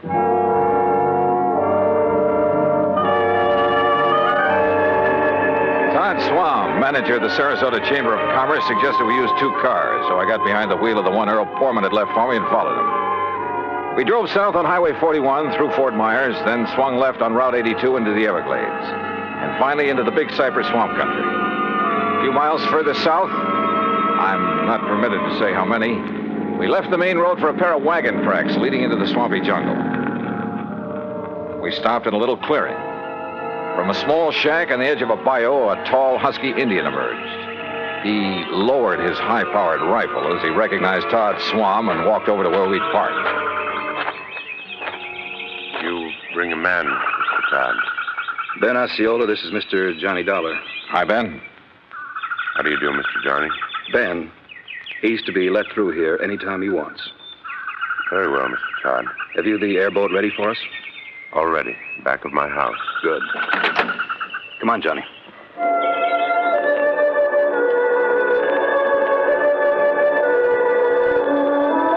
The airboat, parked on the edge of a bayou back of Ben Osceola's shack, was an aluminum hull about 12 foot long, square across the bow instead of pointed. 2 high seats were built up on it. At the back was a powerful motor with a propeller of the airplane type. Todd Swam and I climbed onto the precarious little seats, and we took off. Brother, I mean, took off. What a ride. The airboat half planed, half skipped over the shallow water of the bayou. Perched up over the hull itself, I kept waiting for us to flip. After a quarter mile or so, we came on a vast plain of soggy, grassy marshland, splotched here and there with patches of clear water. Now and then, on half-submerged logs, big turtles quickly drew in their heads as we approached. More than once, a huge alligator gave us the beady eye, then quietly sank below the surface of a shallow pool. Plenty of rattlers and cottonmouths around here, too. Thanks a lot. Finally, we pulled up to an acre or so of brush and trees that looked almost like an island in the middle of the swamp. On it sat a long, low building made of concrete block. This is the place, Johnny. Unless you'd like to ride around a bit more. No, thanks.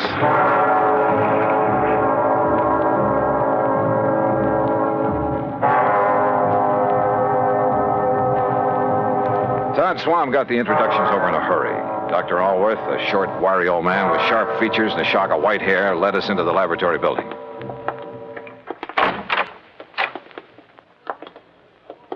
No, Mr. Dollar, not in there. Oh. No one is permitted in the laboratory except myself and my assistant. Oh, I'm sorry, Doctor. You lead the way. About your assistant, Dr. Allworth. It was in the vault that the accident occurred. It was an accident. Of course it was. Who would possibly want to... Plenty of people, Doctor, and you know it. It may sound corny, but this whole country has enough enemy agents. You speak as though we were at war, Todd. Well, we're certainly in a Cold War. And speaking of agents... A moment, please, gentlemen, while I work the combination of this lock. This vault looks big enough for a bank. In it, I keep 2 things, Mr. Dollar. The finished rocket fuel component. Yeah? And the delicate apparatus with which I complete the final secret stage of its production. Apparatus no one but myself has ever seen. And you're letting us see it? Well, the accident has rendered it completely unrecognizable. I still haven't learned what happened here, you know. Matter of fact, I haven't either, Johnny. But I certainly have my suspicions. Doctor. There we are. No, don't go in. Well, The substance on the floor is so corrosive that... Well, look. You can see how the legs of that heavy metal table have completely corroded. Left nothing but a pile of splintered metal and rust. The rocket fuel did that? Now, there, in the corner at your left, are the rotting, tangled remains of the apparatus I mentioned.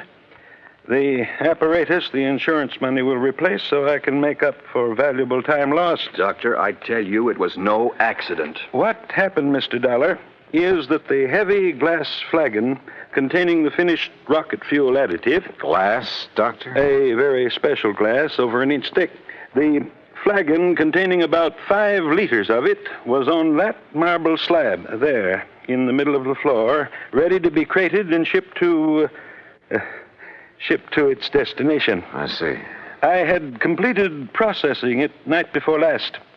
Early yesterday morning, for some reason I have not been able to determine, The flagon exploded. Well, I'll bet I can find a reason. Where's that assistant of yours? Leon? Yes, Leon Salkoff. Salkoff? Yes, Johnny. A man doing secret work for the rocket missile project hires an assistant with a name like that. No, Todd. Leon Salkoff.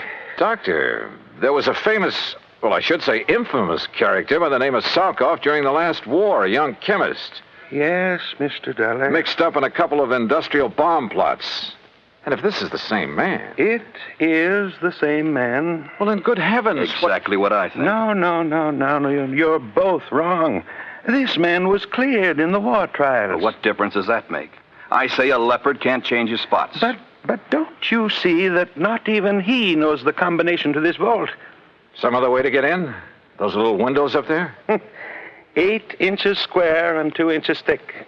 And you're sure there's nothing in your process that would cause the bottle to explode? Oh, I have checked and rechecked it. Where was Leon Salkoff when it happened, and where is he now? Well, he went to Fort Myers for supplies early this morning. He should be back. My guess is that he kept right on going. Yeah, Todd, I'm inclined to agree with you.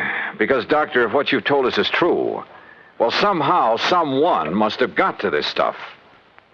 How high are those little windows above the ground outside? Oh, about 5 feet. Then a gun, perhaps, aimed in through a window. But they are all in place and unbroken. Well, any reason why one of them couldn't be removed from the outside, then replaced? Well, I don't know. I'm going to see. I'll be right back.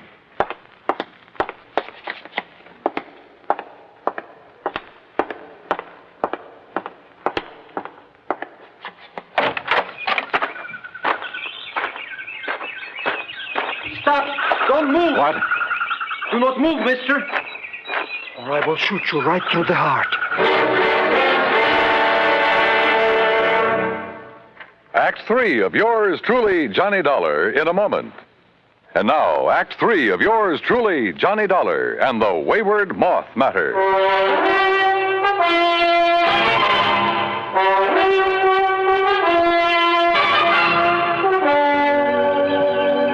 Put your hands above your head, mister. Now, wait. One move and I will pull this trigger. Who are you? I will ask the questions. What are you doing here? Where is Dr. Elworth? Answer me. Or so help me, I will shoot you down. Mr. Dollar! Mr. Dollar, did you find anything? Doctor! Stay there, Doctor. There's a man out here with a gun. What's that? No, don't come out here. Leon, no, that's Mr. Dollar. What? Johnny Dollar, insurance investigator, to arrange the payment of our claim. You're sure, Doctor? Of course I'm sure. Well, I recognized Mr. Swan's car at the shack of the Indian. But when I saw the other car, well, I was worried about you. No, it's all right. He's here to help us. Salkoff, so you finally decided to come back. Mr. Swan. What took you so long, Leon? All the way into Fort Myers this morning, I puzzled over how the flagon could possibly have exploded in the vault. You found the answer?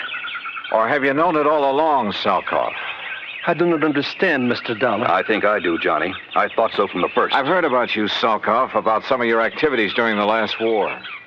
I pray that heaven will forgive me for what I have forced to do in that conflict, Mr. Dollar. Forced? It is my hope that by serving this wonderful country that has given me refuge, in some way I can make up for the terrible things I was compelled to do for the men who sought to rule the world. Now, that's a very pretty speech. Oh, it's true, Mr. Dollar. You've only to consult the records of the war trials. I may take a look at those records before I'm through with this case. I humbly beg you to do so. You still haven't told us where you've been all day, Leon. I tried to figure out how the explosion could possibly have occurred. So I telephoned one of our contacts. Contacts? The glass company that has furnished us with the heavy flagons. But there is no way the additive could have caused them to disintegrate. Disintegrate? No, Doctor. Where the flagon had stood, we found a pile of granulated glass. The flagon had completely crystallized. Oh, but even so, Wait. Of course. By some means, a critical... Exactly. A critical... The formula for the glass that I obtained from the glassworks indicated the possibility. Would you gentlemen mind telling us what this is all about? Mr. Dollar, I believe Leon has found the answer. Well, if he has, I'll take back a lot of the things I've said and thought about him. Of course we can't be sure until we proved it. It means waiting until morning. Oh, great. Meantime, we have a lot of work to do.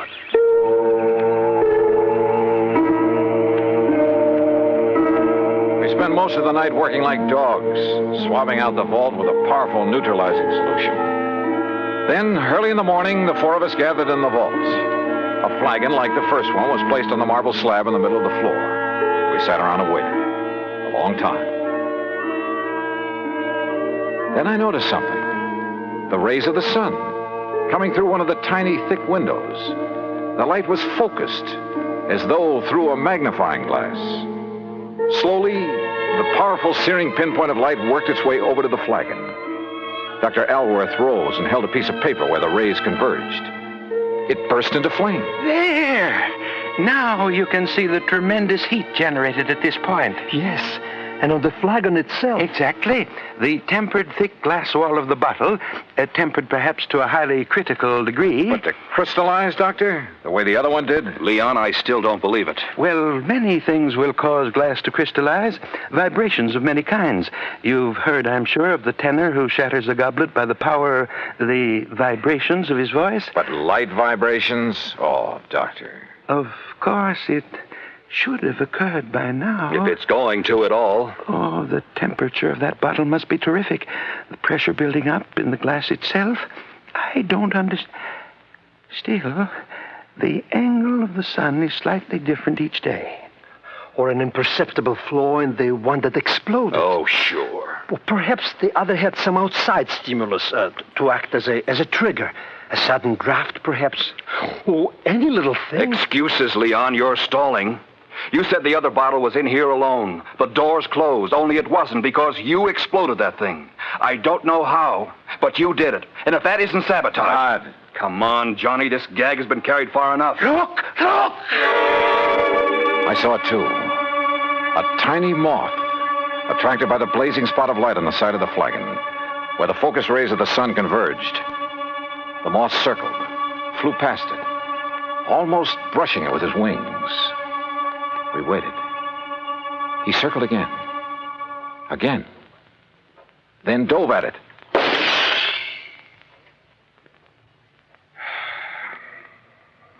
Well, Todd. Yes. Leon, I apologize.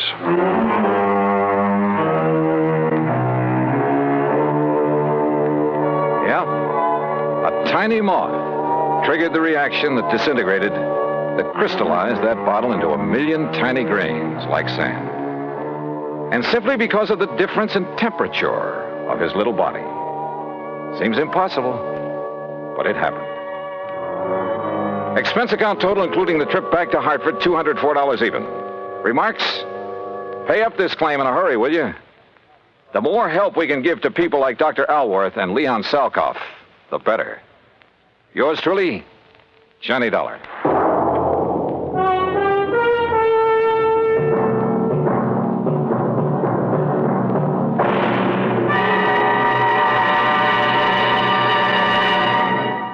Our star will return in just a moment. Now, here is our star to tell you about next week's story. Next week? Well, I thought my job in Florida was all done. Far from it. It had just begun. Join us, won't you? Yours truly, Johnny Dollar.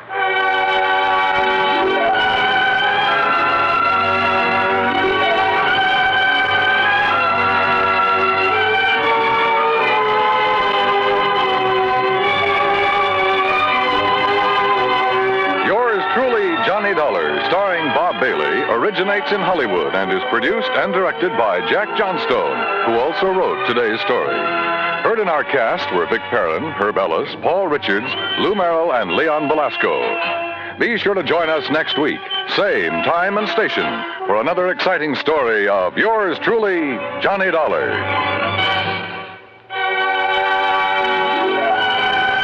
This is Dan Cubberly speaking.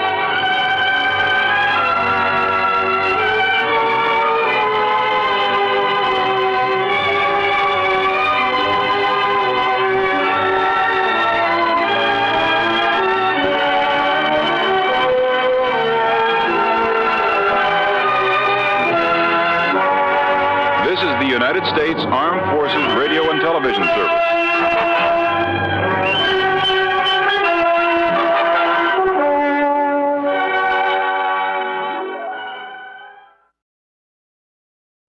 Johnny Dollar. Earl Foreman, Johnny. Oh, hi, Earl. How are things down in sunny Florida? I don't know. You what? I'm calling from Green Mountain Falls, Colorado. What under the sun are you doing out there? Fishing trip? Hardly. Because if it is, I'll join you. I want you to join me, all right, but no fishing.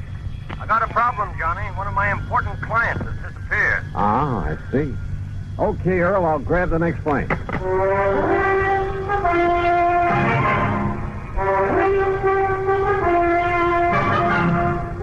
Bob Bailey, in the exciting adventures of the man with the action-packed expense account, America's fabulous freelance insurance investigator. Yours truly, Johnny Dollar.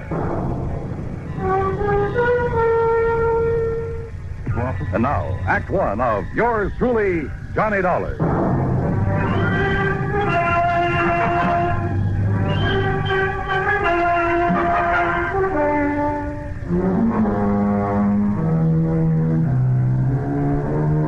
Expense account submitted by Special Investigator Johnny Dollar to the Tri-State Life and Casualty Insurance Company. Attention, Earl Foreman. Following is an account of expenses incurred during my investigation of the Three Sisters matter.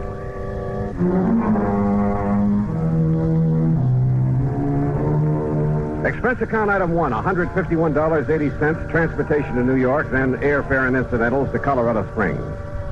Earl met me at Peterson Field, the municipal airport. Oh, I'm glad to see you, Johnny. Hi. Toss in your bags and hop in. Okay, sure. And where's this Green Mountain Falls you call from? A little place about 12, 13 miles east of here. I'm staying at the Lucky Four Ranch. One of the last places Rolanov was seen. Rolanov? Misha Rolanov, the concert pianist. Oh, no. Oh, sure. Yeah, I've heard of him. He has a little place up on the mountain just back of the Lucky Four where he and his daughters live when he's not on concert. Daughters? How many? Olga, Maria, Ada. Now, here's what happened. Rolanov and the girls, well, they're really stepdaughters, by the way. Oh, where's the mother? She died some years back. Well, anyhow, they arrived up here about 10 days ago, right after his last concert swing over in Europe. Well, what does he do when he's up here? He and the girls just loaf. Oh, he has a piano in his cottage to keep him practiced, but that's all. And now you say he's disappeared. You see, Johnny, he was fond of taking long walks. This is pretty good hiking country. Oh, I can see that all right, if you're part mountain goat. Yeah. Well, anyhow, 3 days ago, right after breakfast, he started out on his usual morning walk.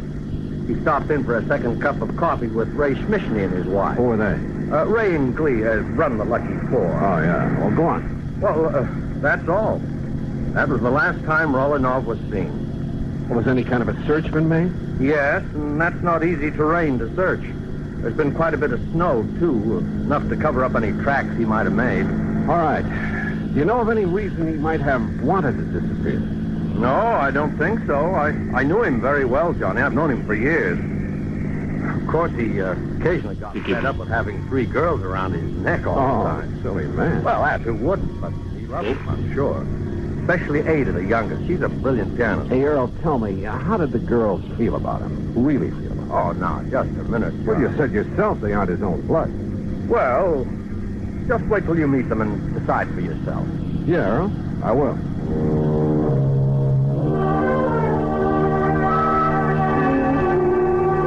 The Lucky Four was on a level spot on the side of a mountain.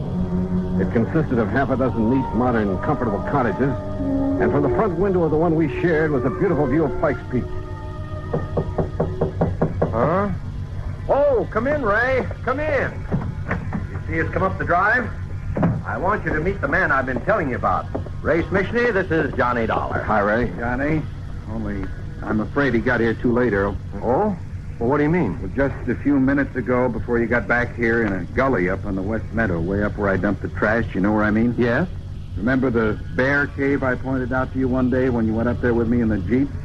You mean that bear got Rolanov? No, but that's where I found him. Rolanov?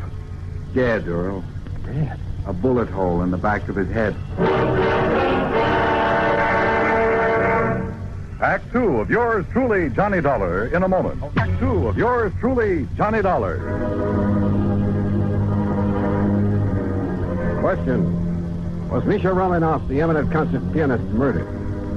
Or was he shot accidentally up near the Bear Cave on the mountains back of the Lucky Four Ranch at Green Mountain Falls, Colorado? We went up there in Ray's Jeep. A careful inspection of the body and the gully in which he found it revealed nothing by way of clues to the river. One thing, Johnny. Yeah, what's that, Ray? Well, like I told Earl here, I was planning to shoot that bear myself. Yeah? Letting him get nice and fat on the garbage from the ranch. So what? What's that? He used to come down every day, regular as clockwork, and tip over the pails and gorge himself. Well, what are you trying to say? It's been over a week now since I've seen him. Well, I don't see what you're getting at, Ray. Well, it could mean only one thing, Earl. Somebody else got to that bear before I could. And it must have been some time before Rolinoff disappeared. That's right. So his being killed here couldn't have been accidental by somebody gunning for that bear. Look here, Johnny. This cartridge case I picked up. Oh, let's see. Here. 257 Roberts. Where'd you find it? Behind that tree there down the slope. You know anybody around here who shoots a 257 Roberts? All the hunters in these parts use a 30-06 or a 270 or a 30-30. Only 257 I've... Well, what's the matter, Ray? You look sick. Yeah. There's a 257 up in the Rolinoff cottage, and one of the girls, she's a pretty good shot. Ray, you know what you're saying. Which one, Ray? Olga? Maria? Ada? No, I won't do it, Johnny. I won't accuse you. Look, this is no guessing game. This is murder. No, Johnny, I can't believe it. Not one of them. Besides, I got to drive into Colorado Springs, notify the coroner and the police. But if you know something that'll help us... No, Johnny, because if I was wrong, I'd never forgive myself. Don't you understand? Oh, all right. Earl, do you know the way up to the Rolinoff place? Yes, Johnny. Road all right for my car, Ray? Yeah, it's okay. Then let's go.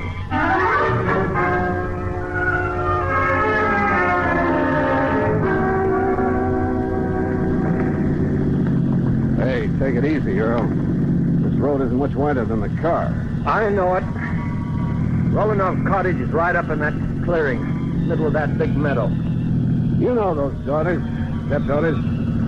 You figure which one of them might have wanted to kill Rolinoff? Oh, no, Johnny, no. Well, who's the beneficiary of this policy? Well, it's a very unusual policy. Now, what do you mean, unusual? There's no beneficiary specifically named. What? The beneficiary or beneficiaries are to be the same as the heirs that are specified in Rolinoff's will. Well, who? Nobody knows.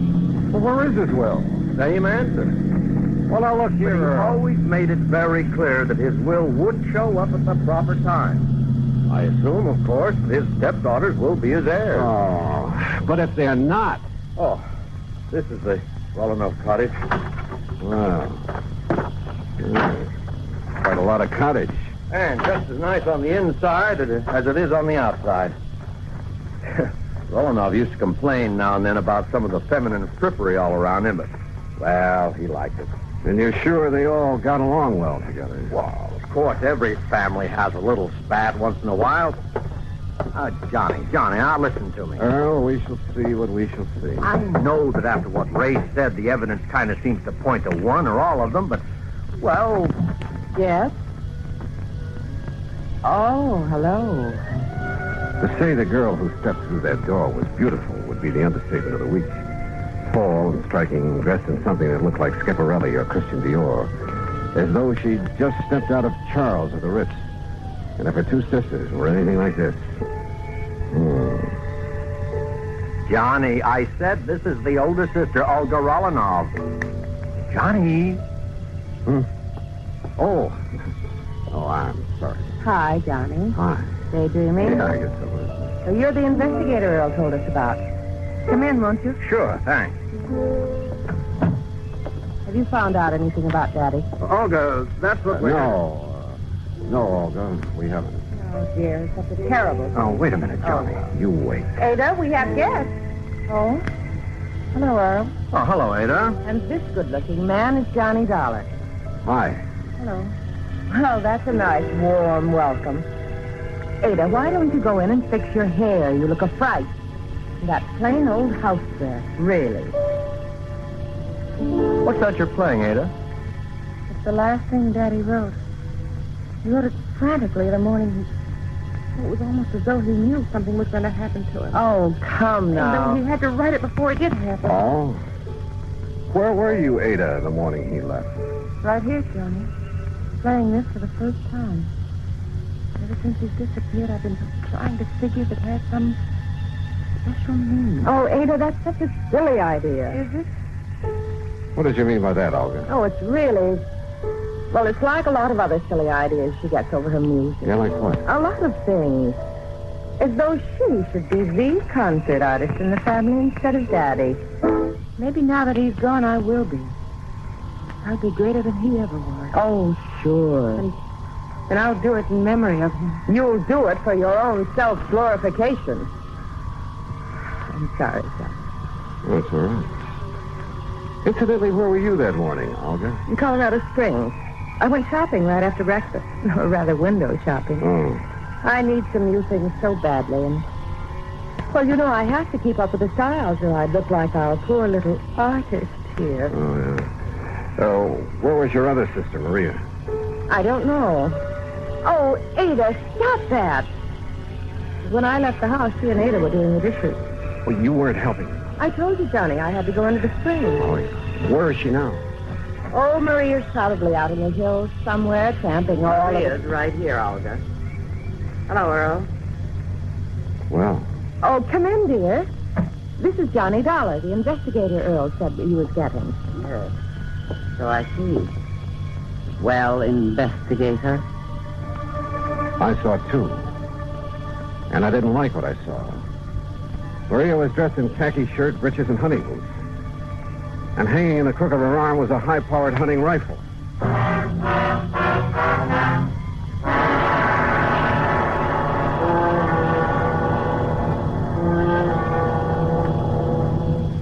Act 3 of yours truly, Johnny Dollar, in a moment. Act 3 of yours truly, Johnny Dollar, and the Three Sisters Matter.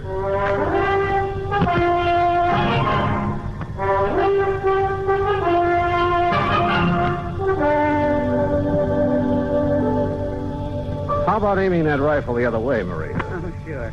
I'll set it down in the corner. It's empty, needless to say. Better let me see it, huh? Well, I told you it's empty.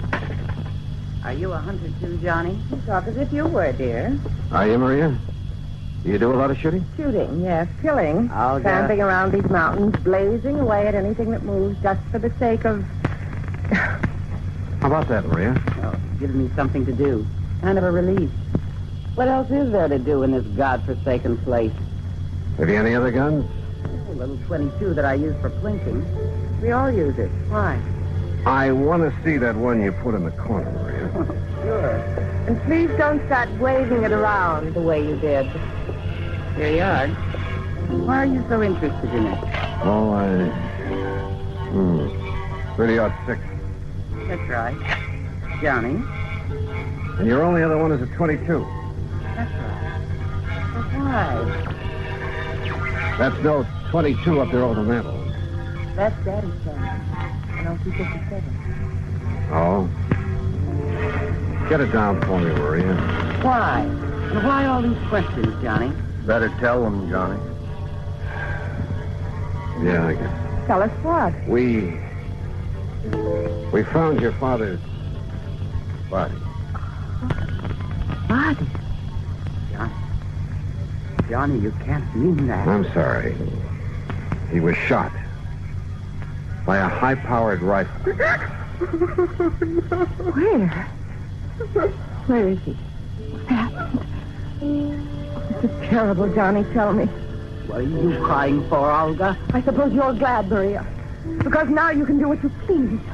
No more of those boring concert trips all over the world. No more of this godforsaken place, as you call it. All right, now I listen, suppose Maria. you're glad because now you'll have money, fancy clothes, Europe, the Riviera, South America, men. Stop! Stop talking like that. Why? Because it's true. No, because it's... Ada, for heaven's sake, stop playing that thing over and over and over. What are you trying to do? Drive us out of our minds? No, I'm trying to find out why Daddy wrote it. What compulsion made him feel he had to write it before he left that morning? Hey, wait a minute. Well, all I have to say... Wait, I said. What is it, John? Ada, get back to that piano. What? Sit down. Play that thing again. Now play it, slowly. stop. Johnny, what under the sun are you doing? Listen, Earl. The notes on the piano run from A to G like this. Don't you see? The first three notes of that thing she's been playing are A-D-A. Listen. A-D-A. Ada? Yes. Daddy wrote it as a message to me. Oh, now, wait a minute. The rest of it now, quickly. D-E-F-A-C-E. Deface. E-D-G-E. Edge. C-A-G-E. Cage. C-E-D. Bed. What is that supposed to be? Ada, deface, edge, cage, bed. The canary cage. Right. And that's exactly what I'm going to do. Tear out the base of that cage. Don't hurt the little bird. Will somebody please tell me what this is all about? Hey, look here. Look. It has a false bottom. Yes, but look what's in it, hidden there. Yeah. Last will and testament of Misha Romanov. Johnny. Plus... What does it say, Johnny? That note with it. Daddy's handwriting. What? Earl, it looks like Romanov put the finger on his killer. Johnny, what does it say? And my reason for deliberately omitting her from my will. Omitting whom from his will? What are you talking about? Read on, Johnny. Let me see. Is not only because of the self-centered life she's always led. Not only because of her constant, completely selfish extravagance. I'm afraid that could apply to all of it. An extravagance which finally led her to forging my name on checks. Who, Johnny? Then when I discovered that she was sneaking out and practicing with the old rifle that's kept over the mantel. The 257. It was kept over the mantel. Don't move. Oh, no, put it down. All right. So he cut me out of his will. And if I can't have what I wanted, you won't have it either. Now, look here, I'll Don't go. move. This gun holds 5 shots. I know because I reloaded after I killed him. Olga. And now you all know that I killed him. All right. 1 shot is for you, Maria. 1 is for Ada. 1 is for you, Earl, and 1 for Johnny. Olga, listen. And that leaves 1 for me. So that when I've finished, no one will ever know. Olga, you're out of your mind. Maybe so. But what difference does that make now? Because now there's no other way out for me. There's nothing else. I can't stand still. Because this is the end. It's all of it. No. It's empty. It's empty. The gun won't stop me. There's Maria's gun. Not for you. I'll got to leave you. You creatures. Oh.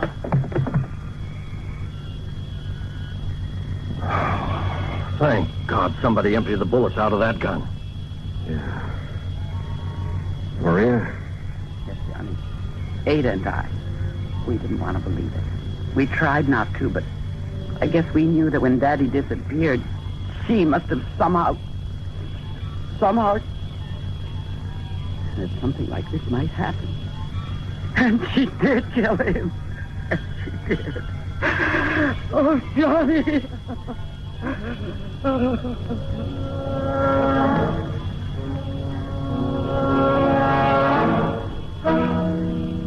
Why? What kind of a mind could be so twisted? Expense account total, including fare back to Hartford, $351.20. Remarks? None. Yours truly, Johnny Dollar.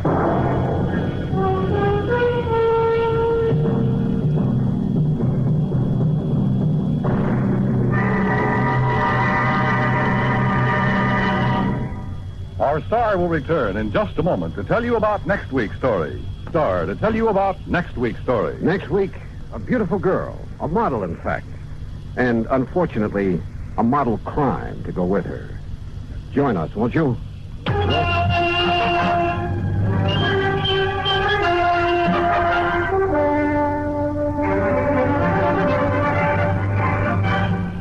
This?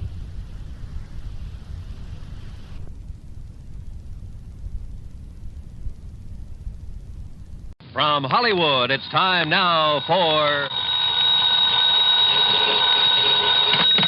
Johnny Dollar. Hiya there, Johnny. This is your old pal, Lefty. Lefty? Well, sure. You remember. Lefty Stemper. Huh? You know, down here in Virtue. Virtue? V-I-R-G-U, Virtue, South Carolina. Oh, sure. Yeah, you remember. Me and the boys, we occupied this Caraway plantation down Yeah. here on the PD River. Well, sure, of course. Listen, are you having trouble again with old man Caraway? Oh, no, sir, not a bit. And you know how we stopped them, me and the boys, from making trouble for us? Oh, Lefty. We bought them out, that's how. Yeah, we give them 100 G's for the place, cash money. Now we own a whole entire plantation. Well, good for you. But now what's your problem? Well, Johnny, we fixed this place up real nice since you've seen it. You know, we spent a lot of dough on it. So? So we want to buy a lot of new insurance on it. Oh, well, then hop on over to Georgetown and see your old friend Joe Picatello about it. Old friend, huh? After all, he's your insurance agent. Yeah, is he? Well, sure, of course he is. Didn't he sell you all the other insurance you... Lefty, has something happened to Joe? Yeah, only I don't know what it is. What do you mean? Well, that's just it. I don't know. I talked to him on the phone, asked him to come out here. He says, okay. But he don't come. You think somebody's knocked him off? Then I call him again. He says, okay again. He'll be right over. But he still don't come. Well, have you gone over to Georgetown to see him, to see what's the matter? 5, 6, maybe even half a dozen times. But every time he ain't there. Lefty, I don't get it. That's what I'm trying to tell you. There's something wrong about it, Johnny. And if I was you, I'd come down here and find out. You know something? I think you're right.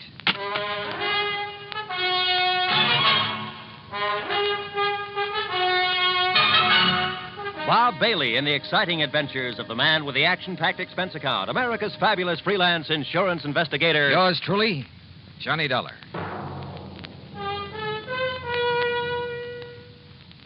And now, Act One of yours truly, Johnny Dollar.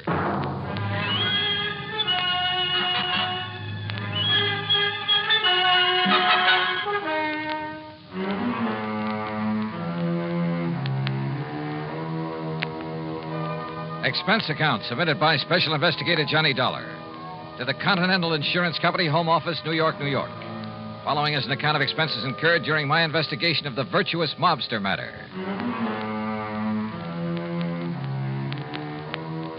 Expense account item 1, $7.85, train to New York City and taxi to the office of Continental Insurance Company. Fortunately, my contact there, Ben Orloff, was in. Come in, Mr. Dollar, come in. Thanks. How are you? Sit down. Thanks. Now, Mr. Orloff... Wait a minute. Don't tell me you never received that check for your services down in South Carolina. Oh, yes, I got that. But Why, what I had that mailed out to you nearly 2 months ago. Yes, I said I got it. Oh, good. Incidentally, I thoroughly enjoyed your report on that case, the Village of Virtue Matter, you called it? Yes, So I why know. a group of ex-gangsters should decide to settle in a town called Virtue, I'll never understand. Well, Were they really behaving themselves, as your report indicated, or had they been using that old plantation for a sort of hideout? Their records have been clean down there for over 20 years now. Is that so? Well... maybe the answer to organized crime is to give all those fellows a nice, quiet plantation to live on. Yes. Though I must say that when our agent down there, Joseph Picatello... It's about Joe that I've come to talk I to. must say that I was a bit concerned when I found Joe had sold policies to characters like Lefty Stemper and Bully Magoon and Flippy Lackovich. Mr. Orloff. Why, those were the very sort of men that Thomas E. Dewey chased out of New York when he was D.A. some years ago. Mr. Orloff. That was before Dewey became governor, you know. So naturally, what were you going to say about Joe Picatello? Have you heard from Joe recently? No, I don't think I have now that you mention it. Because I just Why? talked over the phone. Wait. You must understand one thing, Mr. Dollar. Oh, what's that? Our office down there in Georgetown is probably the smallest one we have in the whole country. Joe really doesn't handle much business for us, you know. Yes, I understand. I understood that when I talked to him in April. If it weren't for those mobsters over in Virtue... Ex-mobsters, Mr. Orloff. Well, if it wasn't for them and some of the townspeople to whom we've issued policies, I'd... Mr. Dollar, has something happened to Joe Picatello? That's what I want to find out. Because now that I think about it... Excuse me. Miss Bailey? Yes, Mr. Orloff. Did you ever get a reply on the Harmon policy from Mr. Picatello in our Georgetown office? No, sir. I've written Mr. Picatello several times now. Thank you. Dollar, we wrote Joe about that Harmon matter over 4 weeks ago. Well, didn't it occur to you to phone him and find out why he hasn't answered you? But it involves such a small policy that... yes. Perhaps I'd better try to call him. Miss Bailey? Wait. Yes? Nothing. What? I said nothing. Well, Mr. Dollar? Well, Mr. Orloff, if something has happened to Joe Picatello... Well, look, instead of spreading the alarm, how about if I quietly run on down there? But have you reason to believe something wrong has happened to him? Only from what his clients down there at the plantation have told me over the phone. You think perhaps some of his old gangland enemies have got to him? After 20 years, I don't know. But if you'll okay my expense account, I'll go down there and see. Well, now, Mr. Dollar... And if you won't, I'll go down there anyway. But there's the danger, too. This might be a very dangerous... Let me hear from you as soon as you can, Mr. Dollar.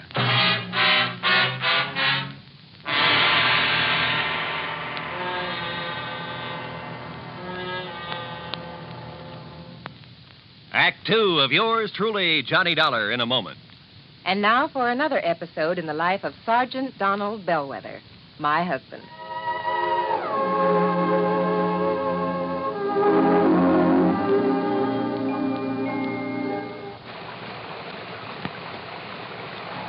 Oh, Donald, it's sure pouring, isn't it? Can you see all right? Oh, yeah, I can see. Those windshield wipers are operating with mechanical perfection. You notice there are no more streaks either since I put on the new rubber blades. You know, I think every driver should have his windshield wipers in good order. It's much safer. It would be much safer if everyone would slow down during wet weather like my husband is doing right now. Just being cautious, Reba. We don't want an accident in this downpour. We don't want an accident any time. Yeah, that's for sure. Well, the experts say that accidents just don't happen. Something causes accidents, and that cause can be prevented. By the way, dear, in what kind of weather do you think most accidents occur? Oh, I'd say in rain or snowy weather or slippery weather when visibility is impaired. That's the wrong answer, dear. Wrong? Are you serious? Statistics show that 8 out of 10 accidents occur when the weather is clear or with a cloudy overcast. Are you positive? I wonder why. Well, here's our house bill. Oh, yeah. Now, you sit right here, Reba. I'll get out with the umbrella, and then I'll come around and open your door. All right, honey. I wonder why. Wonder why what? Why 8 out of 10 accidents happen in clear weather? Oh, well, I don't know for sure, Sergeant. But I do know that you drove very carefully tonight in the rain. Thank you. Now, if everyone drove as carefully during clear, dry weather, there'd be less accidents, I'm sure. Hey, that must be it. People automatically get cautious in the rain and snow. Too bad they don't stay that way in good weather. You will, won't you? I mean, drive safely in good weather, too? I promise. Oh, that's my Donald. That's my doll.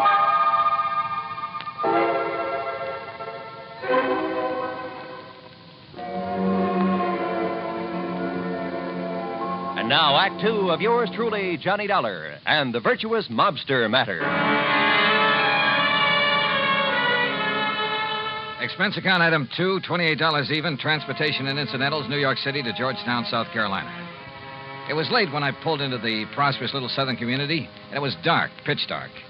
Item 3, $50 deposit on a rental car. Item 4, 70 cents for a sandwich and a Coke at an all-night diner. Then I drove over to Joe Picatello's on a side street near the park. The small frame building that served as both office and living quarters for Joe was dark. But in the hope he might be asleep in his little apartment up above, I knocked. No answer.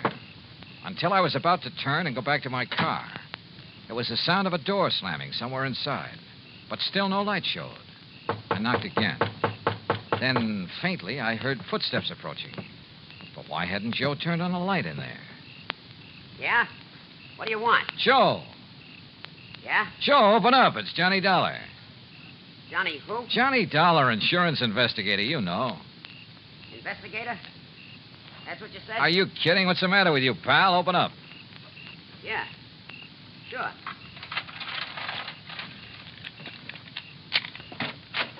Hiya, Joe. What's the idea of no lights in here? You forget to pay your bill or something? Maybe. What do you want? What? Investigator, you said, Willie. Did you hear that? Willie? Yeah, I heard. Hey, what is this? Don't move. Huh? Oh, no, you don't. Oh.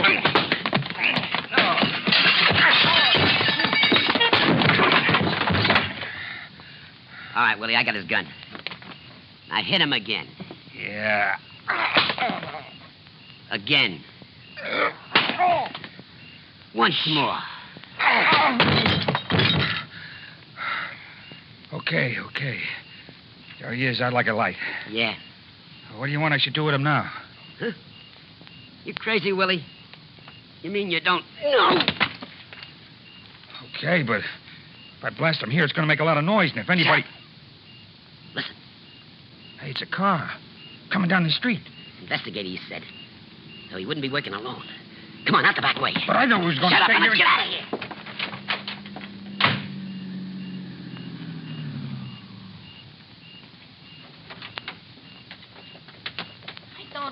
Don't see no lights on, Lefty. Well, maybe Joe's went to bed, if he's there. He didn't answer the phone when you called him. Listen, Flippy, Johnny Dollar told me I should come down here and look for Joe myself. So come on, we'll see. Oh, well, whatever you say, Lefty. Only I thought that Johnny was coming down here himself to... Huh? Hey, look, this door's open. Yeah, you look what I stepped on. Joe, what happened here? That ain't Joe. It's Johnny Dollar. Johnny Dollar. Hey, you're right, Flippy. Somebody must... Listen, get away. Oh, Johnny, it's me. It's me, Lefty. Lefty? And me, Flippy. Johnny, okay? You all right? Yeah, Oh, holy... Who done this to you, Johnny? Yeah, we'll murderize him. Hey, Flippy, turn on some lights. Yeah, sure. What happened in here? You know who done this to you, Johnny? Yeah. Yeah? It was... Hey, come here, Flippy. Help me lay him up on the sofa. Sure, Lefty. Easy. Yeah, take it easy. Sure. Here now. Yeah. All right, now. Johnny, listen to me. Who, Johnny? Who? Yeah, Johnny. I can't believe it, but I could see him in the light from the street. Who? Joe. What? Joe Pigatello. Smokey Pigatello done this to you? Another guy with him. Called him Willie. Willie the Lump? Why?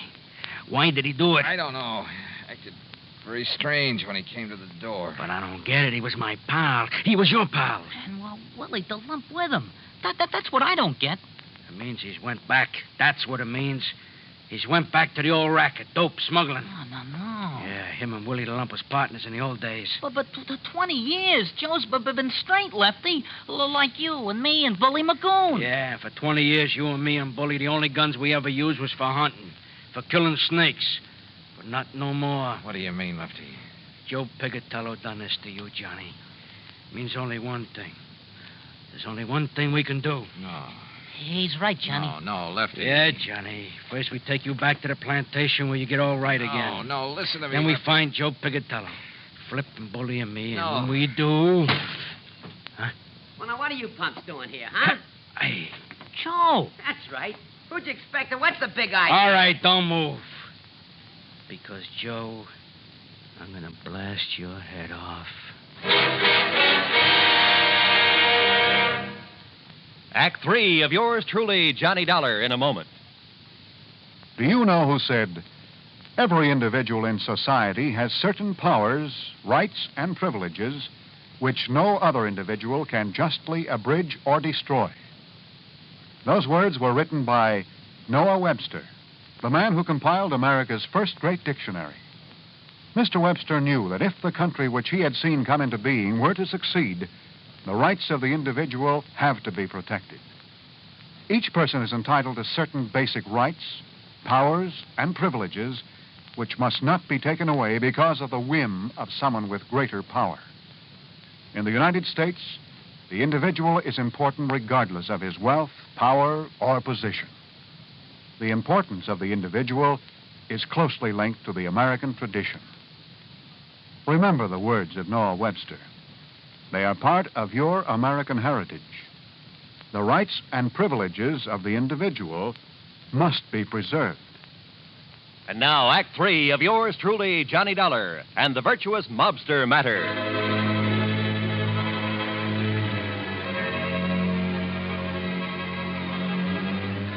To say the atmosphere was tense there in Joe Pigatello's office in Georgetown, South Carolina, would be the understatement of the week. After the beating I'd taken from the ex-gangster and one of his pals, my old friends Lefty and Flippy had come in and found me there. And they couldn't understand why Joe had done this to me. Unless... It means he's went back. That's what it means. Went back to the rackets. Oh, Willie the Lump was with him. Him and Willie was partners in the old days. Dope, narcotics. So the two of them swore to get Joe. And then suddenly we looked up to see someone standing in the doorway. It's Joe. It was Joe Pigatello. That's right. Now, who'd you expect and what's the All big right, idea? don't move. Because, Joe, I'm going to blast your head off. Oh, now put that thing down, Lefty. Don't move. What is it, Slippy? A gag or something? Is it a gag what you done to Johnny Dollar? Huh? Johnny. I said one move, and I'll give it to you. Johnny. Turn around, Joe, or I'll shoot you in the back, you dirty... What did they do to you, Johnny? Listen, Joe. Lefty. Flippy, I'll kill you for this. What are you talking about, you dirty rat? Wait, Lefty. Johnny's my pal. Like you used to be before you went back in the rackets. Went back in the racket? Yeah, with that dope hound with Willie the Lump. What do you know about Willie the Lump? Plenty. Now that you're back with him. You're crazy.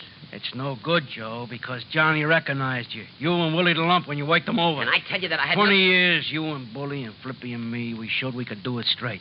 We could be respectable. Me and the boys at the plantation, you down here. But now you spoiled it. You ruined it for all of us. Look, will you listen? So don't move. We made a deal. You and me and the boys.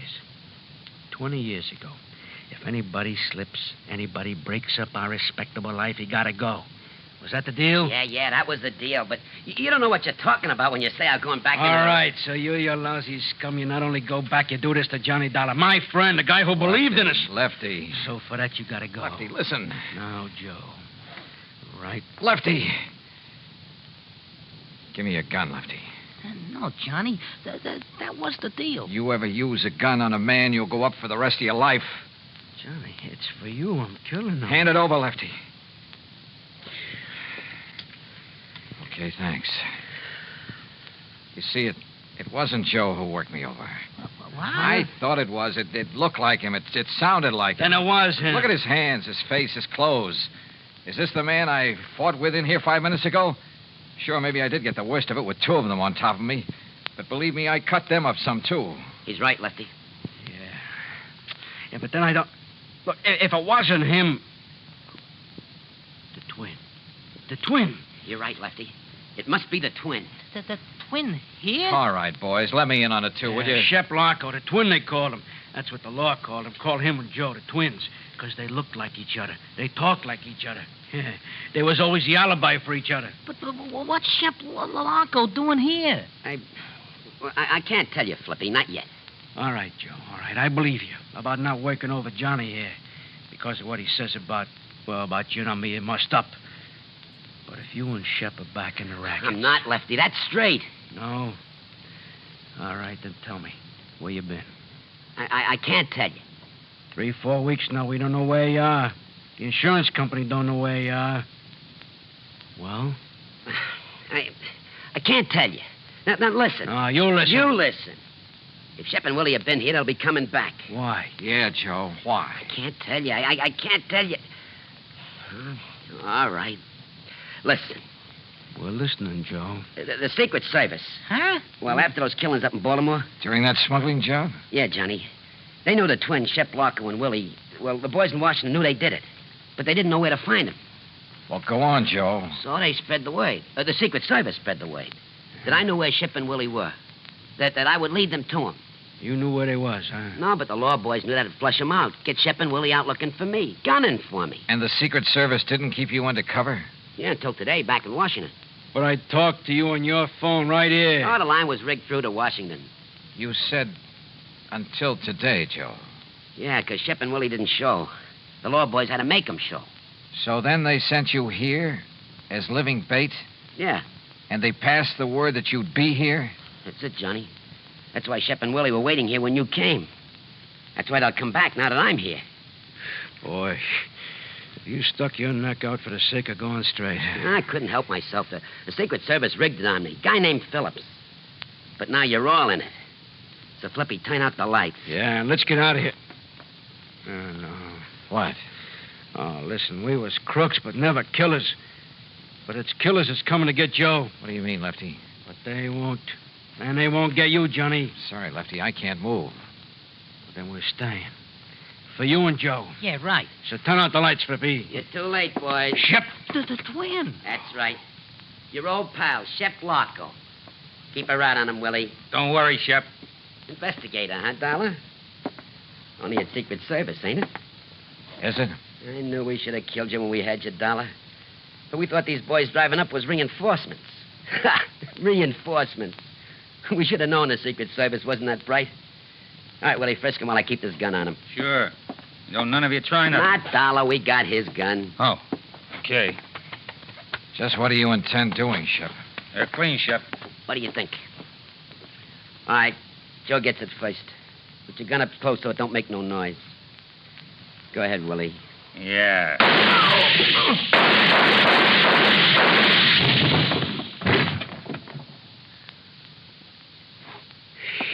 Whew. Oh, you got 'em both. And I thought you couldn't move. Yeah, boy. Thanks, Johnny.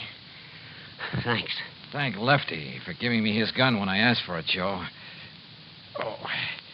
Hey, look. Any of you guys know a good doctor?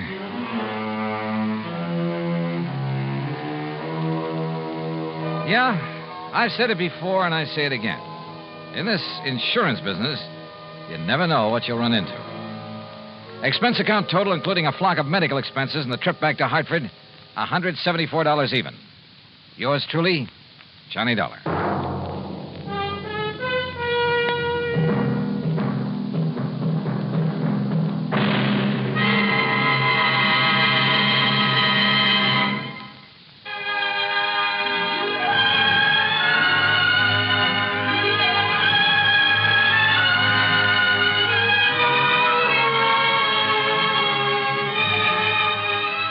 Yours truly, Johnny Dollar, starring Bob Bailey, originates in Hollywood and is produced and directed by Jack Johnstone, who also wrote today's story.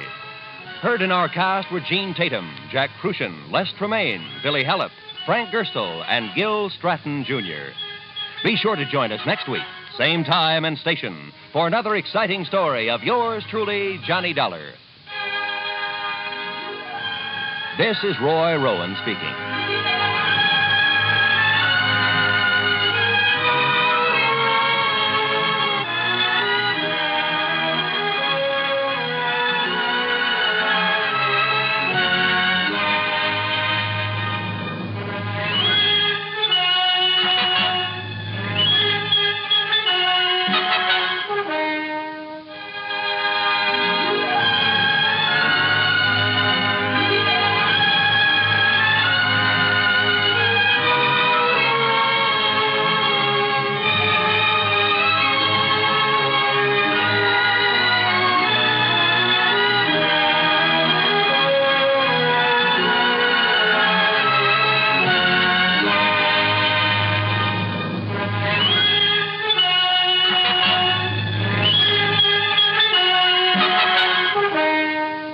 Yours truly, Johnny Dollar, has been a presentation of the United States Armed Forces Radio and Television Service.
The theatrical producer? Yeah. Sure. World famous for the beautiful girls he employed in his reviews on Broadway. Well, do I remember. Now, what about him? Well, if you've seen the papers, you know that he died yesterday. No, I didn't know. As natural causes, the medical report stated. But you think otherwise? I do. Why, sir? Because of the the beneficiary named in his $750,000 insurance policy. $750,000? Yes. So I think you'd better come over here and see me. Yeah, Mr. Westbury. I think I'd better.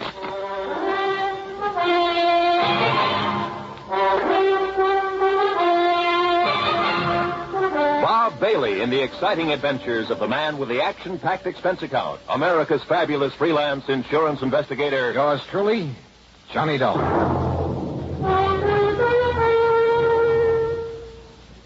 And now, Act One of yours truly, Johnny Dollar.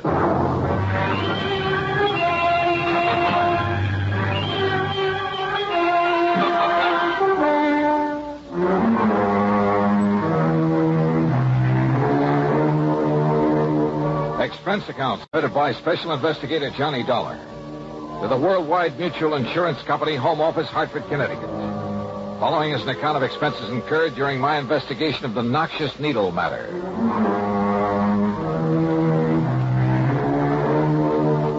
Expense account item 1, 85 cents for a taxi to the office of Worldwide. When I got there, I had to go through a receptionist and 2 secretaries to get into Mr. Waldo R. Westbury's private office. Please sit down, Mr. Dollar. Thanks. Well? Now, here's the policy I mentioned. Providing $750,000 insurance on the life of late J. Lamont Schofield. That's a lot of money, Mr. Westbury. Incidentally, was he married? Schofield? Surrounded by beautiful women all his professional life? No. Then who was his beneficiary? This policy has been in effect only 13 years, but... Look here. Look at these riders. Changing the beneficiaries. Goldie LaFern. Sounds like a burlesque queen. She was. After his money, of course. Toodles Tempest. Wow. Horrid name. Baby Boodles Baker. That's worse. Bubbles Jones. Holy smoke. Pepper Caprice Carstairs. Cupcake DeLon. And... Hey, what's this doing here? Mary T. Smith. She is the present beneficiary. Well, that's quite a come down from all those babes. Yeah. Mr. Dollar, the initial T stands for torso. The stage designation she used. Oh, and you think she bumped him off to collect the insurance? Bumped him? Oh, yes, I do. But if a medical report says the old man died of natural causes... At the time of his death, Mary Smith, Mary T. Smith, was his private nurse, responsible for his care, the medication he received, and so forth. Ah, I see. I'm glad you do. Because if you can prove she murdered him... In spite of the doctor's report? Yes. You can save our company a great deal of money. I don't often say this, Mr. Dollar, but in view of the amount involved, there'll be no questioning any necessary items on your expense account, no matter how high. Necessary items? Well, surely you wouldn't think of listing any unnecessary expenditure? Dream on, Mr. Waterbury. Hmm? Well, what? Nothing. You say that Schofield died yesterday? Yes, today afternoon. Where? At his home in Cranford, New Jersey. Do you know who his doctor was? Yes, Dr. Leonard Foote. Good. Now, I wonder where this nurse is. Anybody keeping an eye on her? Yes, you'll find her there at Schofield's home. Obviously, she's a very smart woman. You mean smart enough not to run? I'd put it the other way, Mr. Dollar. Smart enough to have made him name her in his policy and to stay around to collect. You know anything about her? Only that she was a showgirl before making this pretense of being a nurse. Yeah, but if a doctor was willing to have her take care of him, you know anything about him? Frankly, no. Then I have a sneaking suspicion I'd better pay him a visit. Item 2, $4.15 for another taxi, then a train down to New York. At Grand Central, I ran up item 3, $50 deposit on the drive your own car. Item 4, 50 cents to get through the tunnel to Jersey. From the city of Elizabeth, I headed west on Route 28 to the pretty little town of Cranford. Then directly to the combination home and office of Dr. Leonard Foote, where I cooled my heels for a half hour in the reception room. Bye, Doctor. Goodbye, Jimmy. Come in, please, Mr. Dollar. I'm sorry to have had to keep you waiting. Oh, that's quite all right, Doctor. But if little Jimmy Sayer doesn't stop eating green apples, he's going to have worse than a tummy ache. Your company called that you'd be here because of the death of J. Lamont Schofield. Sit down. I'll be very honest with you, Doctor. His insurance company thinks your opinion of death from natural causes might be wrong. My tentative opinion, Mr. Dollar. Lamont Schofield suffered from, well, rather than bore you with a lot of medical terminology, let's say he had a heart condition, one that required that he take it easy and, of course, medication. What kind of medication? Digitalis, for the most part, to limit the frequency of his heart contractions. And more recently, he's been receiving intravenous injections of sedilonid. His nurse gave him the injections? Yes, under my orders. I understand she's an old burlesque queen. Some years ago, he starred Mary in one of his Broadway productions. It was a flop. But shouldn't he have had a regular, licensed, registered nurse? She was a registered nurse, Mr. Dollar. Is she still a good looker? Over the years, Lamont kept himself pretty well surrounded by, well, some of them were very pretty girls. Well, not this Mary, sir. No doubt they were all after his money. Including Mary. Well, Mr. Dollar, I told you my tentative opinion was death due to natural causes. So the papers reported. But now let's face it, Doctor. If she hastened his demise by, say, an overdose of one of those injections... I learned. And while acting under your orders by using something that you put into her hands... Now, just a minute, It could though. look pretty bad for you, too, couldn't it? Are you trying to I'm imply... just stating facts. Imply that I might have conspired with that girl to bring about the death of one of Such a my thing patients? is always a possibility now, isn't it? Well? Are such tactics usually part of an investigation like this? Why not? If you were guilty, if I could get you riled up, catch you off your guard. I see. I don't like you, Dollar. I shall expect your apology. We'll see. As I started to say before you interrupted me, I learned just this morning from Monty's attorney that Mary Smith is the heir to Lamont's estate and the beneficiary to his insurance policy. You didn't know this before? I did not. Nonetheless. As a result, I have ordered his body held at the coroner's office. Oh? Yes, so that a complete autopsy can be made. Oh, I see. I'm sorry, Doctor. Would you like a towel, Mr. Dollar? Towel? To wipe the egg off your face?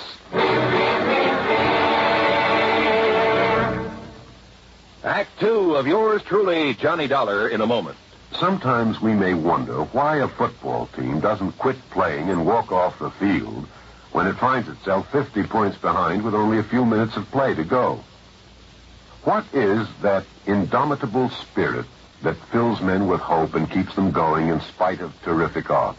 Keeps them going just to play the game according to the rules, just to get the job done as well as they know how.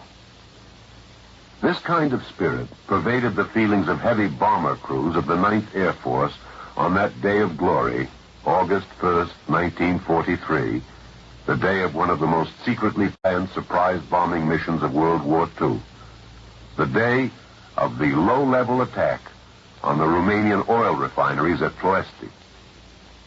More than 170 B-24 heavily loaded bombers took off in a swirl of red dust from Benghazi, Libya, to bomb a highly defended priority target. The element of surprise in the low-level attack was to be one of their greatest weapons. But things went wrong from the start. 3 planes exploded during takeoff operations. 11 more aborted due to engine trouble. Of those that reached the target area, less than 1/3 returned to home base.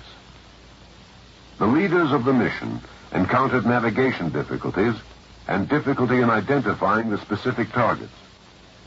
And due to the loss of that elemental hope, surprise, they also encountered devastating enemy firepower from flak and fighters. The mission was partially successful, but a horrifying experience. 5 medals of honor were awarded to the heroes of the Ploesti raid for valorous action above and beyond the call of duty. At any time, the men would have been justified in turning back, but they had a code of conduct that made them want to see the unequal game through to the end. It was a job that had to be done. A charge of the Light Brigade in the air as they flew down the valley of death to glory. And now, Act Two of yours truly, Johnny Dollar, and the Noxious Needle Matter.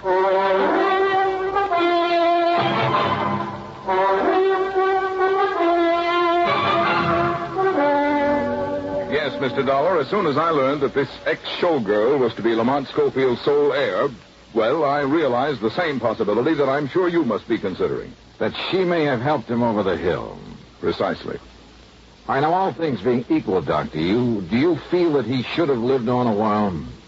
Where a bad heart is concerned, one can never be certain, of course.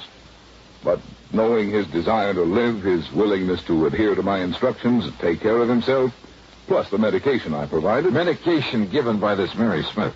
Yes. I would have wagered he could live on for 10 or 15 years. When do we know the results of the autopsy? A toxicologist by the name of Stanley has been called in at my request. It may take several days. I see. Meantime, then, I'm going to see this Mary Smith. Incidentally, the police found no sign of any poison, of anything that might have been used to cause Lamont's death. You mean the police have been in on this? Yes, they've been very thorough. Then why the autopsy and a toxicologist? Because the least detectable means would have been an overdose of medication. I see. Now, Doctor... I've really told you all I can, Mr. Dollar. Why don't you go along and see Mary Smith? Yeah, well, I intend to, but now tell me... Call me if you need me after you've talked with her. Goodbye, Mr. Dollar. When that autopsy report comes through... I'll let you know. Goodbye, Mr. Dollar. And that was all I could get out of him. The home of the late J. Lamont Schofield turned out to be a small place on 3rd Street, nestled in among some fine old oak trees that gave it a quiet sort of isolation. A far cry from the bright lights of Broadway. Apparently, he had taken his doctor's advice. I wondered about the ex-Burley Queen turned nurse who'd managed to save enough of her looks and figure to charm him into leaving her his all. Matter of fact, I've often wondered how a lot of those old war horses... Yes? Oh, how do you do? That is, I'm looking for a Miss Mary Smith. I'm Mary Smith.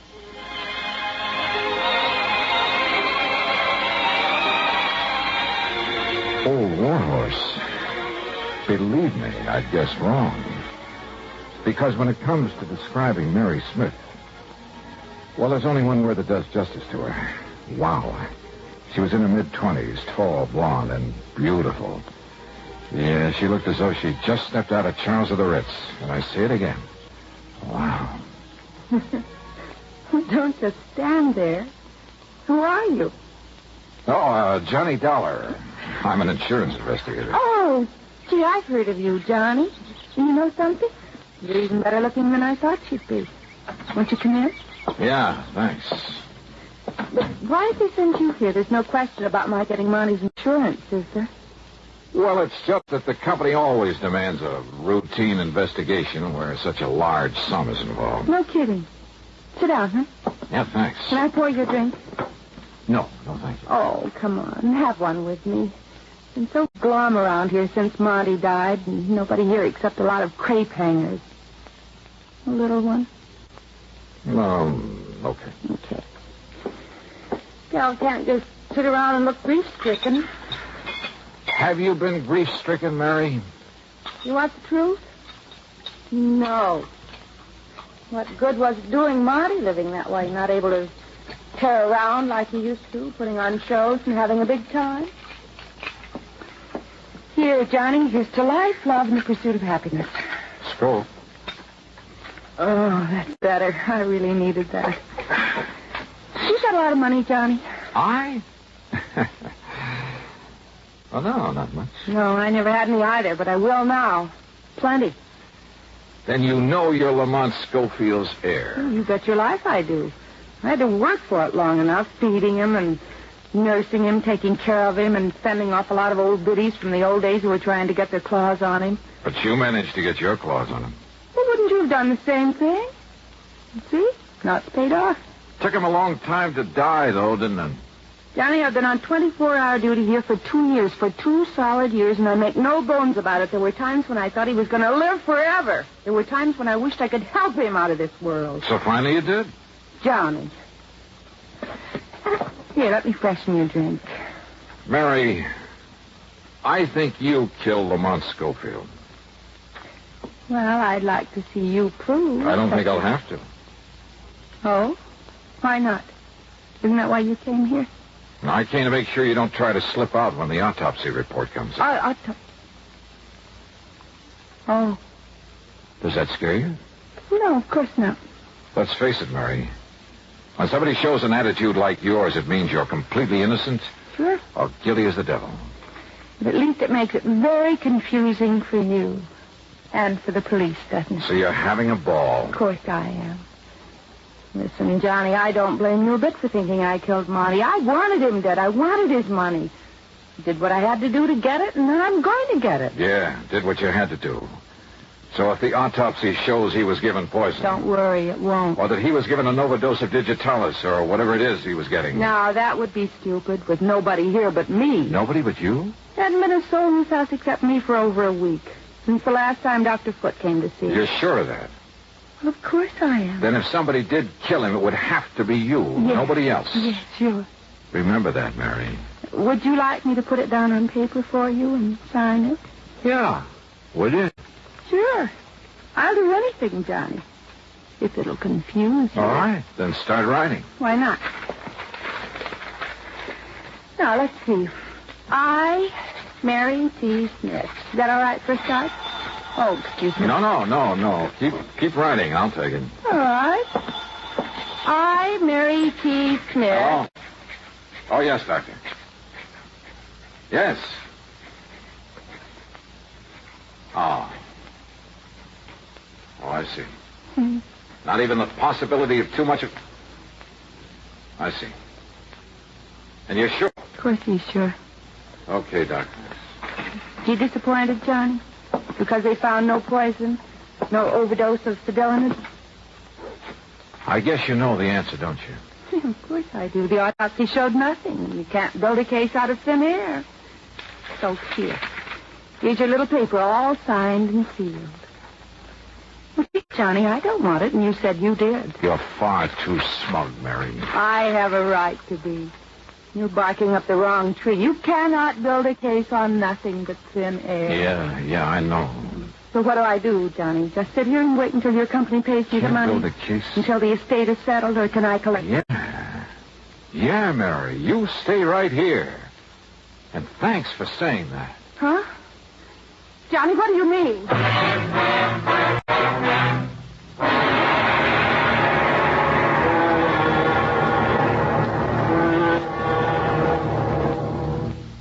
Act 3 of yours truly, Johnny Dollar, in a moment. Times have changed, and so has the man. In the year 1775, a patriotic, enterprising American by the name of David Bushnell invented a strange craft. It was constructed of two oak beams resembling two platters clapped together and propelled by a water screw attached to a hand-operated crank. Another water screw regulated the depth to which the craft could descend. This was the American Turtle, the first United States submarine. 179 years later, 1954, the United States came up with another first. This time, however, it was a 3,000-ton, $55 million vessel powered by an atomic reactor. It was the Nautilus, the world's first atom-powered submarine.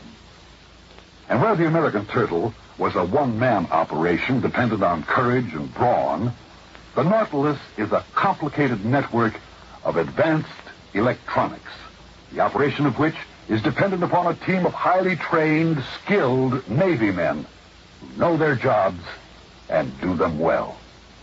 Yes, times have changed, and so has the man. And now, Act 3 of yours truly, Johnny Dollar and the Noxious Needle Matter. Expense account item 4370 for a phone call to my own doctor back in Hartford. A man very much interested in criminal medicine. I asked him about a couple of ideas I suddenly had for committing the so-called perfect crime. I got some enlightening answers. Then hung up and drove into the coroner's office. I told you over the phone, Dollar, we found nothing to indicate Yes, excuse me, Dr. Foote. You're the toxicologist who did the autopsy, Dr. Stanley? Yes, Mr. Dollar. And as Dr. Foote told Listen, could Lamont Schofield possibly have died of an embolus in the brain, maybe? Well, yes, I suppose so. Can you find out by further examination? Well, of course. Then go to it. What is this, Dollar? Are you trying to play doctor now? I told you in the beginning I don't like your tactics, and I like them.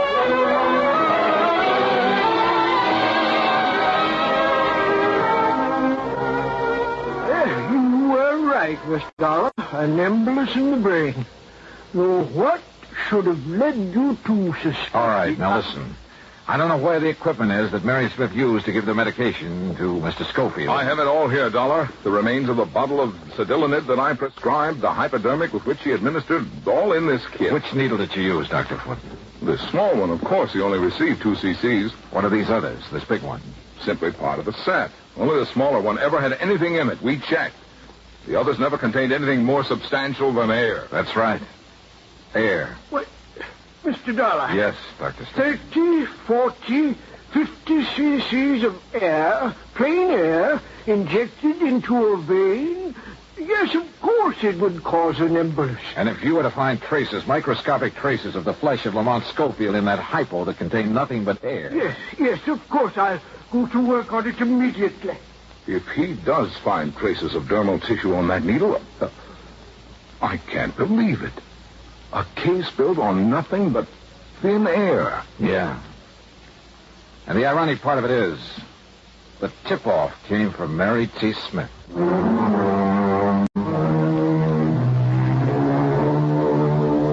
Yes, the microscope showed that needle had been used on J. Lamont Schofield recently. Pretty slim evidence, I know. But when Mary was faced with it, well, I'm still not quite sure why. Maybe we scared her. But she broke down and confessed the murder. Yes, she'd been wrong. Sometimes you can build a case on nothing but thin air.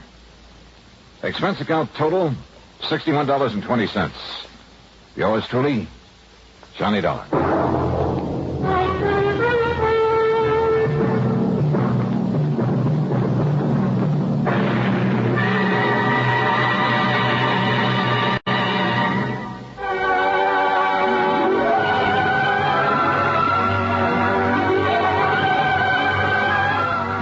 Truly, Johnny Dollar, starring Bob Bailey, originates in Hollywood and is written, produced, and directed by Jack Johnstone. Heard in our cast were Virginia Gregg, Bartlett Robinson, Marvin Miller, and Junius Matthews. Be sure to join us next week, same time and station, for another exciting story of yours truly, Johnny Dollar. This is Roy Rowan speaking.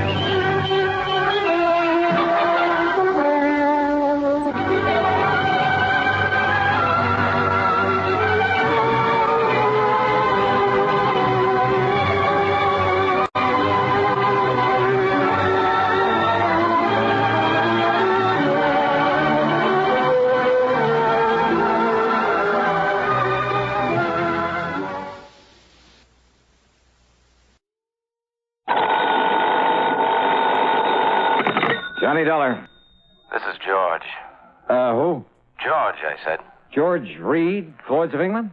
Floyd's of England, huh? What? That's the big insurance company sent you out to nail down Felix Kane. That's right, but now who are you? Yeah, that was a couple of months ago. All right, what about it? Any mind telling me who you That are? insurance company must have paid you a lot of money for that job, Dollar. Not only for clearing up the robbery, but for nailing Felix Kane. Maybe, maybe not. But you still haven't told me who you are. Maybe even gave you a nice big bonus, huh? Because when it was all over, Felix was dead. Who are you? George who? That's killing for money, isn't it? And remember, it was Felix's girl, that little redhead, here in New York? You had somebody trick her into telling you where to find him. So now she's doing a stretch because she was in with him. So? I remember when you tagged Felix here in New York? He fell on top of his own gun, killed himself. Isn't that the way you said it happened? Now, you listen to me, mister. Yeah, that's what you said. That's what you said then. Who are you? And nobody could prove otherwise. Because nobody else was there. All right, look. Now, you listen So now to me. what I say now is that you were pretty lucky then. You didn't know how lucky you were. That's so? Yeah. You see, the only reason you got away with that was because Felix's brother wasn't there. Because he was on the lam. He was out on the West Coast when it happened.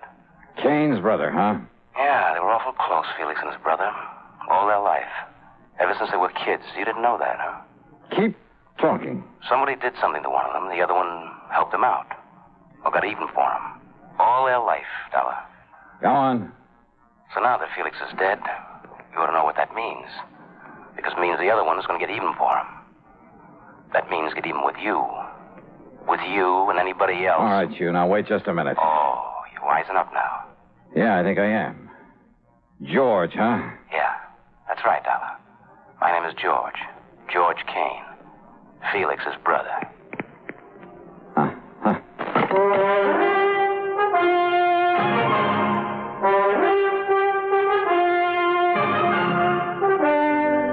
CBS Radio brings you Bob Bailey in the exciting adventures of the man with the action-packed expense account, America's fabulous freelance insurance investigator. Yours truly, Johnny Dollar.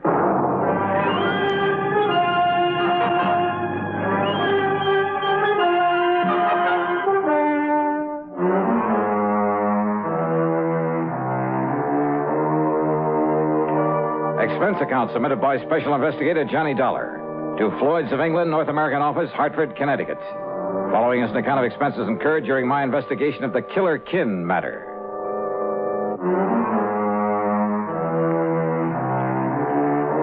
So what if I hadn't killed Felix Kane?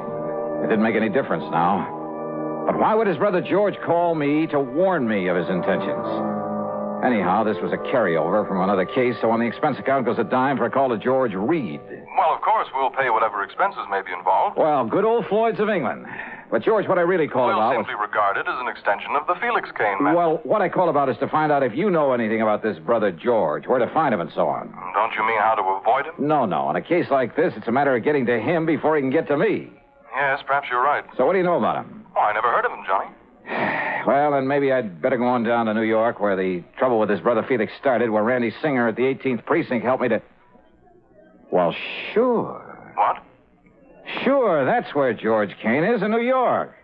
Yeah, 2 or 3 times he used the phrase, here in New York. Well, now, Johnny... So, George, I'm heading on down there. Johnny, listen to me. Well? You must have some police protection. Here in Hartford? Here, New York, anywhere. Look, didn't you understand me, George? I'm going down there and contact Lieutenant Singer. But if this George Kane comes here and then you come back here after not finding him down in New York... Oh, stop worrying, George. Johnny! I'll be in touch. Item 2, $6.90 fare and incidentals to New York. Item 3, $6 even for a cab into 18th Precinct headquarters.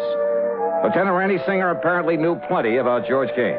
That's right, Johnny, and we still want this George Kane on a charge of assault with intent to kill right here in the city. But he was in California, hiding out in California, when you knocked over his brother Felix. When I caught up with Felix. Huh? Oh, yeah. You said he made a dive for you, but then tripped and fell on top of his own gun, didn't you? That's the way it happened. Is it, Johnny? Huh? I know that's the way you reported it, but, is that what really happened? Randy, are you kidding? Of course it is. Okay, I'll take your word for it. But you'll never convince George you didn't kill Felix. No, I suppose not. And he's clever, Johnny. Tall, good-looking, and very clever. Yeah? And why did he telephone me, warn me that he's out to get me? I don't know. But I know that he outsmarted us by posing as a cop a couple of times. Forged credentials and everything. And he's dangerous. Well, where do I look for him? I wish I knew. Believe me, we'd nail him fast. Well, he's from right here in New York. That's where he called me from, Randy. How do you know? Well, he mentioned being here a couple of times. The operators say it was a New York call? Well, no. Maybe he's here, maybe he isn't. With this new direct dialing system for long distance, you can't tell where a call comes from. Yeah, you got a point there. Anyhow, for once in your life, you're using your head. What do you mean by that? I mean, you're coming here and letting us go after this guy instead of trying to take him on single-handed. Oh, well, wait a minute. Now, look, Randy, all I really came here for was to see if you had any leads. Yes, sir, using your head. Yeah, any leads on where I might look for this George. So we'll just keep it that way. Understand, Johnny?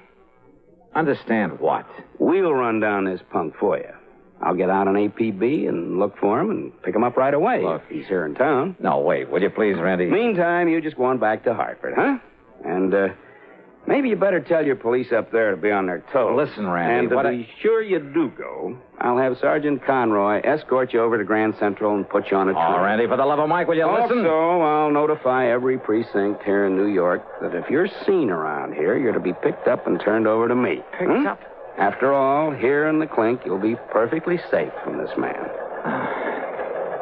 What a pal. That's right. A real grateful one. Grateful, huh? You've done a lot for me over the years. For the whole department. Oh, yeah. So, to show our appreciation, we're going to give you some protection, whether you like it or not. Now, you just listen to me, Randy. Listen to me. Conroy, I got a job for you. Randy. I want you to make sure that Johnny Dollar gets back to Hartford safe and sound. Okay, brother, we'll just see about that. No use, Johnny. All these windows have bars on them. Yeah, so I see. So you behave yourself for once, huh? Be a good little boy and let me handle this my own way. Okay, Randy, okay. Oh, and listen. Yes?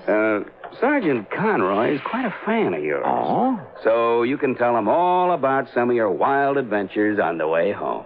Thanks, pal.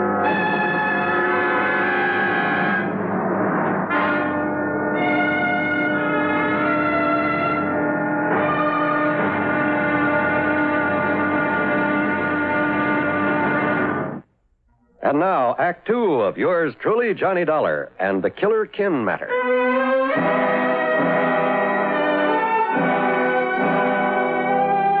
Sergeant Conroy not only drove me over to Grand Central Station, but insisted on riding all the way to Hartford with me, even to my apartment, at my expense. That's item 3, 1255, train fares and taxi. And what if it is a little irregular, Mr. Dollar, me coming up here to Connecticut? Oh, will you finish up what you was telling me on the train about the deadly debt matter you worked on last week? You just got to the part. So, item 4 is 70 cents for his phone call to Randy, telling him he delivered me safely home.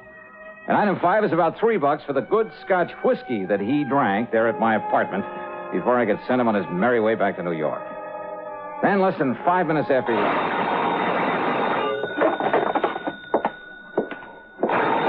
Johnny Dollar. Dollar, if you think those New York cops are going to be of any help, you're wrong. George Kane. That's right. Neither those cops or anybody else is going to do you any good. You killed my brother, so I'm going to kill you. Kane? And you remember what I said about you or anybody else? Now, you listen, you're wasting your time. Or what I meant about anybody else? You're scared, Stefan. All right, Georgie boy. Whether Randy Singer likes it or not, I'm heading back to New York to get your picture, your description from him. And if I have to comb that city by myself, street by street, Hello. Well, it's about time, honey. Huh? This is Betty. Betty Lewis, the girl you're going to marry one of these days. Yeah, I know. You mean you are going to marry me? I mean, I knew it was you. Spoiled sport. Well, hi, dear. Hey, what was that? What? Just noisy line, I guess. Oh, well, listen, I've been trying to call you all afternoon. Where have you been? Oh, just out on some business, honey. I'm sorry. Well, as long as you weren't out with some other ravishing beauty, I'll forgive you. Fat chance of that. Honest? You mean that? You know darn well I wouldn't go out with anybody but you. Or Grace, or Mariana, or Barbara. Maybe Jean. I might go out with her. Will you stop that, you rascal? Okay. Now, what can I do for you, Miss Lewis? What can you do for me? Don't tell me you've forgotten our date for tonight. Our date? Oh, darling, why don't you ever think of something besides those crazy insurance investigations all the time, huh? Think only of you, huh? Yes. Now, listen, about our date for tonight here in New York. In New York? Yeah, that's right, for dinner in the theater, remember? Holy. Well? Oh, well, sure I do. Oh, but didn't you say you were going to be staying with some girlfriend all week and you'd let me know who and where to meet you down there? That's right. That's what I've been trying to call you for. Okay, then. I'm staying with Nancy Spaulding, remember her? Sure. And her address is 1624 McDougal Alley. 1624. It's one of those cute little apartment buildings down here in Greenwich Village. Wait a minute. You hear that again? Huh? Nothing, I guess. Yeah, okay, dear. I'll put on my Sunday best, grab the first plane or train, whichever will get me there first. Good. Only what, Johnny? Well, don't be surprised if we have ourselves a kind of police escort. Now, what kind of a gag are you cooking up? You and that Lieutenant Singer friend of yours? Maybe. Well, come running, dear. I'll be waiting for you. Yeah. Bye, hon.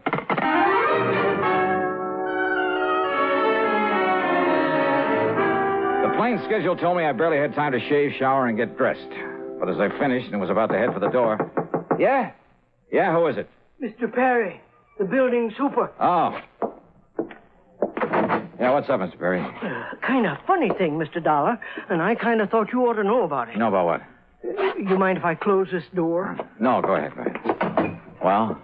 Well, you know that young man rented the little one room next door for the week? No, I don't. I thought it was vacant. No, sir. I haven't heard anybody in there, so... Well, I guess he heard you all right. What? He rented the place for a week, starting last night. Yeah? So when he left in such a hurry a few minutes ago, well, I sort of come up to take a look, see what he might have thought was wrong with it. Well? You see this wire I found? Yeah, looks like the stuff the phone company used. Wait a minute. Yes, sir. It was sticking out of the wall just opposite to where your phone wires go in on this side. Sure, my line was tapped. Yeah, sure looks like it. It was some kind of device so he could ring me. And this man has left? Yes, sir. Maybe 20, 25 minutes ago. Who was he? What was his name? Well, he give his name as John Jones. Oh, sure. Like he was just sort of making it up. Oh, what'd he look like? Well, I'd say about your height, Mr. Dollar, and... keep talking, Mr. Perry, while I make this call. Well, his hair was darker than yours, and he had a little thin kind of mustache. The call was to Randy Singer for a description of George Kane. And yes, it tallied with the one Mr. Perry gave me of the man who tapped my phone line, who just left in such a hurry. I told Randy I was heading back to New York, whether he liked it or not, that I barely had time to make a plane, that I'd call him when I got to the apartment in McDougal Alley and tell him all. Maybe even break down and ask for his help. And all because Kane had said he was out to get not only me, but anybody else who'd had a hand in catching up with his brother. Well, the only anybody else was Betty Lewis, who'd helped me trick Felix Kane's girl into showing me how to reach him. George hadn't bothered her there in Hartford because he couldn't find her. She was in New York. But over the phone, while he'd listen in, she'd given the address. During a frantic ride to the airport, I hoped, I prayed, that I could somehow reach Betty before George came. And now, Act 3 of yours truly, Johnny Dollar.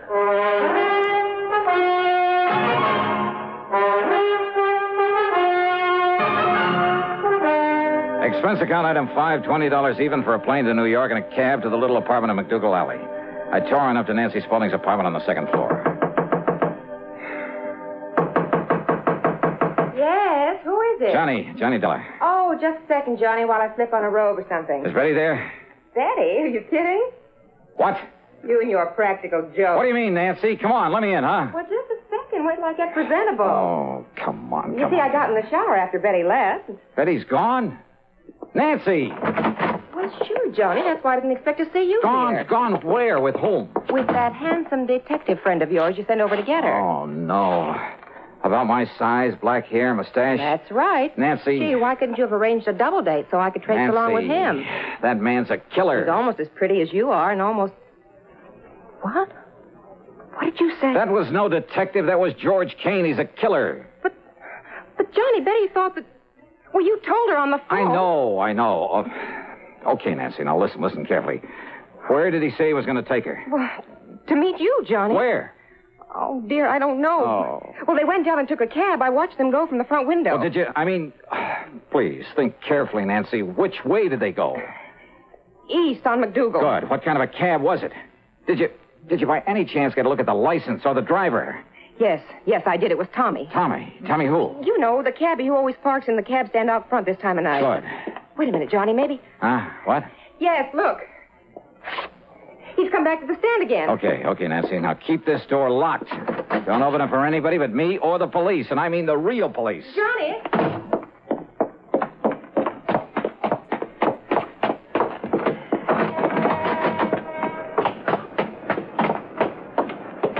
Tommy. Is your name Tommy? That's right. Where to, mister? Okay, listen. A little while ago, you picked up a man and a girl here. You mean that good-looking doll staying with Miss Nancy up on the second floor? That's right, yes. That's right, I did. Her and the good-looking guy, I think I heard him say he was a plainclothes man. Okay. Do you remember where you took them? Why, sure, mister. You see, we have to keep a record of... Get going, Tommy. Get going. Take me to where you took them. Yes, sir. It's a kind of fine place for a couple of good-looking people Get going, please, huh? Yes, sir. Come on, step on it, will you? This is a matter of life or death. You serious, mister? Look, Tommy, that was no plain clothes man with that girl. That was a killer. You serious? Step on it. Yes, sir. But if we run across any prowl cars, mister... forget him. I'll give you enough to pay your fines for the next 2 years. Now, where did he take the girl? This section of town we're getting into looks kind of That's what I told you. It's over near the Bowery. Some dirty dump that... Uh-oh.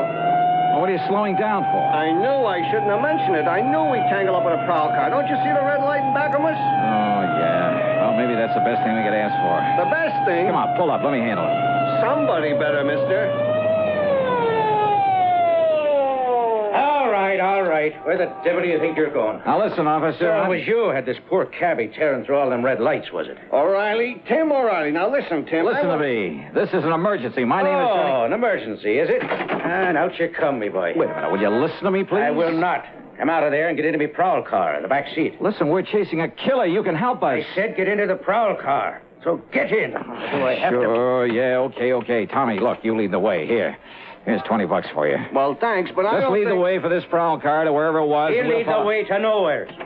In you go now, into the back seat. Wait a minute, now, Joe. Get in. Hey.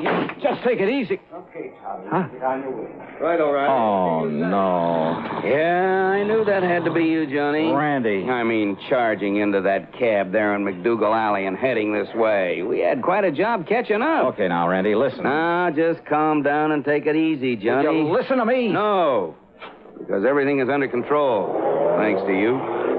Thanks to me. But don't you understand George Kane? I mean, Betty Lewis, you know her. George and Betty. George has taken her to George someplace... isn't taking her anywhere, Johnny. Well, of course he is. I'm trying to tell you...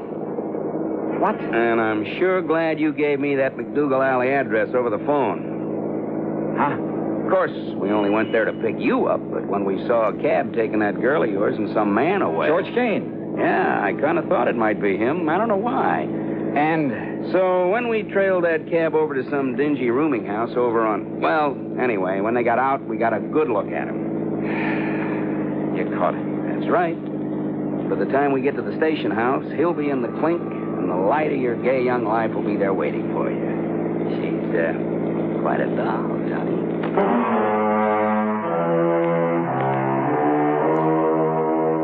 The expense account, forget it. Forget all of it.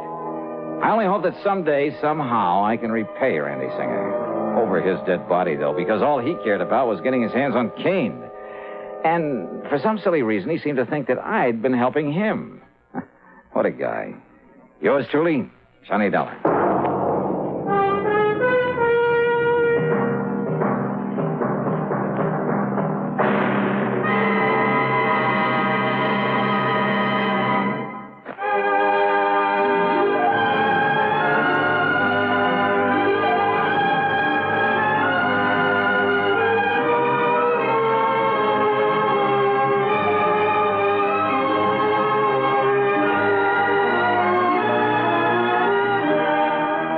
Truly, Johnny Dollar, starring Bob Bailey, originates in Hollywood and is written, produced, and directed by Jack Johnstone. Heard in our cast were Virginia Gregg, James McCallion, G. Stanley Jones, Herb Vigran, Jack Moyles, Junius Matthews, Lillian Bayef, and Paul Duboff. Be sure to join us next week, same time and station, for another exciting story of yours truly, Johnny Dollar.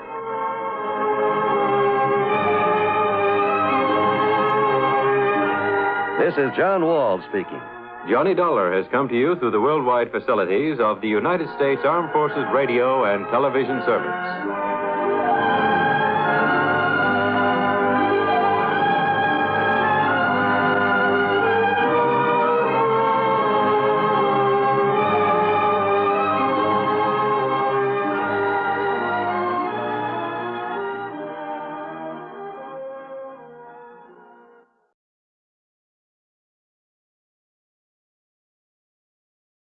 From Hollywood, it's time now for... Dollar. This is Ed Porter, Mr. Dollar. You called my office? Yes, I'd like to see you as soon as I can, Mr. Porter. Well, of course. How how long have you been in town? About a half an hour. Are you all squared away? I've got a room and I've had a bath, if that's what you mean. Well, then I guess you're ready to go to work. I will be as soon as I put on some pants. You sound in a rush. I'm always in a rush when I think somebody might be chipping us out of $100,000.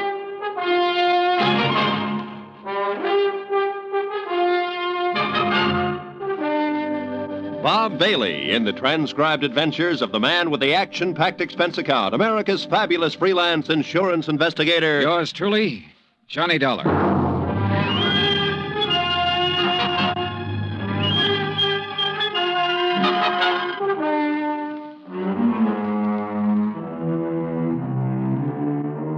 Expense account submitted by Special Investigator Johnny Dollar to Western Life and Trust Company, 826 Spear Boulevard, Hartford, Connecticut. The following is an account of expenses incurred during my investigation of the Markham Matter. Expense account item 1, $143.69, air transportation from Hartford to San Francisco. Item 2, $17 for incidentals along the way, including transportation from the airport to the St. Francis Hotel. I walked the 8 blocks to the Commodore building where Ed Porter had his office on the 4th floor. He was a short, thin insurance broker with a face like a tight drum. He apologized for the clammy weather as though it were his fault. He asked me how things were out on the East Coast, invited me to sit down, and looked as uncomfortable as he was. I got the telegram you were coming last night. Investigator. I've never met one in all my years in the business. Must be very interesting work. Yeah. Look, I don't want to take up too much of your time, Mr. Porter, but I would like to get some information from you. Oh, certainly, Mr. Dollar. What can you tell me about a man named Floyd Markham? Markham? Well, he's the husband of a client of mine. I've met him, but I really can't tell you too much about him. My dealings have always been with Mrs. Markham. She's my customer. Then tell me about Mrs. Markham. Oh, certainly.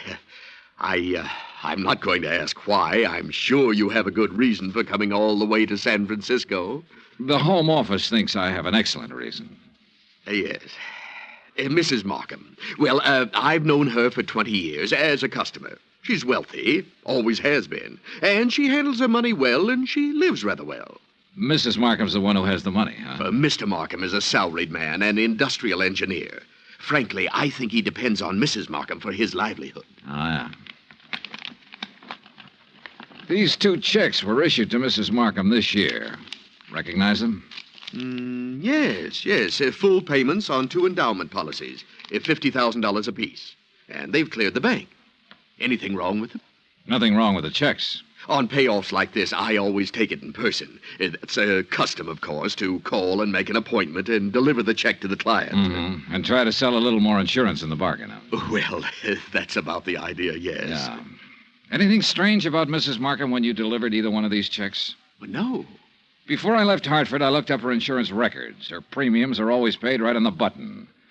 Mrs. Markham doesn't have a business office or a business manager handling her affairs. The checks are always personal checks on her personal account. Now, can you explain why someone like that might forget a 3rd endowment policy? Why, no. Well, there is a 3rd endowment policy. It matured this month.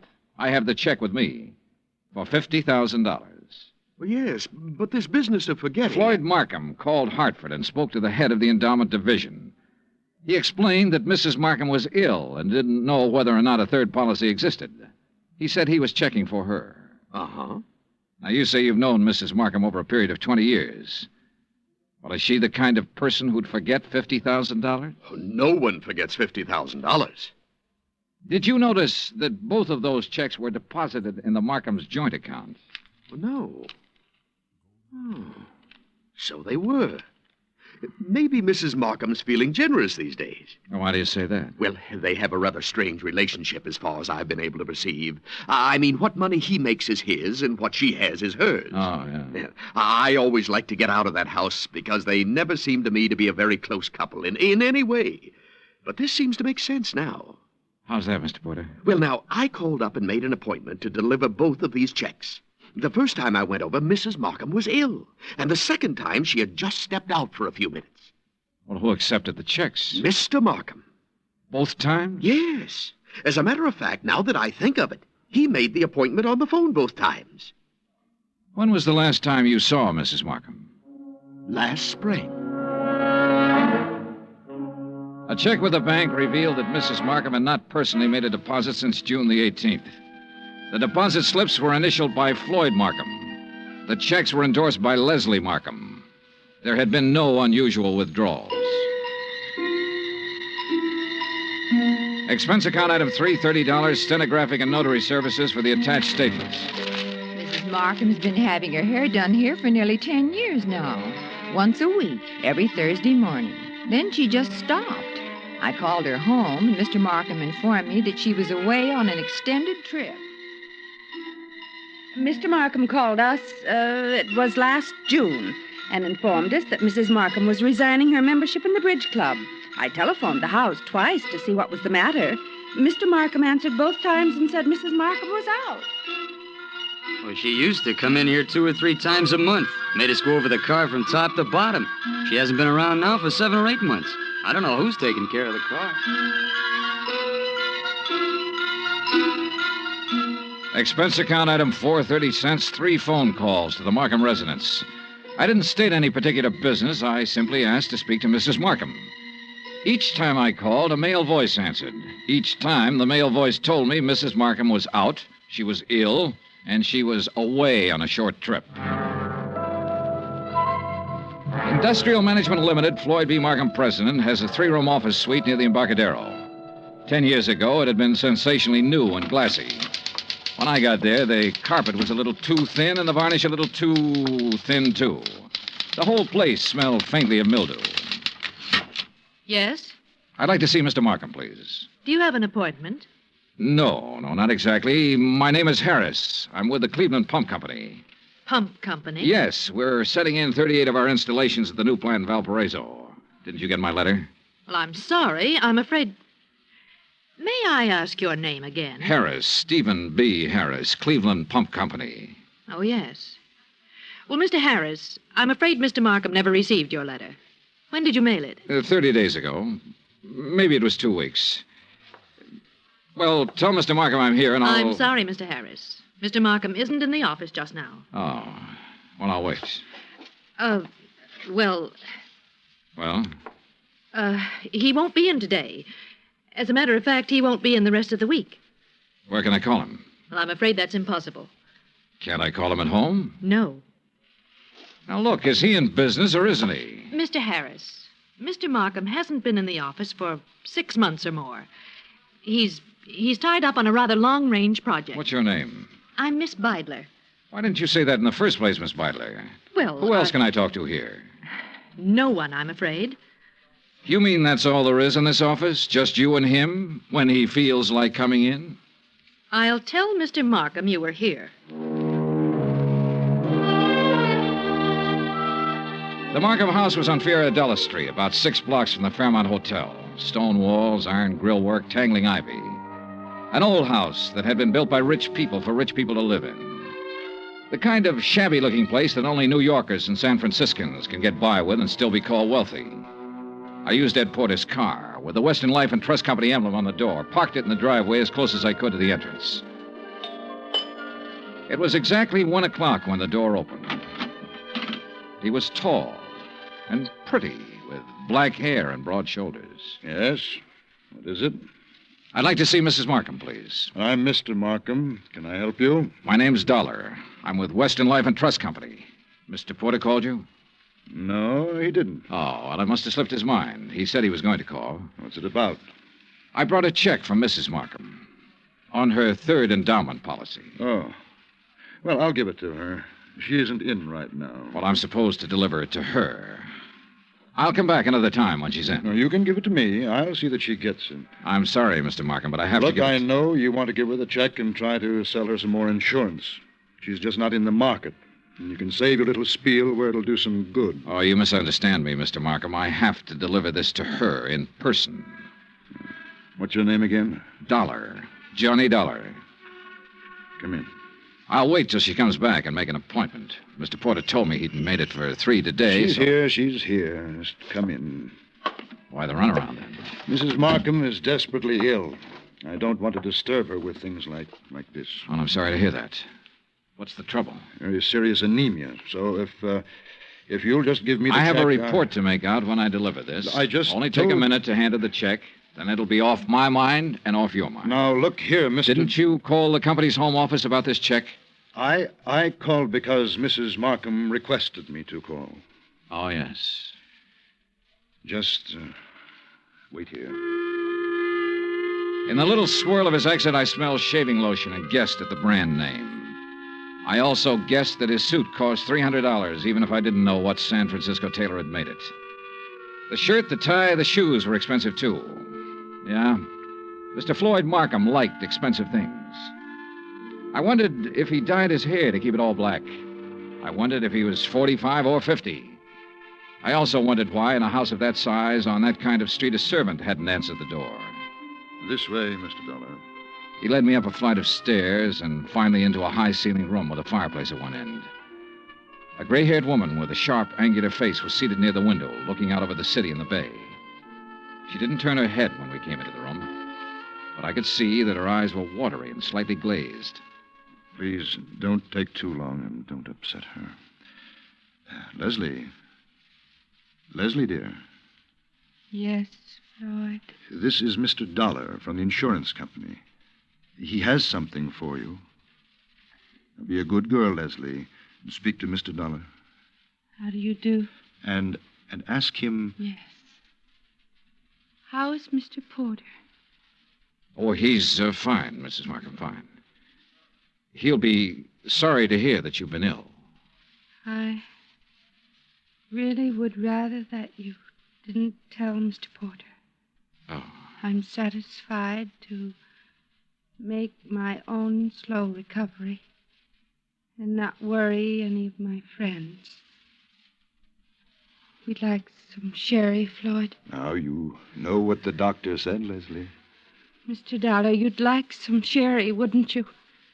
Why, yes, I'd like that very much. Floyd? No, I'm sorry, Mr. Dollar. It's absolutely forbidden, and you know that, dear. Do you have the check, Mr. Dollar? Yes, right here. Here you are, Mrs. Markham. Thank you. Is there anything else, Mr. Dollar? Well, Mr. Dollar? Now, Leslie... Yes? What is it, Mrs. Markham? I'm very tired.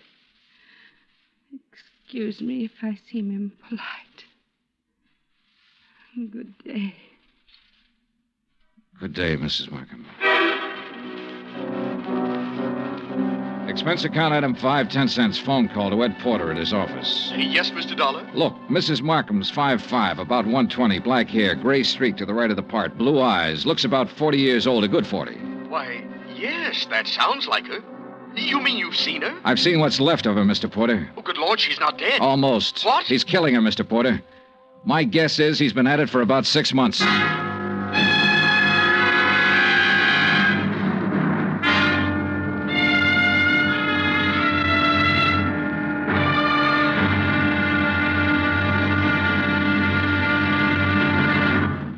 Act 2 of yours truly, Johnny Dollar, in just a moment.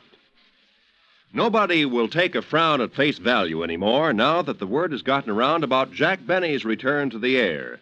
With Mary Livingston, Dennis Day, Rochester, Don Wilson, Mel Blanc, Frank Nelson, and Mr. Kitzel, nothing less than your very best smile will do for the occasion. Tonight, and every Sunday night, hear CBS Radio's Jack Benny Show and give your sense of humor a real workout. Now, Act 2 of yours truly, Johnny Dollar, and the Markham Matter.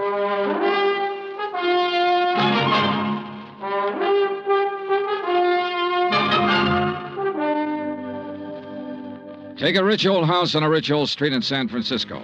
Walk in with a legitimate insurance check for $50,000 and tell a man named Floyd Markham you want to deliver it to his wife. Tell him this when you know that no one has seen or heard from his wife in 6 months. Just tell him you want to see her. Insist that you see her. Then stand around and listen to him lie a couple of times. Then let him take you to her. Give her the check. Say goodbye. 20 minutes after I walked out of the Markham's house and picked up Ed Porter, we drove back to the house and parked 100 feet from the entrance.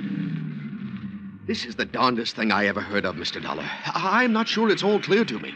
What's our position? Oh, I wouldn't know that, Mr. Porter. That's up to the legal department. This much I'm sure of right now. Markham's already deposited $100,000 of her insurance money into a joint account. If I'm not mistaken, this last check will go into that account, too. Right now, while we're sitting here, she's probably endorsing that check. Well, then I don't see where it's any of our He's business. making her endorse the check. He's making her stay in that house, in that room, away from everybody. Well, how? What way?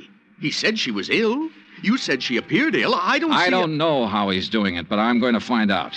Are you sure this isn't all surmise on your part? You weren't in the room when she said, "Let's have some sherry. Please, let's have some sherry." Well, I must be pretty She was dumb. really trying to say she wanted him to leave the room so she could talk to me. So she could have one little minute to tell me what the matter is, what's going on. His next move is to deposit that check. Then one big withdrawal, the whole $150,000, and bye-bye Floyd Markham. Mr. Dollar, I'm just an insurance broker. I don't understand that... Well... How'd you like to be an investigator for about 10 minutes? Me? Yeah. You see that car that just pulled up in the driveway? Well, yes, The girl driving it holds down that dummy office of Markham's. Her name's Beidler. She might be in on this with him. And that's Mr. Markham leaving the house. Good. Now, look, here's what you do. Follow them. I think I know where they're going, but you follow them and make sure. Well, where are they going? To the bank to deposit that check. Oh. Well, where are you going? To have that glass of sherry, Mr. Porter. Ed Porter pulled his hat down low over his face and put both hands on the wheel and took out after that '55 Cadillac sedan. I crossed the street, went back up on the porch of the house and knocked. I didn't expect her to answer. I didn't expect anyone to answer, but I wanted to make sure. I went around to the garden. There wasn't a sound in the big old house when I opened the garden door and went up the stairs again. The door to her room was closed. She wasn't by the window anymore. She was stretched out on the divan. I felt her wrist for a pulse. It was there, faint, but there. About 3 inches up her arm, there was a series of little marks. I lifted one eyelid and felt her neck muscles. She was doped to the ears. Mrs. Markham. Mrs. Markham, can you hear me? Look, I've come to help you. Help me? Yes. Yes, I'm going to take you out of here. Now, don't be frightened. Mr. Dollar? That's right. That's right. That's the ticket. Insurance company. Yes. Now I remember. Yes, that's right. Thank you for bringing my check. I don't want Want what, Mrs. Markham? Want any of my friends to worry. Oh. I'm improving, but I don't want them to know I'm ill. Just say I'm out of town for a while. He told you to say that, didn't he? Yes. He told me to say exactly that. Mr. Dollar, don't fool me. Please don't fool me. What? You will help me get out of here. You aren't fooling me, are you? Are you? I carried her downstairs and put her in my car and drove her to the St. Regis Emergency Hospital. Expense account item $100, deposit with the hospital office. I explained as much as necessary to the intern who promised to advise me when Mrs. Markham became rational. After that, I drove back to the house. Ed Porter's blue coupe was parked across the street. I didn't know what to do but come back here. And when I got back, I didn't know what to do either. Slow down. You're doing fine. Oh, you were right. You were absolutely right. They went straight to the Bank of America to deposit that money. I kind of thought they might be back here by now. No, they're over at Angelo's having a drink and some dinner. I followed them there. You're getting to be quite a sleuth, Mr. Porter. Well, I try to do my best and use my head. Mr. Dollar, did you talk to Mrs. Markham? As much as I could. She was doped. I took her out and put her in the hospital. Oh. Well, should you have done that, Mr. Dollar? I could have left her up in that room to die, Mr. Porter. Oh, yes. Well, what's our next move? Ours? Well, certainly. I can't quit now, Mr. Johnny. Well, let's go to Angelo's, Eddie. Ed Porter settled the hat lower on his ears and gripped the wheel harder, and we took off for Angelo's on Stoker Street. When we got there, we didn't have to go inside to see if our people were still around. The Cadillac sedan was in the parking lot. So we took up a plant across the street. Well, why wait? Why not go in and take them out of there and take them down to the police? Well, that might blow the whole thing. Now, we have to wait and see what Mrs. Markham has to say when she's well enough to talk. Yeah, but... I'm sure she'll have some charges to prefer. In the meantime, we wait and see what's what. Yeah, what do you think he'll do when he goes home and finds her gone? Well, that'll be pretty interesting. What do you think he'll do? Well, I imagine he'll think she got up and walked out. No, he knows better than that. He's had her doped up for 6 months. He knows he can go out of the house and she'll stay right where he left her while he's gone. No, that isn't it. Oh. Well, then he'll know that she had help. That's more like it, Mr. Porter. I liked Eddie. It gives me kind of a feeling. Okay, Eddie. Now answer the question. Oh, what'll he do? Well, he'll try to get out of town. That's it. He'll try to leave town. He'll know that he's had it. Come on. Huh? They're pulling out. We followed them to a cocktail lounge near the Presidio. We waited around outside the place for 2 hours. Expense account item 7.25 cents. I called the St. Regis Receiving Hospital. Mrs. Markham's condition was unchanged. Item 8, $2, 2 hamburgers, 2 Cokes, and cigarettes for Mr. Porter and myself. We had just finished eating when Floyd Markham's Cadillac turned out onto the street. We followed it for 10 minutes. When Markham parked on a dark hill, we cut our lights and came to a stop. Mr. Dollar. Yeah, Eddie. Can you see what they're doing? Yeah? What? Necking.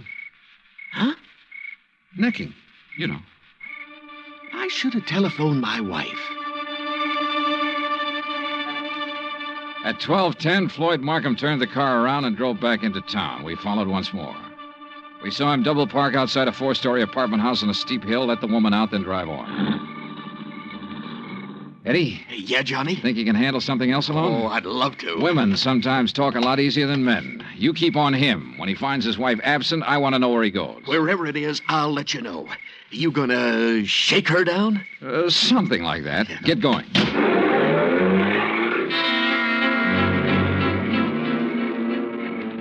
I watched my new assistant investigator follow out after Markham's Cadillac. Then I went inside the apartment house. I, Beidler, was on the mailbox of apartment 104. I walked down the hall, listened a minute, then gave it a try.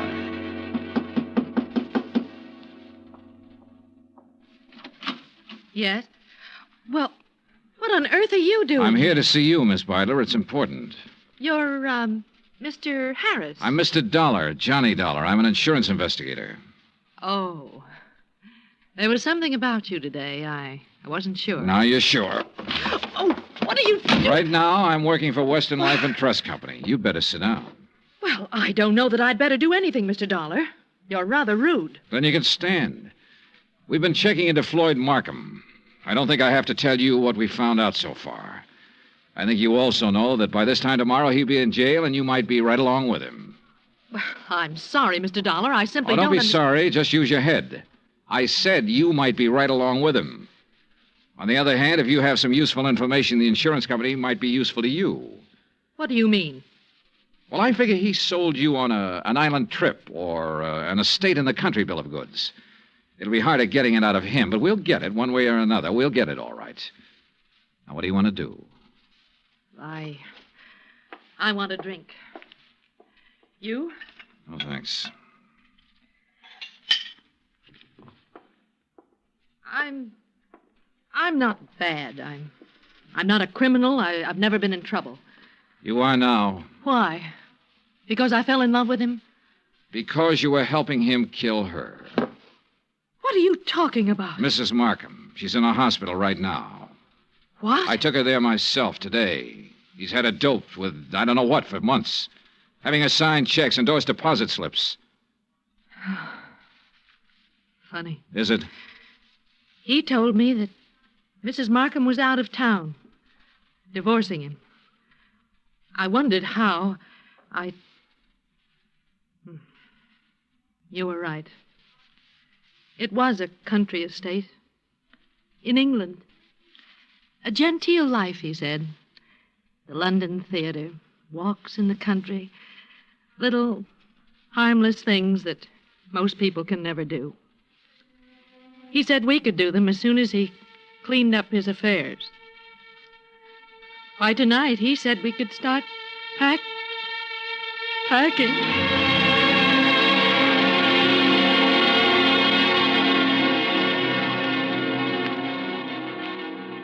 I took Iris Beidler with me back to the Markham house. The Cadillac was in the garage, and Ed Porter's blue coupe was pulled up across the street. When he saw us in the cab, he walked up. Hi. Hi. How's he doing? You can talk in front of her. Only he hasn't done anything. No, I mean, I saw the light go on upstairs in Mrs. Markham's room, then it went out again. He's downstairs now, sitting in the living room. Okay. Wait here.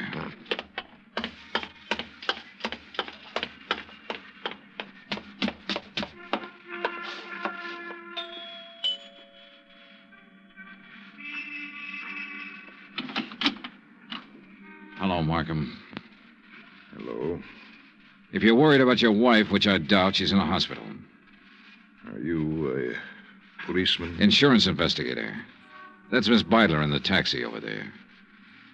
Oh. I want you to come with me now. Of course. Yes. You said your name was Dollar? That's right.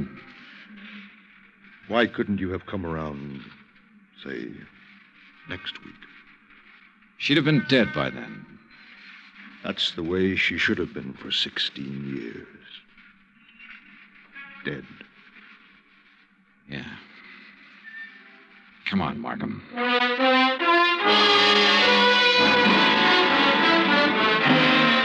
Expense account, item 9, $102, hotel and board in San Francisco. Item 10, $116, airfare back to Hartford. Item 11, $42.16 miscellaneous. Remarks? This one will wind up in court. Mrs. Markham's charges will include attempted homicide, attempt to defraud, attempt to... In the end, it was his attempt to run away, and it didn't work. It never works. Even if you get away, you find something new to run from. Total expenses, $968.20. Yours truly, Johnny Dollar.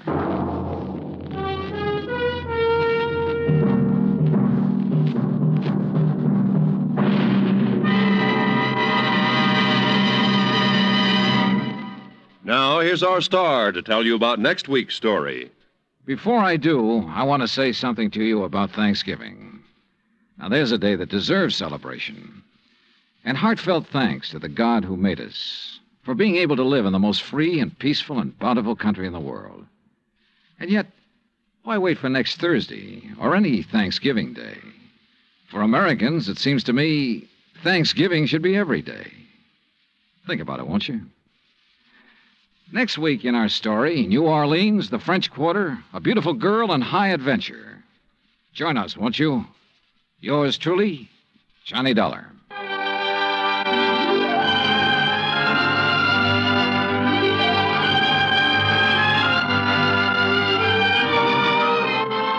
Yours truly, Johnny Dollar, starring Bob Bailey, is transcribed in Hollywood. Written by John Dawson, it is produced and directed by Jack Johnstone. Heard in tonight's cast were Lois Corbett, Frank Nelson, Virginia Gregg, Bert Holland, Paula Winslow, and John Daner. Musical supervision by Amerigo Marino.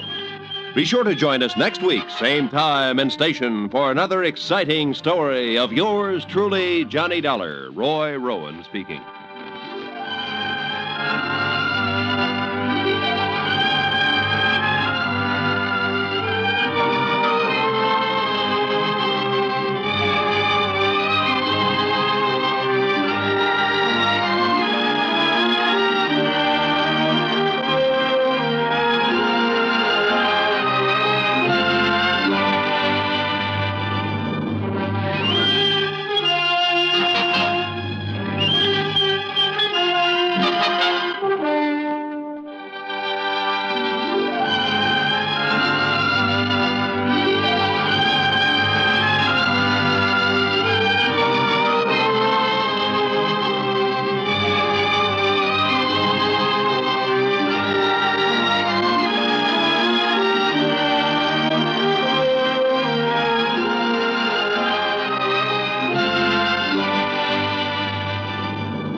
Johnny Dollar. Al Turner, Johnny, over here at New Britain Mutual. Al, it's been a long time. Yeah, I know. What can I do for you? Plenty, I hope. How old are you, Johnny? Well, next birthday I'll be 30... Huh? 30 what? Now, why? Well, it really doesn't make too much difference. You see, Johnny, I think it's time you entered a home for the agent. I what? And if you think I'm kidding, I'm not. Okay, Al, what's the gag? I told you, I want you over at the Mackley Rest Home. Where's that? Frog Mountain, New York. Where's that? Down along the Hudson River above Poughkeepsie near Kingston. But, just to pay him a little visit, not to stay. That's right. What goes down there? Sudden death, Johnny. Deaths. Oh? 4 of them in a row, 3 of them insured by us. Well, after all, if they're old folks... That's the beneficiary of all that insurance. Yeah? The sole beneficiary of all the insurance on them just happens to be the Mackley Rest Home. Oh. Yeah. Okay, Al, I'll, kind of drop in on him.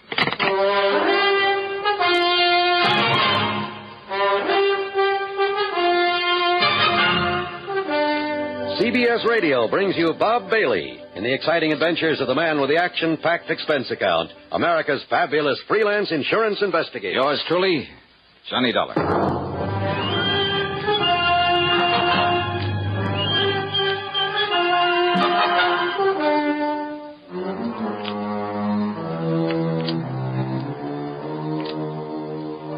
Expense account submitted by Special Investigator Johnny Dollar to the New Britain Mutual Insurance Company, Home Office, Hartford, Connecticut.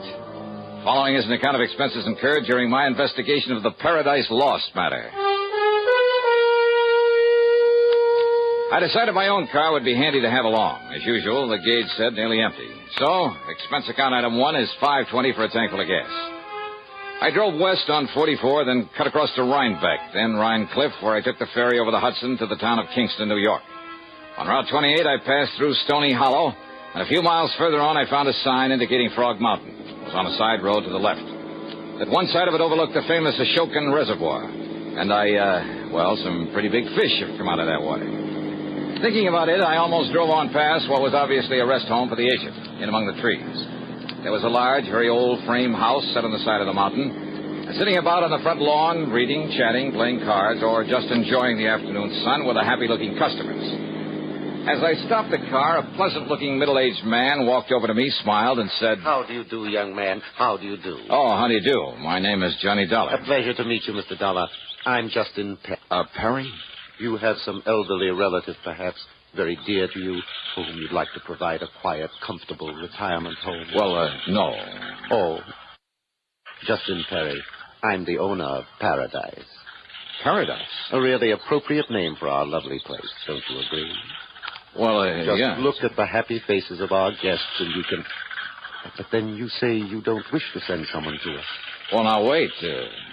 This isn't the Mackley Rest Home? Oh, no, Mr. Dollar. This is Paradise. The Mackley place is further up the road. Oh, I see. Well, thanks very much. Dollar, did you say? Yes, that's right. Edward! Yes, Dad? Would you like to show Mr. Dollar the way to the Mackley place? Sure, Dad. Anything you say. Then go ahead. Well, if it's just up the road. About a mile or so. Oh, then I'm sure I'll be able to find it all right. Whatever you say, Mr. Dollar. Sure. Thanks a lot.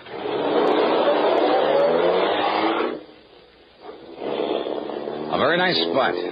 And some of the folks on the lawn waved cheerily as I drove on back up the road toward the mountain. I wondered if the Mackley place would be the same.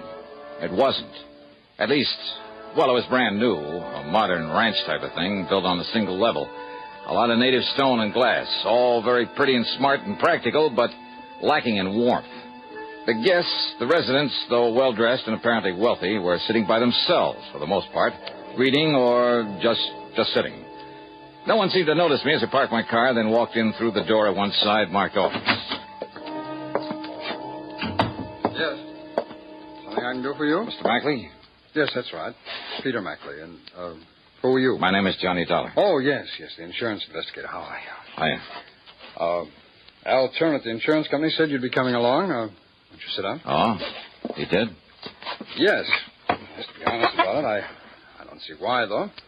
You don't, huh? Well, now, what do you mean by that, Mr. Dollar? Well, it's quite a layout you have here, Mr. Mackley. Must have set you back a lot of money. Well, that's no secret. But I suppose it's all bought and paid for. No, far from it, Mr. Dollar. It'll be some years before we get our heads above water. Even with the help of 2 or 3 nice, fat insurance legacies? Now, look here, Dollar. Well, If you're referring to the fact that some people happened to die and just happened to leave some insurance to us... Just happened to, huh? Now, what's that mean? Just exactly what you think it does, Mackley. Are you trying to imply that I or anybody else... If the shoe fits where... Now, if you're saying that you suspect we might have murdered those old Did people... I say that? Well, that's what you meant, isn't it? You've no right coming here accusing me of something like that. Now, look, And what's more, you're not the police, and you have no authority around here. So just go on, get out of here. Sorry, but I'm not leaving this place until I find out something more about how those people died. Dollar, you're going to be sorry for this. Is that a threat? You take it any way you like. Well, it may sound a bit corny, Mackley. Now just get out of Just here. remember that anything you say now might be used against you. Why, you arrogant soul!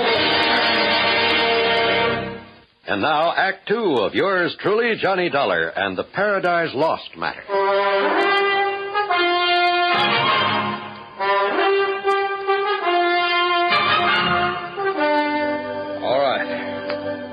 All right, Mr. Dollar. I freely admit it was too bad that 4 of the old people died here within a month and a half. It's most pathetic, most unexpected. What's more important to me is that it gives our place a black eye. Unexpected by whom, Mr. Mackley? By everyone, including the doctor who comes up here from Kingston to attend them and who is always on call in case of emergency. Who is this doctor? He's Dr. Nathan Way. He's from over in Kingston. Just how did these 4 people die?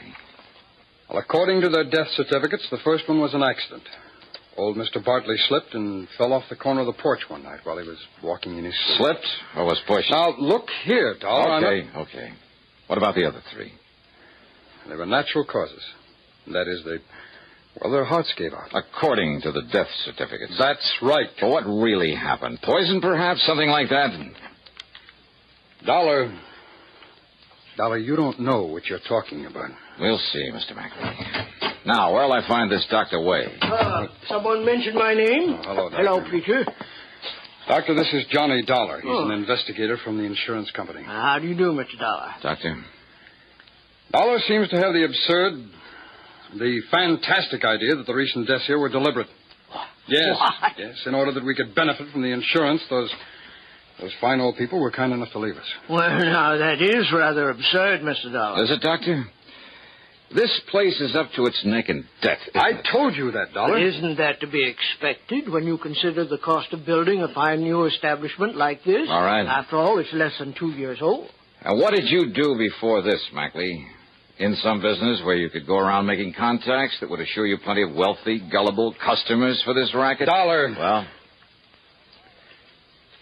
Dollar, my wife and I have been in this business of taking care of old people ever since my parents died.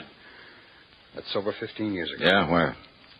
In Pennsylvania. I can check on that, you know. I know that.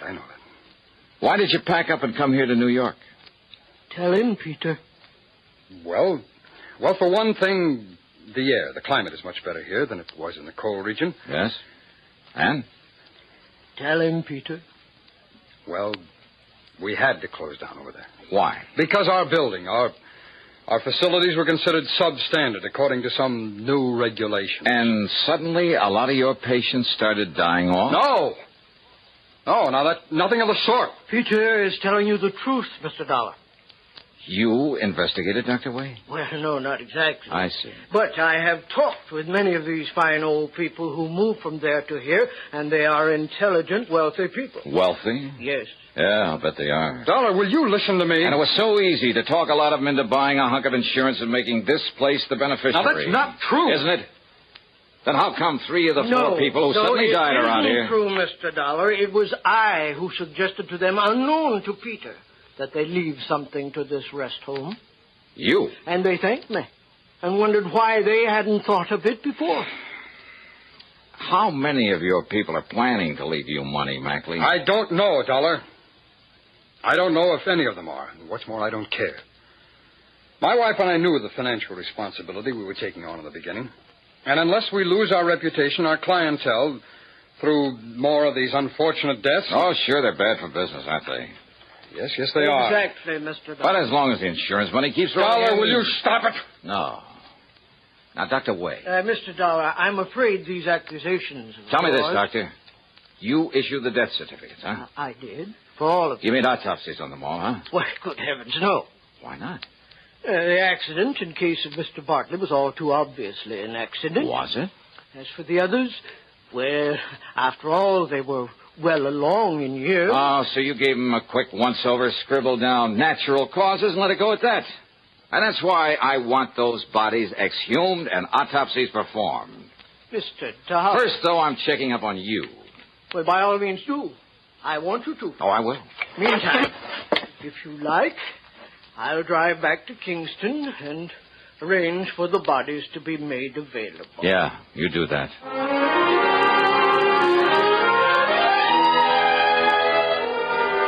I followed the doctor into Kingston, parked my stuff at a hotel, and dropped in at police headquarters where I talked with Lieutenant Art Conley. Dollar, I'm glad you're looking into this. Frog Mountain's a bit out of our jurisdiction, officially, that is. But I've wondered about those deaths myself. Well, how much do you know about Peter Mackley, Lieutenant? Well, I've thought a lot of that man ever since he came to these parts. Oh? Yeah, he's not the kind you might expect to be running an old folks' home, but, well, he's okay. I see. How well do you know Dr. Way? Well, one of the finest people we have here in Kingston. And without a doubt, the best man to make those autopsies you want. He's connected with the department? Yeah. And if you ask me, he'll get you results so fast it'll... Oh, now, wait a minute, Dollar. You're not thinking that Dr. Wade... Mackley, huh? And I'll tell you this about Pete Mackley, Dollar. It took a lot of guts for him to go to that place of his. What do you mean by that? I mean against some of the folks around town who were partial to Justin Perry, who runs the Paradise Home, who were afraid it might put him out of business. Mackley's place being so much nicer and modern and all. That still doesn't mean anything, Lieutenant. And you know, those old folks like things new and modern. And if Perry doesn't improve that place of his... Oh, yeah?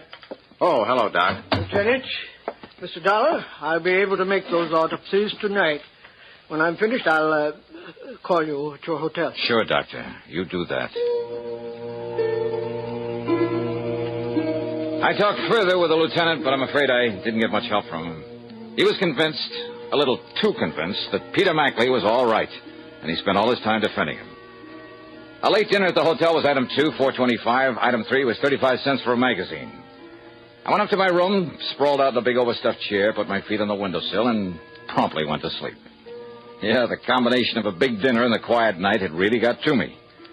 Too much for my own good. He must have used a calling card to slip the lock on the door, because the first thing I remember was hearing the door close. And when the light switch went off... Huh? Who's that? What's the idea of turning off the... Oh, no, you...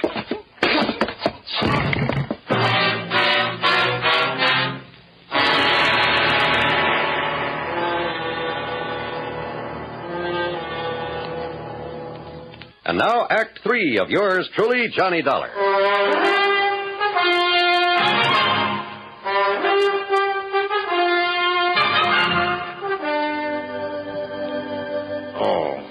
Easy now, easy. Another piece of tape to hold this bandage on your head. You'll be... Doctor. Yeah, there you are. That's Back right. away. Now, don't tell me you fell asleep and fell out of your chair and did this. Oh, no. Listen, listen. And here. Perhaps a drop of this medicinal brandy? No, yeah. Oh, yeah, thanks.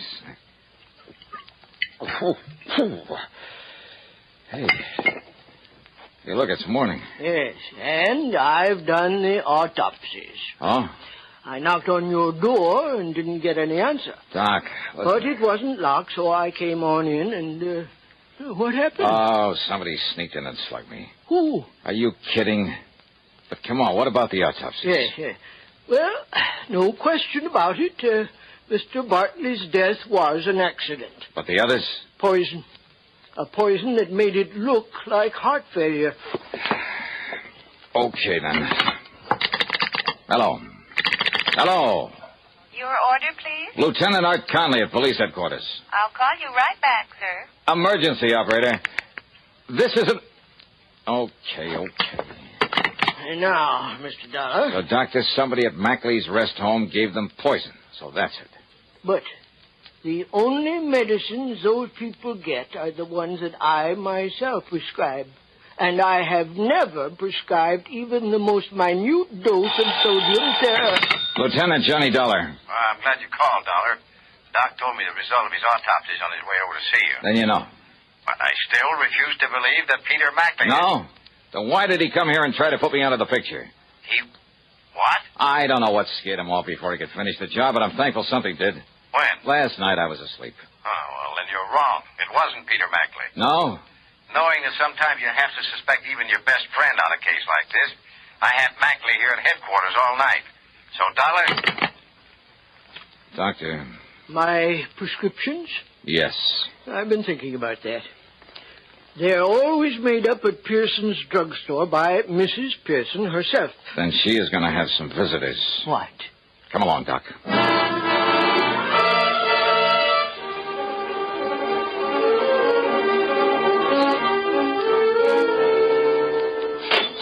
Thank you, Mrs. Williams, and I hope that makes you feel better. Well, Doctor, it's so early in the morning. Mrs. Pearson, this is Johnny Dollar, special investigator. Oh, how exciting. Mrs. Pearson, I want to know if you stock a drug called sodium what'd you call it, Doctor? I didn't, but it's sodium theramolysilate. Oh. But I doubt very much. Yes, I do.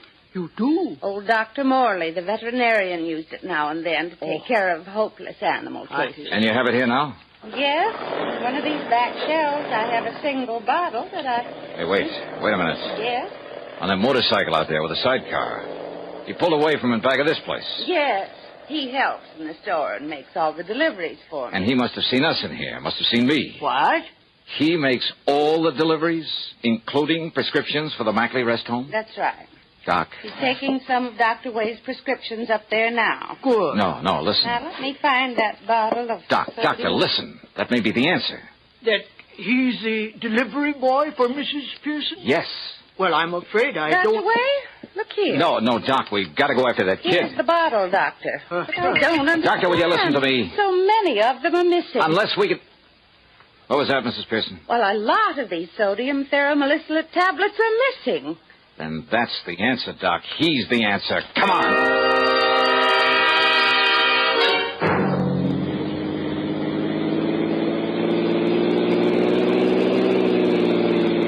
Have you ever tried to chase a motorcycle up a tortuous, treacherous mountain road? Well, I did. We did. And the sidecar was the only thing that kept him from running away from us. And the fact that he kept looking back, knowing we were chasing him. No, he'll kill himself. Looking back at us. That was his big mistake. He'll never make that turn. That was young Edward Perry's fatal mistake.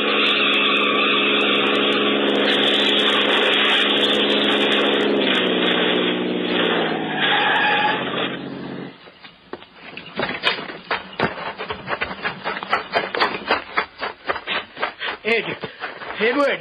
He's still alive, Doc. Here, I'll see what I can do for him. Now, Ed, let's see. Take it easy here.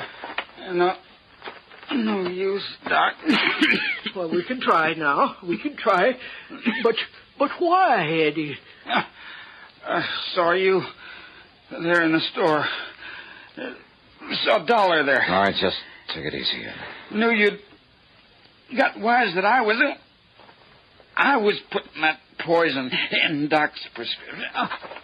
Give him something to knock him out, Doctor. I'm afraid there's no use. I'm afraid... But it was Dad who... Justin Perry. Dad made me. Said if enough people at Mackley's died off, they'd... Now, easy, lad, easy. They'd leave Mackley's, come to Dad's place. Eddie, why? To the paradise. We'd put Mackley out of business. Barry's arm, Dollar. Right, Doc. Put Mackley out of...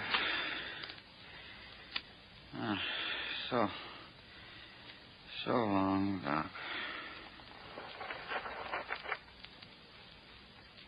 Doctor. It's all over.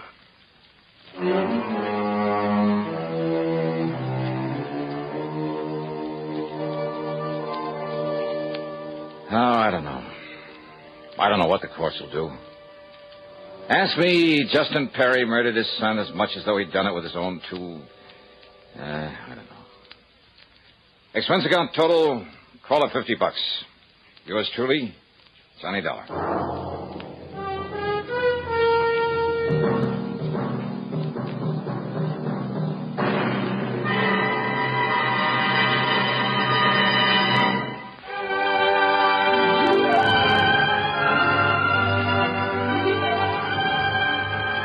Yours truly, Johnny Dollar, starring Bob Bailey, originates in Hollywood and is written, produced, and directed by Jack Johnstone.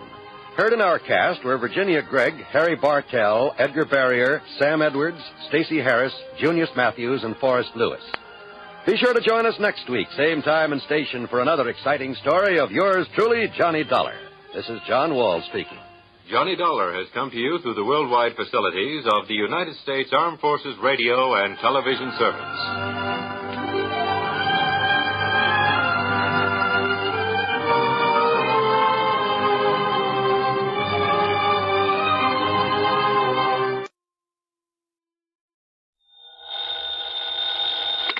Johnny Dollar.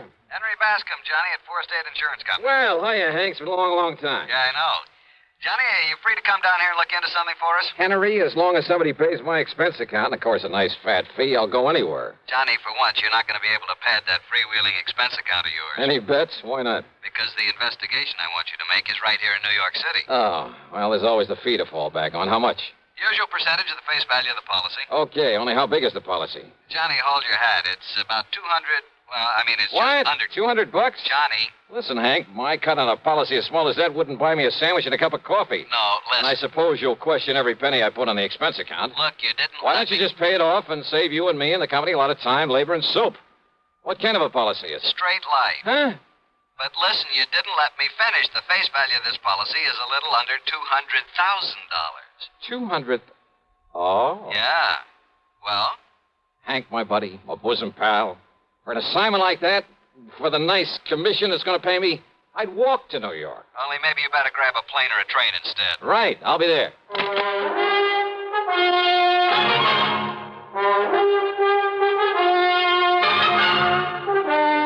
CBS Radio brings you Bob Bailey in the exciting adventures of the man with the action-packed expense account, America's fabulous freelance insurance investigator. Yours truly, Johnny Dollar.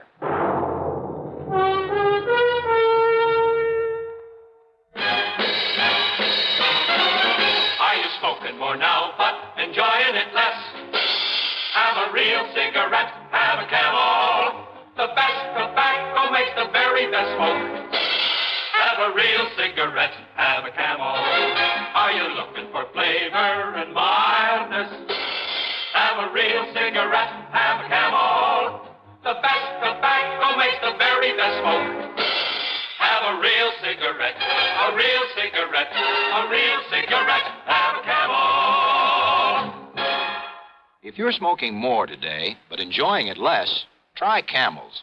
The Camel blend of costly Turkish and domestic tobaccos has never been equaled for rich flavor, easygoing mildness, real smoking satisfaction every time you light up. The best tobacco makes the best smoke. Have a real cigarette, a real cigarette, a real cigarette, have a Camel. And now, Act One of yours truly, Johnny Dollar.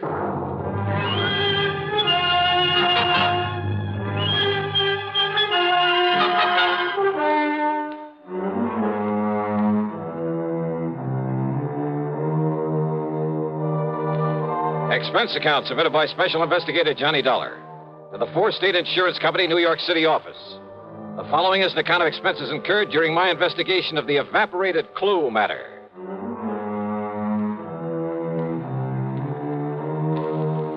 Expense account item 1, $5.25 for a taxi out to Bradley Field.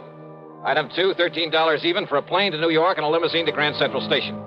Then I walked over to Henry's office at 500 Fifth Avenue at the corner of 42nd Street. Oh, Johnny, you really made time. Sit down. Yeah, thanks. That's because of the tempting offer you made to me over the phone. A policy worth $200,000. $189,000 to be exact. Straight line. Mm-hmm. On whom? Mr. Jonathan R. Kenworthy. Kenworthy? Very, very wealthy. Retired some years ago after selling off the Kenworthy copper mills. Oh, yeah, sure. Been living here in New York for the past 20 years. Big fancy apartment overlooking the East River. 714 East 52nd Street. Expensive neighborhood. Oh, I told you he was loaded. So what happened to him? He was murdered, Johnny. Oh? Yeah. And who's the beneficiary of this nice, juicy hunk of insurance? His grandson, Carlton M. Kenworthy. And that's the answer to your next question, too. Now, what do you mean by that? I was going to ask you if you or the police have any idea who might have killed him. Yeah, that's right. And I told you, this young Carlton Kenworthy, his grandson, who is also the sole heir to all the rest of his estate. Oh, no, wait a minute. That's a pretty strong accusation, Hank. You have any proof? None whatsoever. Nor have the police.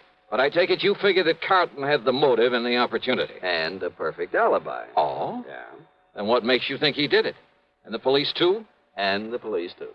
Well? Motive, Johnny. It's as simple as that. All right, keep talking. It's simply that nobody else in the world could possibly benefit by old Mr. Kenworthy's death. Well, now, Hank... Plus the fact that he had no enemies. None whatsoever, Johnny. You sound pretty sure of that. I am. I not only knew him, but I knew a great deal about him. Oh, but after all, a man who's been head of a company as big as Kenworthy Copper Mills, some disgruntled employee with some imaginary grievances. Over 20 years ago? Well... But even if he'd only retired from that business last month, I'd still say no. Kenworthy was one of the best-loved men I've ever heard of. As for his employees, why, they're the ones he left the business to. He never had a strike, any other kind of labor troubles, despite the size of his plant, because he treated every one of his employees like one of his own kids. This sounds pretty unusual, Johnny, I know. But he was an unusual man. Oh, I see. But now about this grandson, Carlton Kenworthy. Well, about as useless a hunk of human being as I've ever seen. How old is he? Oh, 30, 32 or 3. What's he do for a living? Well, that's the point. He doesn't. Nor has he ever done anything. Despite the fine education, all the world travel his grandfather lavished on him. Johnny, if you want a perfect definition of a playboy, I can give it to you in 3 words. Carlton Manson Kenworthy. And he gets the whole estate as well as the insurance. He's known in every nightclub on Manhattan Island. He and that leech Allen something or other who pals around with him. Allen? Yeah, Barker or Baxter or something. Theaters, nightclubs, expensive restaurants, all the racetracks when they're open, wherever they're open. And they toss money around like confetti. Where does Carlton get it? From his grandfather, who's always sponging off. What about this pal of his, this Allen, whatever his name is? Barker. That's his name, Alan Barker. Well? He sponges off Carlton. Oh, they're quite a pair, Johnny. Well, did the grandfather approve of this kind of stuff? I don't think he really knew what was going on. According to the old man's attorney, who was a friend of mine, he was led to believe that Carlton was investing in various business ventures. Oh. The point is, the boy needed money. And the surest way of getting it, plenty of it, was by having his grandfather dead. Yeah, well, you've built up quite a case, Hank, but it still isn't enough to hang him, not by a long shot. Have the police been able to pin anything on him? Not yet, apparently. I told you he has a perfect alibi. When did it happen? Last Tuesday. Who's handling the police investigation? Lieutenant Randolph Singer at the... Randy Singer? Great. Randy just happens to be one of the best homicide men in this fair city of yours. Well, he certainly hasn't impressed me. If they've got him working on it, and if you have got a case against Carlton Kenworthy... Hank, I'll see you later. Where are you going, Johnny? Over to see Randy Singer.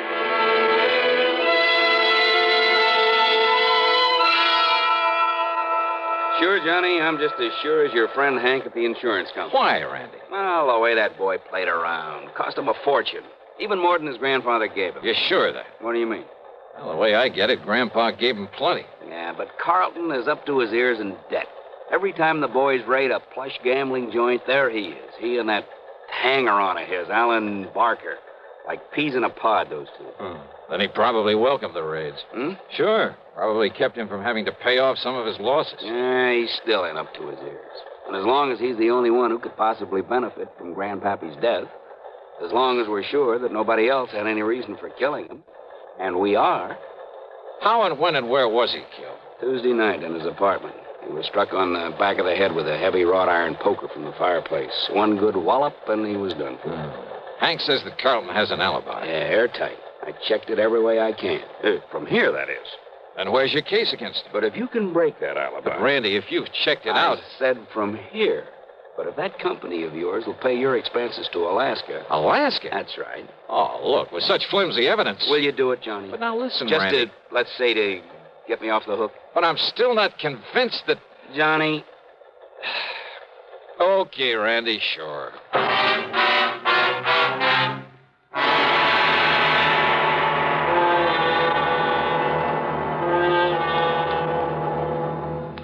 Act 2 of yours truly, Johnny Dollar, in a moment. Meet star Stuart Irwin. Nothing's worse for an actor than a nasty cold. To feel better quickly, I take wonderful 4-way cold tablets. The fast way to relieve cold distress. Right. Tests of all the leading cold tablets proved 4-way fastest acting. 4-way starts in minutes to relieve muscular pains, headache, reduce fever, calm upset stomach, also overcomes irregularity. Take my advice. For your next cold, take 4-way cold tablets. The fast way to relieve those cold miseries. 4-way, only 29 cents. And now here's a word about another fine product of Grove Laboratories. To get rid of embarrassing dandruff in 3 minutes, change to Fitch Dandruff Remover Shampoo. 3 minutes with Fitch regularly is guaranteed to keep unsightly dandruff away forever. Apply Fitch before wetting hair, rub in 1 minute. Add water, lather 1 minute. Then rinse 1 minute. Every trace of dandruff goes down the drain. 3 minutes with Fitch and embarrassing dandruff's gone. At the same time, Fitch can brighten hair up to 35%. Get Fitch Dandruff Remover Shampoo today. And now, Act 2 of yours truly, Johnny Dollar, and the Evaporated Clue Matter.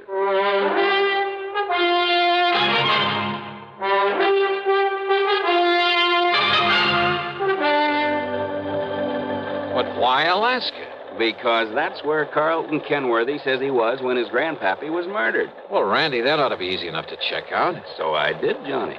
He made the airline reservation. He was aboard the plane. He got the Juneau on Monday afternoon.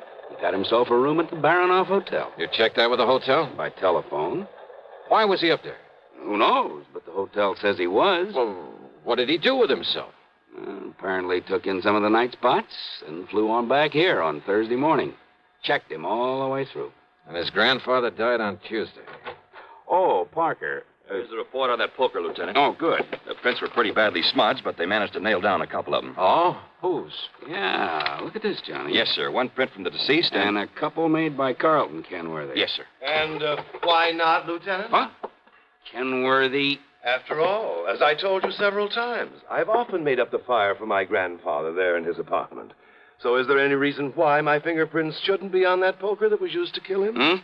He's got a point there, Randy. Well, listen. Of course I have. The fact remains... And didn't this officer say the prints of both myself and my grandfather were badly smudged? Yes. So, whoever did it wiped off his own prints and part of ours. Quite possible, Randy. The fact remains, The fact Kenworthy... remains that I was in Alaska when my grandfather was murdered. Why, Carlton? Just a little trip, a little fun, just... Who are you? Johnny Dollar, investigator for the insurance company. Well, Dollar, I certainly hope you can accomplish more than these stupid police have. Of all the stumbling, bumbling... Well, That's all, Parker. Yes, sir.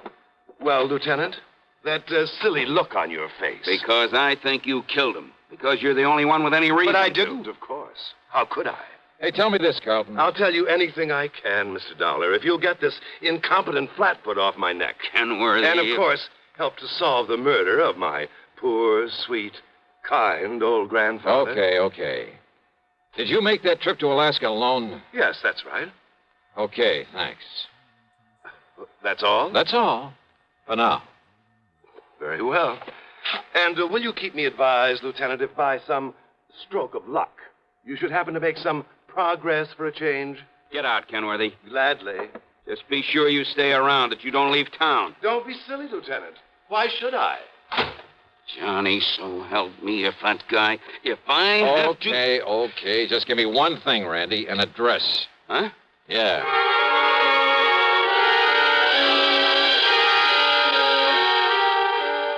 I could see why Randy'd harbor no love for Carlton Kenworthy. His attitude there at headquarters got under my skin, too.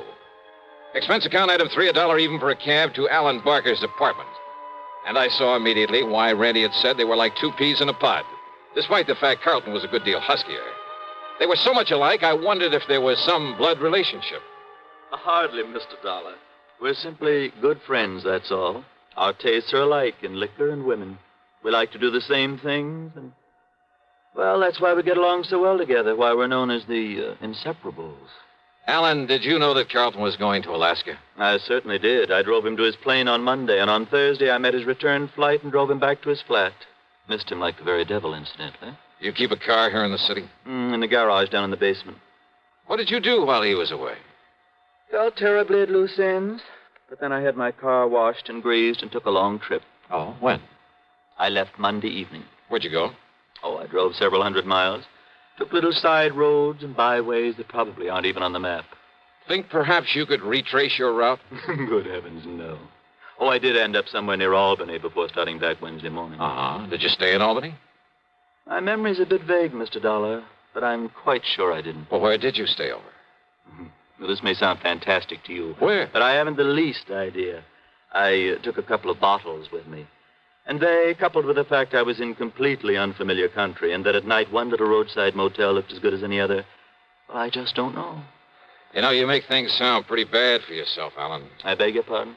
Considering the way you've been sponging off Carlton Kenworthy, well, offhand, I'd say you had as much reason to want his grandfather out of the way as he did. I beg your And without pardon. a very good explanation of your whereabouts at the time of the murder. Now, look here, Dollar. But you know something? I don't think you have enough guts to have made those lily white hands of yours wield that poker. Horrid thought. And yet, on the other hand... Well, yes, Dollar? As an accessory. Accessory? That's right. I'll see you later, Alan. Now, look here. Just don't leave town.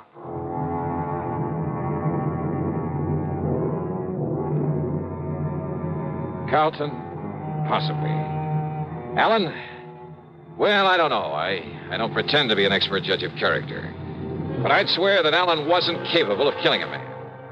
And yet, as Randy had said, unless we could somehow break Carlton's alibi. And then I got an idea. It would take time. It would be expensive. But with $189,000 of insurance involved, yeah, I decided to take a flyer. Stick my neck out all the way. We'll return to yours truly, Johnny Dollar, in exactly 1 minute. Constipation is something people don't talk about much, but it can be a problem for anyone, even doctors. And when constipation occurs, it's interesting to see just what doctors consider important about a laxative they might use or recommend. Well, a majority of the doctors we heard from had this to say. A laxative should be effective, gentle, as close to natural acting as possible, and a medicine that can be used with complete confidence.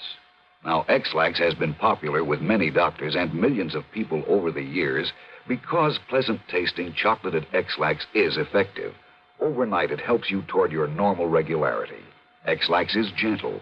Next morning, it gives you the closest thing to natural action. And that's why many doctors and millions of people use X-Lax with complete confidence.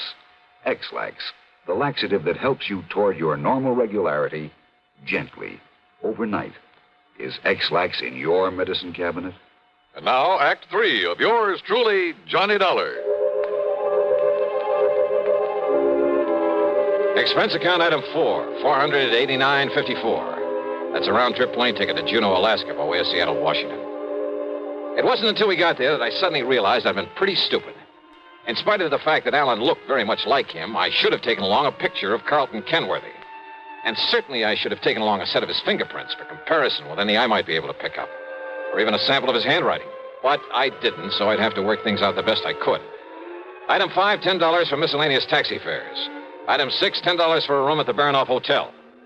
And yes, I got the same story Randy Singer had about Carlton's having been there, having spent plenty of time at the bar and the bubble room, at nightclubs all over the town.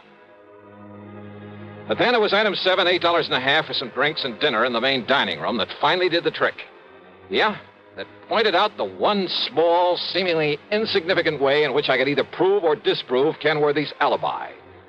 Believe me, seldom has the solution of a murder case hung on such a slender thread. Anyhow, less than 36 hours after I'd left New York, I was back at Idlewild Airport. Item 8, 10 cents for a phone call to Randy Singer. Item 9, $7.50 for a fast taxi into 18th Precinct headquarters. Johnny, where you been anyway? Did you get in touch with Carlton? He's right here in my office. Good boy, Randy. Well, hello, Carlton. Ungodly hour to drag a man out of bed and over here. Yeah, have a bad night of it? Alan and I did do the town a bit. Have you found some lead, I believe you call it, on the killer of my grandfather? Yeah, maybe.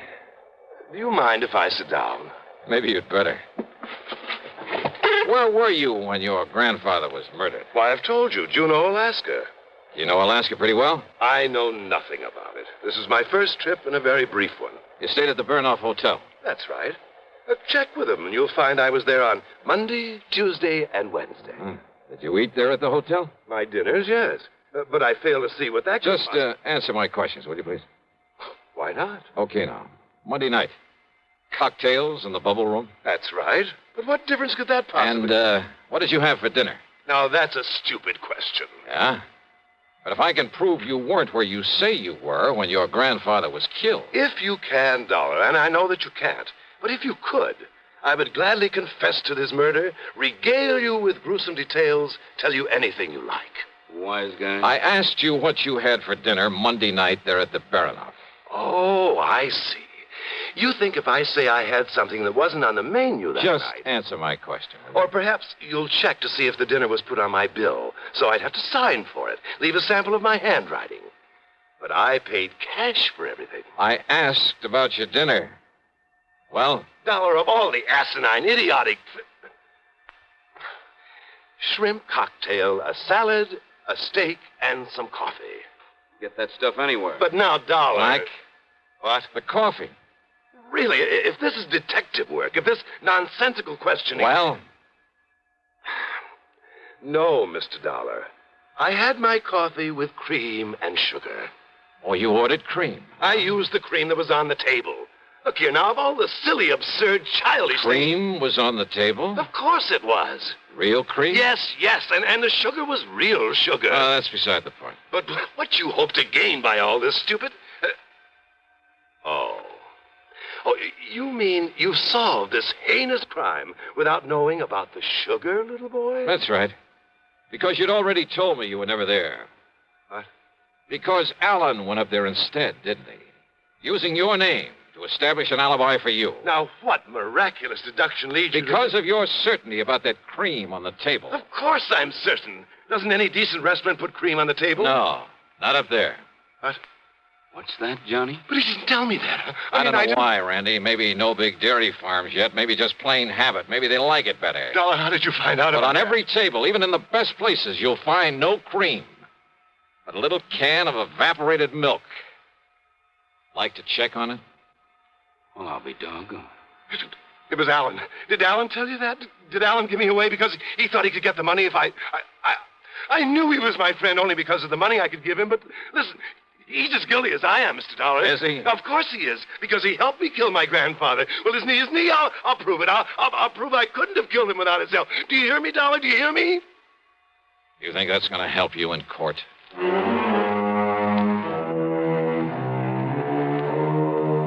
Believe me, if I were to put down all I think about the Allen Barkers and Carlton Kenworthys and all the rest of that rotten...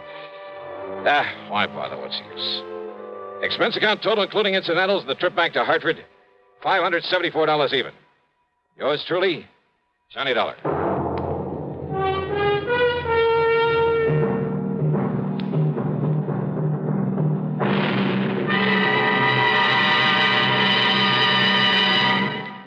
Now, here's our star with a word or two about next week's program. And a welcome to a couple of more stations that have joined us.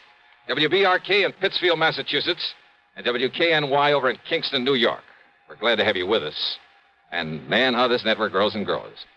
As for next week, well, I wonder just how you'd feel sitting on top of a nuclear explosive device, knowing the darn thing may go off any second and blow you to kingdom come. I know how I feel. And I'll tell you all about it on my program next Sunday, as usual, right here on the CBS radio station that brings you all the best in programming. The story's a real cliffhanger, and I'm sure you'll like it. Join us, won't you? Yours truly, Johnny Dollar.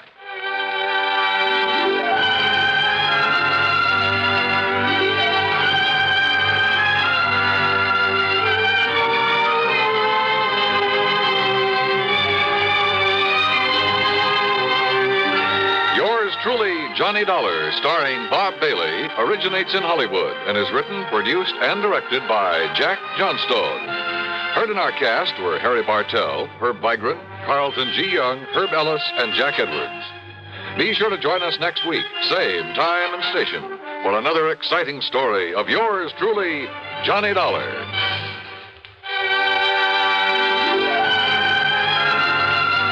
This is Dan Cumberly speaking. Suspense follows on the CBS Radio Network. Better buys are your reward, and orange holders for a Ford.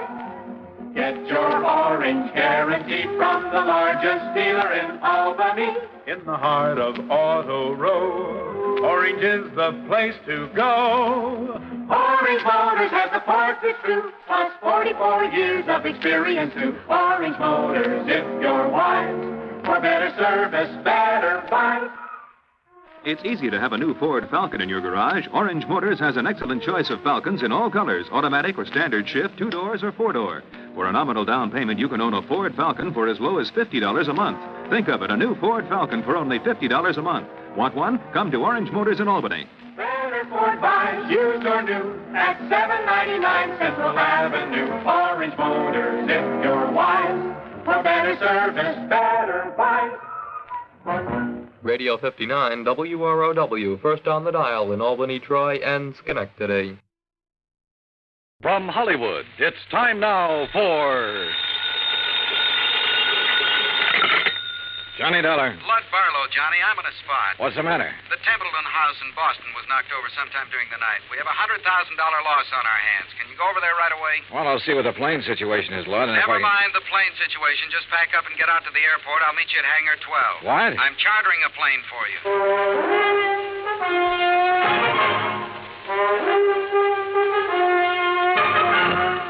Bob Bailey in the exciting adventures of the man with the action-packed expense account. America's fabulous freelance insurance investigator. Yours truly, Johnny Dollar.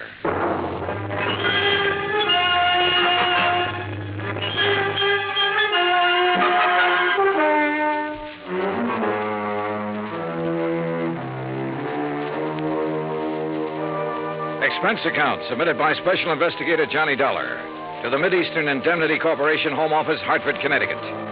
Following is an account of expenses incurred during my investigation of the Templeton Matter.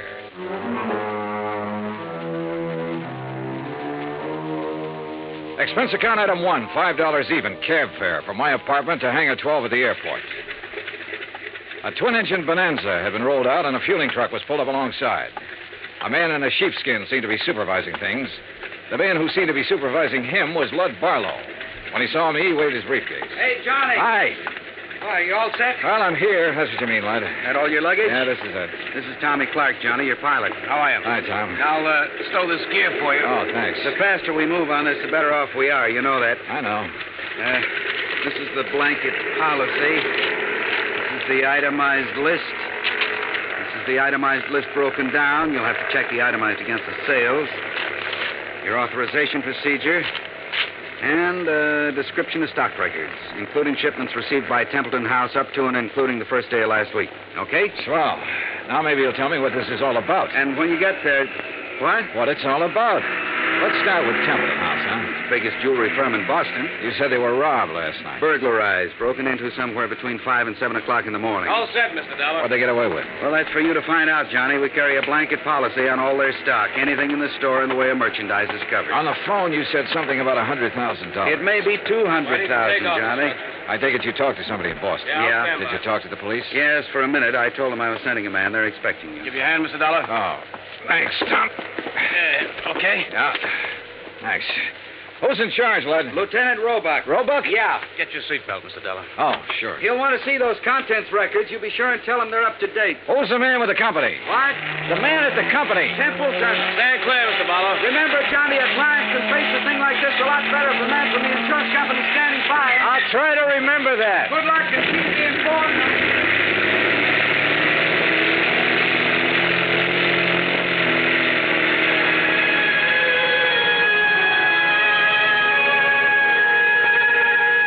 By the time we arrived at the Boston airport, I'd read over the policy and had a fair idea of the coverage involved. Expense account item 2, $10, more cab fare. I dropped my bags off at the Independence Hotel and had the driver take me over to Templeton House. 2 police cars were parked in front of the building, and 2 uniformed police officers were parked in the doorway. I'm sorry, mister. The store's not open today. Well, I'm from the insurance company. Oh. Lieutenant Roebuck's in the back. Go ahead. At the back of the store, a white-coated intern and an ambulance attendant were working over a blanket-wrapped figure laid out on the stretcher. One of them was operating a plasma tube. The other was checking the pulse. A group of men, some in uniform, were watching closely. The tall, thin one seemed to be in charge of things. Roebuck? Yeah. Johnny Dollar, Mid-Eastern okay. Indemnity. Oh, that didn't take you long. This Sergeant Younger, Sergeant Toohey. This is Mr. Dollar from the insurance company. Hi, man. What's this? Oh, this man was a special patrolman working the area. He must have walked right into the middle of it and got himself shot. They've been giving him transfusions ever since they found him. Uh-huh. Said anything yet? He hasn't been conscious. Doc, how about it? We can't do any more here, Lieutenant. We'll have to risk a trip to the hospital and try to operate. Okay, boys, load up. Doc, this is Mr. Dollar, insurance company. Oh, yeah, Doc. Okay. Doc, we're going to want to talk to him the minute he comes around. I'm not going to promise you anything, Lieutenant. Well, see ya. All right. Now, Mr. Dollar, you didn't waste much time. I brought a contents list that might help you, Lieutenant. Good. The best help we're going to get is from that patrolman. Come on, I'll show you around.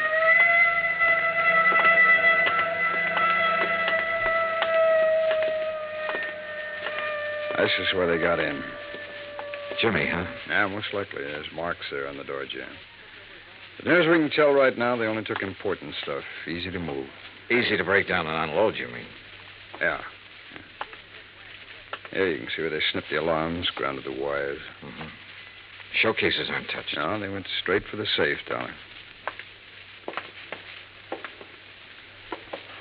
Well, we really got something on our hands, huh? You don't just break into a store and open one of these things very easy. Someone did.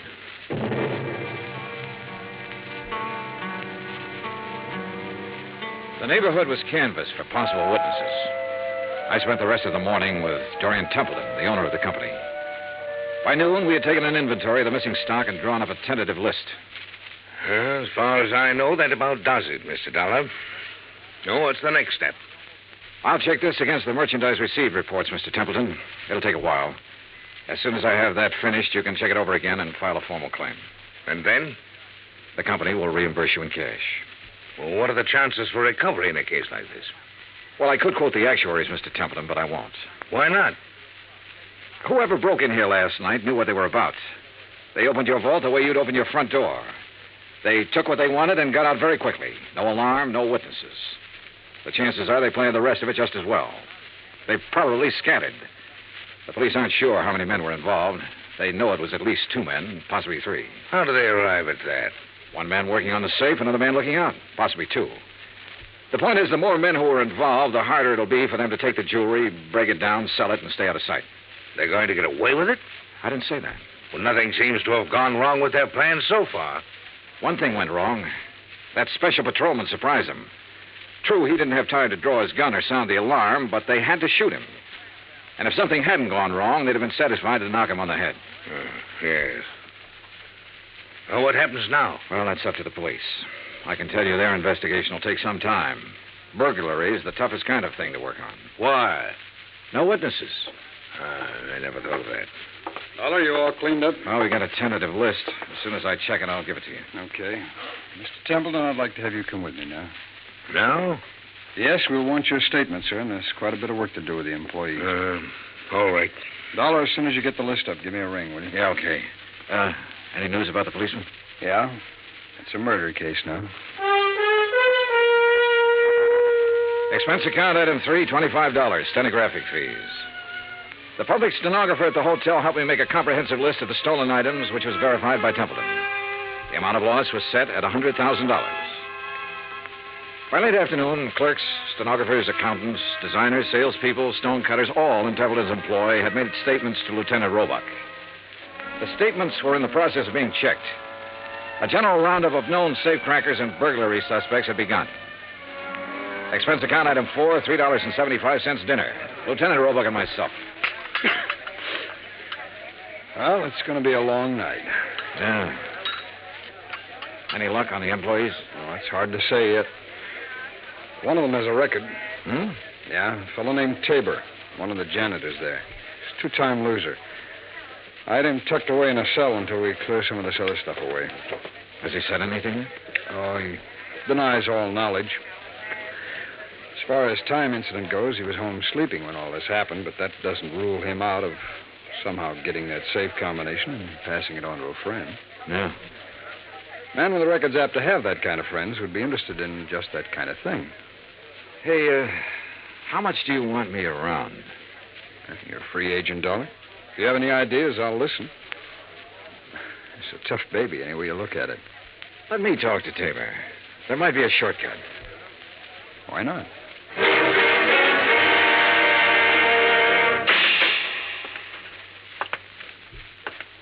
Well? John Tabor? That's right. Who are you? Johnny Dollar. I'd like to talk to you a minute. Okay, talk. You might be in a lot of trouble, Tabor. That'd be too bad. They tell me you're a two-time loser. If you don't believe what they tell you, you just go look it up for yourself. It's right down there in the books. How did you get that job at Templeton's? I asked for it. They know about your record? No. You keep it from them? I didn't broadcast it, would you? No. Okay, what other dumb questions have you got? Do you have any ideas about this? I've got a lot of ideas. Do you know anything about it? No. Need anything? What? Cigarettes, anything? I'm all set. Okay. My company faces a big loss in this case. We'd like to avoid that loss. There's a standard offer I'm authorized to make in some instances. I'm going to make it to you. If you have any knowledge of this crime and can furnish any information that will lead to the arrest of the persons involved and recovery of the merchandise, my company will guarantee you the best possible legal assistance in the event that information should incriminate you. That's pretty generous. Well, I have to say it to you. You can use your own judgment. Hey, guard. It's a pretty good offer when you think about it, Tabor. You have a record. The police can't pass you up without a lot of scrutiny. You know that. That record makes me a real hot one. I swiped a couple of cars, and now they think I might have opened that vault. No, they don't think that. But they have to find out if you might have contact with somebody who did open it. I don't know anything about it. In that case, you'll be released. Oh, sure. Sure, I'll be released when every cop in town had a go at me twice. I'll be released when the guys who did the job walk into the station and say we didn't mean it, we want to give it back. They've always got to have somebody to throw to the newspapers. Maybe. You know it and I know it. Nothing better than to throw some old ex-con in a can and hold him for questioning.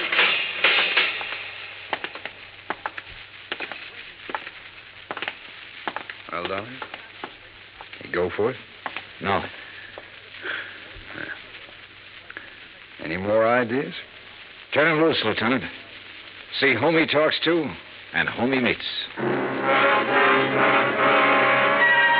John Tabor was released without bail, and a 24-hour watch was put on his residence.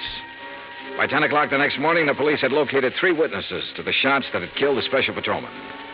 However, none of them had seen the burglars or the car that was used. The district attorney's office issued an order impounding the financial records of Templeton House. A complete audit revealed that its affairs were in excellent shape. It also revealed that Templeton himself was the only man in the jewelry firm who had the combination to the vaults. His statements emphatically denied giving the combination to anyone. As far as the police were able to determine, he was telling the truth. The search for all known safecrackers extended into New York and Philadelphia and Chicago. On the morning of the 3rd day, a claims adjuster arrived from Hartford with a check for $100,000, full payment on the claim. 2 hours later, we had the first break on the case. Hey! Dollar, hey! What? Oh, hello, Lieutenant. Come on, get in. What's up? Well, the Harbor Division found a body down by the docks early this morning, all weighted down with 38 slugs. They were fired from the same gun that killed that special patrolman. They match, huh? Like the dimples on your knee.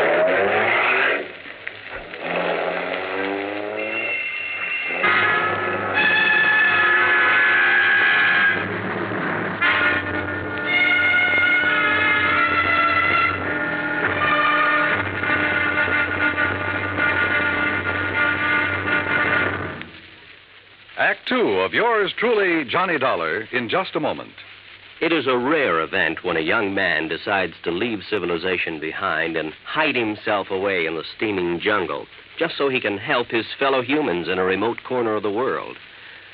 The late Dr. Tom Dooley did just that when he left the United States to help the sick and starving jungle people in the little kingdom of Laos in Southeast Asia.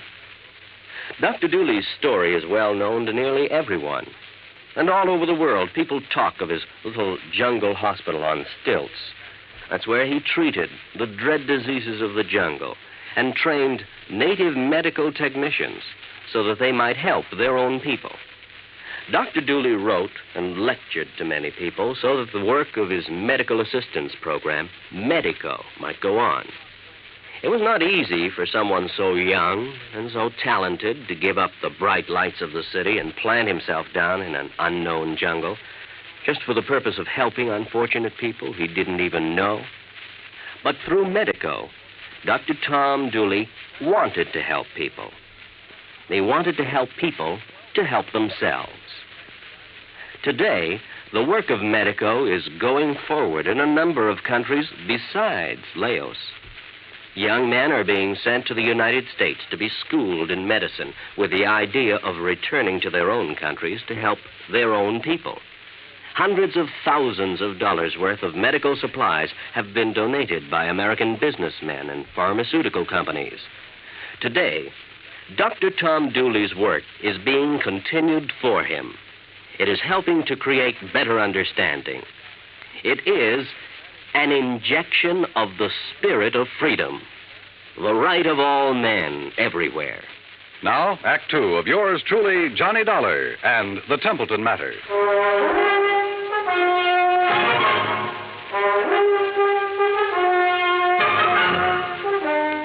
I spent the rest of the day with Lieutenant Roebuck at the morgue.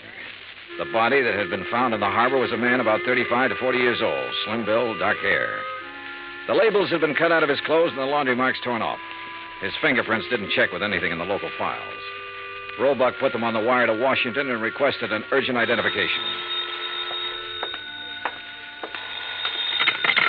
Johnny Dollar. Blood Barlow, Johnny. What's this in the paper? Well, the special patrolman and the unidentified man were killed by the same gun. As soon as we get an identification, we can go to work. Well, how about that ex-con that turned up working at Templeton's? Tabor? Well, they're still watching him. He might have been the case man. So far, it's just an idea. I'd like a recovery on this one, Johnny. So would I. What do you think is possible? Well, 2 days ago, I would have said no. Today, things look better. For one thing, none of the merchandise has shown up on the market. For another thing, there has to be some kind of connection with this unidentified man. I just read your report on Templeton himself. He's out of the question as a suspect? So far, yeah. He's the only one who had the combination to the safe. There's no apparent motive for him to rob himself. But he's the only one Don't who start yelling at me, lad. I know what you're thinking. Find a motive. Well, give us time, boy. Give us time on everything. Lad? Oh, I guess I hate to pay off big claims. You may get it back. Keep your pants on. Expense account item 5, $50 deposit for rented car. That afternoon, I drove from Boston to Creeksdale, the home of the Grantland Safe Company, where I met a man who looked as formidable as the product he manufactured. I am Grantland, sir. I found him standing inside a shiny new vault, ready for shipment. Beautiful thing, eh? On its way to South America tonight. Well, I never thought of a safe exactly that way, Mr. Grantland. Ah, beauty, strength. Think for a moment, sir, the treasures it will someday hold. But I bore you, sir, with my enthusiasm. Now then, you say you are here on a matter of vaults? One vault, Mr. Grantland. No? The one your company sold and installed at the Templeton House in Boston 17 years ago. Yes? Have you read about the burglary? No, sir, I have not. Templeton House? Yes. The vault was opened. Blasted? Opened. Someone had a combination. I am bewildered, sir. Indeed I am. You want a thorough accounting from my organization, of course. Well, that's up to the police, Mr. Grantland. Right now, for my own information, I wonder if you could tell me who might have the combination to that vault. Well, in answer to your question, I would first have to inspect our records. Well, I brought the serial numbers. Oh, well, let me see. That's as good as... the K series. Mr. Keating set the final combination. Mr. Keating? Yes, my chief engineer for years. And who else? Myself, sir. I'd have a record of the combination in my own file. And who are those available to? Myself, sir. I keep them in my own vault. I see. Anyone else? No one here. The people in proper authority at Templeton's. I'd like to meet Mr. Keating if I could. Impossible, Mr. Dollar. Why? Mr. Keating has been dead these 6 years.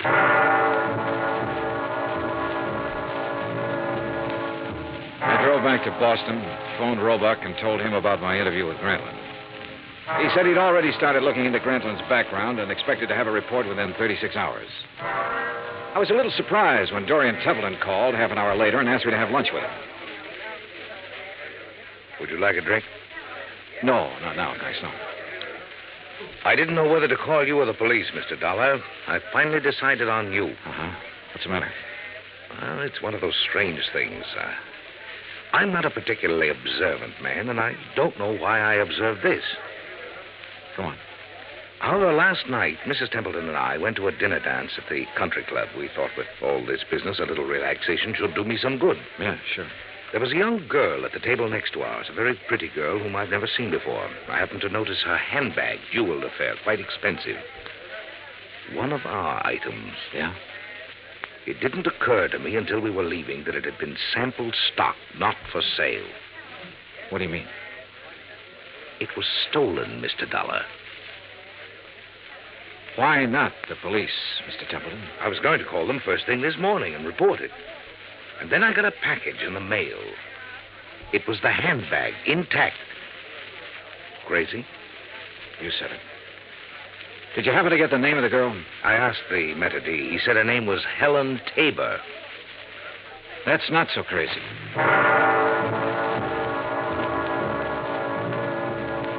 Expense account item 6, 10 cents, one phone call to Lieutenant Roebuck to see if John Tabor was still being watched. Roebuck said that 2 men were on duty watching his house at all times. I saw them when I drove up an hour later. They were parked across the street.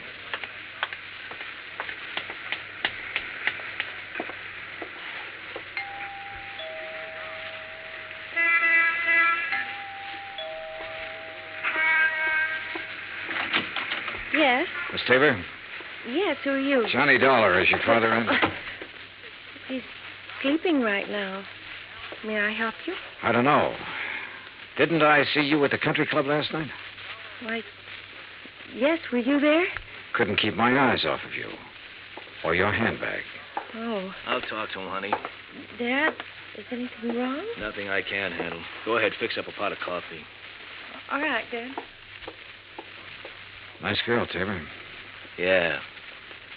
Templeton was at the country club last night. He saw her. You can talk to me or you can talk to the police. I don't have to talk to anybody. The way it looks is that you cased the job. You might even have killed a special patrolman. He was shot close range. Could have been somebody new and trusted. You've got your share of things. That handbag was part of it. A little part of it. The way it looks, huh? Yeah, that's about it. Of course, I don't understand why you sent the handbag back, but then you've probably got a good story for that. Oh, I've got a good story. Nobody will believe it, but I've got a good one. It starts off by me saying I didn't help in that heist. I had nothing to do with it. I didn't case the place for anybody. I didn't even know it was coming off. Let's get to the handbag, huh? I took that 2 days ago. I borrowed it.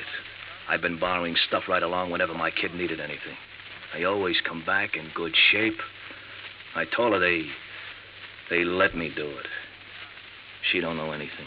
Borrowed, huh? That's kind of a strange philosophy. I don't even know how to spell the word. I do know my kid's got a life ahead of her. I got to give her every chance to look good, act good, use her brains, meet the right people. Not just because the right people have money, but because they know more right people. It takes a little extra to let her do things like that. You let her use the handbag because she had a date to go to a dance.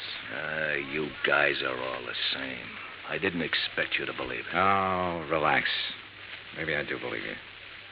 What? It sounds nutty enough to be the truth. It is the truth. All right. You taking me in? I'm going to tell Roebuck about this. He'll probably want to talk to you. He can check it better than I can. No, I haven't any authority to take you in. I wouldn't take you in anyhow. I'm interested in guys who walk into vaults. See you around. Hey, wait a minute. What? I never thought I'd see the day when I try to help a cop or anybody like a cop. Maybe this is the day. I saw the paper last night. Oh? The picture of that guy they found floating in the harbor. They tagged him yet? He's a John Doe until we hear from Washington. His name's Kiley. Billy Kiley. How do you know? I used to know him a long time ago. Billy Kiley? Yeah, from Philadelphia. Thanks. A check with the Philadelphia police and a comparison of fingerprints identified the man as William H. Kiley. His Boston address was on Parker Street. I drove out there with Lieutenant Roebuck. It was an ordinary, undistinguished apartment house. No one answered at apartment 12A, so we let ourselves in. The room had nothing to offer in the way of evidence. Well, did you find anything? No. Well, I'll have some men come out here and give it a good going over. Well, maybe the manager or the tenants or something will help us. Come on, let's go. Yeah. Now, be careful, darling. Yeah. Yeah. Tim? Yeah, this is Tim. Any trouble there? A little. Say that again. A little. I don't know who you are, but I know you're not Tim. Well, it sounds like we're getting something. Here, let me have the phone. I'll see if I can trace it. Don't bother. I know where we can find him. What? I'd recognize his voice anywhere.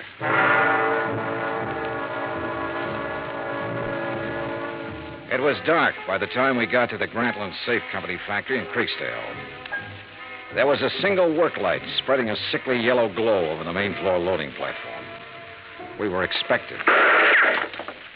It went off somewhere in the darkness of the building. You okay? Yeah, I'm okay. All right, let's try for that stair railing. Right.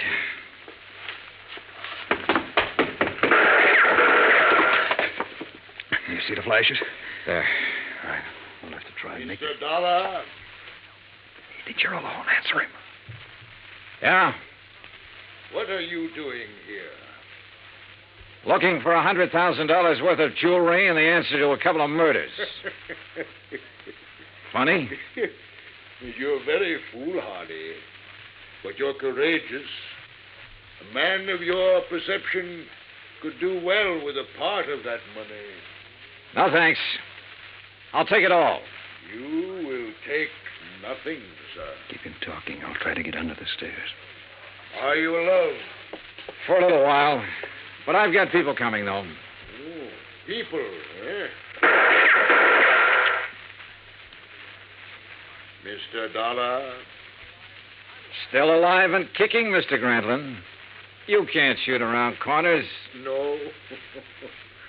But then I don't have to shoot around the corner.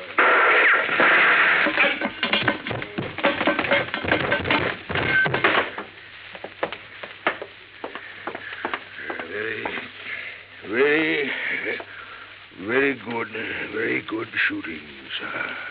Grantland, I want a statement. No statement.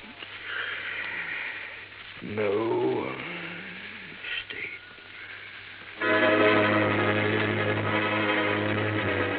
He was dead before the ambulance arrived, and there was no statement.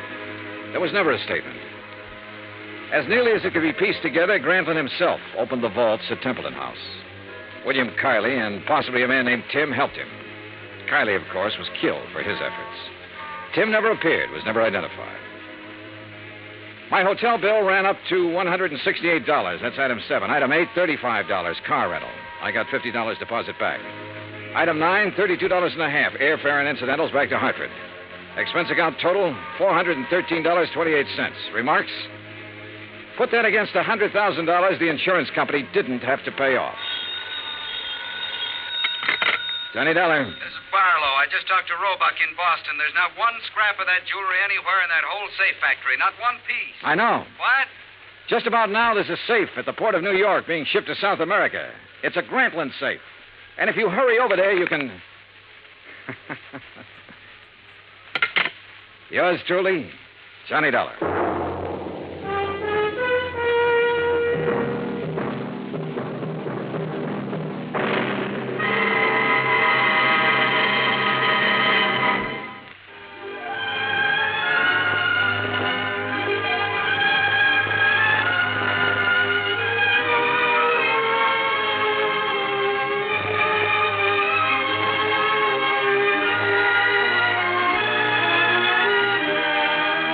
Johnny Dollar has come to you through the worldwide facilities of the United States Armed Forces Radio and Television Service.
From Hollywood, it's time now for Johnny Dollar. This is Jim Paris at Worldwide Mutual. Don't tell me, Jim. Let me guess. Huh? What are you talking about? The reason you call me, I can smell the smoke all the way over here at my apartment. Oh, Also, I heard something about the fire on a news broadcast a few minutes ago. Yes. Somewhere out on Albany Avenue, he said. Yes, it's the cash and save market over the other side of town. And since your company insured it, you want me to go over and take a look? A good look, Johnny. You thinking of possible arson? I am. Okay, why? That store is just one of a chain. Hartford, Boston, Providence, Springfield, Lowell. Yeah, I see. But how does that make it arson? This is the fourth one to go up in as many weeks. Oh. The outfit that owns them having financial troubles? The outfit that owns them is one man. Oh. John Wakefield Carson. Then I repeat my question. Johnny, if he is burning up his own markets, if you can prove it, you can save our company a lot of money. That might cost you a lot of money, Jim. What do you mean? Wait till you see my expense account.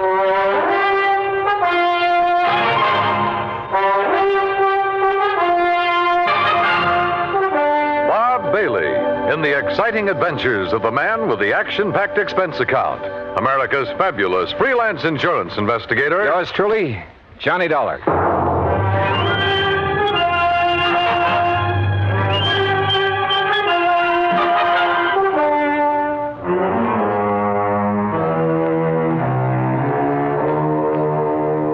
Expense account submitted by Special Investigator Johnny Dollar to the Worldwide Mutual Insurance Company, Home Office, Hartford, Connecticut.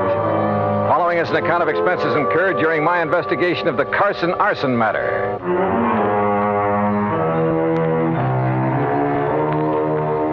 Expense account item 1, $1.25 for a taxi from my apartment to the offices of Worldwide, where I hoped Jim Paris could give me a little more to go on. He did.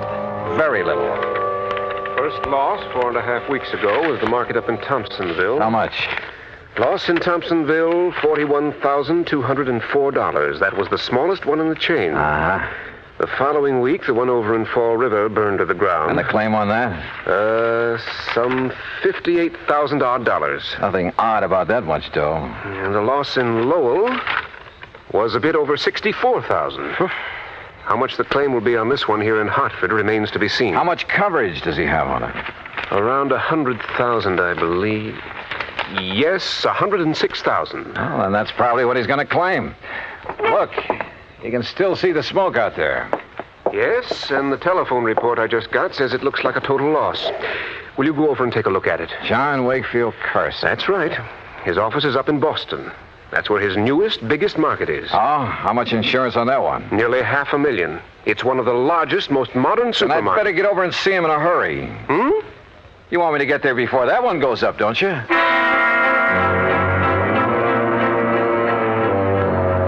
Expense account item 2, $450 for a cab to the scene of the fire way out on Albany Road. 3 or 4 fire companies were hard at it. But it was easy to see there wasn't a chance of saving much. It struck me that this location, part of a brand new residential area, was about as far from an established fire company as it could be. I wondered for a moment if this was deliberate. I finally ran down Hal Gibbons, an old pal, and one of the best men an arson squad ever had. Stick your nose up in the air and take a deep one, Johnny. You smell it? Well, it's not kerosene, Hal. I don't think it's gasoline either. No, but it's something highly inflammable. The boys of that chemical truck could get it out. Might learn something. Of course, these stores always stock a lot of cleaning fluid, stuff like that. Most of them are not inflammable. Well, how about... Johnny, look out!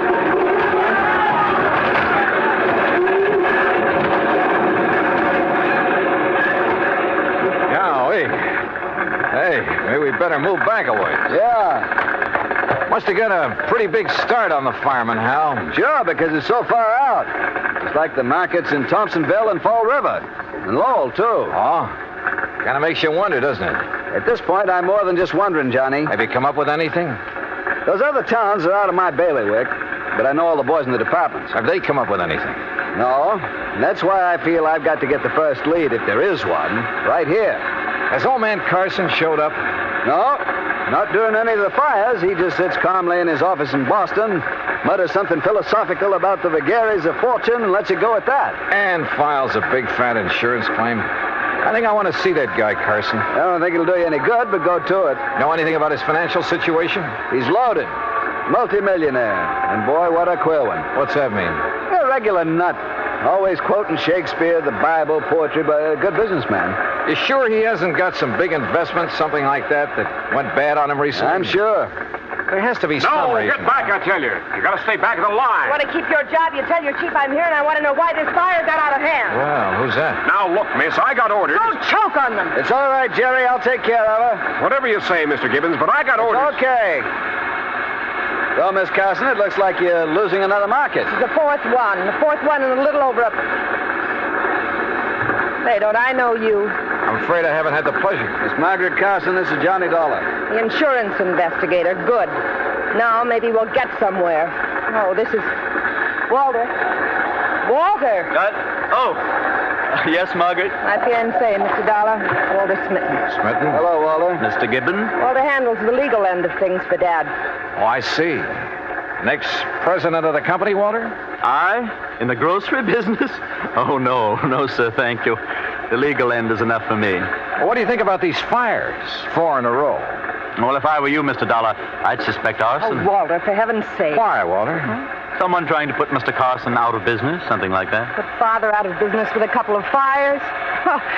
Miss Carson... Come on, Walter. We've seen all we need to make the final report to Dad. Goodbye, Mr. Dollar. Harold. Yeah. See ya. Like a motive, Johnny? That Walter character? If he marries Margaret Carson, and he doesn't seem to like the grocery business... Yeah, but if he could get the money from it. Yeah, I see what you mean.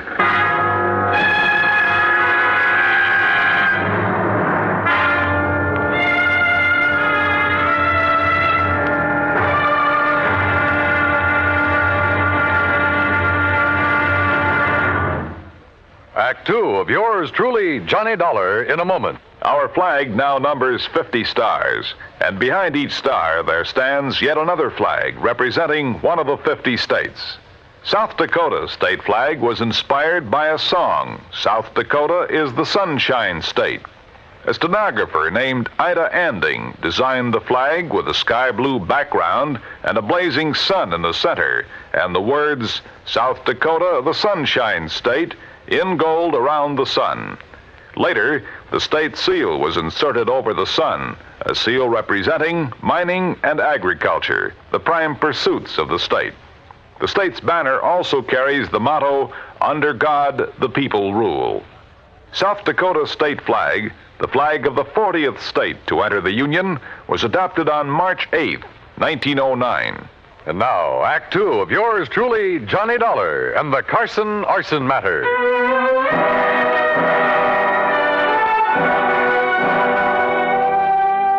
Expense account item 320 cents phone call from a booth near the scene of the fire.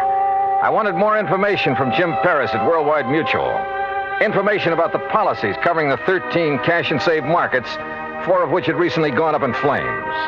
I waited in the phone booth until Jim called me back. Johnny Dollar. Jim here. Oh, good. All right, here's the list of markets, Johnny, and the order of insurance coverage, starting with the smallest amount. Go ahead. Thompsonville, Fall River, Lowell, Hartford. That's the same order in which they burned. Exactly. Okay. Which remaining store has the next biggest coverage? Salem. Okay, I'll start with Salem. What are you thinking of, Johnny? It's just a hunch, Jim, but... Well, I'll call you later.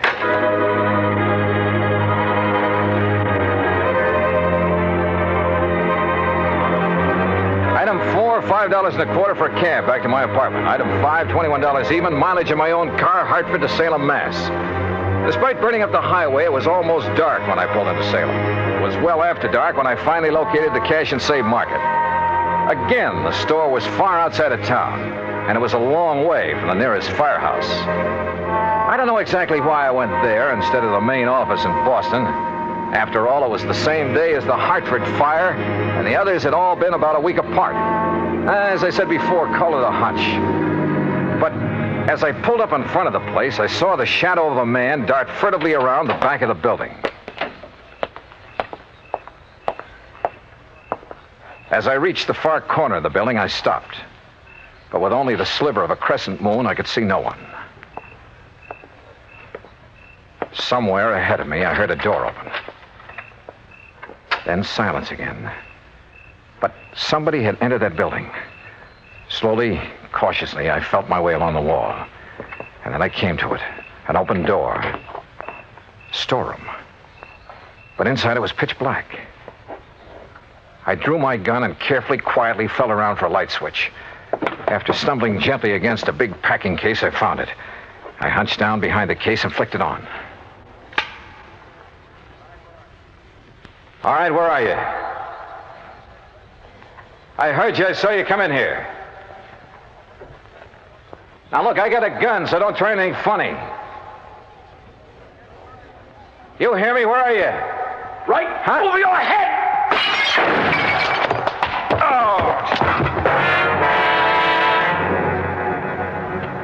I must have been out a long time. I came to lying on a cot in the back room of Salem Police Headquarters. A couple of gallon jars. Can you hear me? Yeah, I can hear you.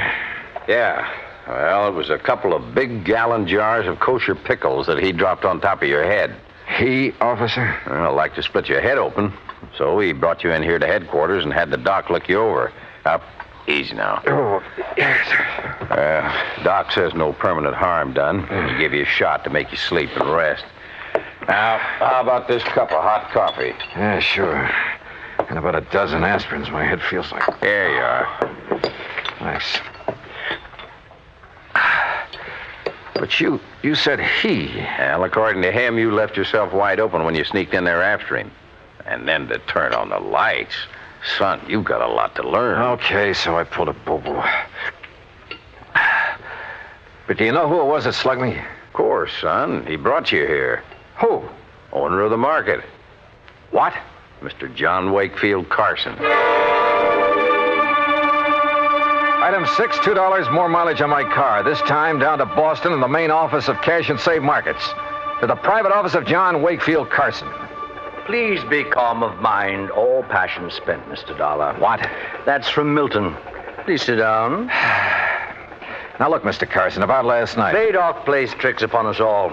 It did so in bringing us together last night. How did you know I was going to investigate that market of yours up in Salem? Well, I didn't know.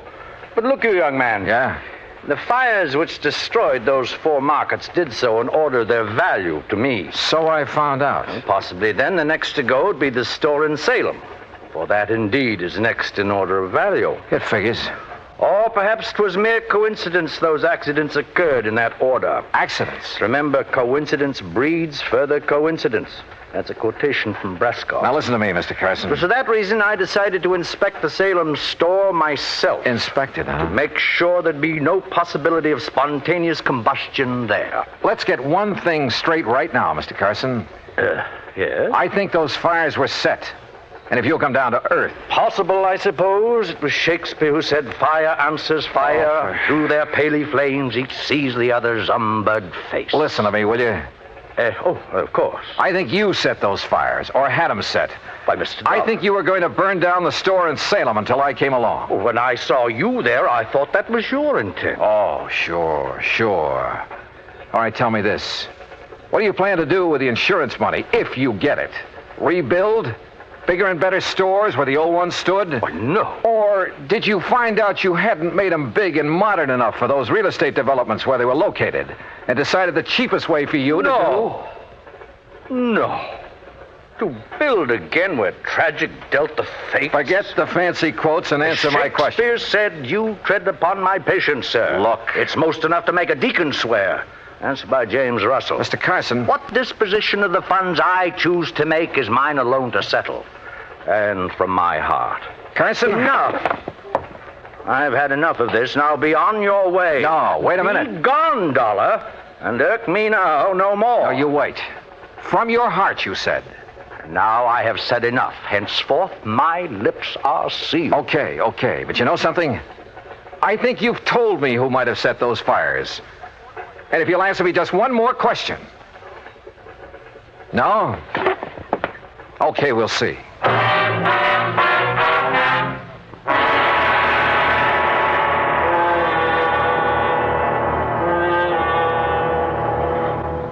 Act 3 of yours truly, Johnny Dollar, in a moment. Sometimes we may wonder why a football team doesn't quit playing and walk off the field when it finds itself 50 points behind with only a few minutes of play to go. What is that indomitable spirit that fills men with hope and keeps them going in spite of terrific odds? Keeps them going just to play the game according to the rules, just to get the job done as well as they know how. This kind of spirit pervaded the feelings of heavy bomber crews of the 9th Air Force on that day of glory, August 1st, 1943, the day of one of the most secretly planned surprise bombing missions of World War II, the day of the low-level attack on the Romanian oil refineries at Ploiești. More than 170 B-24 heavily loaded bombers took off in a swirl of red dust from Benghazi, Libya, to bomb a highly defended priority target. The element of surprise in the low-level attack was to be one of their greatest weapons. But things went wrong from the start. 3 planes exploded during takeoff operations. 11 more aborted due to engine trouble. Of those that reached the target area, less than 1/3 returned to home base. The leaders of the mission encountered navigation difficulties and difficulty in identifying the specific targets. And due to the loss of that elemental hope, surprise, they also encountered devastating enemy firepower from flak and fighters. The mission was partially successful, but a horrifying experience. 5 medals of honor were awarded to the heroes of the Ploiești raid for valorous action above and beyond the call of duty. At any time, the men would have been justified in turning back. But they had a code of conduct that made them want to see the unequal game through to the end. It was a job that had to be done. A charge of the Light Brigade in the air as they flew down the Valley of Death to glory. And now, Act 3 of yours truly, Johnny Dollar and the Carson Arson Matter.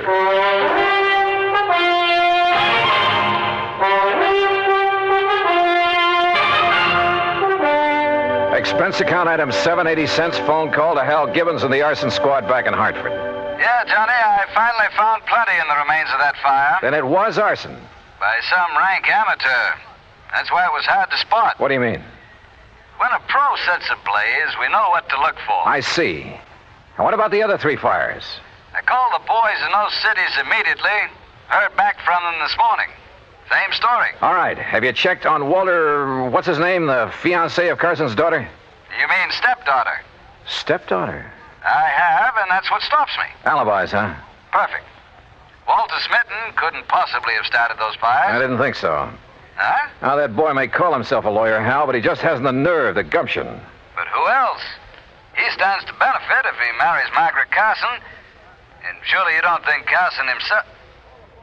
Johnny? Call the Boston police, will you? Have them meet me at Carson's office. What for? Maybe to make an arrest.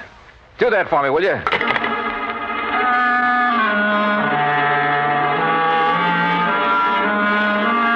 Hunch? Maybe it was more than a hunch now. Sure, I know there was no real clues in the case, but maybe for once I could get along without them. I went back to Carson's office and I must confess, tried a little bluff. Court? You'd hail me into court? That's right. Unless you open up and tell me what I want to know. Very well. Speak to me as to thy thinkings, as thou dost. And you can forget the quotations. Walter Smitten is your lawyer, isn't he?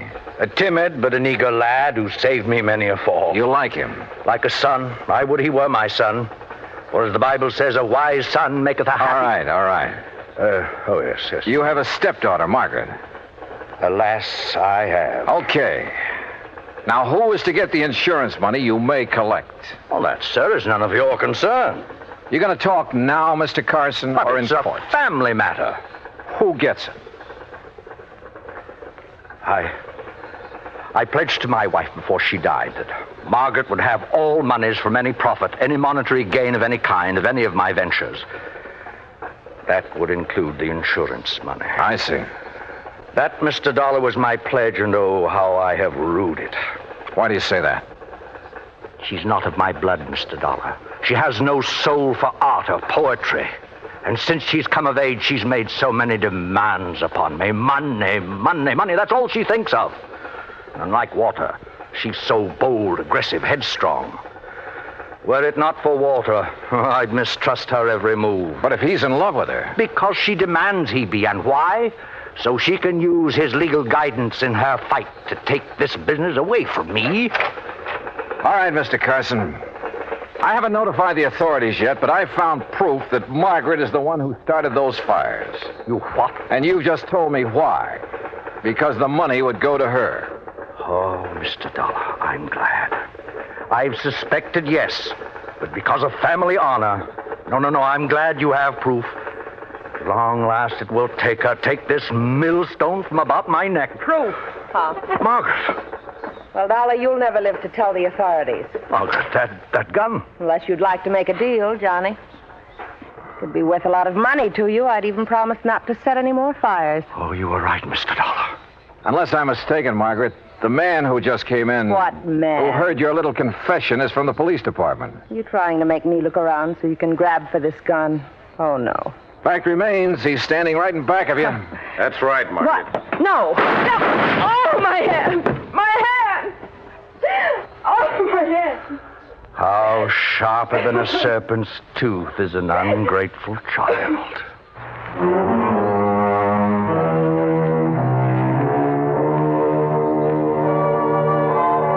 Yeah, the company will have to pay on those 4 markets. And the courts will have to take care of Margaret. I'm sure they will. And next time, well, give me something clean to work on, will you? I hate this kind of stuff. Expense account total, including the trip home, $56.90. Yours truly, Johnny Dollar.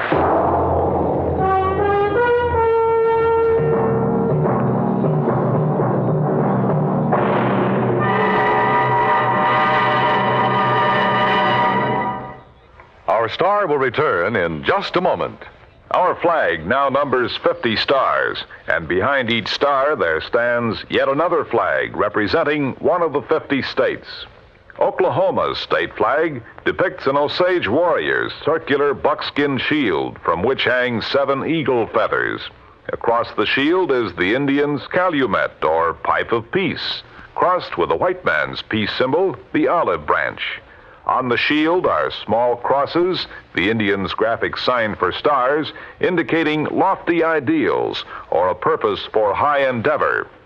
The background of the flag is a field of blue, the blue of the Oklahoma sky, signifying loyalty and devotion. The important symbols, however, are the calumet and the olive branch. These override the shield, the symbol of war, and bespeak a predominant love of peace by a united people. Oklahoma's state flag, the flag of the 46th state to enter the Union, was adopted on April 2nd, 1925. Now, here's our star to tell you about next week's story. Next week, the Rolling Stone Matter. Remember that old saying about a rolling stone? Well, it applies here, with a vengeance.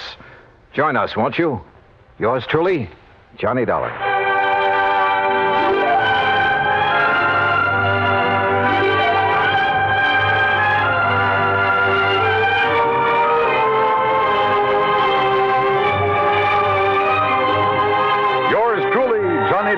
Starring Bob Bailey, originates in Hollywood and is produced and directed by Jack Johnstone, who also wrote today's story. Heard in our cast were Virginia Gregg, Byron Kane, Harry Bartell, Jack Edwards, Joe Kearns, and Forrest Lewis. Be sure to join us next week, same time and station, for another exciting story of yours truly, Johnny Dollar.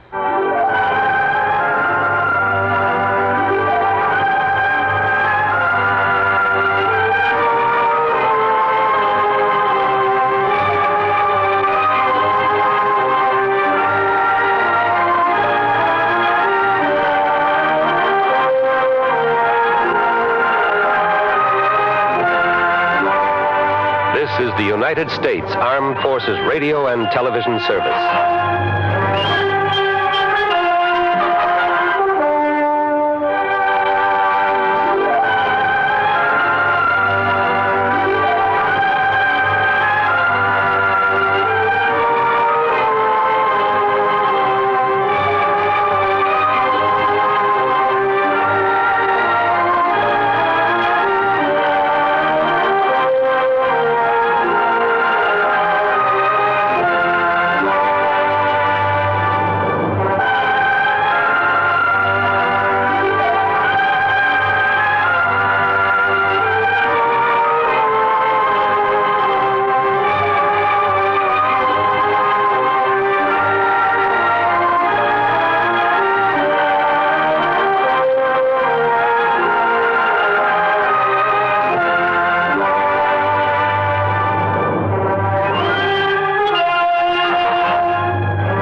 From Hollywood, it's time now for... Johnny Dollar. This is Harry Branson at Philadelphia Mutual Life and Casualty Company. Oh, hello, Harry. What's with you? John, I have a case I'd like you to handle for us. It's somewhat unusual. Have you ever handed me one that wasn't completely screwy? I said unusual. And I said screwy. So now that we understand each other, what's it all about? Well, absolutely nothing yet. But I'm very apprehensive about one of our clients. Oh, Harry, you're the biggest worrywart I ever knew. What was that? I said, who is this client? Oh, Dr. Walter Merrill. Merrill? The scientist? That's right. Nobel Prize winner? The man who worked out the molecular orbital contraction something or other? Yes, that's the one. As I say, John, I'm worried. Well, who wouldn't be about him? I'll be right down to see you.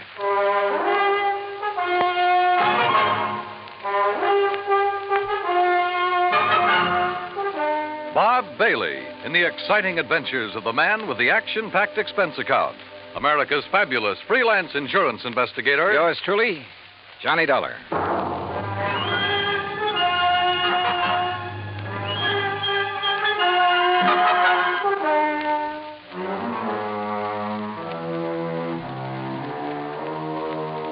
Expense account submitted by Special Investigator Johnny Dollar to the Philadelphia Mutual Life and Casualty Insurance Company in Philadelphia. Where else?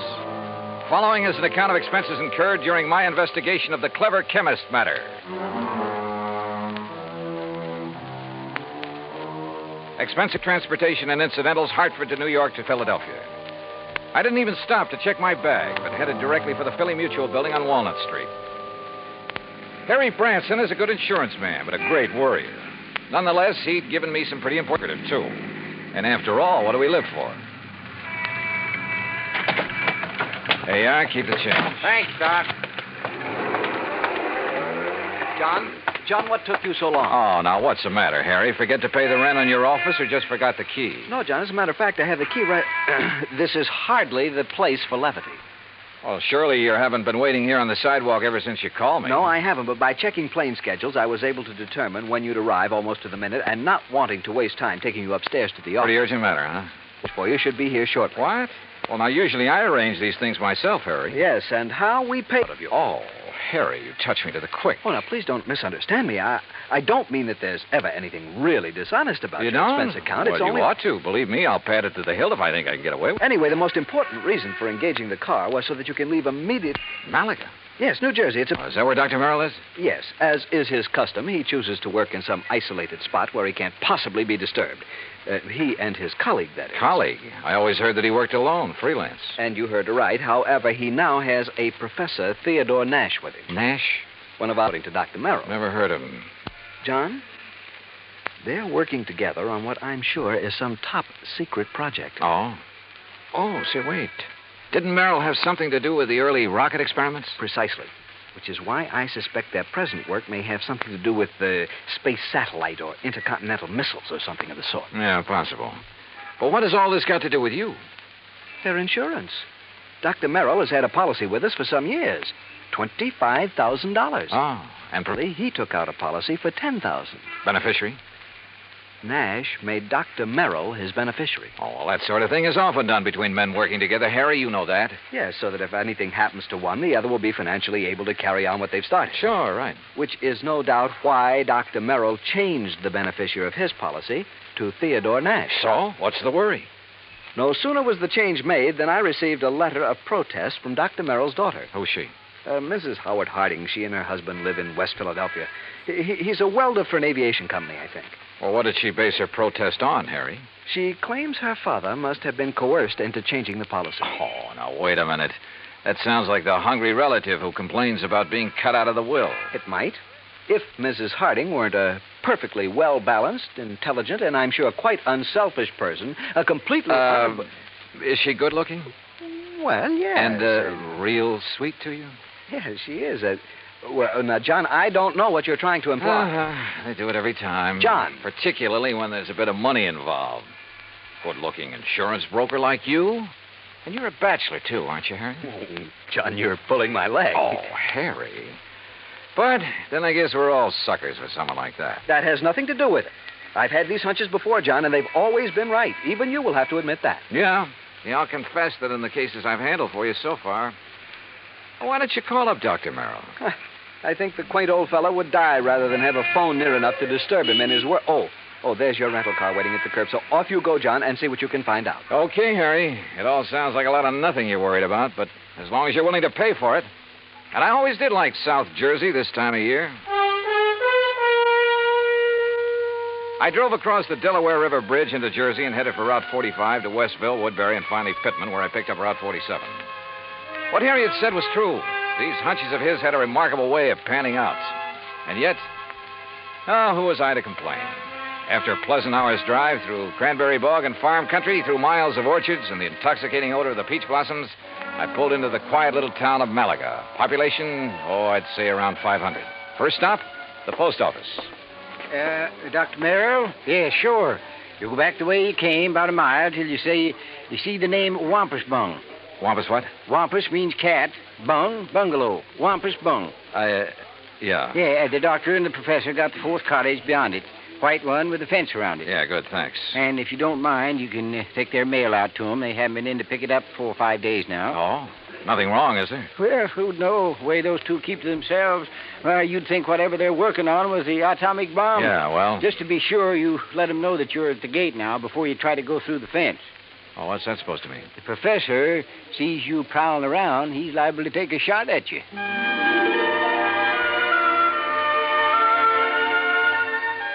As I drove back and toward the edge of Little Malaga Lake, the idea of getting shot at by anyone living in this peaceful, quiet place seemed ridiculous. The lake itself, by the way, looked pretty inviting. I made a mental note to come back here on my own sometime after the fishing season opened. As the postmaster had indicated, the fourth cottage beyond Wampus Bung was heavily fenced in, so I gave notice of my arrival.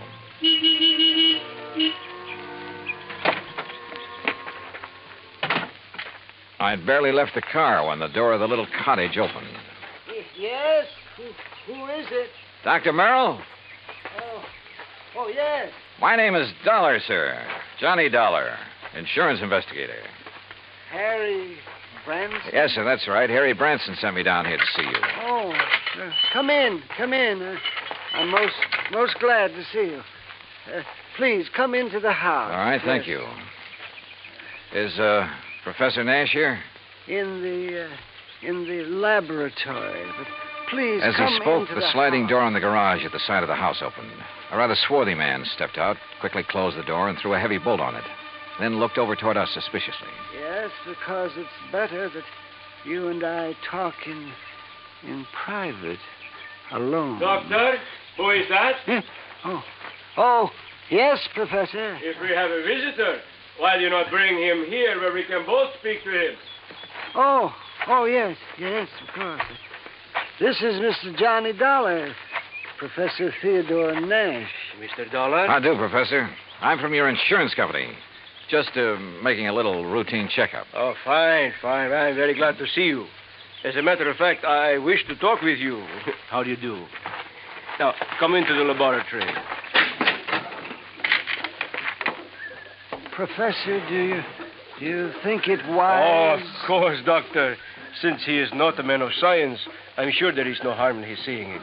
And you have an experiment going, remember? But I wish to Mr. speak Dollar, to him alone. within these four walls, the genius of Dr. Merrill and my own poor efforts are creating things that will startle the world. Outside, the small building looked like an ordinary two-car garage, someone in need of paint and repair. But inside, it was immaculate and loaded with scientific equipment of all shapes and sorts and sizes. There were racks of test tubes, bottles of chemicals, beakers, a centrifuge, machines and apparatus I'd never seen before, that I imagine much of the world never dreamed of. And all of it as neat as a pin, not so much as a stirring rod out of place. Look, Doctor. The polymerization step is almost complete. Eh? Now, you must continue the molecular balance check immediately. Oh, yes. And you must both leave me. This must not be seen by anyone. Yeah, we understand, Doctor. We understand. I hope you will pardon me, Mr. Dollar. Yes, of course, Doctor. Oh, come, Mr. Dollar. Yes, I will lock the door. Yes. He does require privacy, doesn't he? Yes. Oh, hey, you're not going to bolt that door, are you? Oh, of course not. Force of habit, I guess. Oh, it is he who keeps things locked so tightly when he is working, unnecessarily so. But then genius is permitted his idiosyncrasies, huh? Harry Branson seems to think you two may be working on something to do with guided missiles. Very perceptive man. But that is something we must not speak about. Now, why have you come here, Mr. Dollar? Well, like I said, just a routine checkup. We usually do this when a sizable policy has changed. Oh, there is something unusual about two men working together on important things, ensuring in each other's favor? Well, no. But when his daughter perhaps objects. You know Dr. Merrill's daughter? Oh, I know about her, and about her unfortunate marriage to that day laborer. Nothing wrong with day labor, Professor? Yeah, but one who waits for a great man like the doctor to die so that he can get his hands on the insurance money. You think that's why his daughter objected to the change? Of course. But his money will be used to further his work by me. And, of course, for the good of humanity. I see. Well, how soon do you think the doctor will be through with his experiment? An hour, perhaps two. And then he will call me in to assist him with the next, the crucial step. But now, about this look, why don't I insurance- run in town, arrange for a place to stay, grab a bite to eat, and then come back here, huh? If you like. I'm sorry we have no room in the cottage. No, to don't put give it you a second up. thought. I'll see you later. Something of Harry Branson's hunch had passed on to me. A strange feeling about the whole setup. There was something wrong about both Merrill and Nash, particularly the latter. Something I couldn't quite put my finger on. Was Dr. Merrill afraid of Nash? I don't know. Item 2, $1 even for a quick bite in a little cafe along the highway after I'd made arrangements for a room for the night in a private home. It was not much over an hour later when I drove back to the little cottage by the lake.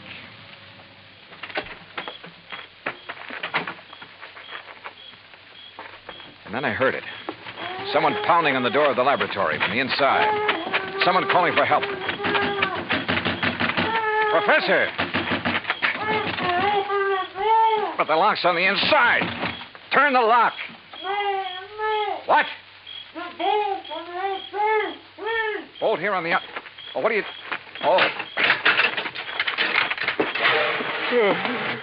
Oh, thank heaven. Good Lord, Professor. What happened to you? You look like you've been run over by... Dr. Merrill. Oh, too late. Too late. Professor, what happened here? He beat me. Threw acid at me. The doctor? No, the man. Then he killed the doctor with a gun. He killed him. Who, Professor? Who? I don't know.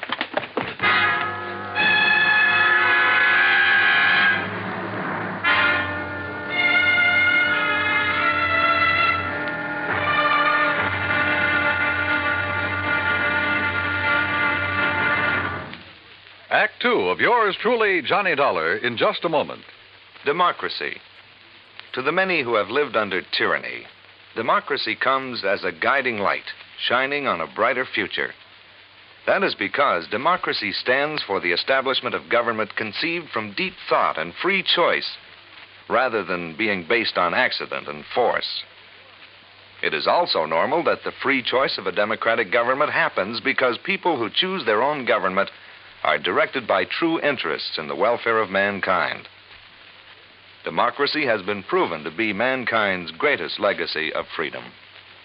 Now, Act 2 of yours truly, Johnny Dollar, and the Clever Chemist Matter.